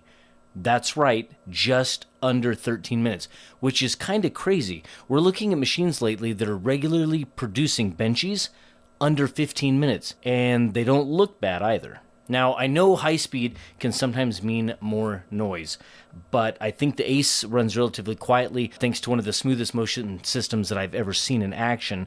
It's rare to see such smooth, nearly silent movement, especially at these speeds. So this is a huge win if you plan to have it running nearby. You can easily print and work in the same space as this. In fact, it's running right now, and you can kind of hear the cooling fans for the enclosure. I mean, I can hear them, but I don't know if you can hear them through the mic, but it's a pretty quiet machine. Now, one of the standout features of the new SV06 Ace, because it's Clipper, is its advanced resonance compensation. Now, what is that? We hear it all the time. Resonance compensation is an intelligent algorithm that actively detects and neutralizes the vibrations that are typically occurring during high-speed movements of the printer. Now, by dampening the vibrations, resonance compensation helps to reduce those ugly ringing and ghosting effects, which means your prints ultimately just come out more smooth and maybe even flawless, even at higher speeds. Another feature, of course, on the Solvo SV06 Ace is pressure advance, and we're seeing this a little bit more and more on a lot of new printers, and we hear that a lot, so let me explain. Pressure advance optimizes filament extrusion by dynamically adjusting the pressure within the nozzle. So as the print head changes speeds, pressure advance compensates for that lag or that delay that can happen when the nozzle is accelerating or decelerating. This leads to ultimately cleaner prints again, like cleaner corners, sharper edges, and even more precise details throughout the print. Now, hardware quality can make or break a printer, and the SV06 Ace brings some serious quality to the table here, starting with their advanced planetary dual gear extruder. This thing has some serious grip on the filament. Matter of fact, I couldn't even get it to slip even when I was trying to manually pull that filament out of the hot end. Their setup is super lightweight, and it's very powerful, and it works great with a variety of filaments. It has a ceramic heater hot end that has a max temperature of 300 C, and that means, of course, you're going to work with a wide range of materials like PLAs, TPUs, PETGs, and ABS without any issues. But because it isn't enclosed, these are probably your limits really on the various materials that you'll be using. Now, the SV06 Ace is a little more heavy-duty than the regular SV06. The frame itself uses these new 10mm Z-axis guide rods up from the standard 8mm, and that gives it a really rock-solid structure that can handle the high speeds that this machine is capable of without any wobble or instability. Now, I've got to say, it's great to see Solvo's attention to detail and the build quality at this particular price range. Solvo even added dual Z axis motors to this one, allowing for more precise and efficient leveling. Now, this means you're not constantly fiddling with adjustments. The printer just does its thing, and I have to say it does it well. It's a great setup for beginners. The metal bearings and tracks in the XY dual axis wheel structure are also a standout feature, improving wear resistance and significantly extending the machine's lifespan. For a budget-friendly option, this level of durability really adds to the value, I think, for the SV06 Ace. On to user experience, which I think Solvo has clearly put a lot of thought into. This 4.3-inch touchscreen is large, it's pretty intuitive, and I think it's really well designed. I'd like actually the home screen and everything that it shows you there. Everything is right in front of you, and navigating through the options is a breeze. It has Wi-Fi connectivity, like you'd expect, which kind of lets you start and stop the prints remotely. I think it's a feature that almost is a must-have these days. But if you prefer keeping things offline, there's also a USB option, so you can run your prints over with SneakerNet. Slicing was done in Orca Slicer, which is kind of nice. Solvo provided some profiles for that, so it's a simple to use interface. Everyone should be familiar with it. Pair this with the fact that the printer is Clipper powered. That means you get access to the remote web management tools and that little sleek interface there. Now, Solvo includes a camera. It's kind of hidden right up under here, and it lets you monitor your prints in real time and even create some fun time lapses as well. So whether you're in the next room or across the country, I don't think it matters. You can check on your prints and even share your time lapse results, I guess, on social media or with your friends or family. Now, I do want to mention about the camera. Mine actually did not appear inside the management interface, so I'm sure that's some type of configuration that I'm just missing, but I feel like that should be something that's just enabled by default, because I think that's going to be a fun feature that a lot of people want to use. The filament runout sensor up here at the top is nice, but I think it's kind of expected with just about any new 3D printer on the market today. So, but anyway, in any event, it has one. Another crucial feature is the dual high-flow fan cooling system on the tool head. This setup not only keeps things cool, but also pretty quiet. Balanced, even airflow right around the nozzle helps maintain print quality, preventing warping or cooling issues that often come up with higher speed printing. And let's not forget about the bed setup. It has a 220 by 220 by 250 millimeter on the Z build volume, and it comes with this dual-sided black PEI coated steel build plate, which provides excellent adhesion, and it makes it easy to remove prints. You just flex it and everything pops off. Solvo has added some nice touches here that make maintenance easy. The X and Y axis have these bed leveling knobs, so you'll be able to adjust tension without any special tools or anything like that. You can just reach up and keep everything nice and tight. And I think that that's something that both beginners and advanced users will appreciate. You won't be searching for tools when you want to keep those belts tight. It has very simple over-the-air updates, which is a big deal now. The companies are pushing updates as often, as quick as they are. Before, we used to feel lucky to ever get an update, and now companies are rolling out updates all the time, and this is definitely the right way to do it. Okay, and now the price. This is one of those, like, how are they doing this moments? Because the early bird price for the SV06 Ace is just $259, and I think that's for the first 500 units. That's an absolute steal, considering this is a loaded bed slinger, and I think the final price after the initial discounts is going to be somewhere around like $299, which is still a pretty incredible price for what you're getting here. Okay, so now for my final thoughts here. Who is this printer for? Honestly, it's for just about everyone. Whether you're a first-time buyer or you're an experienced 3D printing enthusiast, I really think that this machine is going to work for all of you. It's fast, it's budget-friendly, and I think it produces pretty good results, making it an amazing choice, I think, for hobbyists, prototypers, or anyone looking to expand their 3D printing capabilities. If you've been waiting, I think, for a solid, medium-sized, affordable 3D printer that performs pretty well, this is definitely an option. Overall, I'm impressed with what Solvo's done here. It's an up-to-date, loaded bed slinger. It's fast, has all the features I think you're going to want, and like I said, it's available at a pretty good price point. But doesn't it feel like there's something missing? What is it? I know what you're thinking, right? It's multicolor. I'm just not sure where these bed slingers are going to go from here. This is already at 600 millimeters per second. It's producing great results. I mean, other than maybe the aesthetics, the look and the feel, like they can just change the form factor. And I guess they can always work on user experience, right? So they can always improve on that. And I really think that they'll probably continue to do that.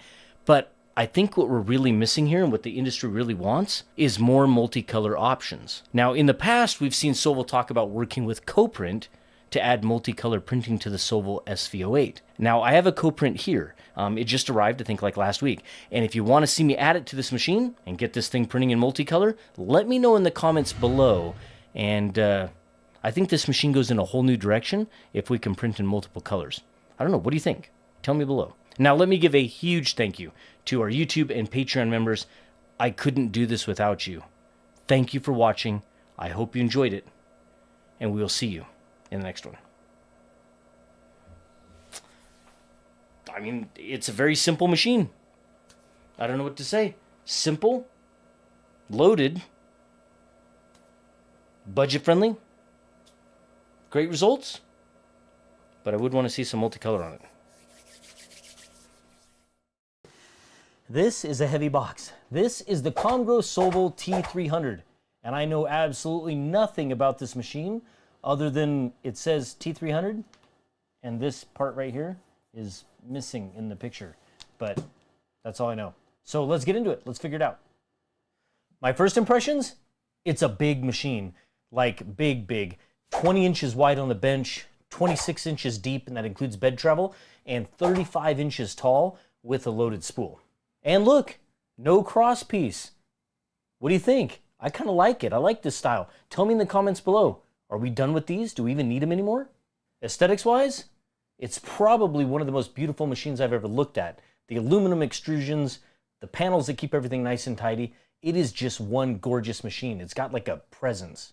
Now, I had no idea what the price was when I unboxed this and assembled it.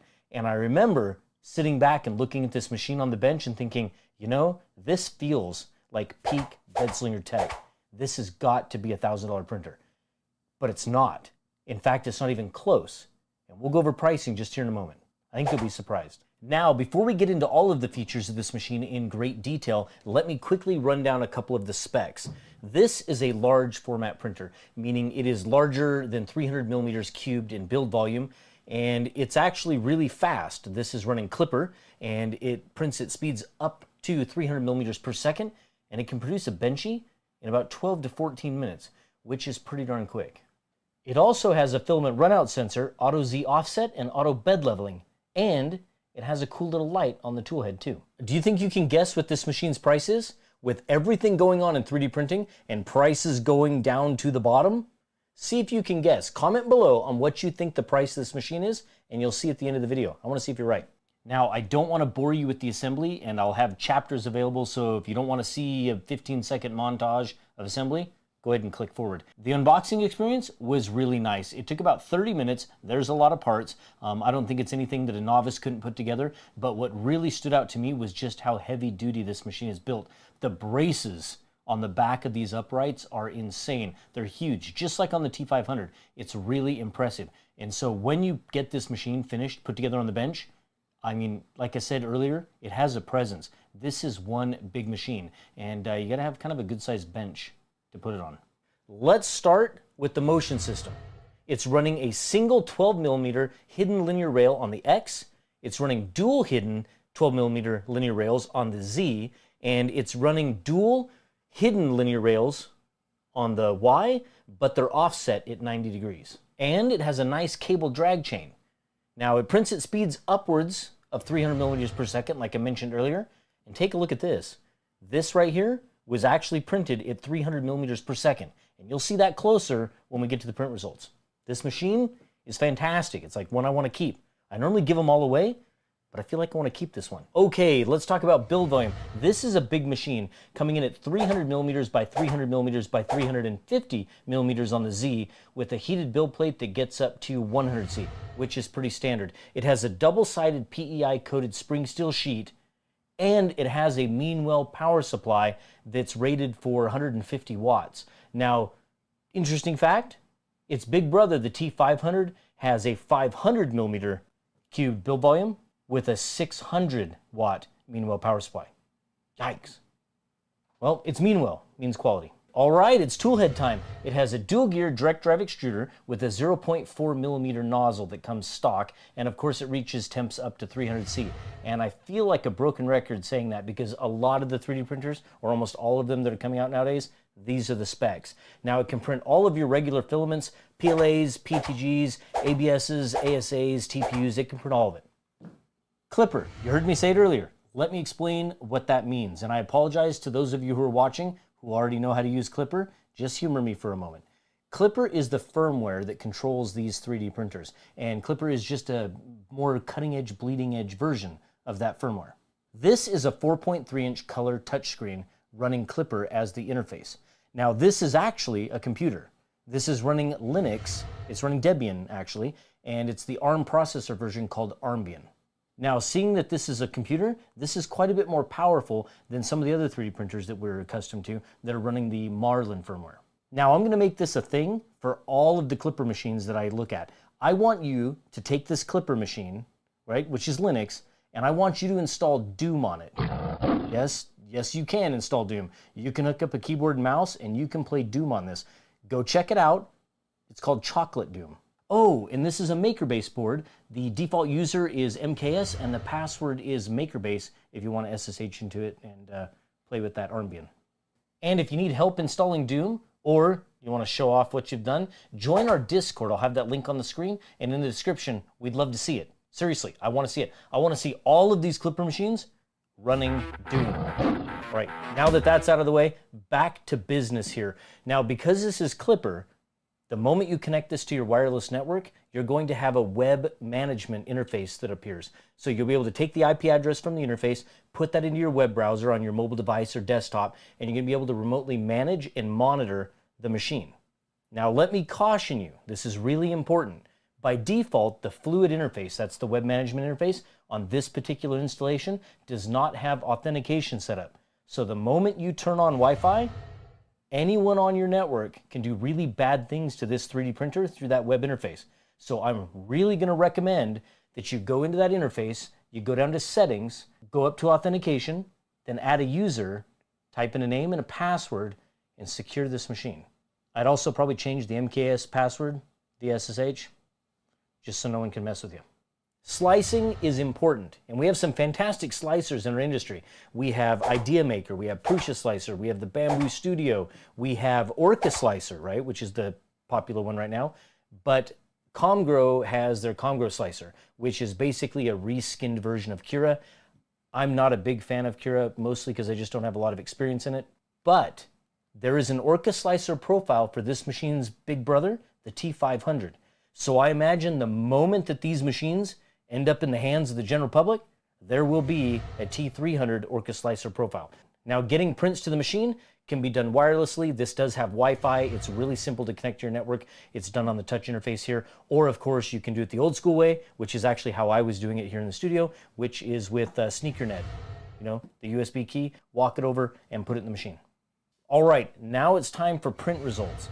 Everything that you see here was sliced up in the Comgrow Cura Slicer at a 0.25 layer height, and it was printed all at 300 millimeters per second.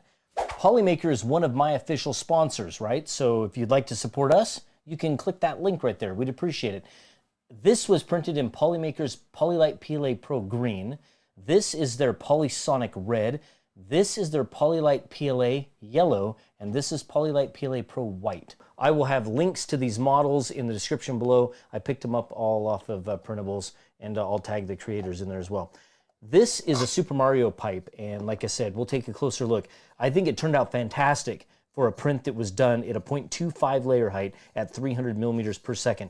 You can see that there is some motion artifacts on the surface, but a lot of this is the actual model itself. On this one here, I was actually playing with temperatures. So if you look really closely, about halfway up, you can kind of see that that's what I was doing. So that's not a reflection on the printer at all. That's just me playing with temperatures with Polysonic. I got a little excited there. But anyway, that is a fantastic print, and you'll be seeing that in some content soon. Now, this is the 12-minute Benchy, which actually came out at about 14 minutes or so. It's good. I mean, it's decent for a Benchy that was completed in about, I think, total of 14 minutes from the time you hit print, it heated up. And I think it's really good for a 12 to 14-minute Benchy. This Super Mario coin box is actually pretty sick. I like it. It's got a removable lid. But this is pretty cool. This was printed in both of those filaments. But one interesting fact, right? So while you're looking at the quality of it here, the print quality, I was playing around with temperatures on this machine because I noticed that it was doing this pipe, I think at like 220, and it was having no problems at 220C at 300 millimeters per second. And so that's what got me to start playing with Polysonic and lowering the temperature. But I lowered the temperature and I kept going down and I kept going down and I kept going down until I literally got down to 200C. And it was still printing at 300 millimeters per second at 200C. And that blew my mind. So anyway, I bumped the temperature back up because that was about the limit. I wasn't going to get any lower than that. So now when it came to this big cube, I was doing the same thing. But I had an issue where when it was making these huge grid passes on this large of a surface, at 200, I think about 205C or something like that, it started to struggle and have problems. So anyway, I bumped it right back up to 220 and it finished. I think it turned out pretty good. We put these together with 3D Gloop, right? So this is the industry's best adhesive for filaments. It's not a glue, even though it says Gloop, it's not a glue. It's actually a chemical adhesive, and it creates a chemical weld or a bond between the parts. So it actually fuses them together. So if you tried to tear them apart, your prints would actually separate at the layer lines, not actually where the gloop is holding it together. So I'll put a link on the screen and in the description, but go check them out. Fantastic product. And also, they're a sponsor of a content. Okay, I promise we are almost done. There's only two things left. One is price, and two is what I ultimately think about this machine. Right now, this machine is available for $549. No, seriously, that's not a joke, $549. That's insane. Look at where we were a year ago or even 2 years ago. This machine, I'm telling you, it'd be a $1,000 machine or more. $549. And I'm being told that there's coupons available. You'll have to look in the description. I'll update it when I find out exactly how you get one of those coupons. But I'm being told that there's $100 off coupons that make this a $449 machine. Oh my gosh. Insane. All right, it all comes down to this, right? The question, would I recommend this 3D printer to someone? And that answer? Absolutely. This is one solid machine. And I'm super impressed. And I think for a price point of $549, even $449, if you can get that coupon code, that is a no-brainer. You are getting a helmet class 3D printer that's clipper based, that's loaded with every feature, and aesthetically just super impressive at a price that we've never even seen in 3D printing before. And this makes me wonder what's next. What else is Sovol and Comgrow cooking up?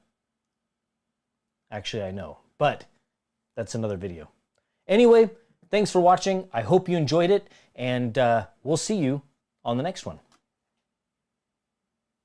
You are looking at Sovol's brand new SV08. It's really good, but it's not perfect.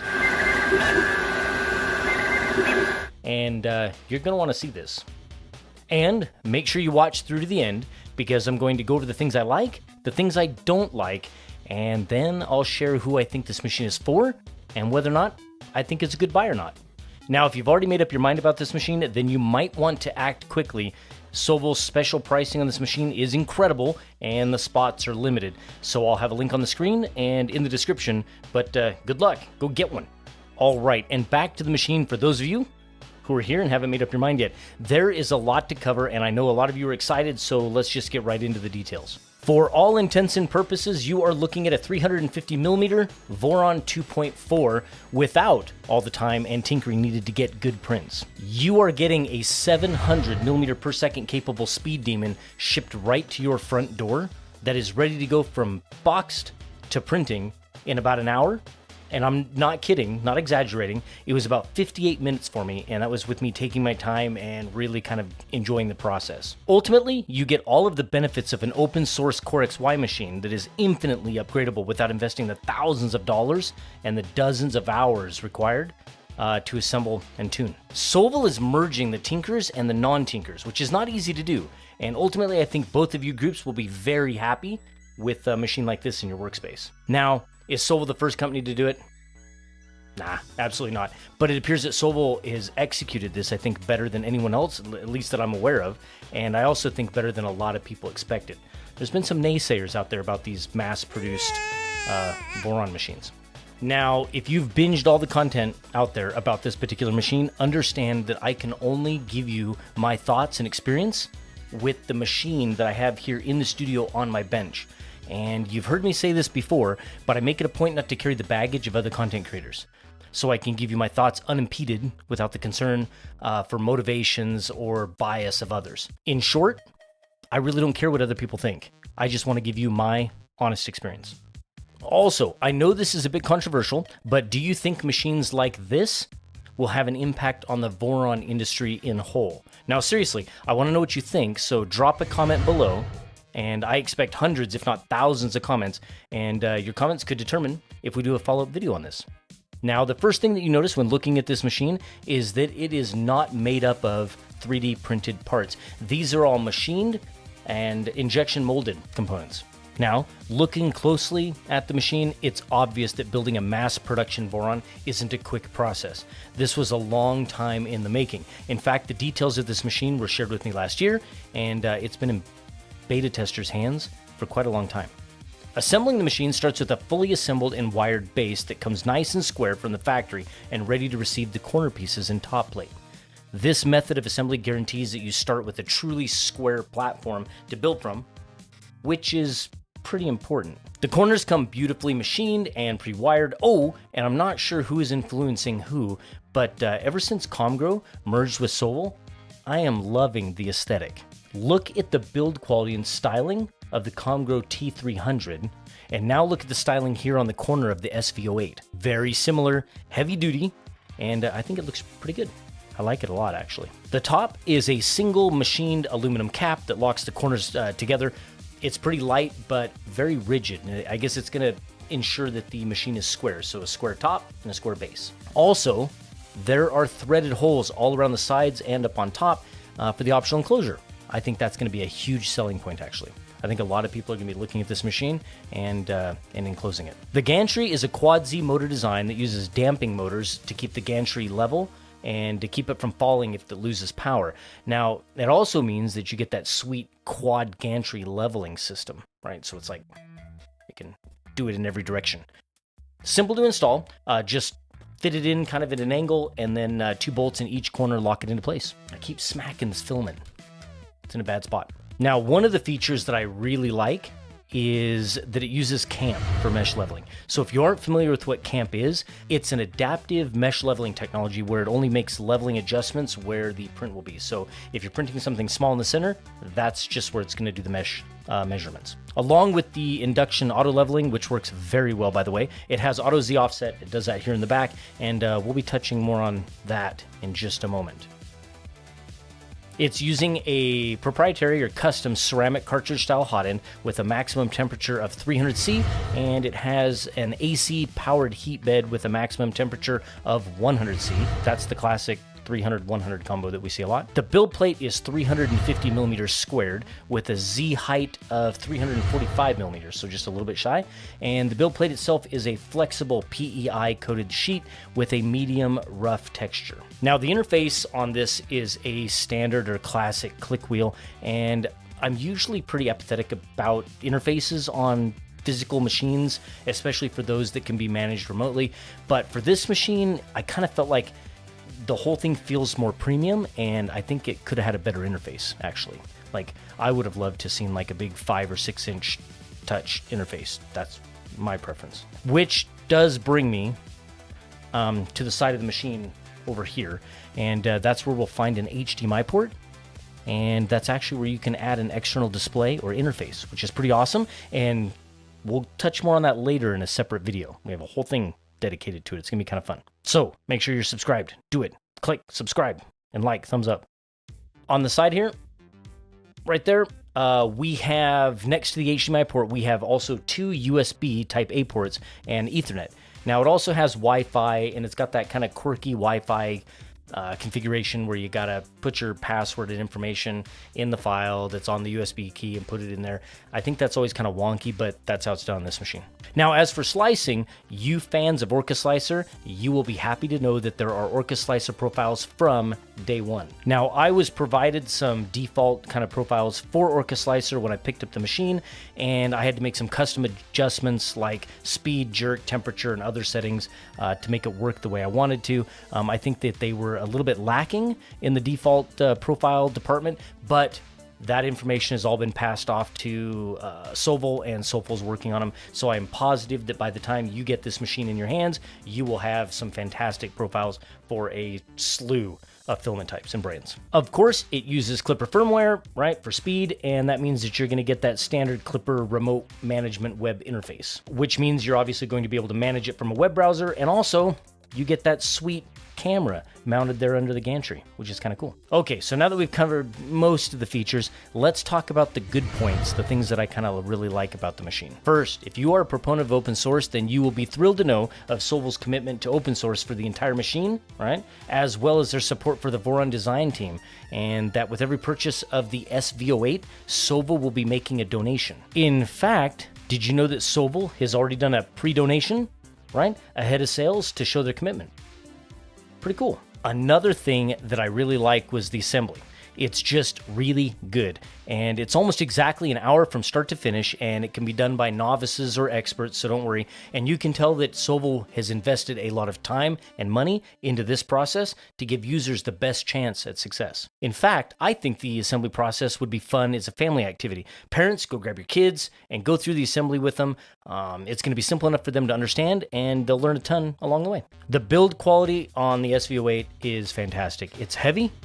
It actually has a cool little handle on each side that's engineered into the base, makes moving it a lot easier. I love that, because here in the studio, we move printers a ton, so I guess that's a good feature for us, but I'm sure you'll find it handy too. The custom extrusions and machine components really give it a premium feel. I kind of mentioned that before, and the cable management is really nice with as much wiring as possible, cleanly locked into the extrusions and out of the way. Last, the cooling is just really good. It's loud, but when you move a lot of air, that's expected. So overhangs and bridging has been great, so props to Sovol on getting cooling right. Now let's talk a little bit about the bad.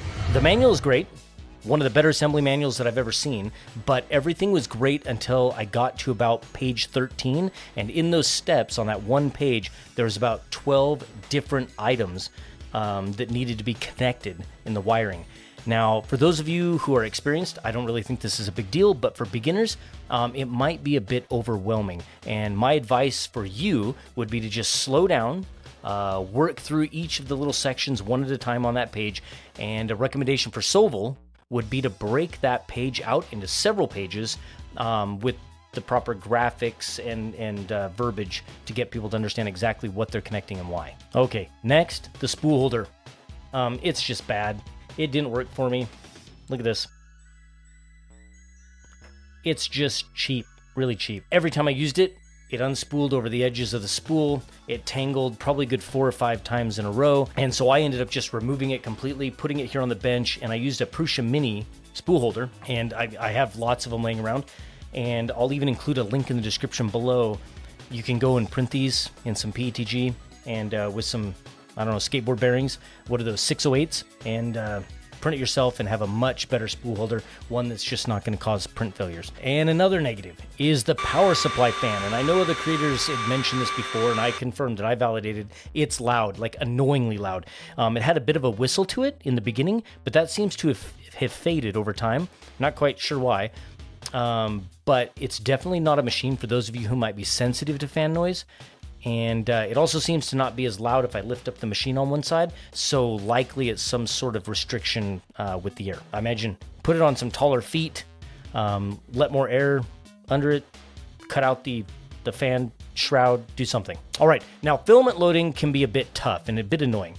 Sometimes the filament just won't go in the hole, so I end up needing to double cut the angle on the end of the filament. So instead of a single cut, you kind of got to give it a good taper on each side. All right, Z offset. This is a pain point, and it's something that could be so much better. The default calibration for me is just a tad bit high for Z offset, and I needed to adjust it after the print starts, and I had to do it by about 0.5 millimeter. It doesn't appear to save the changes for me between power cycles on the machine, so you'll need to make sure that it is correct after starting your prints just to be safe. Now, Soval is aware of the issues with the Z offset, and we've been told that's something that should be fixed, and hopefully it's fixed in the machines that you get. And it's nothing serious, right? So it's just software, firmware, pretty easy. Now, bed adhesion on this machine is not the best. It's not the worst, but it's not the best. I'm not exactly sure why, but I have a stack of failed prints that all had to do with bed adhesion on clean build plates. I washed and scrubbed the build plates several times, but ultimately I settled on TH3D's bed cement right here, not sponsored. They sent this over months ago, and it worked out really, really, really well. I just put a thin coat all over the whole build plate, and everything stuck. So I'll have links on the screen and in the description. You should go check it out. Also, really quickly, let me read to you what it's formulated for. It says formulated for PLA, PTG, ABS, ASA, nylon, PC, TPU, carbon fiber, glass fiber. Works with all major filament types used in FDM printing. Okay, I know a lot of you are dying to know what the price is, so here it is. Soval isn't messing around. Early pricing for the SV08 is, wait for it, $499. Oh my gosh. It's absolutely unbelievable. I'm not sure how they can actually produce a machine like this under 500, but here we are. Now with Voron kits, anywhere from 800 to 2,000, and with some you still need to add printed parts and electronics, and that doesn't even take into account your time for assembly and tuning. $499, I think, is a game changer for this industry, and it's going to be a very popular machine for a long time coming. All right, print quality. So now you've seen all the features, you've seen the price, you've heard some good, you've heard some bad, but how does it print? Well, everything covered up to this point is meaningless if the machine doesn't deliver on print quality, right? That's the way it goes. Well, it's sort of true, and it's sort of not true. My machine has been printing great, but also keep in mind that this machine, being a Voron, is infinitely upgradable and tunable, meaning that regardless of how my prints turn out, which I think they turned out great, they can get a heck of a lot better, and it really determines on how far you want to push or how hard you want to push this printer because of the platform that it's built on. Now, my first prints were printed at relatively average speeds of about 150 to 200 millimeters per second, but I was catching what I thought was like slight hints of ringing. So I turned up the speed a little, not too much, and immediately I was met with the obvious ringing that I had suspected earlier. What I did is a quick tighten of the belts. It's easy, 2 bolts right here on the front, and then you can tighten those belts up. And the moment I did that, everything on this machine just got better. I could crank the speeds up to 400 plus millimeters per second, and the prints came out so clean. Super impressed. It prints a 12-minute benchy that is nearly perfect. In fact, we did that live on our Twitch stream with a filament that I had never even tested before, and it was super impressive to watch. Everyone was impressed. Speaking of which, you should go follow us on Twitch, twitch.tv/LoyalMoses. We're live 3 times a week. Go over there, do it. We give away filament and printers all the time. Go. I put several spools of filament through this machine, and other than the adhesion issues that we talked about earlier, it's been super reliable. One of the failed prints that I really wish hadn't have failed was the milk crate back here behind me. And that was printed in Matter Hackers Thrifty PLA Plus. Thank you, Matter Hackers, for sending that over to us, by the way. I have their link on the screen in the description below. Really great kind of budget-friendly filament. But it was bed adhesion that caused it to fail. It ended up lifting in that back corner, and I was so upset because it's kind of a cool print, and it really shows off the cooling. But ultimately, this is 3D printing, right? So failures happen. It's part of the industry. But outside of that, it's a very impressive machine, and I really wish that I had used that TH3D bed cement kind of before I started that print. I had the option of doing it, and I didn't, and, well, I wasted a whole spool of filament. Now, this is the print that I am super excited to show you. First, I ended up printing a small one, regular size, and this was printed in that same Thrifty Make PLA Plus red from Matter Hackers. Then I turned it up to 333%, and look at this awesomeness here. Just killer. This is a Battleship Benchy. 333% Battleship Benchy. Just killer. And I hope you're seeing some B-roll of this. It's fantastic. On the little one here, the turrets turn, right? But I just don't have the guts on this big one to try and turn the turrets. I really am kind of afraid that if I crank those, they're just going to snap. And that is just such a beautiful print. I don't want to ruin it. It's printed in this Soval Forest Series PLA Silk Rainbow. And yeah, it took about 7 hours or so to print. So, I mean, it's fast. Not super fast for that print. But ultimately, I think the print turned out amazing. I love it. It's pretty nice. Okay, who is this machine for? Okay, if you are one of the hardcore tinker types, then this is a solid established machine that you can just go crazy on with infinite upgrades and modifications. You already know what it's capable of. Have at it. Go get it. Now, if you're brand new to 3D printing and it was the size and the speed and the price that caught your attention, then I don't think that you'll be overwhelmed or disappointed in this particular machine. I think it's going to work out of the box for you, and it gives you unlimited room to learn and expand your 3D printing knowledge. Okay, now it's time for my recommendation. But before I give you that, let me give a huge shout out and thank you to our YouTube members and our Patreon supporters. You are literally what make this content possible, so I couldn't do it without you. We are full-time content creators, and if you'd like to support us, we would love to have that support. You can click the little join button there below the video, and you can also click in the description and head over to our Patreon and support us there. We'd appreciate it, and thank you. Okay, here's the recommendation. If you receive the same machine that I have on my bench, or an updated one that addresses the minor concerns I had, I am super confident that you will be happy with this machine. But, as always, I highly recommend watching as much content on any new machine as possible so that you can make a fully informed decision. But if you decide to buy, I'll have links in the description and on the screen. And that's it. I hope you enjoyed it. Thanks for watching, and I will see you on the next one.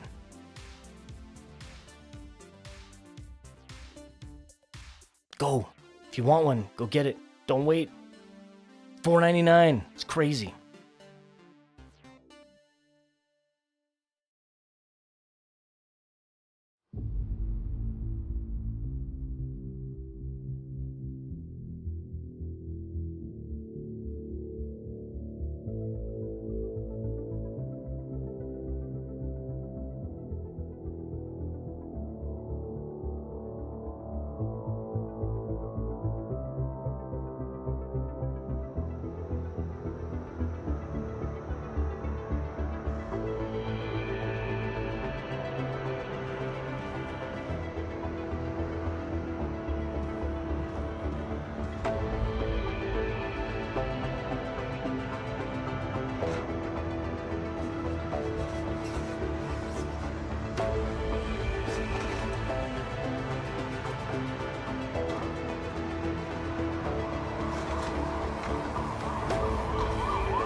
Welcome to the studio. Look at this beast. Oh my gosh. Today, we are taking a closer look at one of the most impressive 3D printers that we've ever tested here in the studio, the Qidi Plus 4. This machine is not just another boring 3D printer. It is a beast packed with more industrial high-end features like a 370 degrees C hot end, a 400 watt heated chamber, and an impressive build volume that's perfect for projects of all sizes, from helmets to small little trinkets. Whether you're a beginner, a hobbyist, or you're running a print farm, there's a lot to like about this machine. And so you'll want to stick around because I'm going to go over all of it and give you my final thoughts, as well as what I think Qidi might be up to in the future. Also, for those interested, the price will shock you, and Qidi has some special early bird offers as well, and I'll have details at the end of the video. All right, let's kick things off with what makes the Qidi Plus 4 stand out in the crowded 3D printer market. The heart of this machine is its 370C hot end, capable of handling a wide range of performance materials like PPS, carbon fiber, ABS, PETG, and even other reinforced polymers like glass, carbon fiber, Kevlar, things like that. This hot end doesn't just get hot, it's designed from the ground up for precision and consistency, with Qidi's brand new ceramic throat, making it perfect for both casual users and those who need serious capabilities. Paired with the hot end is the 400 watt chamber heater. It reaches temperatures up to 65 C, and this feature is really a game changer. And we talked about that before with other Qidi machines, but it's really going to allow you to print those tricky high temp materials with minimal warping. And if you've ever struggled with prints that are lifting or deforming on the build plate, this heated chamber will make a world of difference. It's all about creating a stable environment that supports your prints from start to finish. Even with regular filaments, a chamber heater is going to make a huge difference in final print results, almost negating print warping completely. Okay, aesthetically, the Plus 4 is the Cybertruck of 3D printers, I guess, if you want to look at it that way. It's pretty bold, it's very angular, and unapologetically, pretty futuristic looking. It has a sleek industrial design, and that, combined with an all-metal frame, and I hope I have B-roll of that showing you that, makes it look like it was pulled straight from an 80s sci-fi movie. A lot of machines are looking very similar to this recently, and at first, to be honest, I wasn't quite sold on the look. I think I unboxed it and went, oh.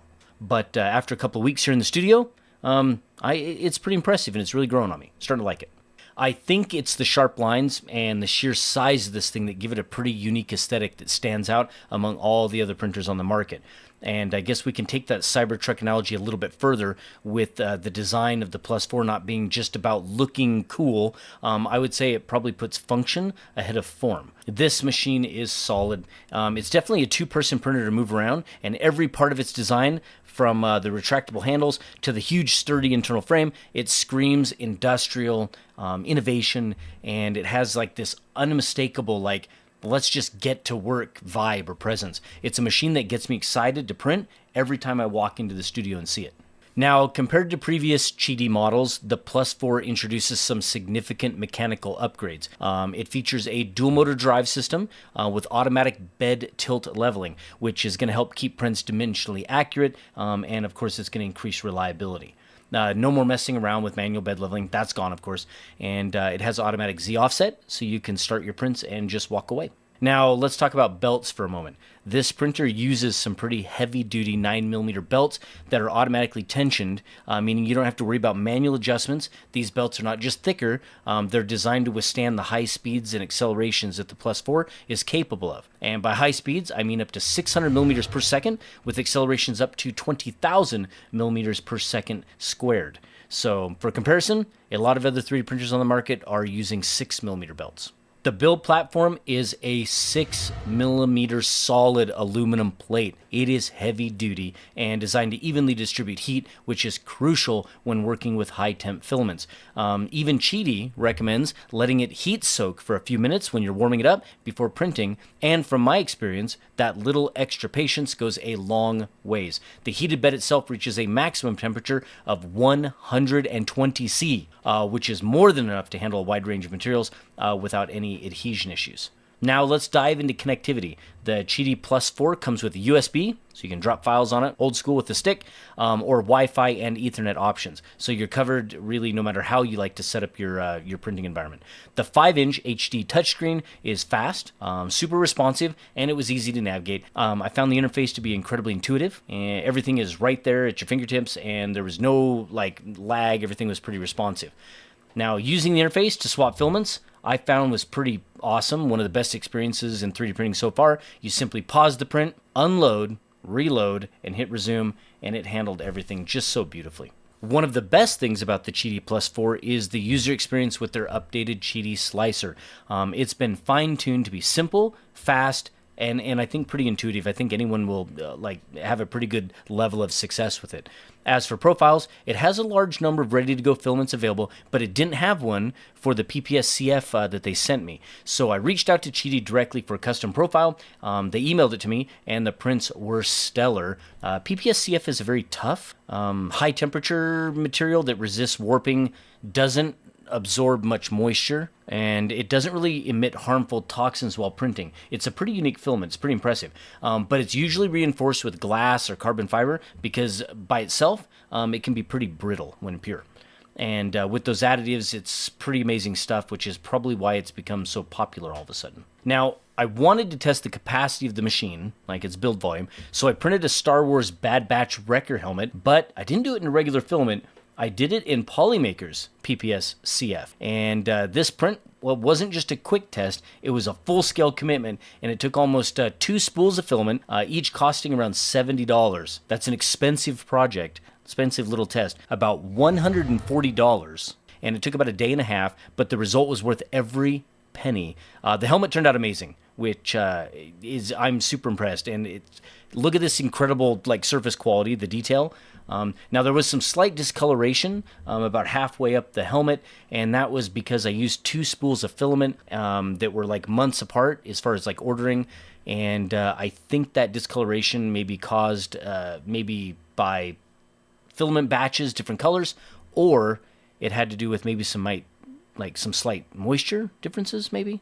But anyway, I think it turned out fantastic. Look at it.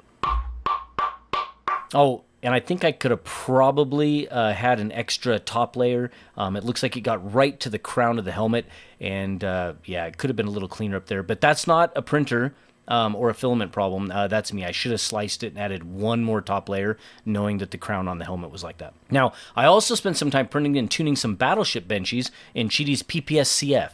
Now, I was pushing the printer with temperatures ranging from 330°C to 370°C. These little prints were not just fun, they were a great way to dial in settings and just see how the material behaved at different temperatures. And what I found was that, of course, at 330°C, layer adhesion just wasn't quite the same as it was at 350°C, and 370°C was dang hot. Do you know how hot that is? 370°C on a hot end is nuts, and the doors that this opens for potential materials is incredible, and that we get this in a machine at home. It's crazy. And let's not forget that Qidi also sent me over some glass-filled ABS, and these are some awesome, striking purple and green prints, and the colors are vibrant, and the print quality was absolutely perfect. The profiles for these ABS glass-filled filaments that Qidi included knocked it out of the park. So it was literally just select the filament, load the filament, hit print. Just fantastic experience.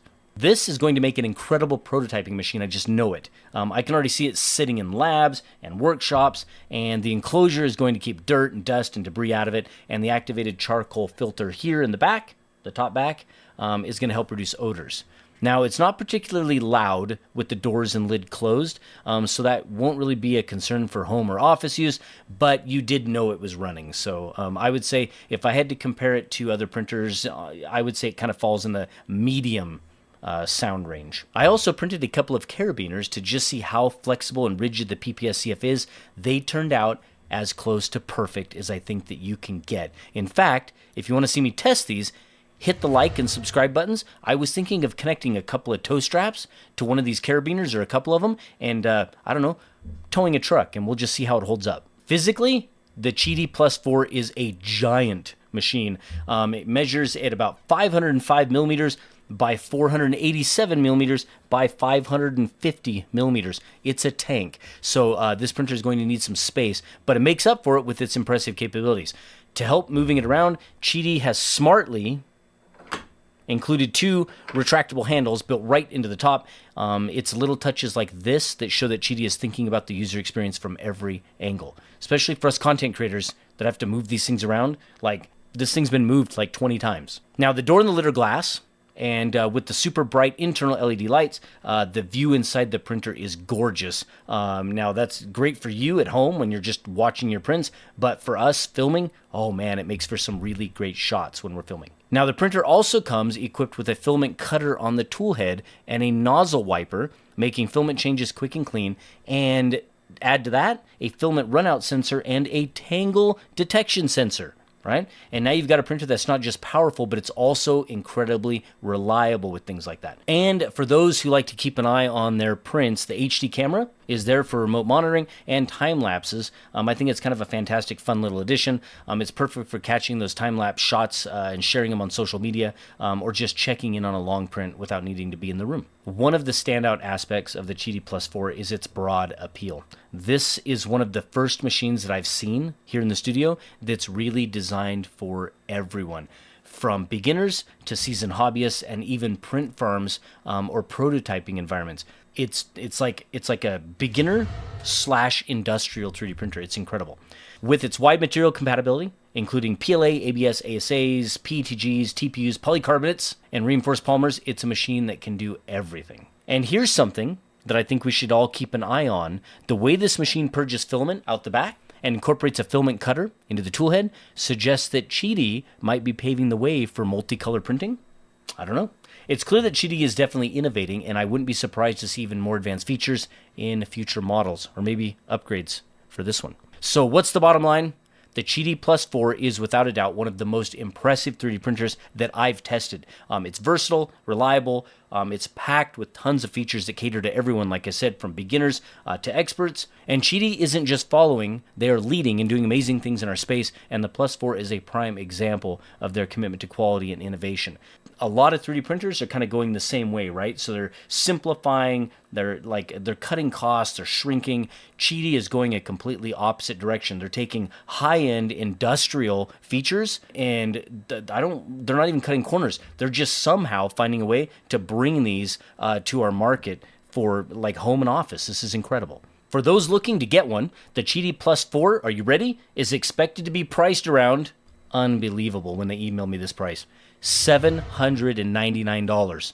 That is blows my mind. But anyway, if you do order between, I think, September 20th, which is the day this video gets released, and the 27th, so about the first week, you'll receive an early bird gift, and you can choose between a tungsten carbide bimetal nozzle or a bimetal hot end. And they said just to note that due to shipping logistics, the gifts will arrive separately, and they could be a couple of months after the release of the machine. Okay, now think about this machine for a moment. Drop a comment below at any comparable machines that are enclosed with heaters and a hot end that can reach 370C that are priced at $799. I don't think that you can. This is a crazy good machine at an incredible price point. As for negatives, I really hate how people throw in some low-hanging fruit negative just to appear unbiased, right? So it's like, I've got to say 10 good things, but I better say 3 bad things for people to think that I'm being fair. It's like complaining about like the location of a spool holder. And I don't really think that people make a decision on a 3D printer based on where the spool holder is. I mean, it's just a spool holder. You can move it or just have a different one. I am a total realist when it comes to these 3D printers and looking at them. And if something was terrible or unusable, I would definitely share it with you. And after using this machine for months now, off and on, I can't think of a single thing that stands out to me as something I would have changed. In fact, Cheedy emailed me several times asking for feedback, and all I could say was, this is just so impressive. That's all I could say. I didn't have any really big constructive items that I would change. I think that 3D printers are coming out fast. They're coming out furious. Features are changing. They're getting better. And I'm just excited to see what else is coming. Now, what do you think about the Plus 4? Let me know in the comments below if you think 3D printers like this machine are moving in the right direction, or do you want to see something else? In fact, if there's a criticism that you can see, let me know. Cheaty's going to read the comments, and they'll read it. And don't forget to like, subscribe, and hit that bell so you'll never miss an update with new videos as I post them. And let me give a huge thank you to our YouTube members and Patreon supporters for your continued support. I couldn't do this without you. Thanks for watching. That was someone playing with my lights there on Twitch. Thanks for watching, and I'll see you in the next one. So good. Look at that. And I'm going to include some B-roll in the middle here as I pop off the supports. So you'll be able to see that. Matter of fact, you'll be seeing that before you're seeing this. So, yeah. Such a fun machine. Really cool. Anyway. Hey, welcome back and take a look at this. This is a super fast Core XY 3D printer with a secret weapon up its sleeve that makes 3D printing exotic filaments a breeze. PLA is the most ubiquitous 3D printing filament on planet Earth, and it may be practical for trinkets, toys, and prototyping, but it isn't the right choice for practical prints that have to survive the daily rigorous abusive environments of farms and ranches. Now, nylon, on the other hand, is a much tougher polymer, and we see it in products every day all around us, but it can be much more difficult to print without the proper tools. Now, this is one of the proper tools. This is the Cheaty X Plus 3, the enclosed 3D printer with the secret weapon. But before I share with you exactly what that weapon is, stick with me for about 30 seconds while I show you a practical print that we did in nylon up here on the ranch. Also, say hi to Cash for me.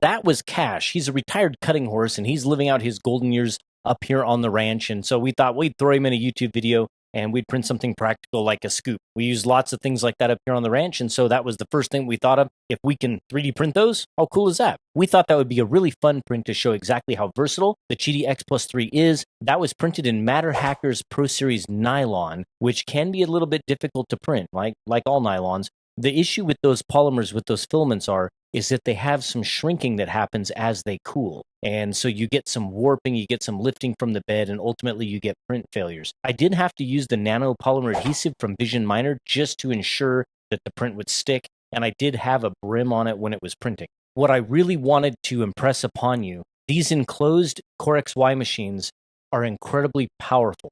They are changing the landscape of 3D printing, and we don't have to have these temperature-controlled, sterile environments to operate 3D printers. They can be put in an outbuilding. They can be put in a shop. They can be put all around farms and ranches to print the practical things that we need. And we can use more exotic or tougher filaments instead of the lightweight toy filaments that are like more commonly known in 3D printing. Look around you right now. Look at the things that are printed in nylon and imagine what you can get right now. There's designs everywhere. Almost anything that you can think of is already been designed and it's available. And if not, designing is not hard. You can learn it, or heck, someone else already knows it. You can tell them what you want and they'll design it for you. Look around you and think about what you can print or what you can manufacture, what you can make out of things like nylon or carbon fiber infused filaments or Kevlar infused filaments. Yes, Kevlar infused filaments. That's what I'm really trying to impress upon you, that these machines are incredibly powerful and they're incredibly capable. And we'll talk about the price here in a minute, but they are incredibly affordable. You'll see in a minute. And don't forget to like and subscribe. It really helps out the channel. My unboxing experience with this machine was pretty epic. We did it live during one of our Twitch shows, twitch.tv/LoyalMoses. I have to say it was probably one of the best unboxing experiences that I've ever had. Even these raised 3D machines behind me, it was better. The machine came packaged incredibly well. It comes fully assembled, easy to open up. The wizards for setup and first print were fantastic, and that was all done live, which can be a little bit scary when you're live. If the train goes off the tracks, I mean, you're riding it down. That's live streaming for you. I think if you got this machine and you weren't interrupted or weren't distracted, I think probably 10 to 15 minutes or so of your time from the time you open up the box to the time you're printing your first print. The build volume on the machine is a good size. It's not helmet class, and we call helmet class 300 millimeters cubed, but it's pretty darn close. So it's 270 by 270 by 280 millimeters on the Z. The physical size of the machine, it's a big boy for sure. It weighs about 53 pounds and it's about 21 inches cubed. So it's a monster. So you have to have quite a bit of desk space for it. Now, as far as filaments go, of course, it prints your traditional PLAs, it prints your PETGs, ABSs, ASAs, things like that. But I think a lot of the use that's really going to come out of this are the more exotic filaments. It's going to be your nylons and things like that. I think that that's really where this machine comes into play. Of course, it can print everything else, and it's a well-rounded machine. But I think for the application for printing nylon and doing that, I almost spoiled it with the top secret feature.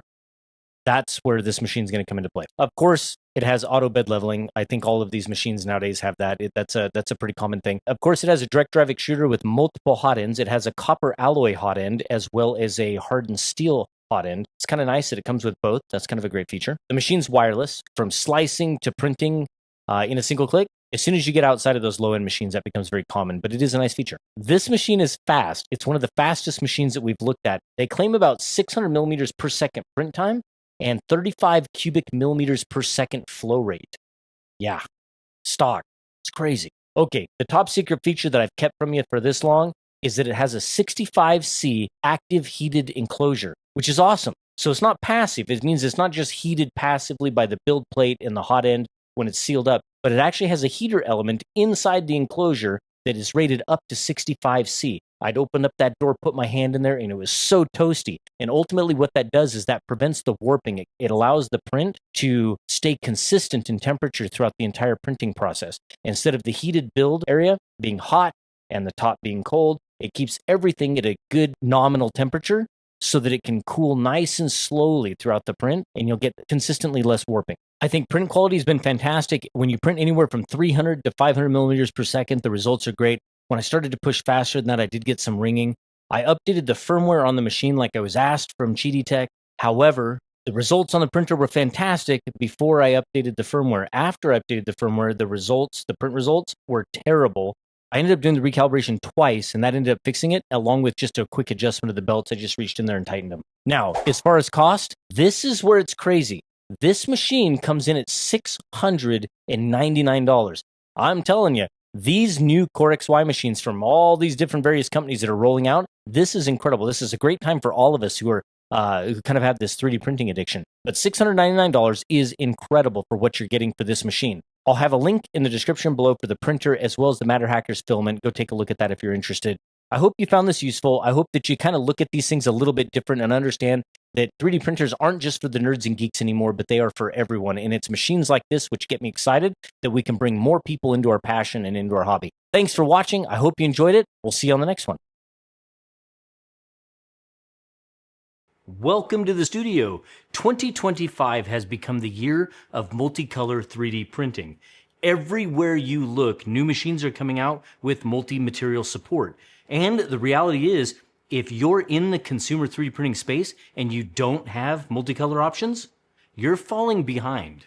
This is the Cheaty Q2, Cheaty's first entry-level Core XY printer with multicolor capability. It's physically smaller than their other recent machines, and that's intentional. Cheaty wanted to hit a lower price point and create a Core XY that fits into the beginner market. That space is currently dominated by Creality and Bamboo Lab, but Cheaty clearly wants in. Cheaty has always had a reputation for fantastic print quality with engineering-grade filaments. Their layer stacking and surface finishes are often some of the best in the category. Now, no printer manufacturer is perfect, and Cheaty is no exception. They've had their share of production issues, just like everyone else, but when it comes to the quality of the actual prints, Cheaty has always delivered. And now, with the Q2, they're making their first real step into multicolor. So, what does this machine bring to the table? It's an enclosed Core XY with a build volume of 270 by 270 by 256 millimeters. High temperature hardware across the board, a 370 degree hot end and a 120 degree bed, and a 65 degree actively heated chamber. This printer is hot. Aggressively priced, $449 for the printer itself, and $599 if you bundle it with that Cheedy box multi-material unit. The Cheedy box is a 4-slot MMU heated to 90°C and has LED indicators and a lockable lid. It's pretty sleek. Looks good. The design is clean, it's professional, has a glass front door and flush-mounted glass side windows. Look a little bamboo H2D-like.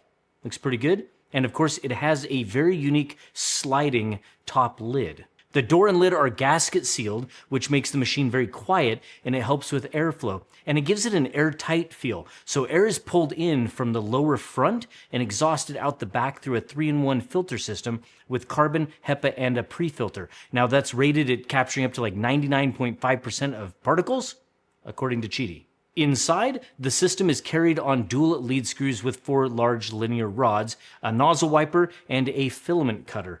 The interface on the front, it's decent, it's responsive, it's a 4.3-inch touchscreen, and it also has an internal camera that has time-lapse support, things like that. And connectivity as far as getting prints to the machine is done over Wi-Fi, Ethernet, or that USB that's on the right side of that interface. And the whole thing runs on a Clipper-based system, and that's integrated into their own slicer called Cheedy Studio so that you can monitor, control, and adjust prints remotely. Now that is a lot of machine for this price. Cheedy sent a pre-made project over to me, and it's an extension cord holder, and it's designed to be printed in black PETCF with a white support filament. Now I sliced it up in Cheedy Studio, sent it to the printer, and let Cheedy Box handle the swaps. Now, right away, I hit a snag. And this is a frustration. The PTFE path had too much friction for the Cheedy Box to push filament smoothly. There were 2 contributing factors here. One, the PTFE tubes from the Cheedy Box had bends and kinks on the way to the buffer on the back of the machine. 2, that sliding glass lid really forces that PTFE tube into about a 90-degree turn right before the tool head, which creates a lot of friction. Now my fix was to straighten out the external tubes, and of course that included moving the MMU off to the side to create more gentler curves. And that got the print going. But here's the important part. Beginners won't necessarily know to do that. And this is exactly why user experience matters more than features in most cases. If your first print fails because of something like tube routing, you'll feel defeated before you ever get going on that machine. And this is where, like I said, user experience really comes into play. A novice isn't going to know that's the issue. They just see the error on the interface saying that there was a loading problem. Once it was running, the print is absolutely stunning. PETCF already hides layer lines so well, but this looked like it wasn't even 3D printed. It's absolutely beautiful. It's consistent carbon fiber, and super impressed. It's really one of the best looking PETCF results that I've ever seen, and especially at this price point. Now, while printing, the Q2 stayed pretty quiet. The enclosure gaskets help, airflow feels intentional, and the door lid closed nice and soft. Inside is a large blower-style part cooling fan, and overall the machine feels tidy, it feels organized, it feels professional. I guess I get really excited about printers like this for the main reason that you get to print exotic filaments, and you get to do that at home, and you get to do it at such a low entry cost. So printing things like what you're watching right there is that PETCF. And we get to print this plus so many more, and it just turns out so well. The print quality is just fantastic from these Cheedy machines. Now, who is this printer actually for? Now, I think makers who want a low-cost entry into multicolor printing, hobbyists who want a compact, enclosed Core XY that can actually handle some of these exotic filaments like ABS, PC, and even, PETCF, PPS, things like that.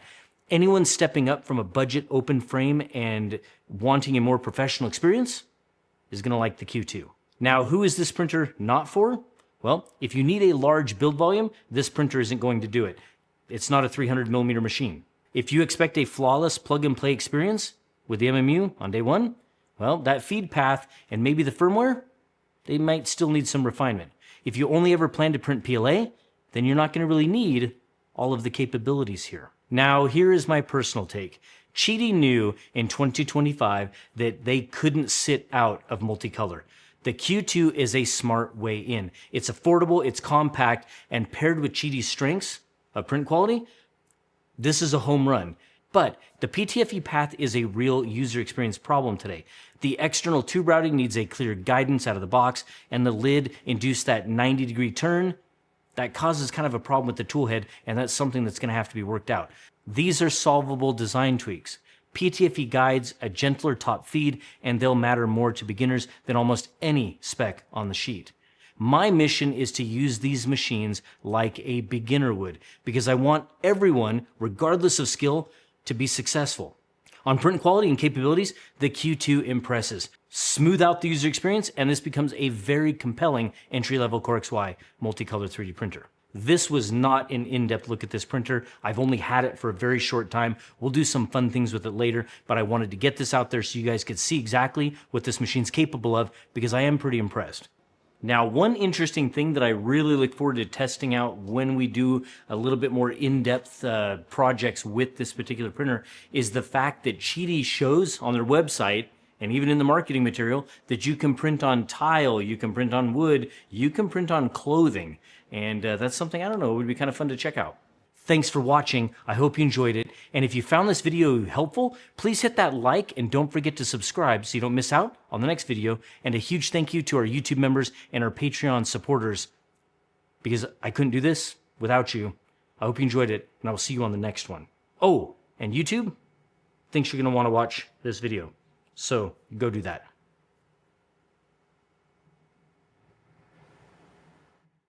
Welcome into the studio. You are looking at Cheedy's Q1 Pro. This is their brand new mid-sized enclosed Core XY machine with a bunch of fun features.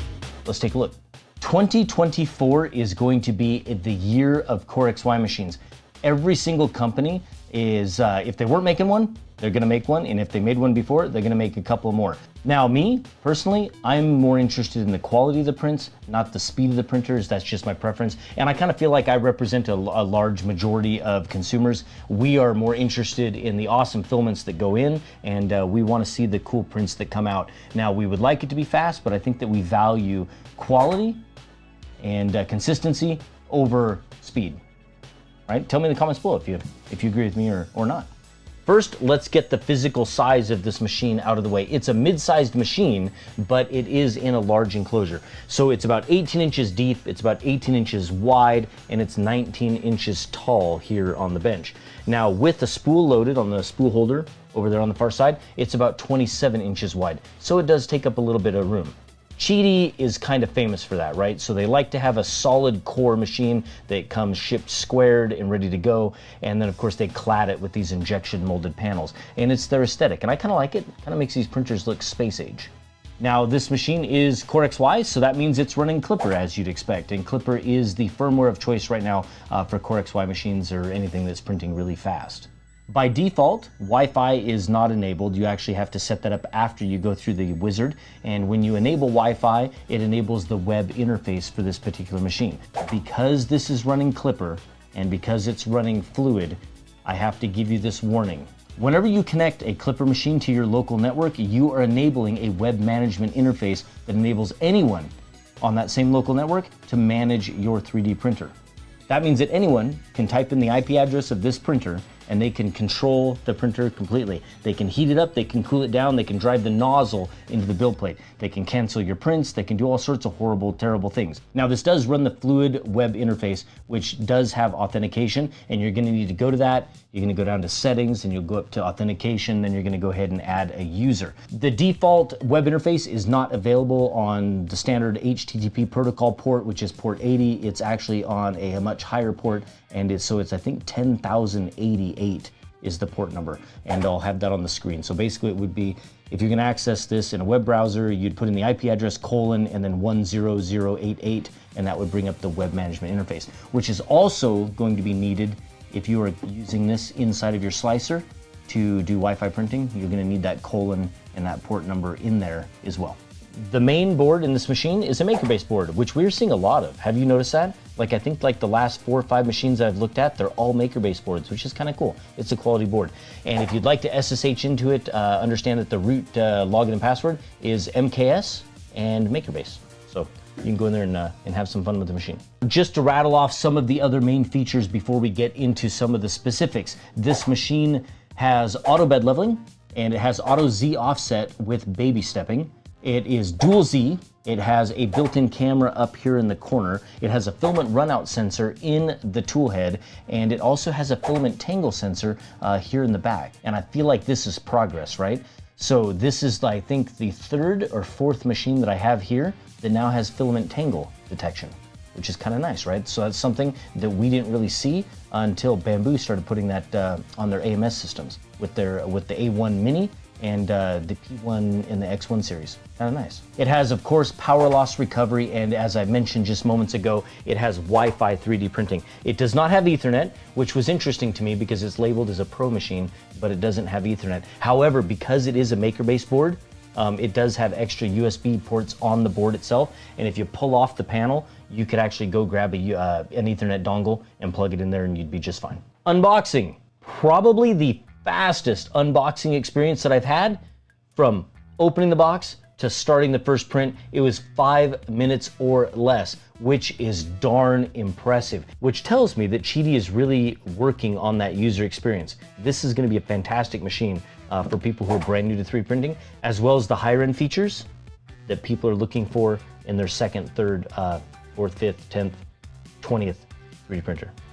Build volume says 250 by 250 by, well, 250 on the Z, but their website says it's 245 cubed. So I slide the print head around. There's no reason it can't reach out to those edges of the build plate, so I'm gonna go with 250. The heated build plate gets up to 120 C, which is kind of warm, right? So we normally see build plates get up to about 100 C max, and that's pretty common. It's kind of nice to see that this machine gets up to 120. One feature that sets this machine apart from all of the others is that this one has an actively heated chamber that heats up to 60 C. Cheedy's machines have done that for quite some time, and that's a really impressive feature. And when you're wanting to print more exotic filaments or more mechanical filaments, having a heated chamber, or at least a consistent heated chamber, is a big benefit. The build plate itself is a double-sided PEI flexible magnetic sheet, which is kind of nice, but it doesn't have any alignment tabs. So it can kind of be a little bit frustrating to try and align it.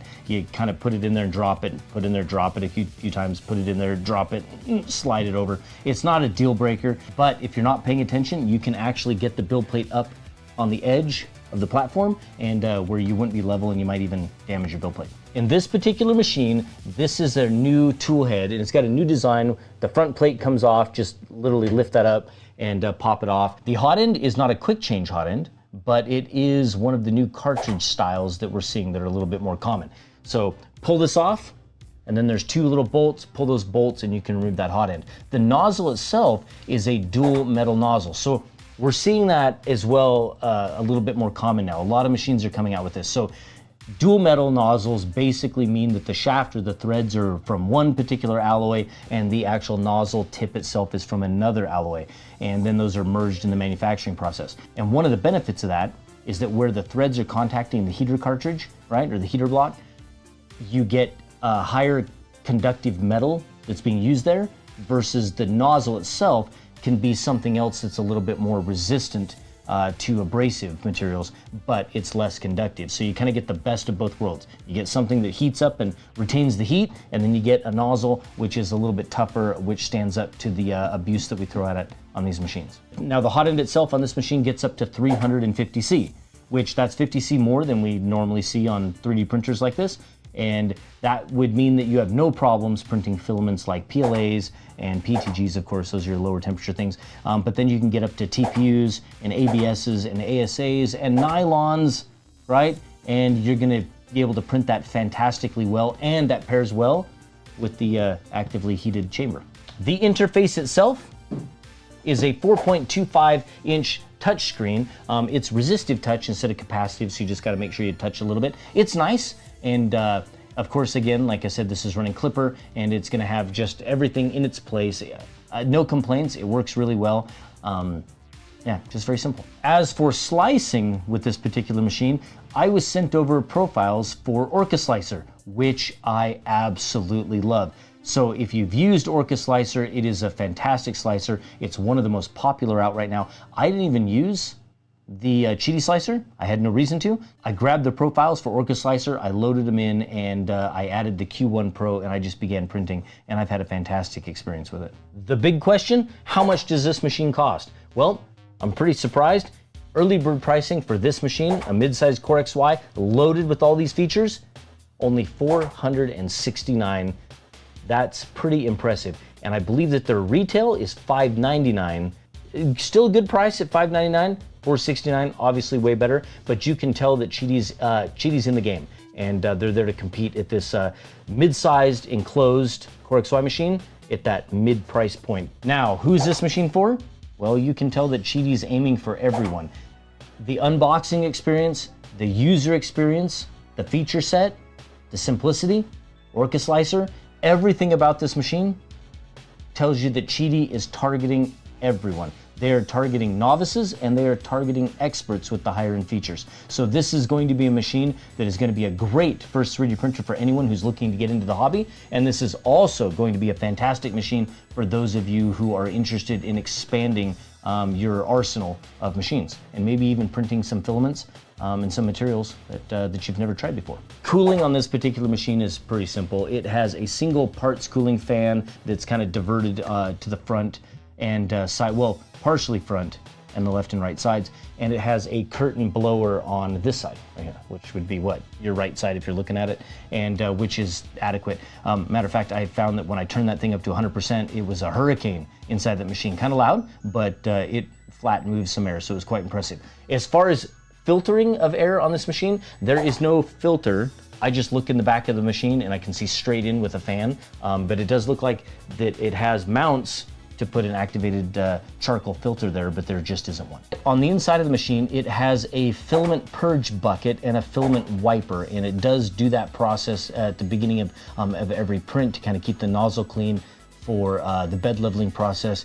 But there's going to have to be some changes that take place there because it doesn't necessarily wipe before the start of every print, and so sometimes you can get a little bit of nozzle ooze, and it'll drag that out to the middle of the build plate. That's just startup G-code. That's something that's easily fixed inside the slicer. Filament changes on this machine were a bit odd. It's the first time I've ever had a 3D printer ask me to cut the filament to do a filament change, but it's done here at the top. So it's pretty simple, right? So there's a little retention ring for the PTFE tube that goes into the top of the tool head. Push down that ring, pull up the PTFE tube, it came up nice and easy. Cut the filament, pull the spool off, push the PTFE back down in, and then you tell this to just purge out the filament and it cleans it all out. So, I mean, it's simple. It's just the first time I've ever experienced that. So let's talk about print quality, because I think ultimately that's the most important thing with these machines, right? So people want a machine that's reliable and they want it to put out great results. So this is a fun little Easter egg, and I'll have the model in the description. I printed this in Polymaker's Silk Pink, and I have to say it turned out absolutely incredible. You're talking about speed with a lot of little movements, and it came out absolutely perfect. So hopefully you're seeing some B-roll of that right now. It's impressive. Another fun print that we got right here, this is a Pac-Man planter. And so if you can see right there, I have some planters with some plants, and we're gonna be putting a plant in this here in just a moment. This is a low poly Pac-Man, and I think it turned out really, really, really nice. Overhangs, that's a pretty steep overhang. And well, I guess it'd be about right there. So that's a pretty steep overhang, and you can see that the cooling had a little bit of trouble coming around on that underside right there. Nothing bad. On the underside, I think it did all right. There's some little bit of cooling mistakes, but that's nothing that I think that isn't fixable, at least by cranking up the air. I had the air turned up to about 50% on that blower fan on the side, and I suppose I could reprint it and try and turn that up and see if we could get some better cooling. But I think ultimately it turned out really, really, really well. No artifacts on the print anywhere except just those overhangs. So I think it turned out really nice. This one kind of made me sad just a little bit. So this is a Skeletor print, and you'll see the final print here in just a moment. But this is a Skeletor print that I picked up off Printables. And this is a really fun print, but take a look at his head right there above his eyes. And that is where I was printing with this machine. Had the chamber turned up to 55C, and I needed to get some shots of it printing. And I opened the door. Remember, I had the window open with some air kind of coming in here because this is ABS. This is Cheaty's odorless ABS, their rapid ABS, which, like I said, it's not odorless, but it is definitely reduced odor. And so I still had the window open because obviously just because you can't smell it doesn't mean it's not hurting you. I wanted to keep the air fresh in here. But I opened the door for just a few minutes to get some shots, and that was enough to get the front here to lift off the build plate ever so slightly, which gave me this line right above his eyes, and I was so mad. Darn it, because it was turning out perfect. But had plenty of ABS, purple, which from Cheaty, which is actually some good looking filament, and that is that guy right there. So I'm gonna remove the supports on that guy and you'll be able to see it. It turned out really, really, really nice. I'm impressed. Back here on this corner where the filament spool holder is mounted, there is a quick connector, a coupler, right? Where you feed in the filament. Also, there is the purge bucket on the inside with a filament tangle sensor as well. All of that leads me to believe that there has got to be something coming from Cheaty for some type of multi-material or multi-filament system. I have not got any confirmation from them that that's happening. That's just my own assessment, and whether that comes on this machine or whether that comes in future machines, I don't know, but I just thought it was interesting that they would choose a coupler here at the end of this, like over here, and that they would have the purge bucket with a wiper, and they would have that filament tangle sensor. Makes you think, doesn't it? Tell me in the comments below. Do you think I'm off base there, or do you think these are subtle signals that that's what's coming? Tell me. I'd love to know. Now, as far as vibrations go, this machine does not vibrate half as much as the other machines that we have that are Core XY machines with input shaping. The resonance compensation, you can hear it go through the frequencies, but ultimately when this thing is sitting on this bench, which is on casters, the other machines go nuts shaking this bench. This one doesn't. And even though it's printing at speed, you reach up and put your hand on the enclosure and it's just got a nice, I would say moderate vibration. From the moment we unboxed it to the moment I started printing with it and playing with it, I am impressed. And I even emailed Cheaty right away and said, oh my gosh, this is one of the best experiences that I've had with a 3D printer. It puts it right up there in the top, probably 2 or 3.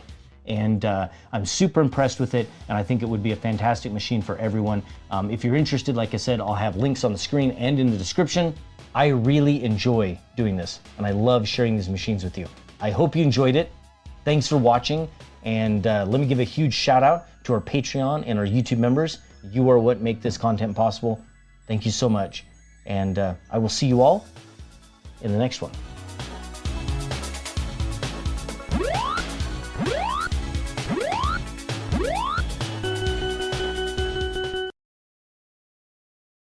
Welcome into the studio. This one is going to be a quick one. Today we're going to do a little quality of life upgrade here in the studio that I probably should have done years ago. Now, I really hate clutter on my desks. It interferes with my whole creative process. But my problem is that I use these things like the Stream Deck XLs here on my bench every single day to control my studio lights, to control the cameras, the teleprompter.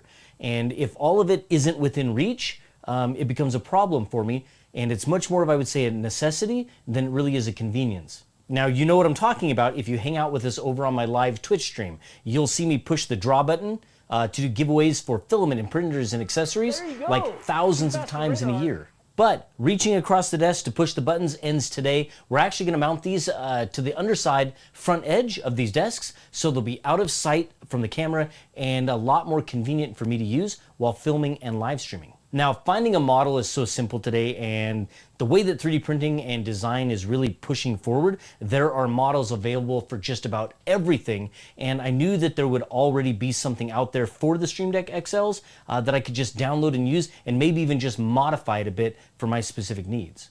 Now, I found this custom racing sim mount for the Stream Deck XL, and it looked absolutely perfect. It looks like it would fit and just be a drop-in. And I found it on printables, and it was clean enough that it might actually be easier than I thought. I downloaded the model and I tossed it into Tinkercad. Hold on, now before you go all elitist and anti-Tinkercad on me, hear me out. I've been using Fusion 360 for years, and of course I absolutely love it. It's super powerful.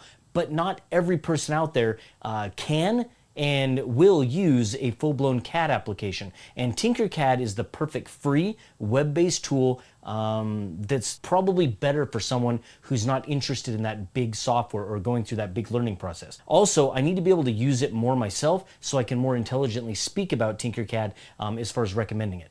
If you haven't used Tinkercad, it's made by Autodesk, which is the same company that makes Fusion 360. It's free. And it's a concept that's a little bit different than traditional CAD.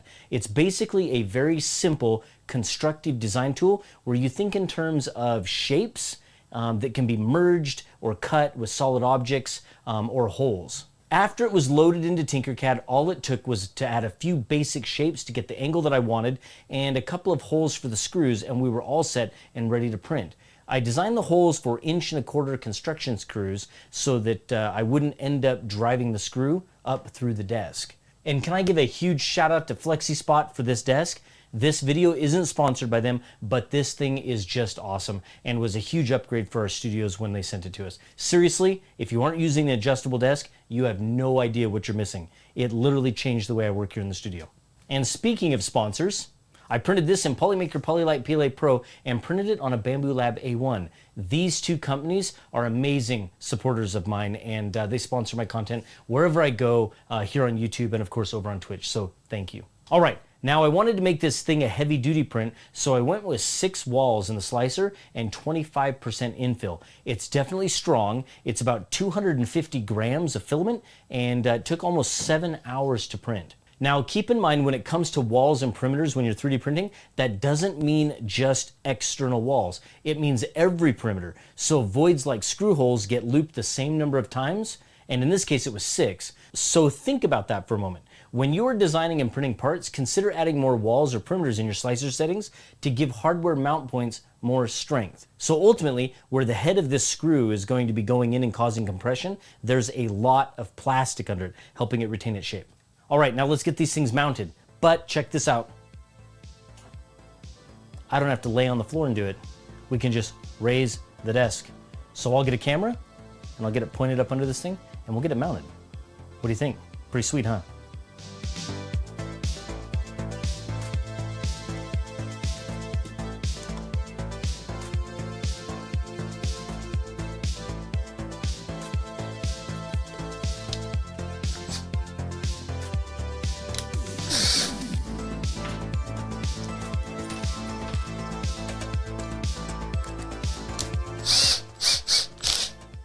I'm using these Phillips screws because that's all I had, right?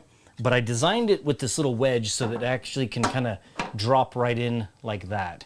So I kind of want this one on this side, right about here. And as you can see the frame right there, that's actually kind of the resting point for it. 1, it keeps it aligned, and 2, it's going to help us when it's screwed in that it won't be able to push down so much because it'd force into there. Kind of spaced a little bit. I think right there is a good place, right?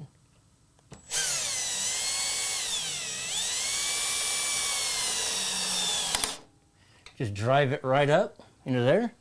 Drive this one up in there. Here we go.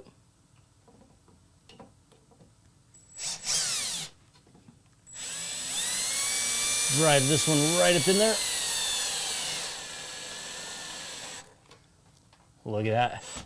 Absolutely perfect. All right, it's mounted. So let's get a Stream Deck dropped in and we'll see what it looks like. Should just drop right in there. We'll just disconnect one of these Stream Decks. Don't need that anymore. This one here. There it is. Don't need that anymore. These are gone now. Let's go ahead and we'll feed the cable up through here. Plug this right into the back. Look at that. Beautiful. We'll do some cable management under there.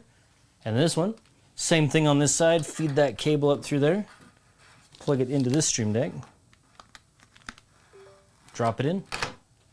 That is absolutely fantastic. Now I'll bring it back down and I'll show you what it looks like.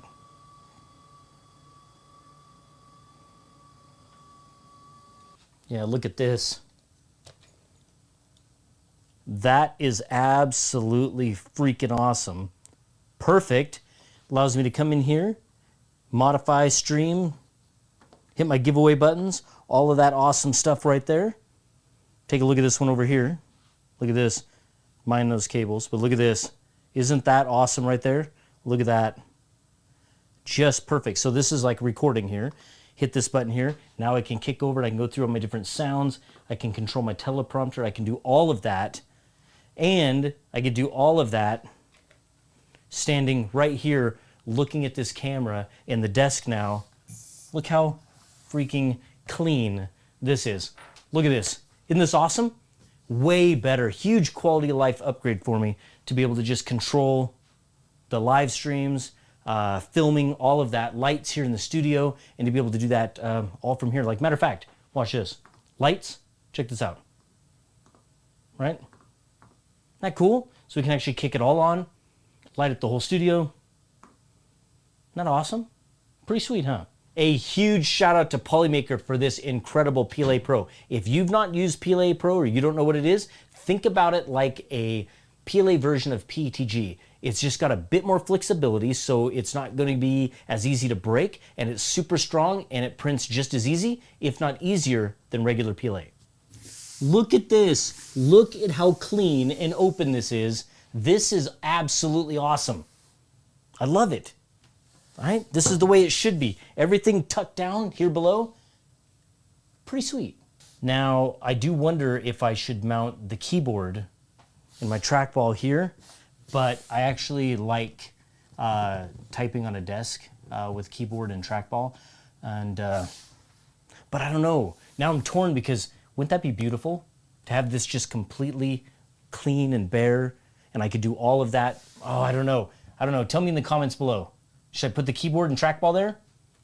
Or is that aesthetic work? Hey, in fact, if you want to see how well this thing works, come by my live streams on Twitch. We give away stuff every single time I go live from our amazing sponsors on Mondays, Wednesdays, and Fridays at 5 p.m. Pacific. Come join us. And I'll have a link to the original model in the description, of course. And if you're interested in printing this mod for yourself, let me know in the comments below and I'll get it uploaded. Now, I told you that was going to be a quick one. Thanks for watching, and we will see you on the next one. Way better. I gotta push all my buttons. Welcome back to the studio. Now, it's been a few weeks since we uploaded a video, and that's because we've been deep in the build out of our new creative space, this brand new studio. So make sure you hit the like and subscribe button because you're not gonna wanna miss that video when we upload it. So ring that bell too. We have a full video that is gonna go over the entire build process from the concrete to the framing, like mud tape, prime paint, everything. You won't wanna miss it. But today's video is actually about our filament wall. Now, the wall itself might be new, but the brackets that actually hold up all of that weight, they are anything but. These 3D printed brackets have quietly held up every filament shelf in every studio I've built, from Studio A to the old Studio B behind me, and now here in this new upgraded space. And I've really never showed them off until now. Now, I designed these brackets a few years back when I needed a clean, strong, low-profile way to support a filament wall using standard multi-purpose shelves. Rather than buying hardware from a big box store, I mean, we're a 3D printing channel. Of course I'm going to print them. What started out as a test turned into a long-term win.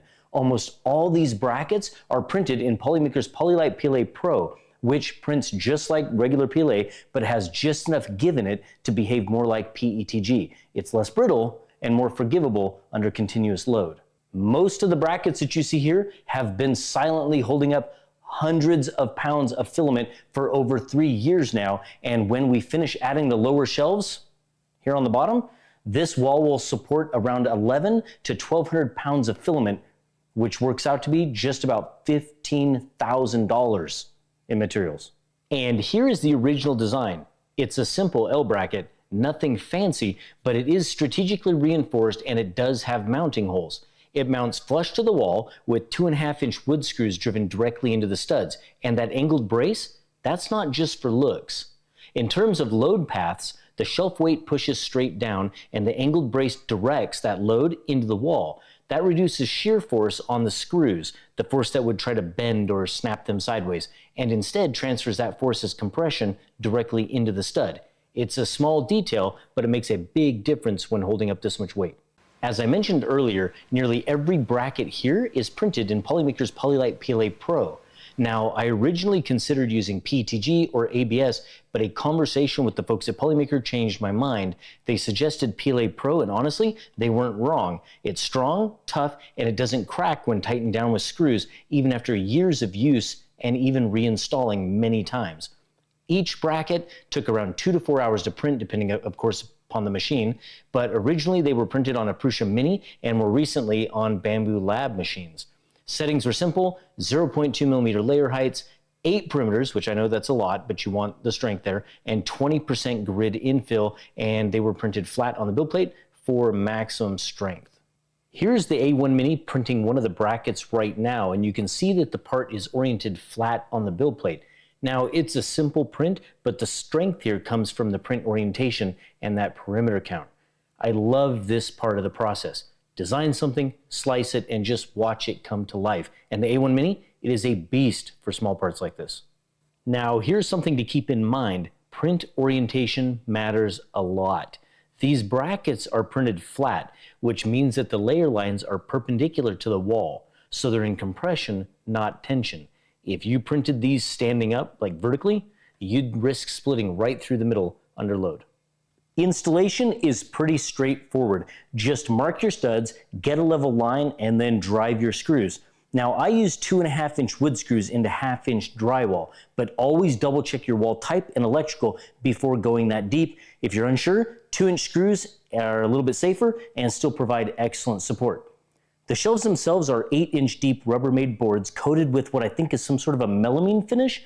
Now, we picked them up years ago, but I've seen them recently down at big box stores like Lowe's and Home Depot on clearance. And now that I think about it, I think I was supposed to pick up some last time I was in town. Now, because these shelves were cut for earlier studios, not every joint ends on a stud. And in the new layout, that was a problem. And instead of tossing them, I thought I would maybe jump into Bamboo Studio and create some little joiner clips. They ultimately bridge the two shelves that don't meet on a bracket. It's a simple print, but it's effective. Now, by linking the ends, the load is distributed across both shelves. Neither can flex independently, and that ensures that the filament stays nice and level and looks good across the length of the wall. Now, they're not flashy, but I think they work, and they make the whole wall look pretty good.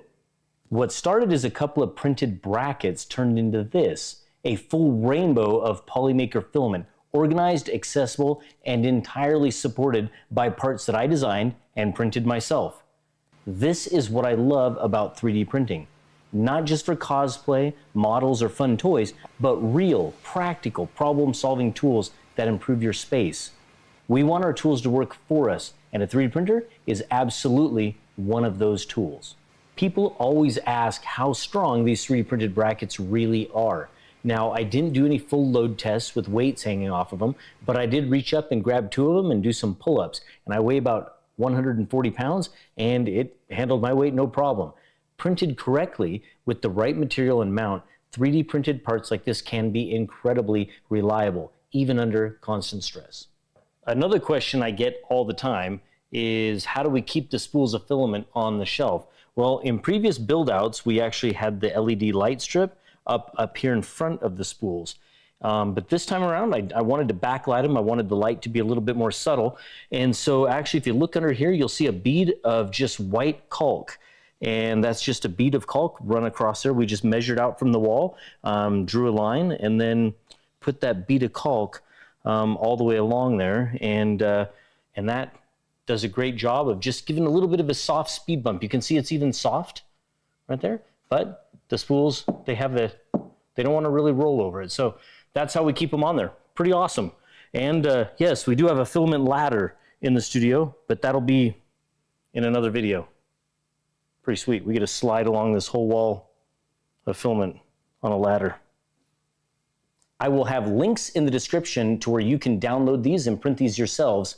And if you happen to do it and make your own filament wall, tag me because I'd love to see it. Oh, and also, if you are designing your own practical prints that you use in your daily workflow that are kind of like this stuff, tag me because I want to see that too. And if you're interested in a little behind the scenes footage, all right, well, we're filming that too. So make sure you hit the subscribe button to see all of it.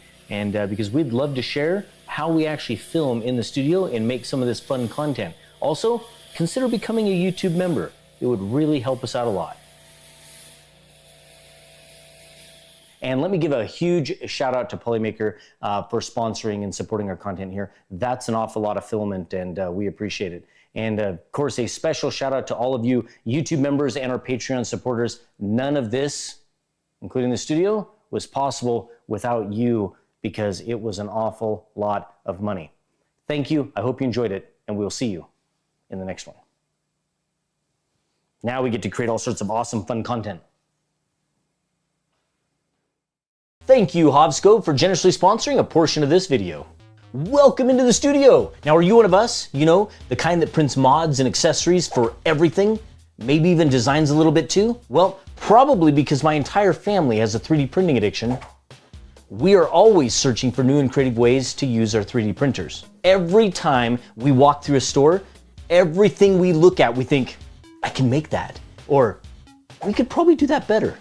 Like anyone with a 3D printer over the years, we've 3D printed a ton of fun things, even practical things that have just simply made our lives better. From simple things like door stops and sorting trays to decorations for every holiday and even shelves for filament. Well, at least the brackets anyway. I've even designed and 3D printed parts for our tractors, diesel motors, all sorts of things up here on the mountain. I also printed a TPU O-ring for a propane regulator that was leaking up here, which actually worked out absolutely perfect, and we'll have some content coming up for that. Spoiler, it's probably gonna be triggering for some of the more sensitive safety nerds out there, but 3D printing is growing. I'll have to toughen up. Now, if you're already 3D printing, ignore me for just the next few seconds. 3D printers are an incredibly powerful tool. Unlike anything else that you might have in your home or your shop or your office, the ability for you to create detailed and complex things from a wide range of rugged plastics within minutes to hours is a reality now. It doesn't matter what you choose to print, whether it's tools or jigs or toys, decorations, practical things, prototypes, repairs. All of it's awesome, and it can be done right where you are sitting right now, and it's actually relatively inexpensive now. Designing really isn't a requirement at all. There are literally millions of models available for free that you can go and download and begin printing right away. But if you have ideas, designing at your home or office goes hand in hand with 3D printing. My family absolutely loves to design things, and for a lot of reasons. Learning to design even simple objects is, in my opinion, an extremely valuable life skill. Everyone should learn. Something breaks around the home, the business, the farm, or the ranch, being able to fix something without relying upon local stores or online deliveries is really true freedom. And designing it isn't very difficult. There are now so many amazing tools that you can get started with right now from your desktop or even your mobile device. Many are free and still very powerful. And I'll have links to some of those tools in the description. A fun little example was this last Easter, when our oldest son designed crackable eggs that could be filled with candy and toys while the eggs were printing and then broken open afterwards. It's not a novel idea, it's been done before, but it was a great reason to open up the design tools and learn some new techniques for him. He had a lot of fun and they turned out absolutely great. Another example was our kids have been absolutely going crazy the last few weeks with their e-scooter. This is at Hovsco Xander Max, and they've been all taking turns flying around the ranch. It has something like a top speed of 19 miles per hour, which is kind of nuts. I mean, they're on gravel roads and mountain trails. But one of the things that they first noticed was that there was no way to carry anything when riding it. Both hands are completely occupied, one hand on the throttle, the other hand on the brakes, and they're not just using it for fun, but also for ranch work too. They use it to run out, open and close gates, or to go check pastures or to feed and check on horses. They even take the dog for a run with it. But the fact that you can't take anything with you or bring anything back is where the inspiration to design something came from. Now, our oldest son has been focusing a lot lately on learning more about Fusion 360. If you don't know, it's an incredibly powerful CAD application that can be used to design anything from simple toys to the most complicated of objects. I mean, they use it to design jet engines, so yeah, it can do anything you want. Oh, and by the way, Fusion 360 is free for personal use. Go get it. I'll have links to these tools in the description. He wanted to learn to design openings for hardware, like nuts and bolts. Now, I'm all for it. Heck, as a father and as a ranch owner, I'd love to be able to throw design tasks at him and have him come back hours later with solutions. Now, when it came to the scooter, the first thing he designed up for his younger siblings was a basket. He did some basic measurements, learned a couple of new design techniques, and printed them on the Bamboo Lab P1S.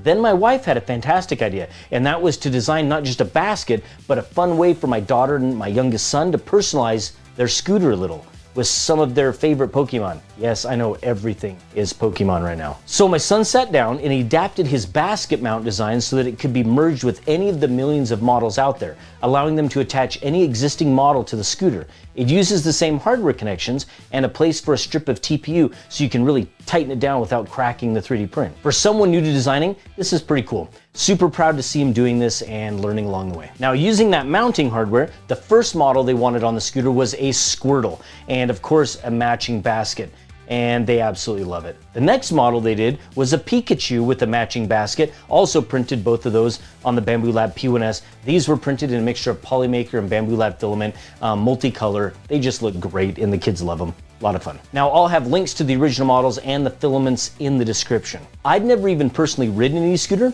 and I really didn't even know what to expect when my wife told me it showed up for the channel. We opened it up live on our Twitch stream, which you should absolutely check out. We are live every Monday, Wednesday, and Friday at 5 p.m. Pacific over on twitch.tv/loyalmoses. We have a ton of fun. We also give away stuff every time we go live. We have amazing sponsors that let me give away unlimited amounts of stuff. Seriously, join us. We'd love to have you there. Hovsco sent this to our studio mailbox, and a lot of stuff shows up there. And my original thought when I saw it was to just let the kids have it, have a little bit of fun. But my wife actually is the one that suggested that it could be a great opportunity to try and inspire the kids to design more and then ultimately share some fun things that we could design for it. Now, after my live stream, I reached out to Hovsco, asked a few questions about their company, and then asked if they had any diagrams that we could use to design some fun accessories from. And hopefully they'll send something over. We haven't received anything yet. But in the meantime, we've just measured and taken notes ourselves. I also asked about a few of their other products besides the scooter. They have some sick fat tire e-bikes that would actually be a little bit of a better fit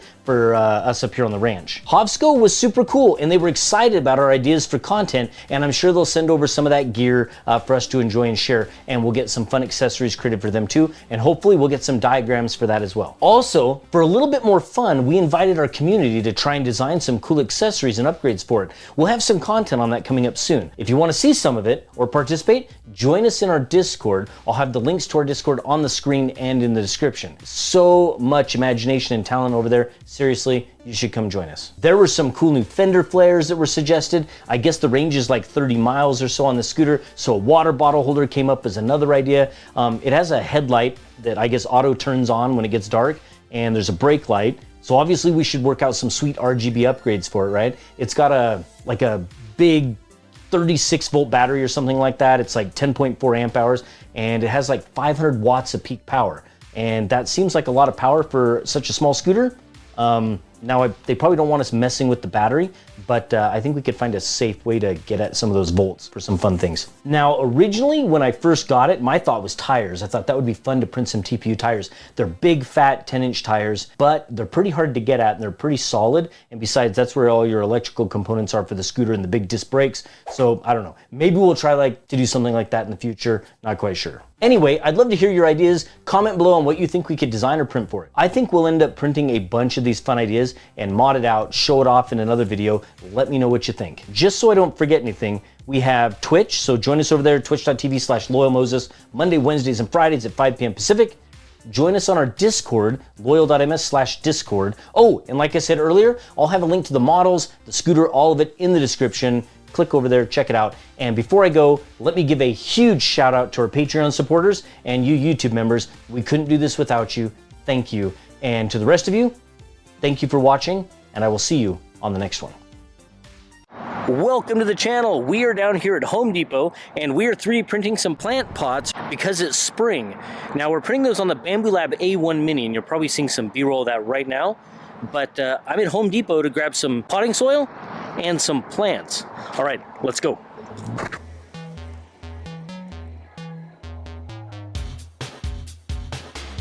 All right, here we go. We got flowers, we got prints, and this one you won't see in this video. There's a brand new printer coming out on Wednesday. That's right. And it's a fast machine. You're going to want to see it. And this one won't get planted today. That's for that video. Definitely make sure you're subscribed because you're going to like that video. Matter of fact, the box of that printer is right there and the printer itself is just outside the studio. Teaser. Okay, Mrs. Ellen picked out these flowers. I think you saw that in the beginning of the video. Primrose and what else? Tulips, daffodils, and some other things here. So we're gonna get these put inside these, and I got the potting soil right down there. Let's go over the filament that we used. This is Bamboo Lab Pink Silk, and these three right here, these are Polymaker silk filaments. This is their Polylite Silk, and this is their blue, their red, and their orange. And so combined with the video coming out on Wednesday, you'll see it together with this. It's springtime. This is kind of fun. Some cool retro 3D prints, some plants. What do these things cost? I think these things were like, yeah, like $2, $2, $4, $4, $4. Come on. Some 3D prints, these couldn't cost what? $1, $1.50 or something like that to print. Save some money, print some fun retro vintage plant pots yourself, throw some cool plants in it, add some green to the inside of your homes. All right. This entire project is being done on the Bamboo Lab A1 Mini, which is this machine here, and this is the AMS Lite. This is probably one of the most advanced or technically advanced machines that we have in our industry right now, especially at this price point. The A1 Mini alone is $299. And with the AMS Lite, which is the 4-spool multicolor system, it's only $449. Now don't let the small size of this machine fool you. At 180 millimeters cubed for the print volume, that's relatively small, around 7 or so inches, this machine is quite capable of printing everything that you want to print. Although Bamboo Lab has marketed this machine for beginners, this machine, like I said, is more than capable, and any experienced maker is going to be able to do some incredible things with it as well. Let me get the plants, the potting soil, and the 3D prints, and let's do some spring planting. Let's add some green to the studio. Scoot this over here. Let's move this stuff here, here, here. I guess let's just get rid of that, and let's get this pot. Let's get this potting soil up here on the bench. I think we barely might have enough considering these already have soil, and we're not really going to use much of this, but we'll use this out on the ranch someplace else. All right, so here we go. Mrs. LM prepared for me this nice little tray, which is kind of convenient. So let's make sure that's in view right there. So let me get a knife. Let's stab this bag. Right, so what do you think? We are gonna make a mess in the studio. Oh yeah, look at that. Look at this. Mrs. LM, I think she said that she picked me some blue. For blue, red, orange, and pink or yellow. I guess that's orange, that's orange. Okay, so this yellow is for this guy. So that's why, but we won't plant that today. Here we go. Let's do the pink. Should we do the pink? This is the pink right here, and I think, oh, you know what, Mrs. LM? Let's steal another red one right here because there's 2 in here. So let's do that. So we got some extras, all right? Pull these out like this. Here we go. And what I want to do is I actually want to divide that in half. Kind of crumble this apart here. Try not to make a giant mess. Let's see, can we split these, or is it all together in one? I don't know, Miss LM, it's all coming from the same. You think we can? Or do you think I'll kill it? All depends on where the roots are going. Well, all of the roots are coming out of this one on this side over here. I don't know much about this stuff, but I have a feeling if I split that, it's dead. Nope, we got roots. We got roots in both sides. Look at that. Look at that. Fan-freaking-tastic. We're gonna mix some soil here. Some of it's native stuff that it came with inside this ghost. All right, like that, we're gonna save some of that. Now we're gonna scoop up some of this stuff here. We're already making a mess. We're gonna come over here, put a little of this right inside here. All right, what do you think? That like right there? Yeah, a little bit more. Take this guy, set you right down inside here. Twist you around, get your roots all nice down in there. What do you think, dude? All right. Get the rest of some soil down in here. All right, there we go. Kind of tuck you all in there. Some more soil in here. Yeah, what do you think? Doesn't that look pretty good? I think it looks pretty good.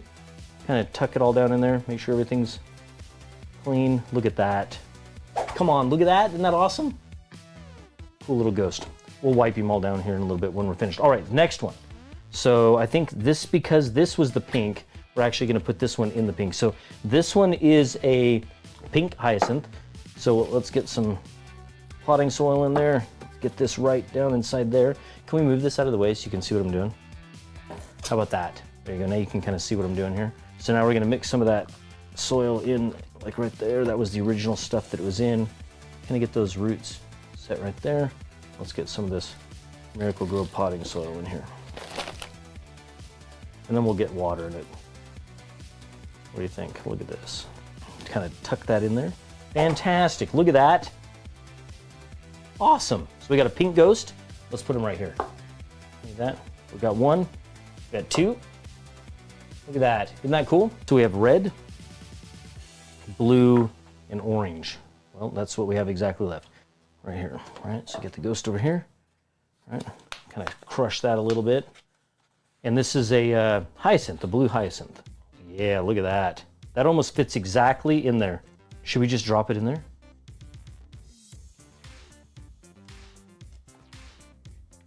Oh yeah, look at that. Kind of shove it down. Oh, okay, so we're gonna have to add some soil, right? Because it's a little bit larger. It's a little bit larger in the cavity in there, right? So anyway, let's do it. Stand it up just a bit. Potting soil in there. Awesome. Look at this. This is just cool. So this is really gonna dress up the studio. Now here's the thing. You're probably wondering why I'm doing this. Besides it being springtime, why did we pick Pac-Man ghosts and Pac-Man for a couple of videos here? Well, you notice the shirt I'm wearing, Commodore 64, you see that?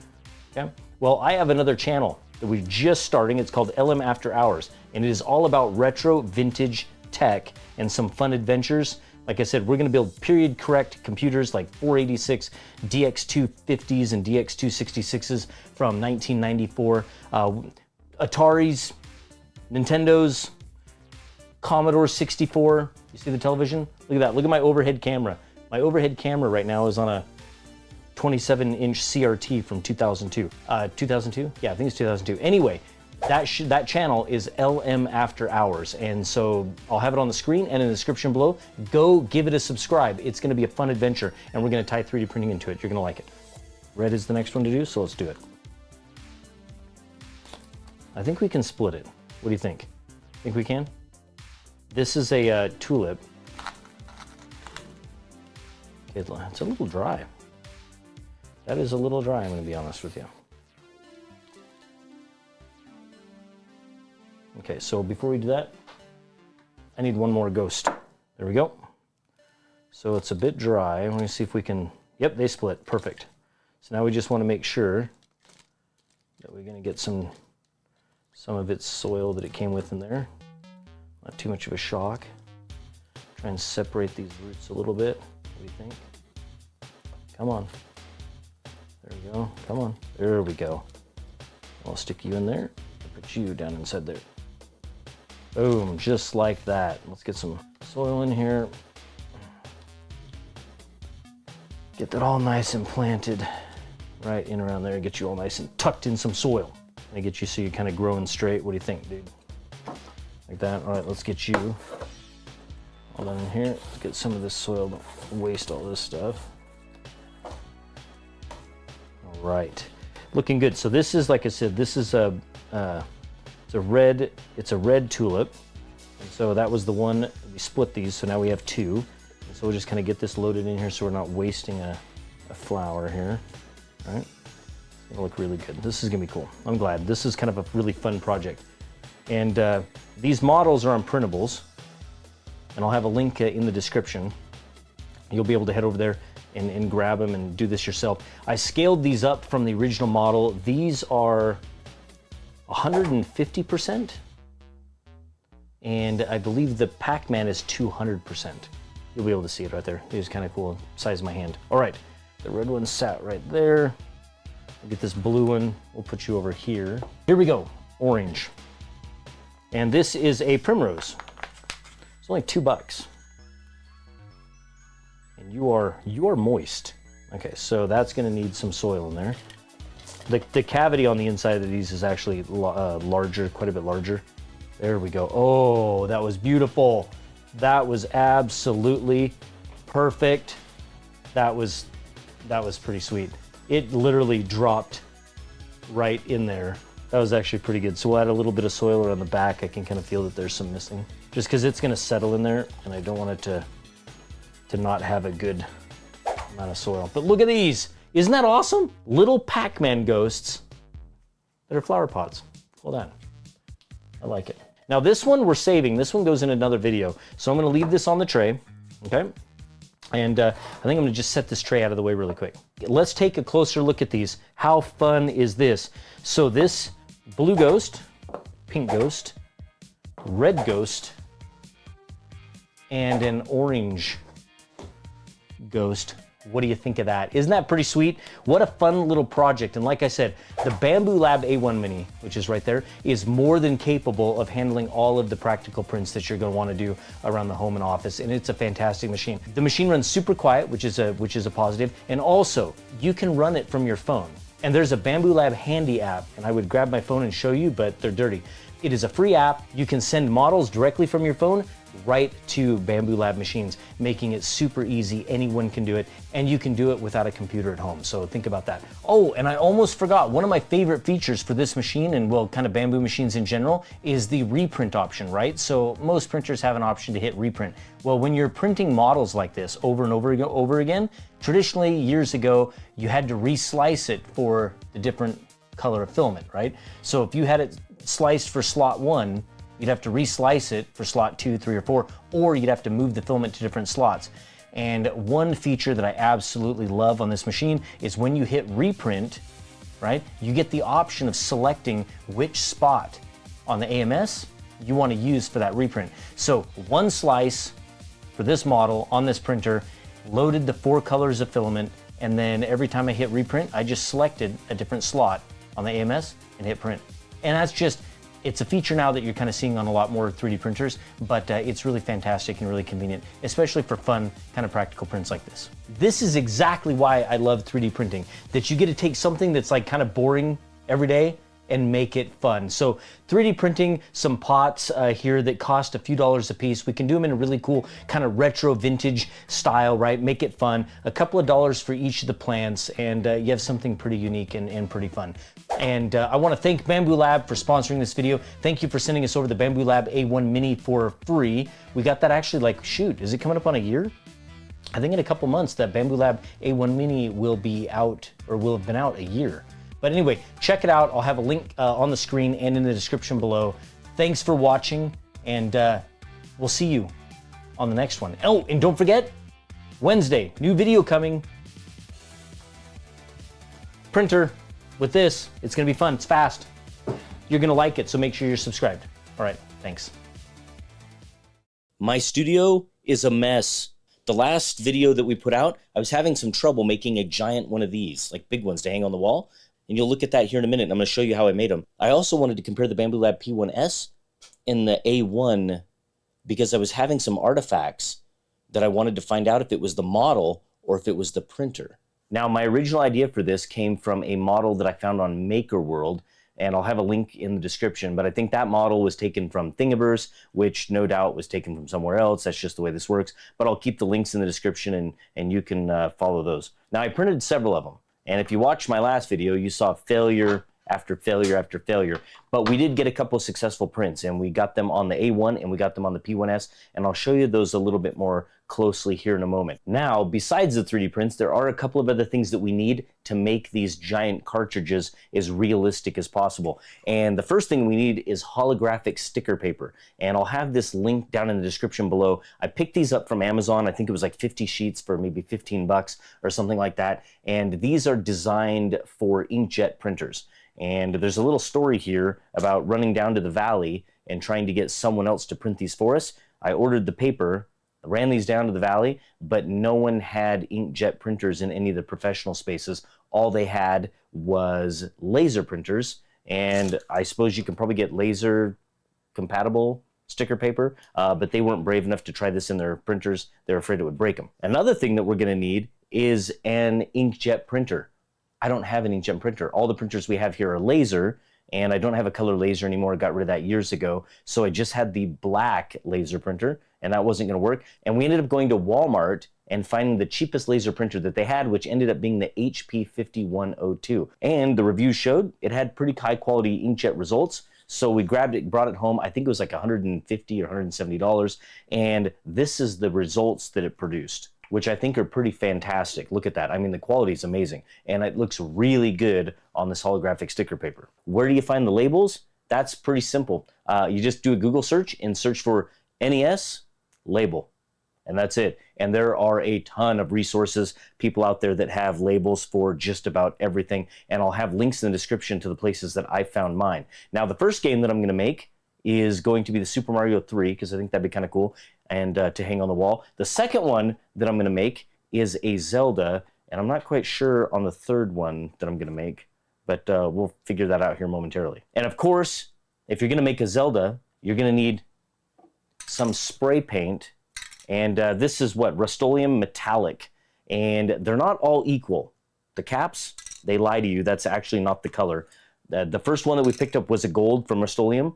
Said it was a metallic, and it was not correct. It was literally the color of the can right here.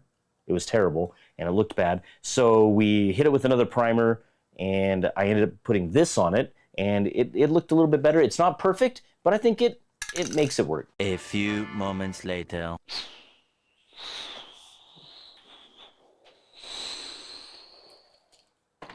All right, much cleaner. We printed the giant NES cartridges in a Bamboo Lab Basic PLA Gray.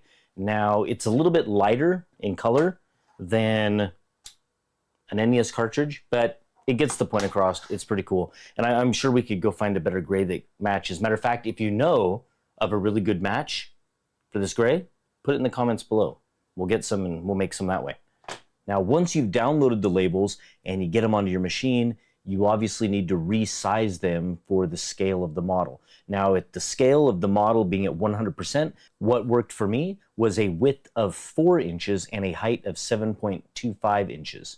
Now, as far as printing goes, just make sure obviously you're sending it to your inkjet, and of course, this is the most important thing. When you're working with that type of paper, your quality, select best or whatever option you have that is the best, and then hit print.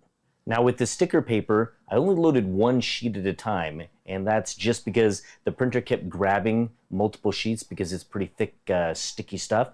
But other than that, it prints so beautifully well. I am really, really impressed with a pretty relatively inexpensive inkjet printer. Tell me in the comments below what games you would make for a wall display.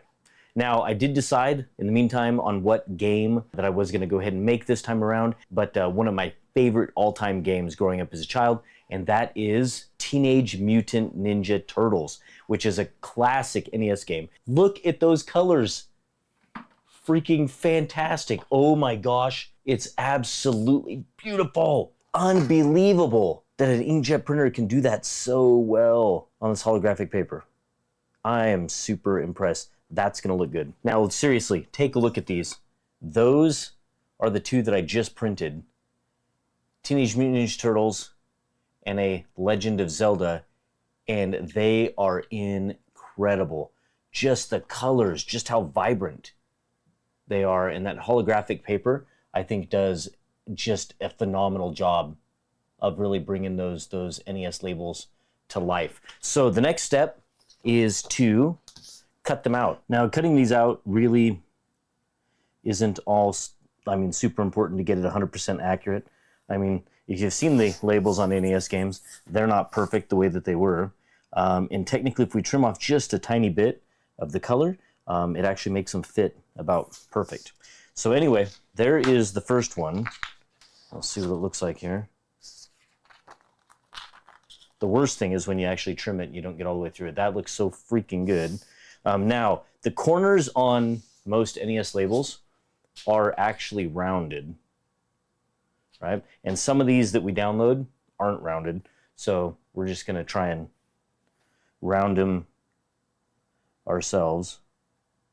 They won't have to be perfect because no one's gonna know when it's hanging on a wall. I mean, other than me. Probably the worst corner I did. And there we go. That's what it looks like. Also, I love the way these supports come off. Look at this. Look. Look at that. Just so good.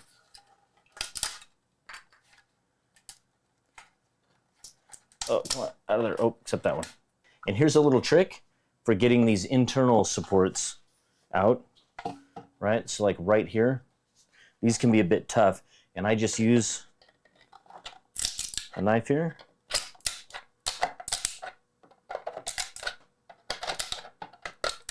Look at that. Ready? Yeah, come on. Beautiful. Now this is the delicate part. This is the part that makes me nervous. After the printing, after the trimming, separating the label from the back. There we are. And here it goes. Like I said, this is the part that makes me nervous. As long as we get one edge lined up,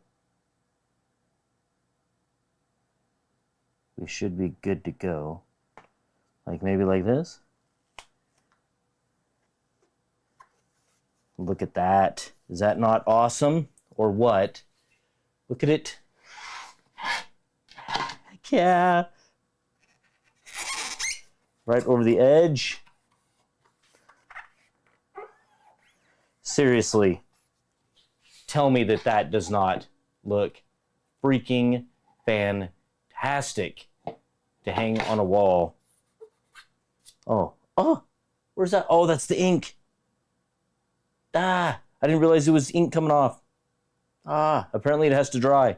Well, good thing I didn't smudge it too much. Yeah, let's not do that. Now this is another one that I'm excited about. This one is the one that we painted. And now we're gonna go ahead and throw on the label and see what this one looks like.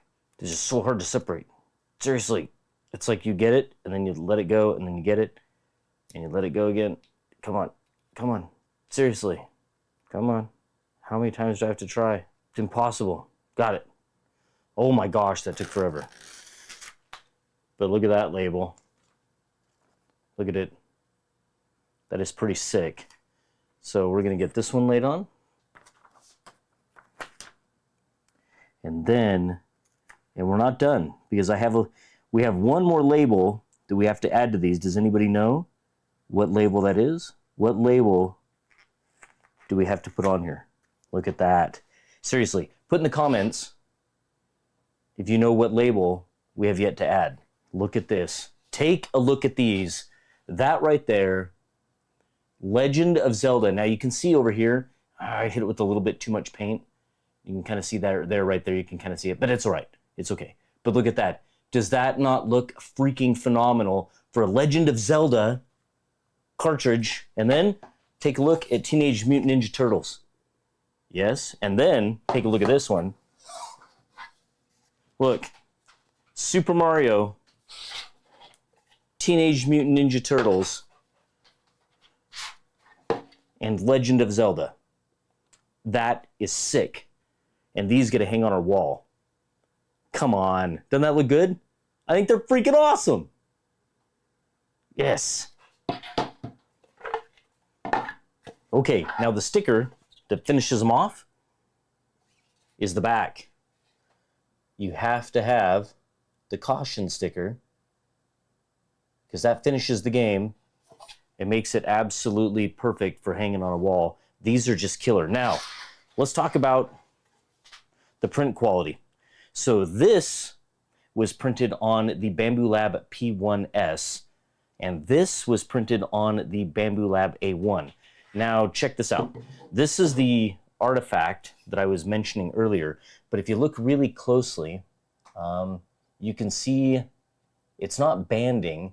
The artifacts actually line up here with the supports. And if I can get that lighting, can I get that lighting just right? I don't know if I can get it there. But anyway, you can slightly see it. And I was actually concerned and thought that that was maybe a problem with the printer, with the P1S. And so I went ahead and I grabbed the A1, threw it up on the bench, and it had the exact same, it's hard to see there, but it is there. And so it turns out it had nothing to do with either printer. It had to do with the model and the type of supports. Now, could this have been designed a little bit better so that we didn't have to have so many supports inside there? Yeah, absolutely. Not knocking the design, but it could have been adapted slightly for FDM printing a little bit better, so we wouldn't have to have those types of overhangs and those types of supports. But ultimately, in the end, what do you think? Are these pretty sick or what? Look at those games and tell me if you are going to print these for your wall at home and hang them up. And if you are, what games would you print? Let me give a huge shout out to our YouTube and Patreon members. I couldn't do this without you. Thanks for watching. I hope you enjoyed it. Go print some. We'll see you in the next one. So darn cool. Love them. Welcome to the studio. Today we've got a little bit of a challenge lined up. We're pushing a UPS to its limits to see how many 19-minute benchies we can 3D print on this Bamboo Lab A1 before the power runs out.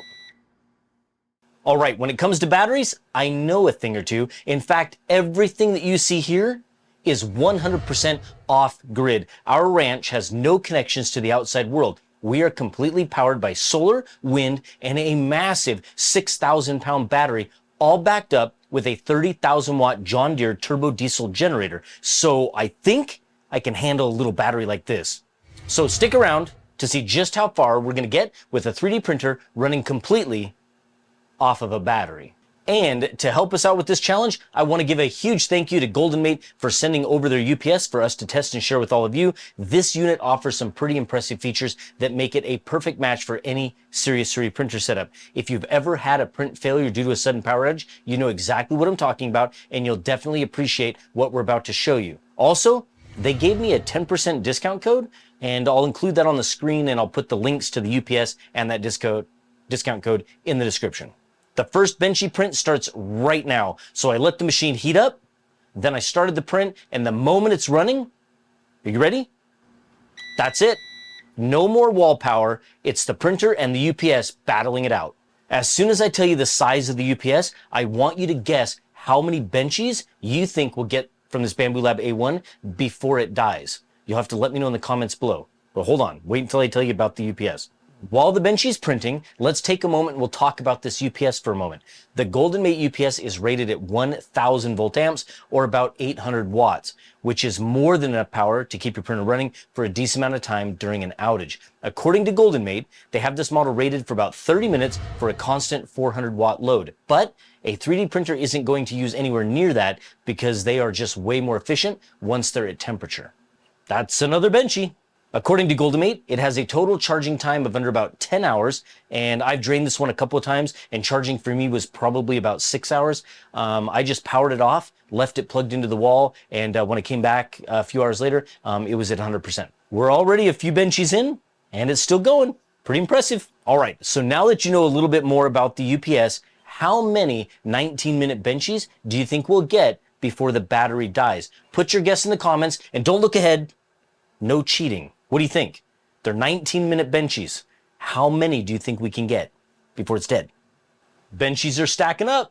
The Golden Mate UPS uses a lithium iron phosphate battery, which are quite a bit safer, and they're a little bit more long-lasting than traditional lithium-ion batteries. And this ultimately means it has a lifespan of over 10 years with more than 5,000 deep cycles, according to Golden Mate. Now, it's also pure sine wave, which is crucial for protecting sensitive devices like 3D printers or any other tech that you might plug into it, and it'll keep it running smoothly, even when there's a power loss. Setting up the Golden Mate UPS is pretty straightforward. I shouldn't even have to say this, but it's pretty simple. You're just going to plug your 3D printer or any of your other critical tech right into one of the 4 ports on the back of the UPS. Once connected, the UPS provides some real-time information right on the LCD screen on the front, and it has like power conditions, and it has like, I think it's watts in, watts out, and there's a small little battery meter in the middle. However, I do kind of wish that it gave you like a remaining minutes or an estimated time before it was out on the battery. I think that would be kind of cool. Now let's talk about what happens when the power goes out. The Golden Mate UPS actually has a pretty impressive switchover time. For such a simple device, it's less than 20 milliseconds. So your printer or any other tech won't even know that the power switched. And look at that, right? The Bamboo Lab A1 still printing perfectly, stacking up benchies, even though it's running off of the UPS. Now, as I mentioned earlier, this Golden Mate 1000 volt amp model boasts up to 30 minutes of backup time at about 400 watts, giving you plenty of time to pause your print or finish up in case of a short outage. But for us, we don't really care. We're just gonna let it run and measure how long it lasts with benchies. And there's another one.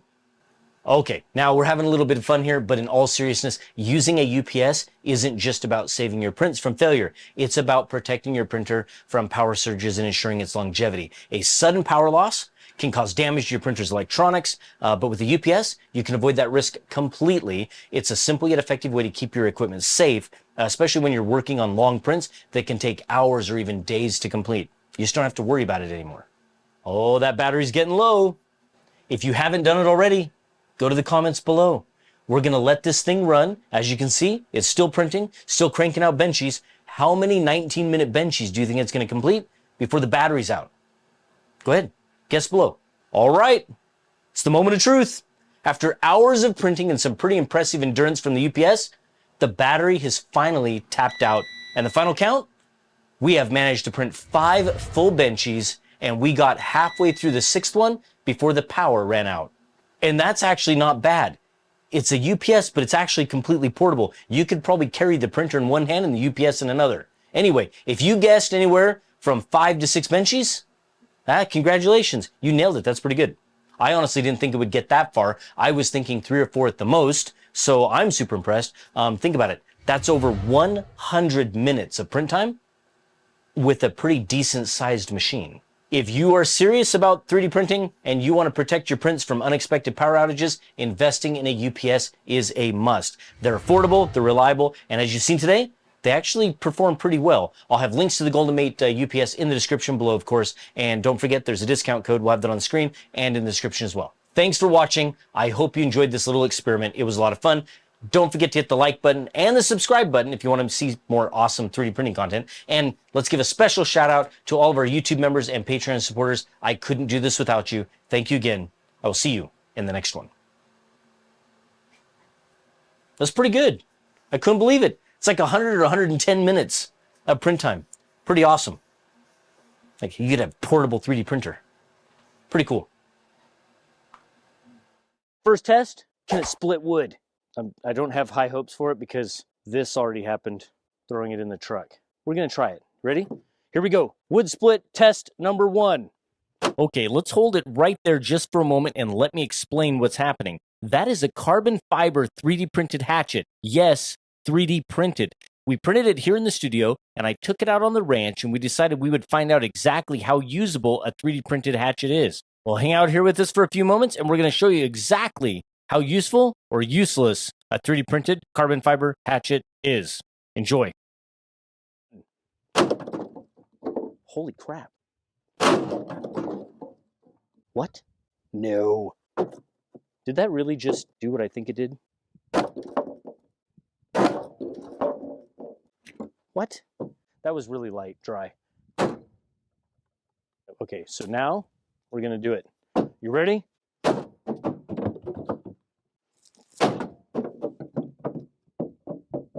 Well, that didn't last very long. Now I'm sad. I'm sad because I think we just destroyed it on our first hit.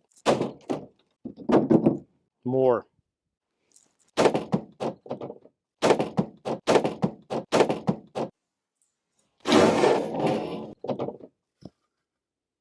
Well, now we have a bat. That's it? Seriously? Oh my goodness. Really? I thought it was going to hit me. No, I can't believe that. That's so maddening. This was like 14 hours of print. This was 800 grams, so almost a whole spool of $30 carbon fiber PLA. That's actually really heavy. I mean, Paperweight. Yeah, that's what it did to it.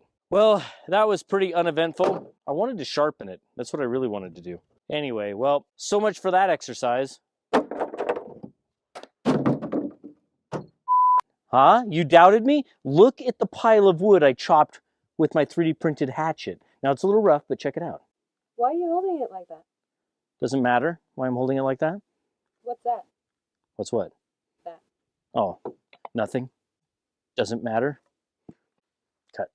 Get more shots of the truck. Like, we need more B-roll shots. Or you might as well turn the camera vertical and make this a YouTube short. The thing only lasted like 30 seconds.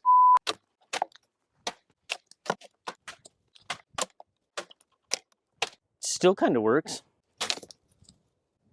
Hey, it was 3D printed. Give it a break.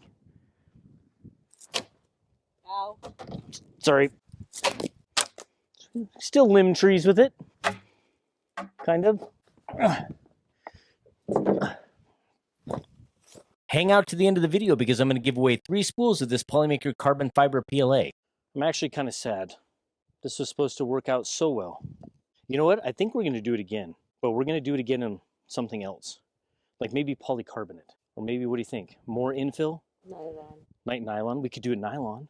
So this was 50% infill, and this is 25. But see, obviously, that's where it broke.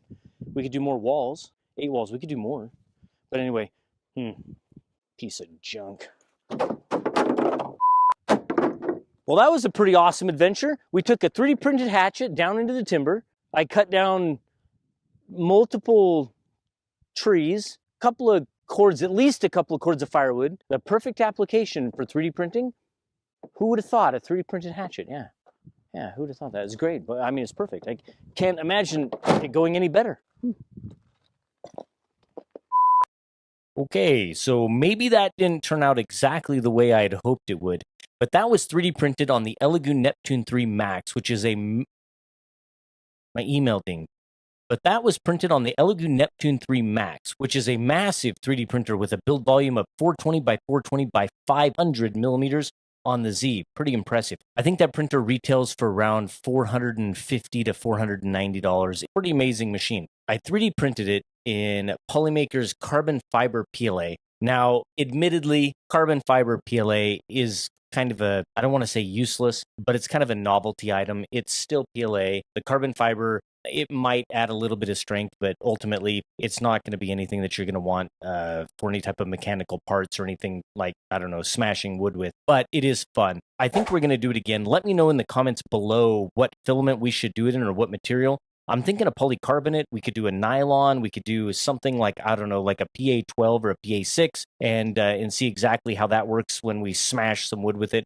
Ultimately, I think we would probably try and reinforce the neck a little bit more. This was 50% infill, but I think we could probably do better than that.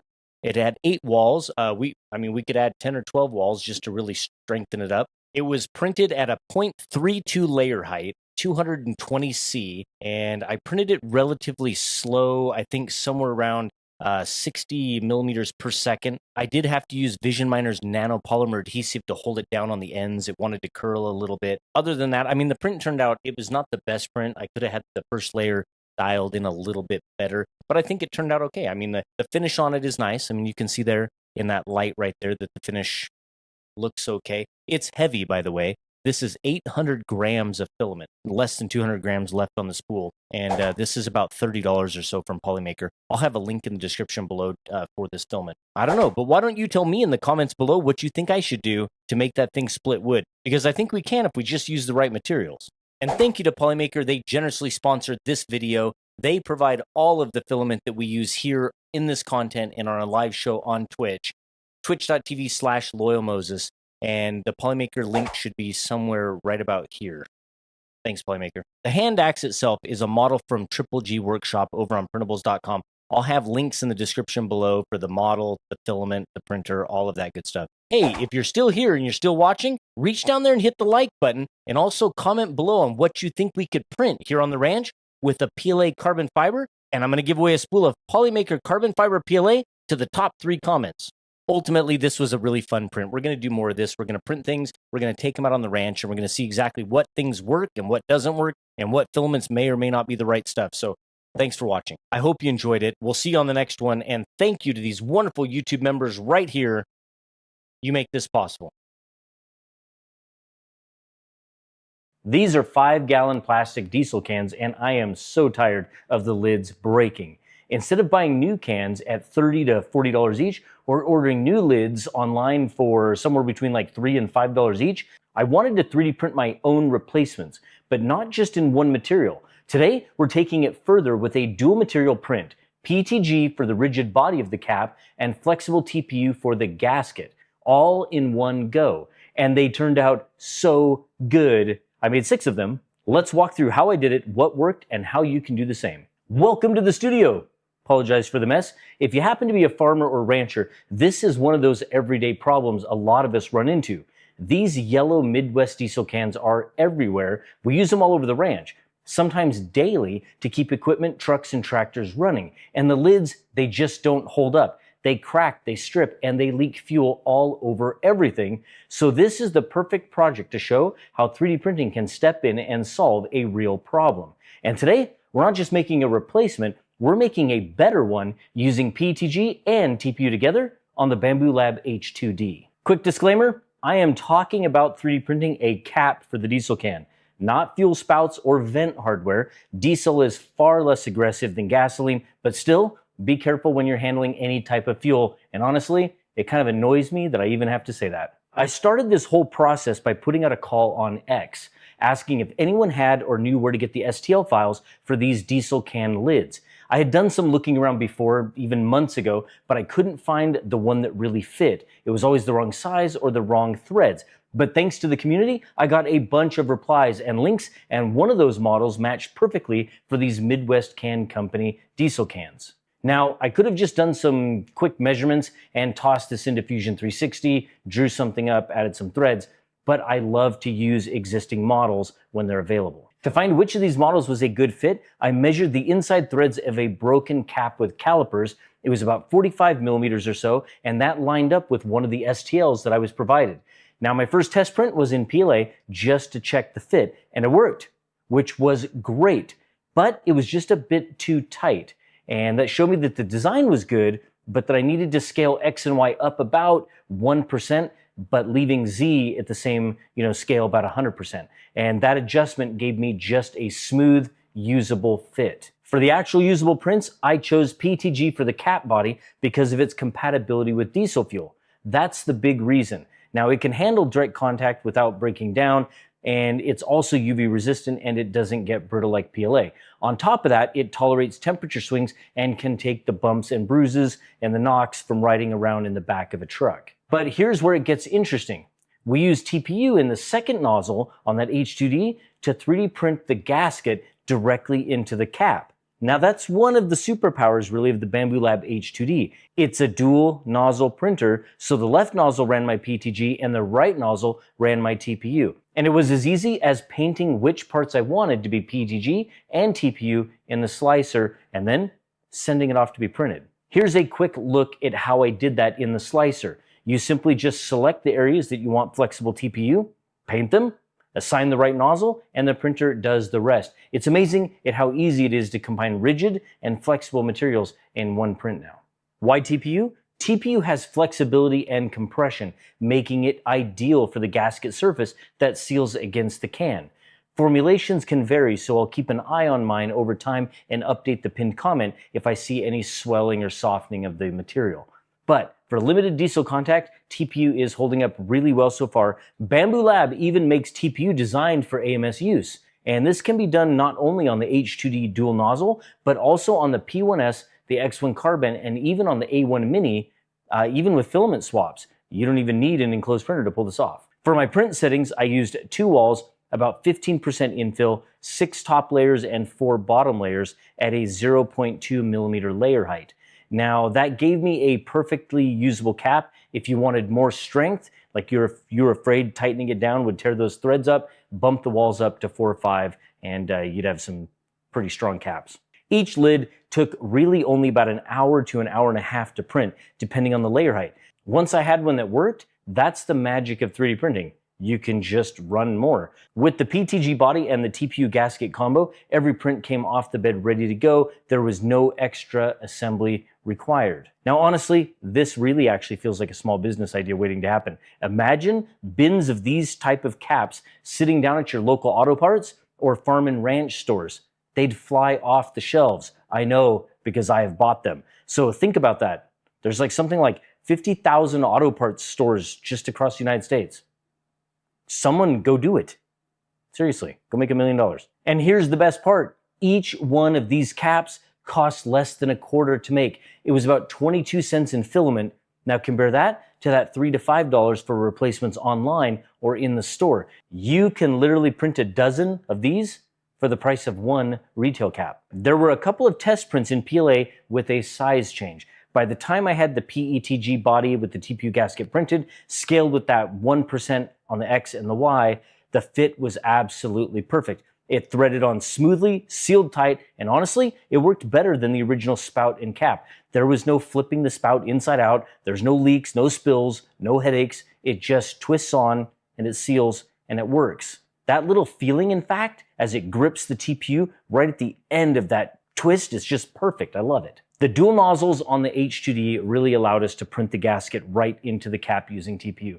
But if you don't have dual material capability, you could easily do this with filament changes on your printer. Or you could print a TPU gasket completely separate and just push it down on the inside. TPU is fuel resistant enough for this limited contact, and being able to combine it with PTG in one print really makes this a next level solution. It's pretty awesome that we get to do this right here at home, or in our offices, or in our shops. Okay, so here is the real world test. I filled the cans, tossed them in the back of the truck, kicked them around a little bit to check for leaks. Nothing. The TPU gasket compressed perfectly between the PETG body of the cap and the container, and the knurling made it easy to twist on and off. I am so happy with how this turned out. And here's something. Add a little text in the slicer, and you can label or brand them so you know which ones are regular and which ones are off-road diesel, or simply color coding them with different colors of PETG and TPU to make them stand out. Here is a quick rundown on other materials that people might ask about.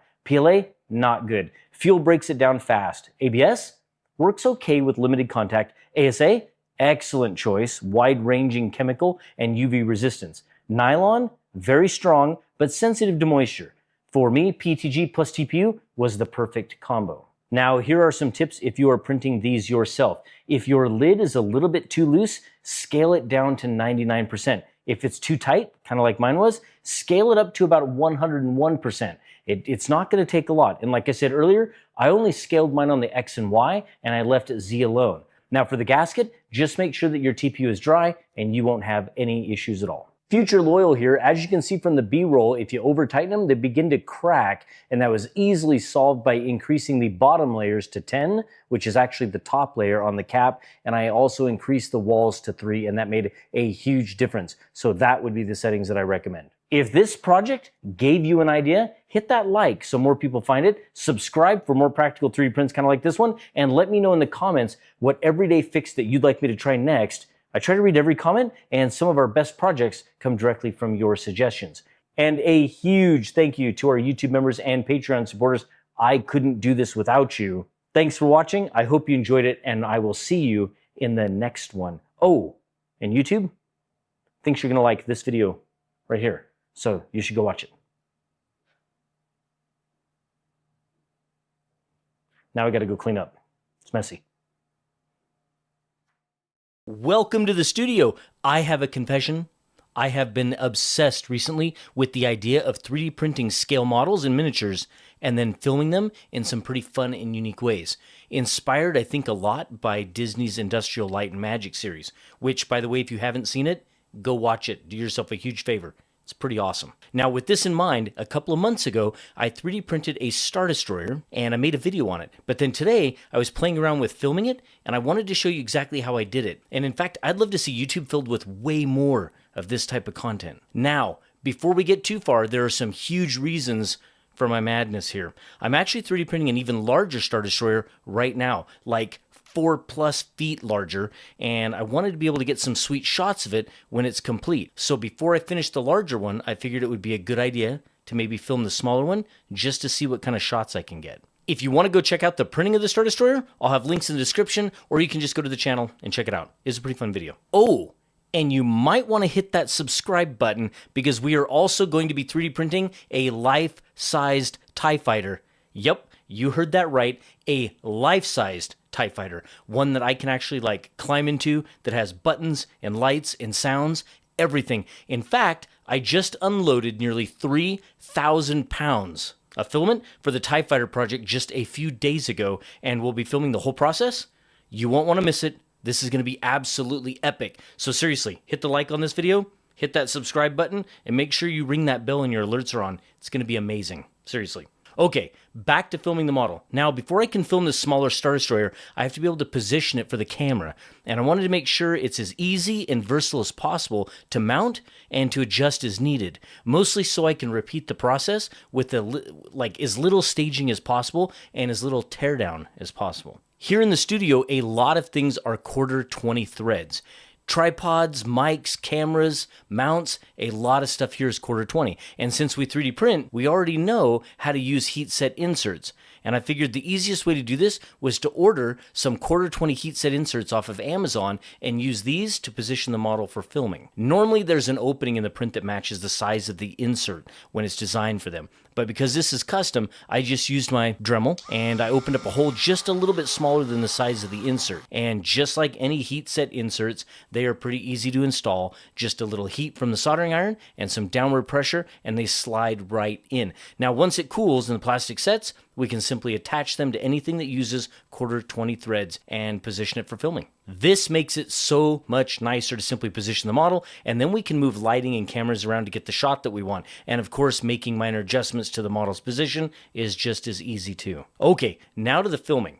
There are 1,000 ways to get this shot, but this is what I used and how I did it. I'm using a Sony ZV-E10 with a Tamron 17-28 f2.8 lens. Now, there are far better lenses out there for this, but since I'm just getting started and I'm not really sure what kind of lens I want for future shots, I'm totally open for suggestions, but this is what I'm using for today. In fact, leave some comments below on lenses you'd suggest for these scale model shots. I'd like to see what you recommend. Fun fact, this Tamron 17-28 lens is the one I got from Sarah Dici. It was used in a ton of her YouTube videos, and I'm stoked that it gets to continue making fun content over here on my channel now. And I'll have links to Sarah on the screen and in the description as well. Yeah, go give her a subscribe. I set the ISO to 1000, f-stop to 16, and the shutter speed to 30. I know I can drop the shutter speed way lower and slow things down, but I'll definitely play with that on the next shots. The key is to have all or as much of the larger model in focus as possible. It gives it that larger than life feeling, and I could have went with a higher f-stop, but I didn't want to move the lighting around, so that's where we're at. As for lighting, I used an Amaran 150C at about 5500 Kelvin, and it's at about 85% brightness, and it uses a 32-inch diffuser, and I'd say it's about 2 feet away from the model. I have an on-camera light just to add a little extra to the shot, but it's totally not necessary. And the rest of the studio lights are off because I wanted it to be black in the background so that I didn't have to take down the shadows too much in post. Now, as for motion, I'm using a stabilized Top Rig S60 at about 20% speed, and that's mounted on a Manfrotto tripod with a fluid head for those clean, minor adjustments. This combination gives me that super smooth motion that we could easily get in post, but since I have a pretty nice slider, that's just what we're going to use to test, and I think it worked out pretty good. Now, for fine-tuning the height of the model to the camera, get this. This Flexi Spot sit stand desk is absolutely sick. It gives me all of the fine control to get everything just perfect in relation to the camera. It's already made filming so much easier here in the studios, I can't even imagine going back to the other bench. And in fact, Flexi Spot just sent over another sit stand desk and chair as well over to us to help us kit out our other studio. It's pretty cool of them. Now it's just a matter of hitting record here on the Stream Deck to get the shot. Then everything is sent directly from my cameras to my network attached storage in 4K, where I just pull it up on my MacBook Pro in Final Cut Pro. After I dropped the clip into the timeline, all it needed was to have the highlights bumped up a little, the shadows taken down, and then a little mask keyframed around the model. Of course, there are other ways to do this, and I do have a green screen right here in the studio, and I could have just pulled that down and then keyed it out. But again, I'm just testing and playing around a little just to see how well this process works for our next videos. There are a ton of ways to get this same shot. And in fact, I'd love to hear how you would have done it. If you know, put it in the comments below. I'd like to read it. Now, the last thing I did before I exported it was a little sharpening. And then I cooled the shot down by pulling some of the warm and yellow tones out. And here it is exported.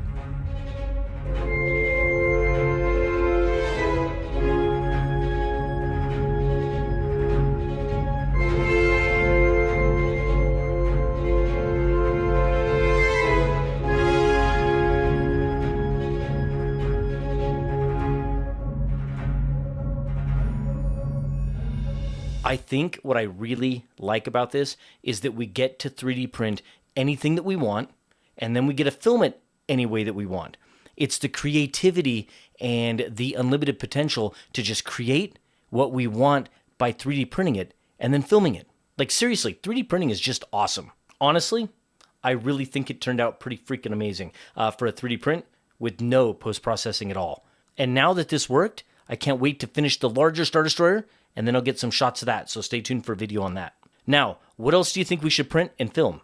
I think I'd love to do some more miniatures or some action figures, maybe get another lens for those, but what do you think? Let me know in the comments below on what you think we should film next. Now, if you want to learn how I printed this Star Destroyer, watch the video right here. And let me give a huge thank you to our Patreon and YouTube members. I couldn't do this without you. Thanks for watching. I hope you enjoyed it, and we will see you on the next one.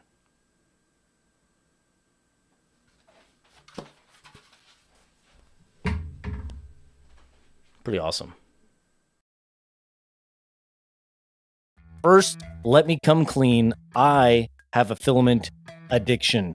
No joke, seriously. I love filament. Matter of fact, I think I like filament more than I like 3D printers.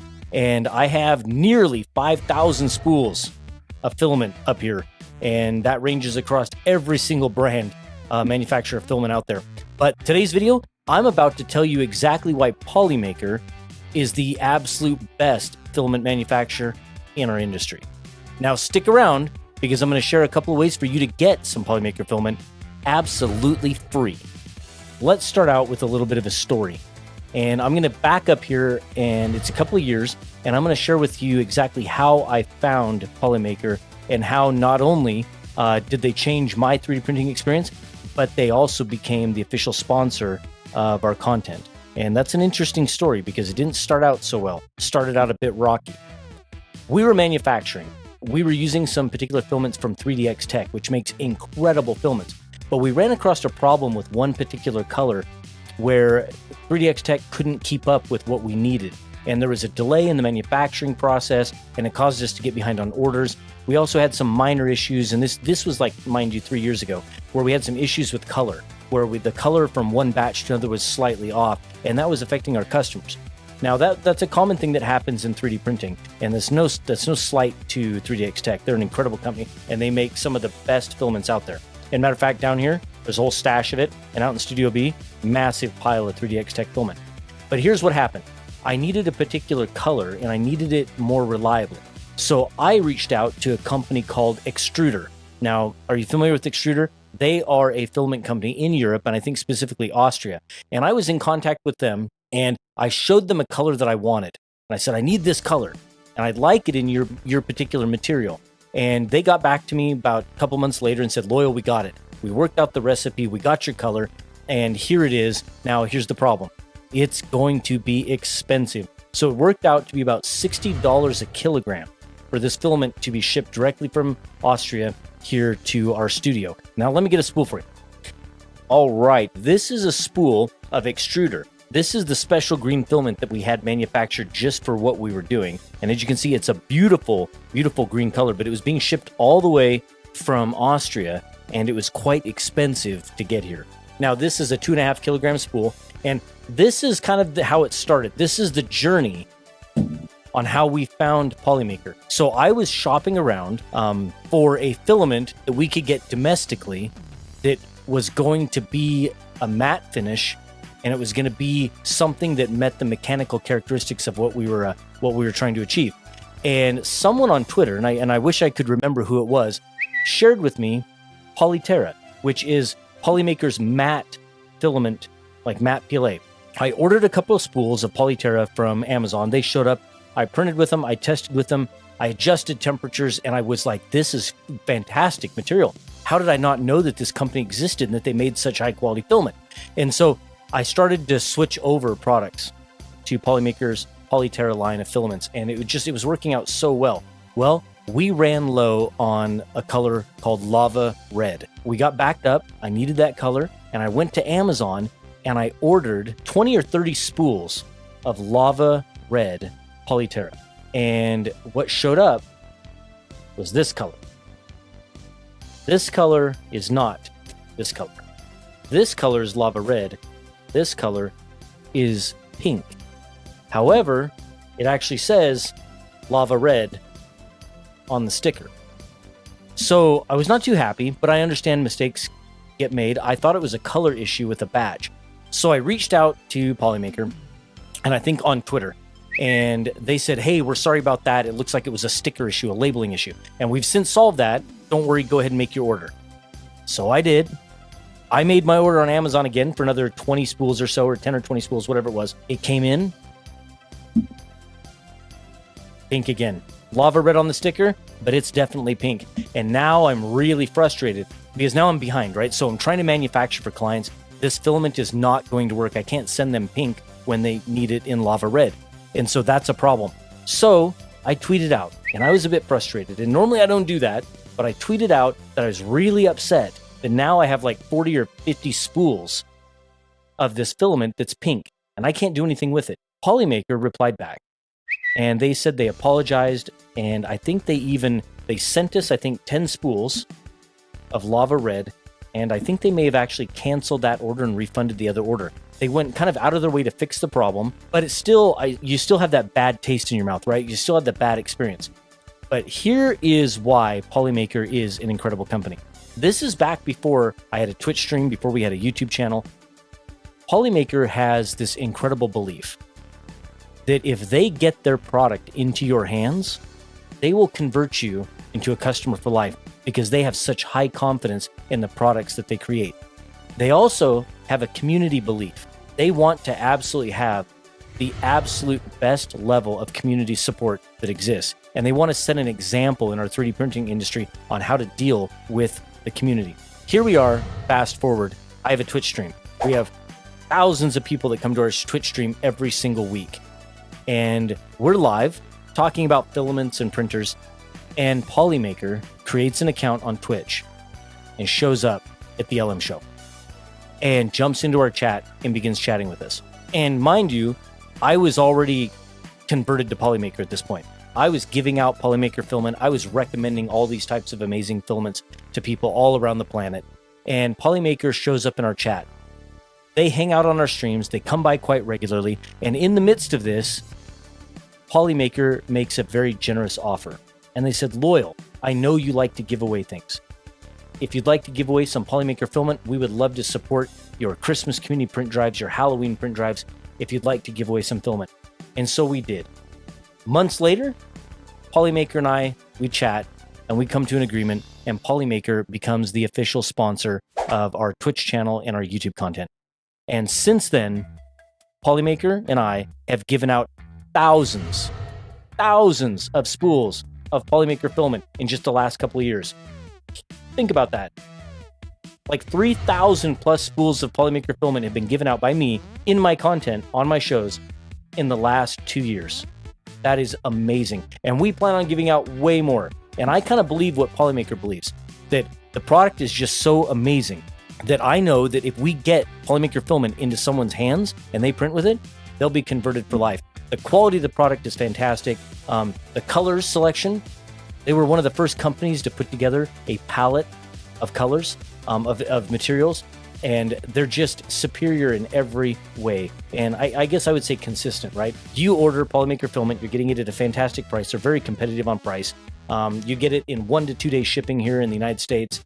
And yeah, it's just fantastic. I can't say any more without coming across like a Polymaker shill, but it really isn't, has nothing to do with that. I love the filament, and I was giving away the filament well before they became a sponsor of our show.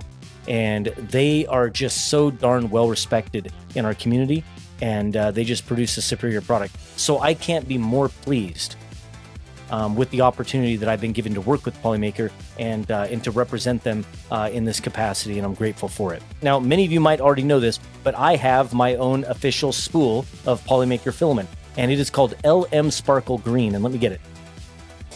And here it is. This right here is LM Sparkle Green, and if you humor me just for a moment, let me tell you about the fantastic story on how this even came about.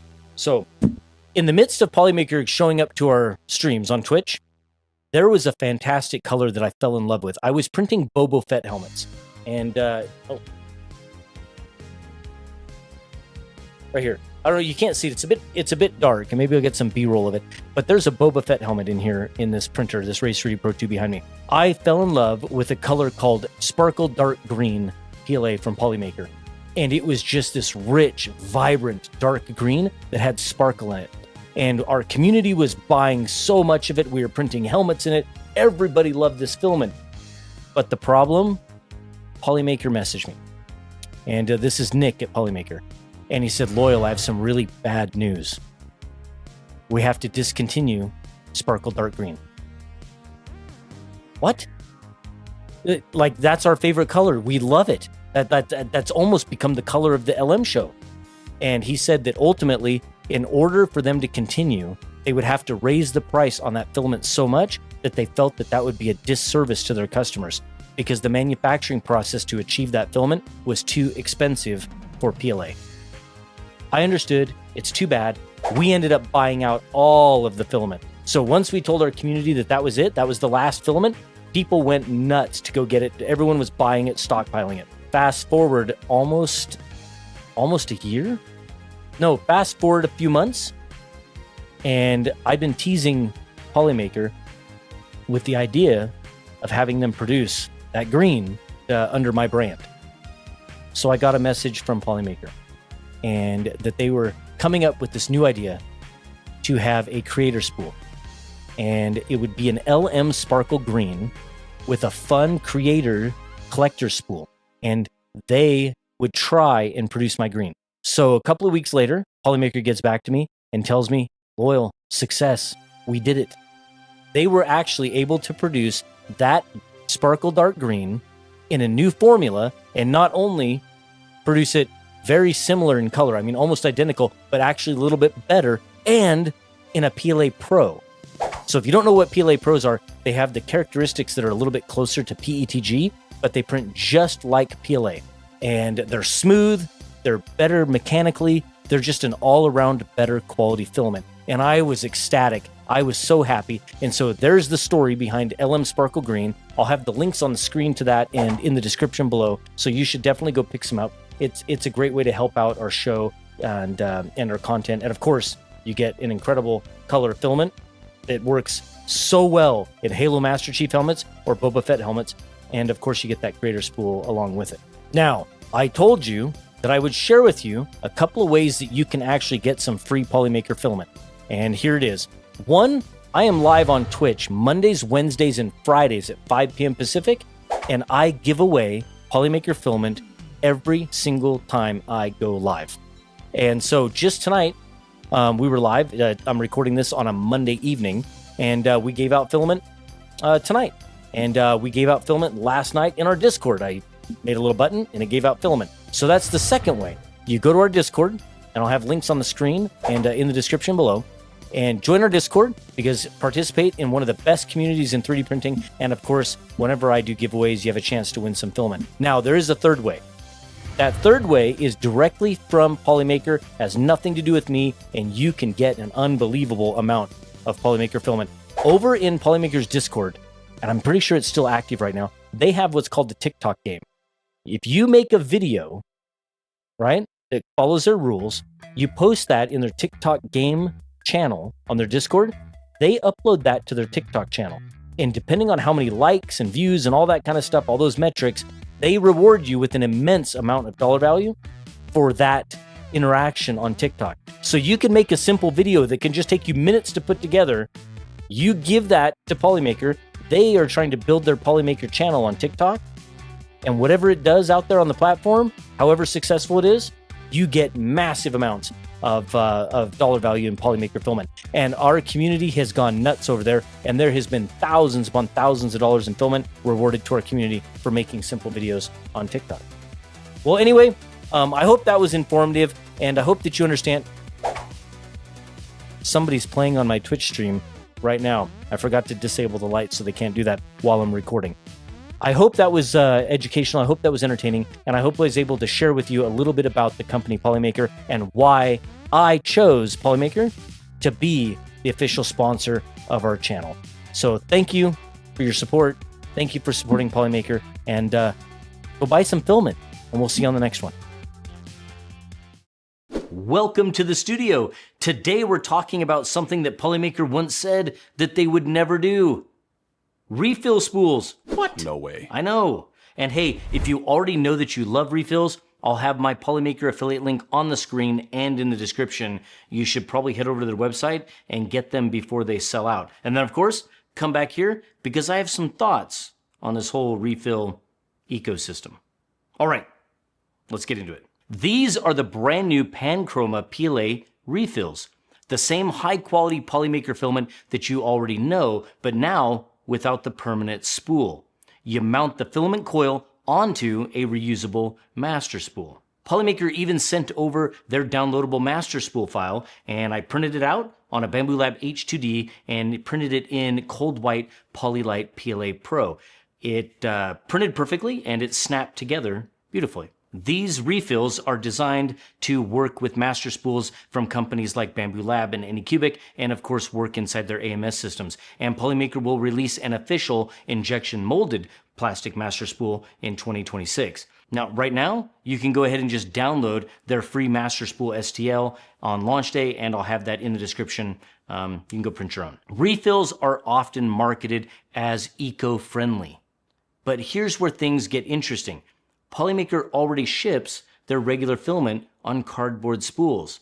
Cardboard is already recyclable, compostable, and here on the ranch, we literally burn them for zero waste. We literally turn cardboard spools into heat. It's very efficient.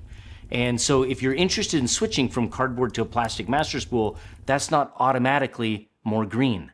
Yes, you are reducing single-use packaging waste compared to full plastic spools, but you're also introducing a reusable plastic part where none existed before. You will literally be spending money and time making a new thing that really doesn't solve a problem. It's not bad, it's just a different kind of sustainability equation.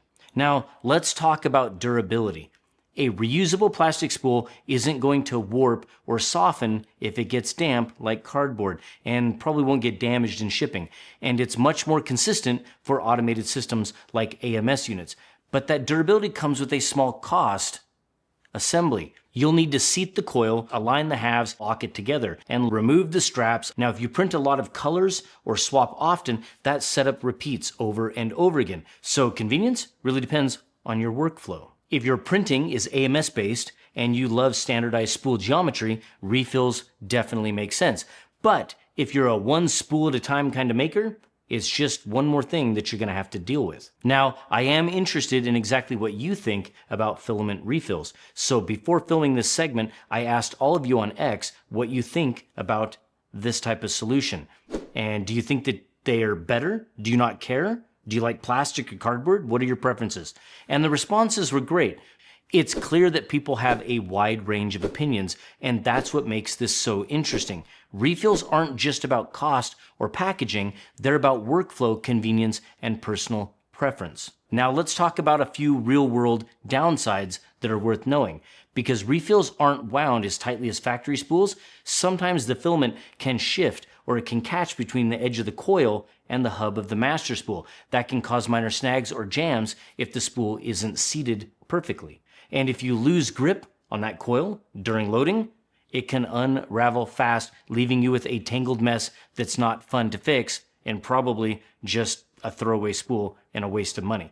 Little frustrations like that don't happen with standard spools as often, and that's part of what makes refills feel a little less plug and play. So let's talk about one of the most common reasons that I see people interested in refill spools: the price.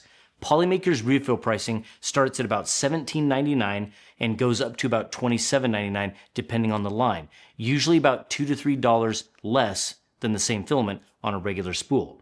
Basic PLA is going to run you about $19.99 on a regular spool and about $17.99 as a refill. Matte filaments are about $20.99 versus $17.99. Marble, roughly $21.99 on a regular spool, and compare that to about $18.99 as a refill. And premium colors, they're all going to be very similarly priced, right? They're at least the Delta. And Starlights and Gradients, I think those drop from about $29.99 to about $27.99 for refills. Those savings can add up if you're burning through spools every single week across multiple printers. If you're just printing occasionally, the difference may not be enough to matter. Now here's something else to consider. If you've ever bought filament from Bamboo Labs before, then you might already have their master spools lying around. That's a nice bonus because you can reuse those instead of printing new ones with Polymaker's refill spools. It's a way to save money and cut waste if you're already in that ecosystem. And what about the leftover bits that we always find on spools of filament, right? You always have like 50, 100 grams of filament left over and we have those stacked everywhere. Well, you can use those leftover grams to actually print master spools. So it's a great way to turn what would be waste into something useful. Let's reflect here for a moment. Let me ask you a question. When you've got a nearly empty spool and it's time to reload, do you really want to stop what you're doing, unload what's remaining on that master spool, open up a new spool, load it, cut it, snap it together every single time? Right? Or would you just rather open up a package of filament, load it in the printer, and continue? If saving a couple of dollars per roll is worth that effort, awesome. But if you're already using Polymaker's cardboard spools, you might actually be adding plastic to your workflow instead of removing it. So the eco reason kind of goes out the window and you're going to be trading time for money. And here's another one. If you want a master spool for every color that you keep on hand, are you really going to print 25, 50, or even 100 of them?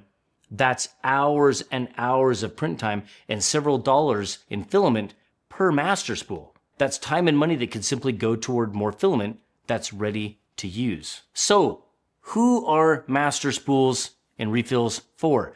If you run AMS systems, operate multiple printers, or care about packaging waste and long-term spool reusability, you'll probably love this. If you enjoy experimenting with systems and want tighter control over storage and your spool design, then it's definitely a win. Who this isn't for? Makers who value simplicity, or anyone really that already is happy with Polymaker's cardboard spools.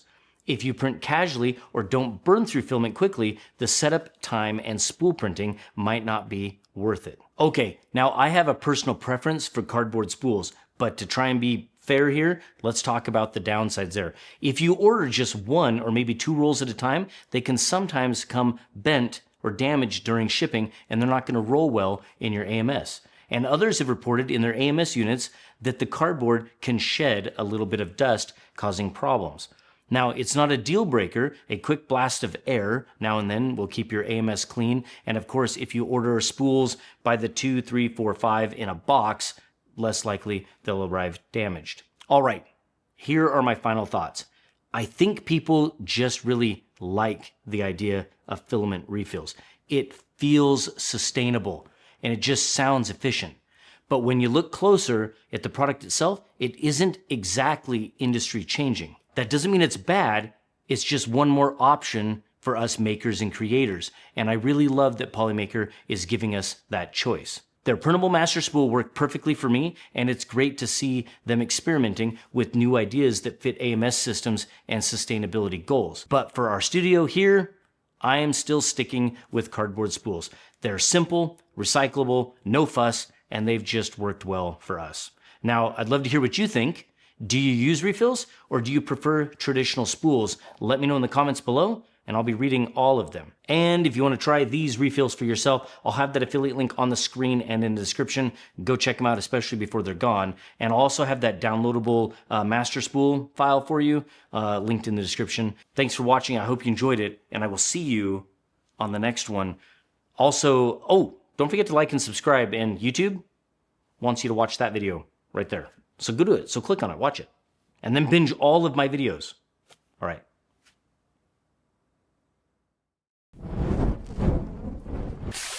Most people in 3D printing start with PLA and work their way up to ABS, assuming each step means more toughness. But is that actually true? Today we're testing 4 of the most common 3D printing materials to find out just how tough they really are. PLA, PLA Pro, PETG, and ABS. And the results might challenge everything that you thought you knew.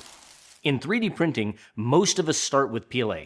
It's simple, beautiful, and it's everywhere and incredibly versatile. But it's brittle. As we learn, we graduate to something tougher, usually PETG. It's more practical, more durable, and far less brittle than PLA. And eventually, we move into more advanced filaments like ABS, long considered the standard for functional strength. Now, we wanted to know which of these materials actually holds up best when pushed to failure. So we printed 4 identical helmets. Same model, same slicer settings, same number of walls, top layers, bottom layers, and infill percentage. The only thing we changed was the filament. The helmet model is the Bad Batch Wrecker helmet from Galactic Armory, and it was scaled to about 75%, only because of time. It was about a 24-hour print at full scale, but I wanted them done in a day, so at 75%, they only took about 12 to 14 hours. I printed them in Polymaker PLA, PLA Pro, PETG, and ABS. Each helmet has 2 walls, 3 bottom layers, 5 top layers, and 15% grid infill, and I printed them on a Bamboo Lab H2D, a Bamboo Lab P1P, and on a Cheedy Q2. Now, as I sit here thinking about this, a good test would be the same helmets, same materials, but with different wall thickness and infill. But that's a different video. For the sake of clarity, the PLA helmet is teal, the PLA Pro helmet is blue, the PETG helmet is purple, and the ABS helmet is the neon green. We then stepped outside, set up the cameras, and subjected each helmet to a couple of brutal tests, excessive heat and some direct impact. All right, now let's start with the heat. Now, to be clear, this isn't some nerdy scientific temperature test. A propane torch hits nearly 2,000 degrees, so that's well beyond the glass transition temperature or safe use limits of any of the filament that we're using. But that's not the point. The test isn't about the numbers, it's about the behavior. How fast a material fails, how violently it deforms, and how long it holds together when things go completely wrong. And I think it's just kind of interesting to see how these different materials handle the torch. In fact, maybe we can make this a regular thing here on the channel, where we are testing and comparing different materials with the torch.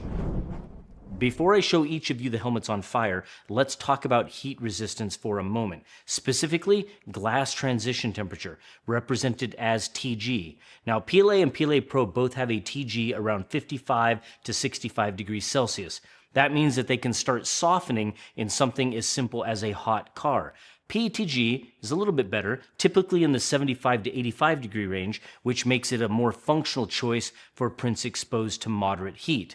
Now, ABS, it's way up there, around 95 to 105 degrees, which is why it's used for things like automotive parts and outdoor enclosures. I'm only giving you this for reference. None of it matters, really, because we are far outside those temperatures. Each helmet was placed on a brick pedestal, and a propane torch was mounted to an arm, and we aimed it directly at the side of each one. We gave every material about the same 30 seconds or so of flame exposure, and if it kept burning after that, we extinguished it with water. If you had to guess which material is going to fare the best and which will handle the extreme heat the worst, if you think you have it figured out, drop a comment. Tell me which one will be the best and the worst.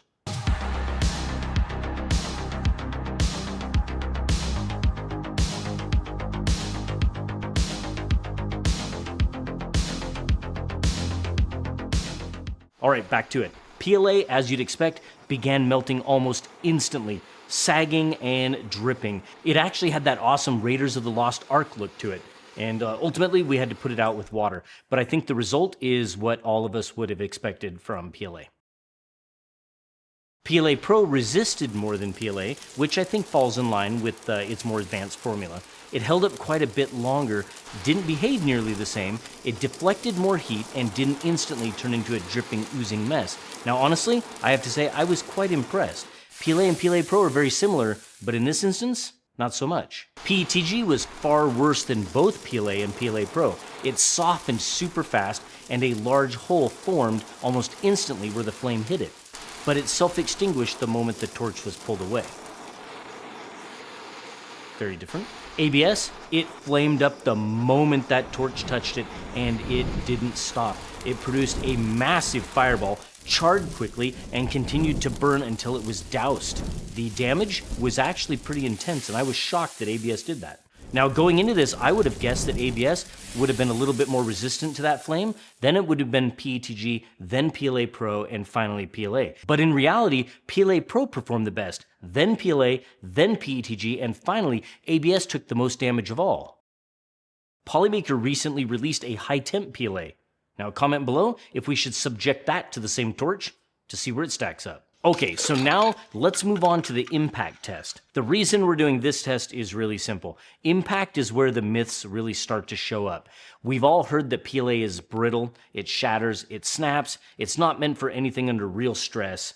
And PETG, on the other hand, is supposed to be ductile. It's marketed as the go-to for parts that take a beating. And ABS, well, that's the long-standing standard for strength. But what we really wanted to know was, where does this PLA Pro land in all of this?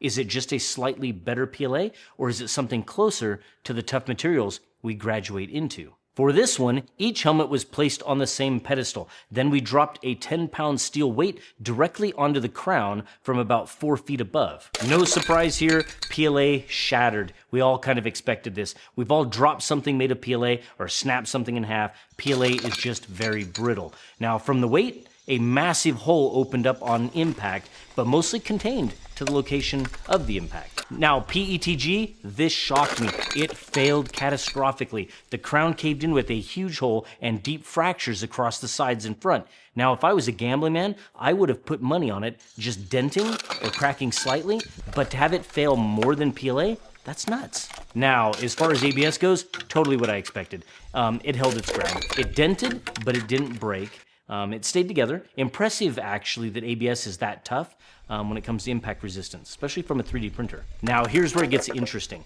PLA Pro has once again surprised us. It dented, but less than ABS. What? Seriously, no catastrophic failure, just one clean hit, and the PLA Pro absorbed that damage so freaking well. Super, super impressed. Very surprised. Now, we totally expected ABS to dominate the impact test, but what we didn't expect is PLA Pro to come out the clear winner here as well. Sometimes in 3D printing, there's this idea that once you move beyond PLA, you're leveling up. That PLA is where you start, and filaments like PETG or ABS are where you go once you know what you're doing. But what these tests showed us is that progression doesn't always mean improvement. The truth is, some of the most well-rounded and durable filaments aren't necessarily the ones that are the hardest to print or require an enclosure. Sometimes, the strongest choice is the simplest one. PLA Pro surprised us. It handled fire better than ABS, it survived impact better than PETG and ABS, and it did it all while being incredibly easy to print. No enclosure, no warping, no special slicer settings. It's just forgiving, it's accessible, and it's most importantly, tough. In fact, the brackets holding up the entire studio's filament wall, thousands of pounds of weight for years, are all printed out of PLA Pro. Now, that doesn't mean PLA Pro is perfect. It's more expensive than standard PLAs, and it still has a relatively low glass transition temperature of around 60 C. That means if you leave it in a hot car or you use it for something exposed to prolonged heat or direct sunlight, it's going to deform. Now, it's not the right choice for outdoor prints or parts that are constantly exposed to high temperatures. But indoors, for toys, arts, crafts, decorations, brackets, prints under mechanical load, or any part that needs durability without specialized environmental resistance,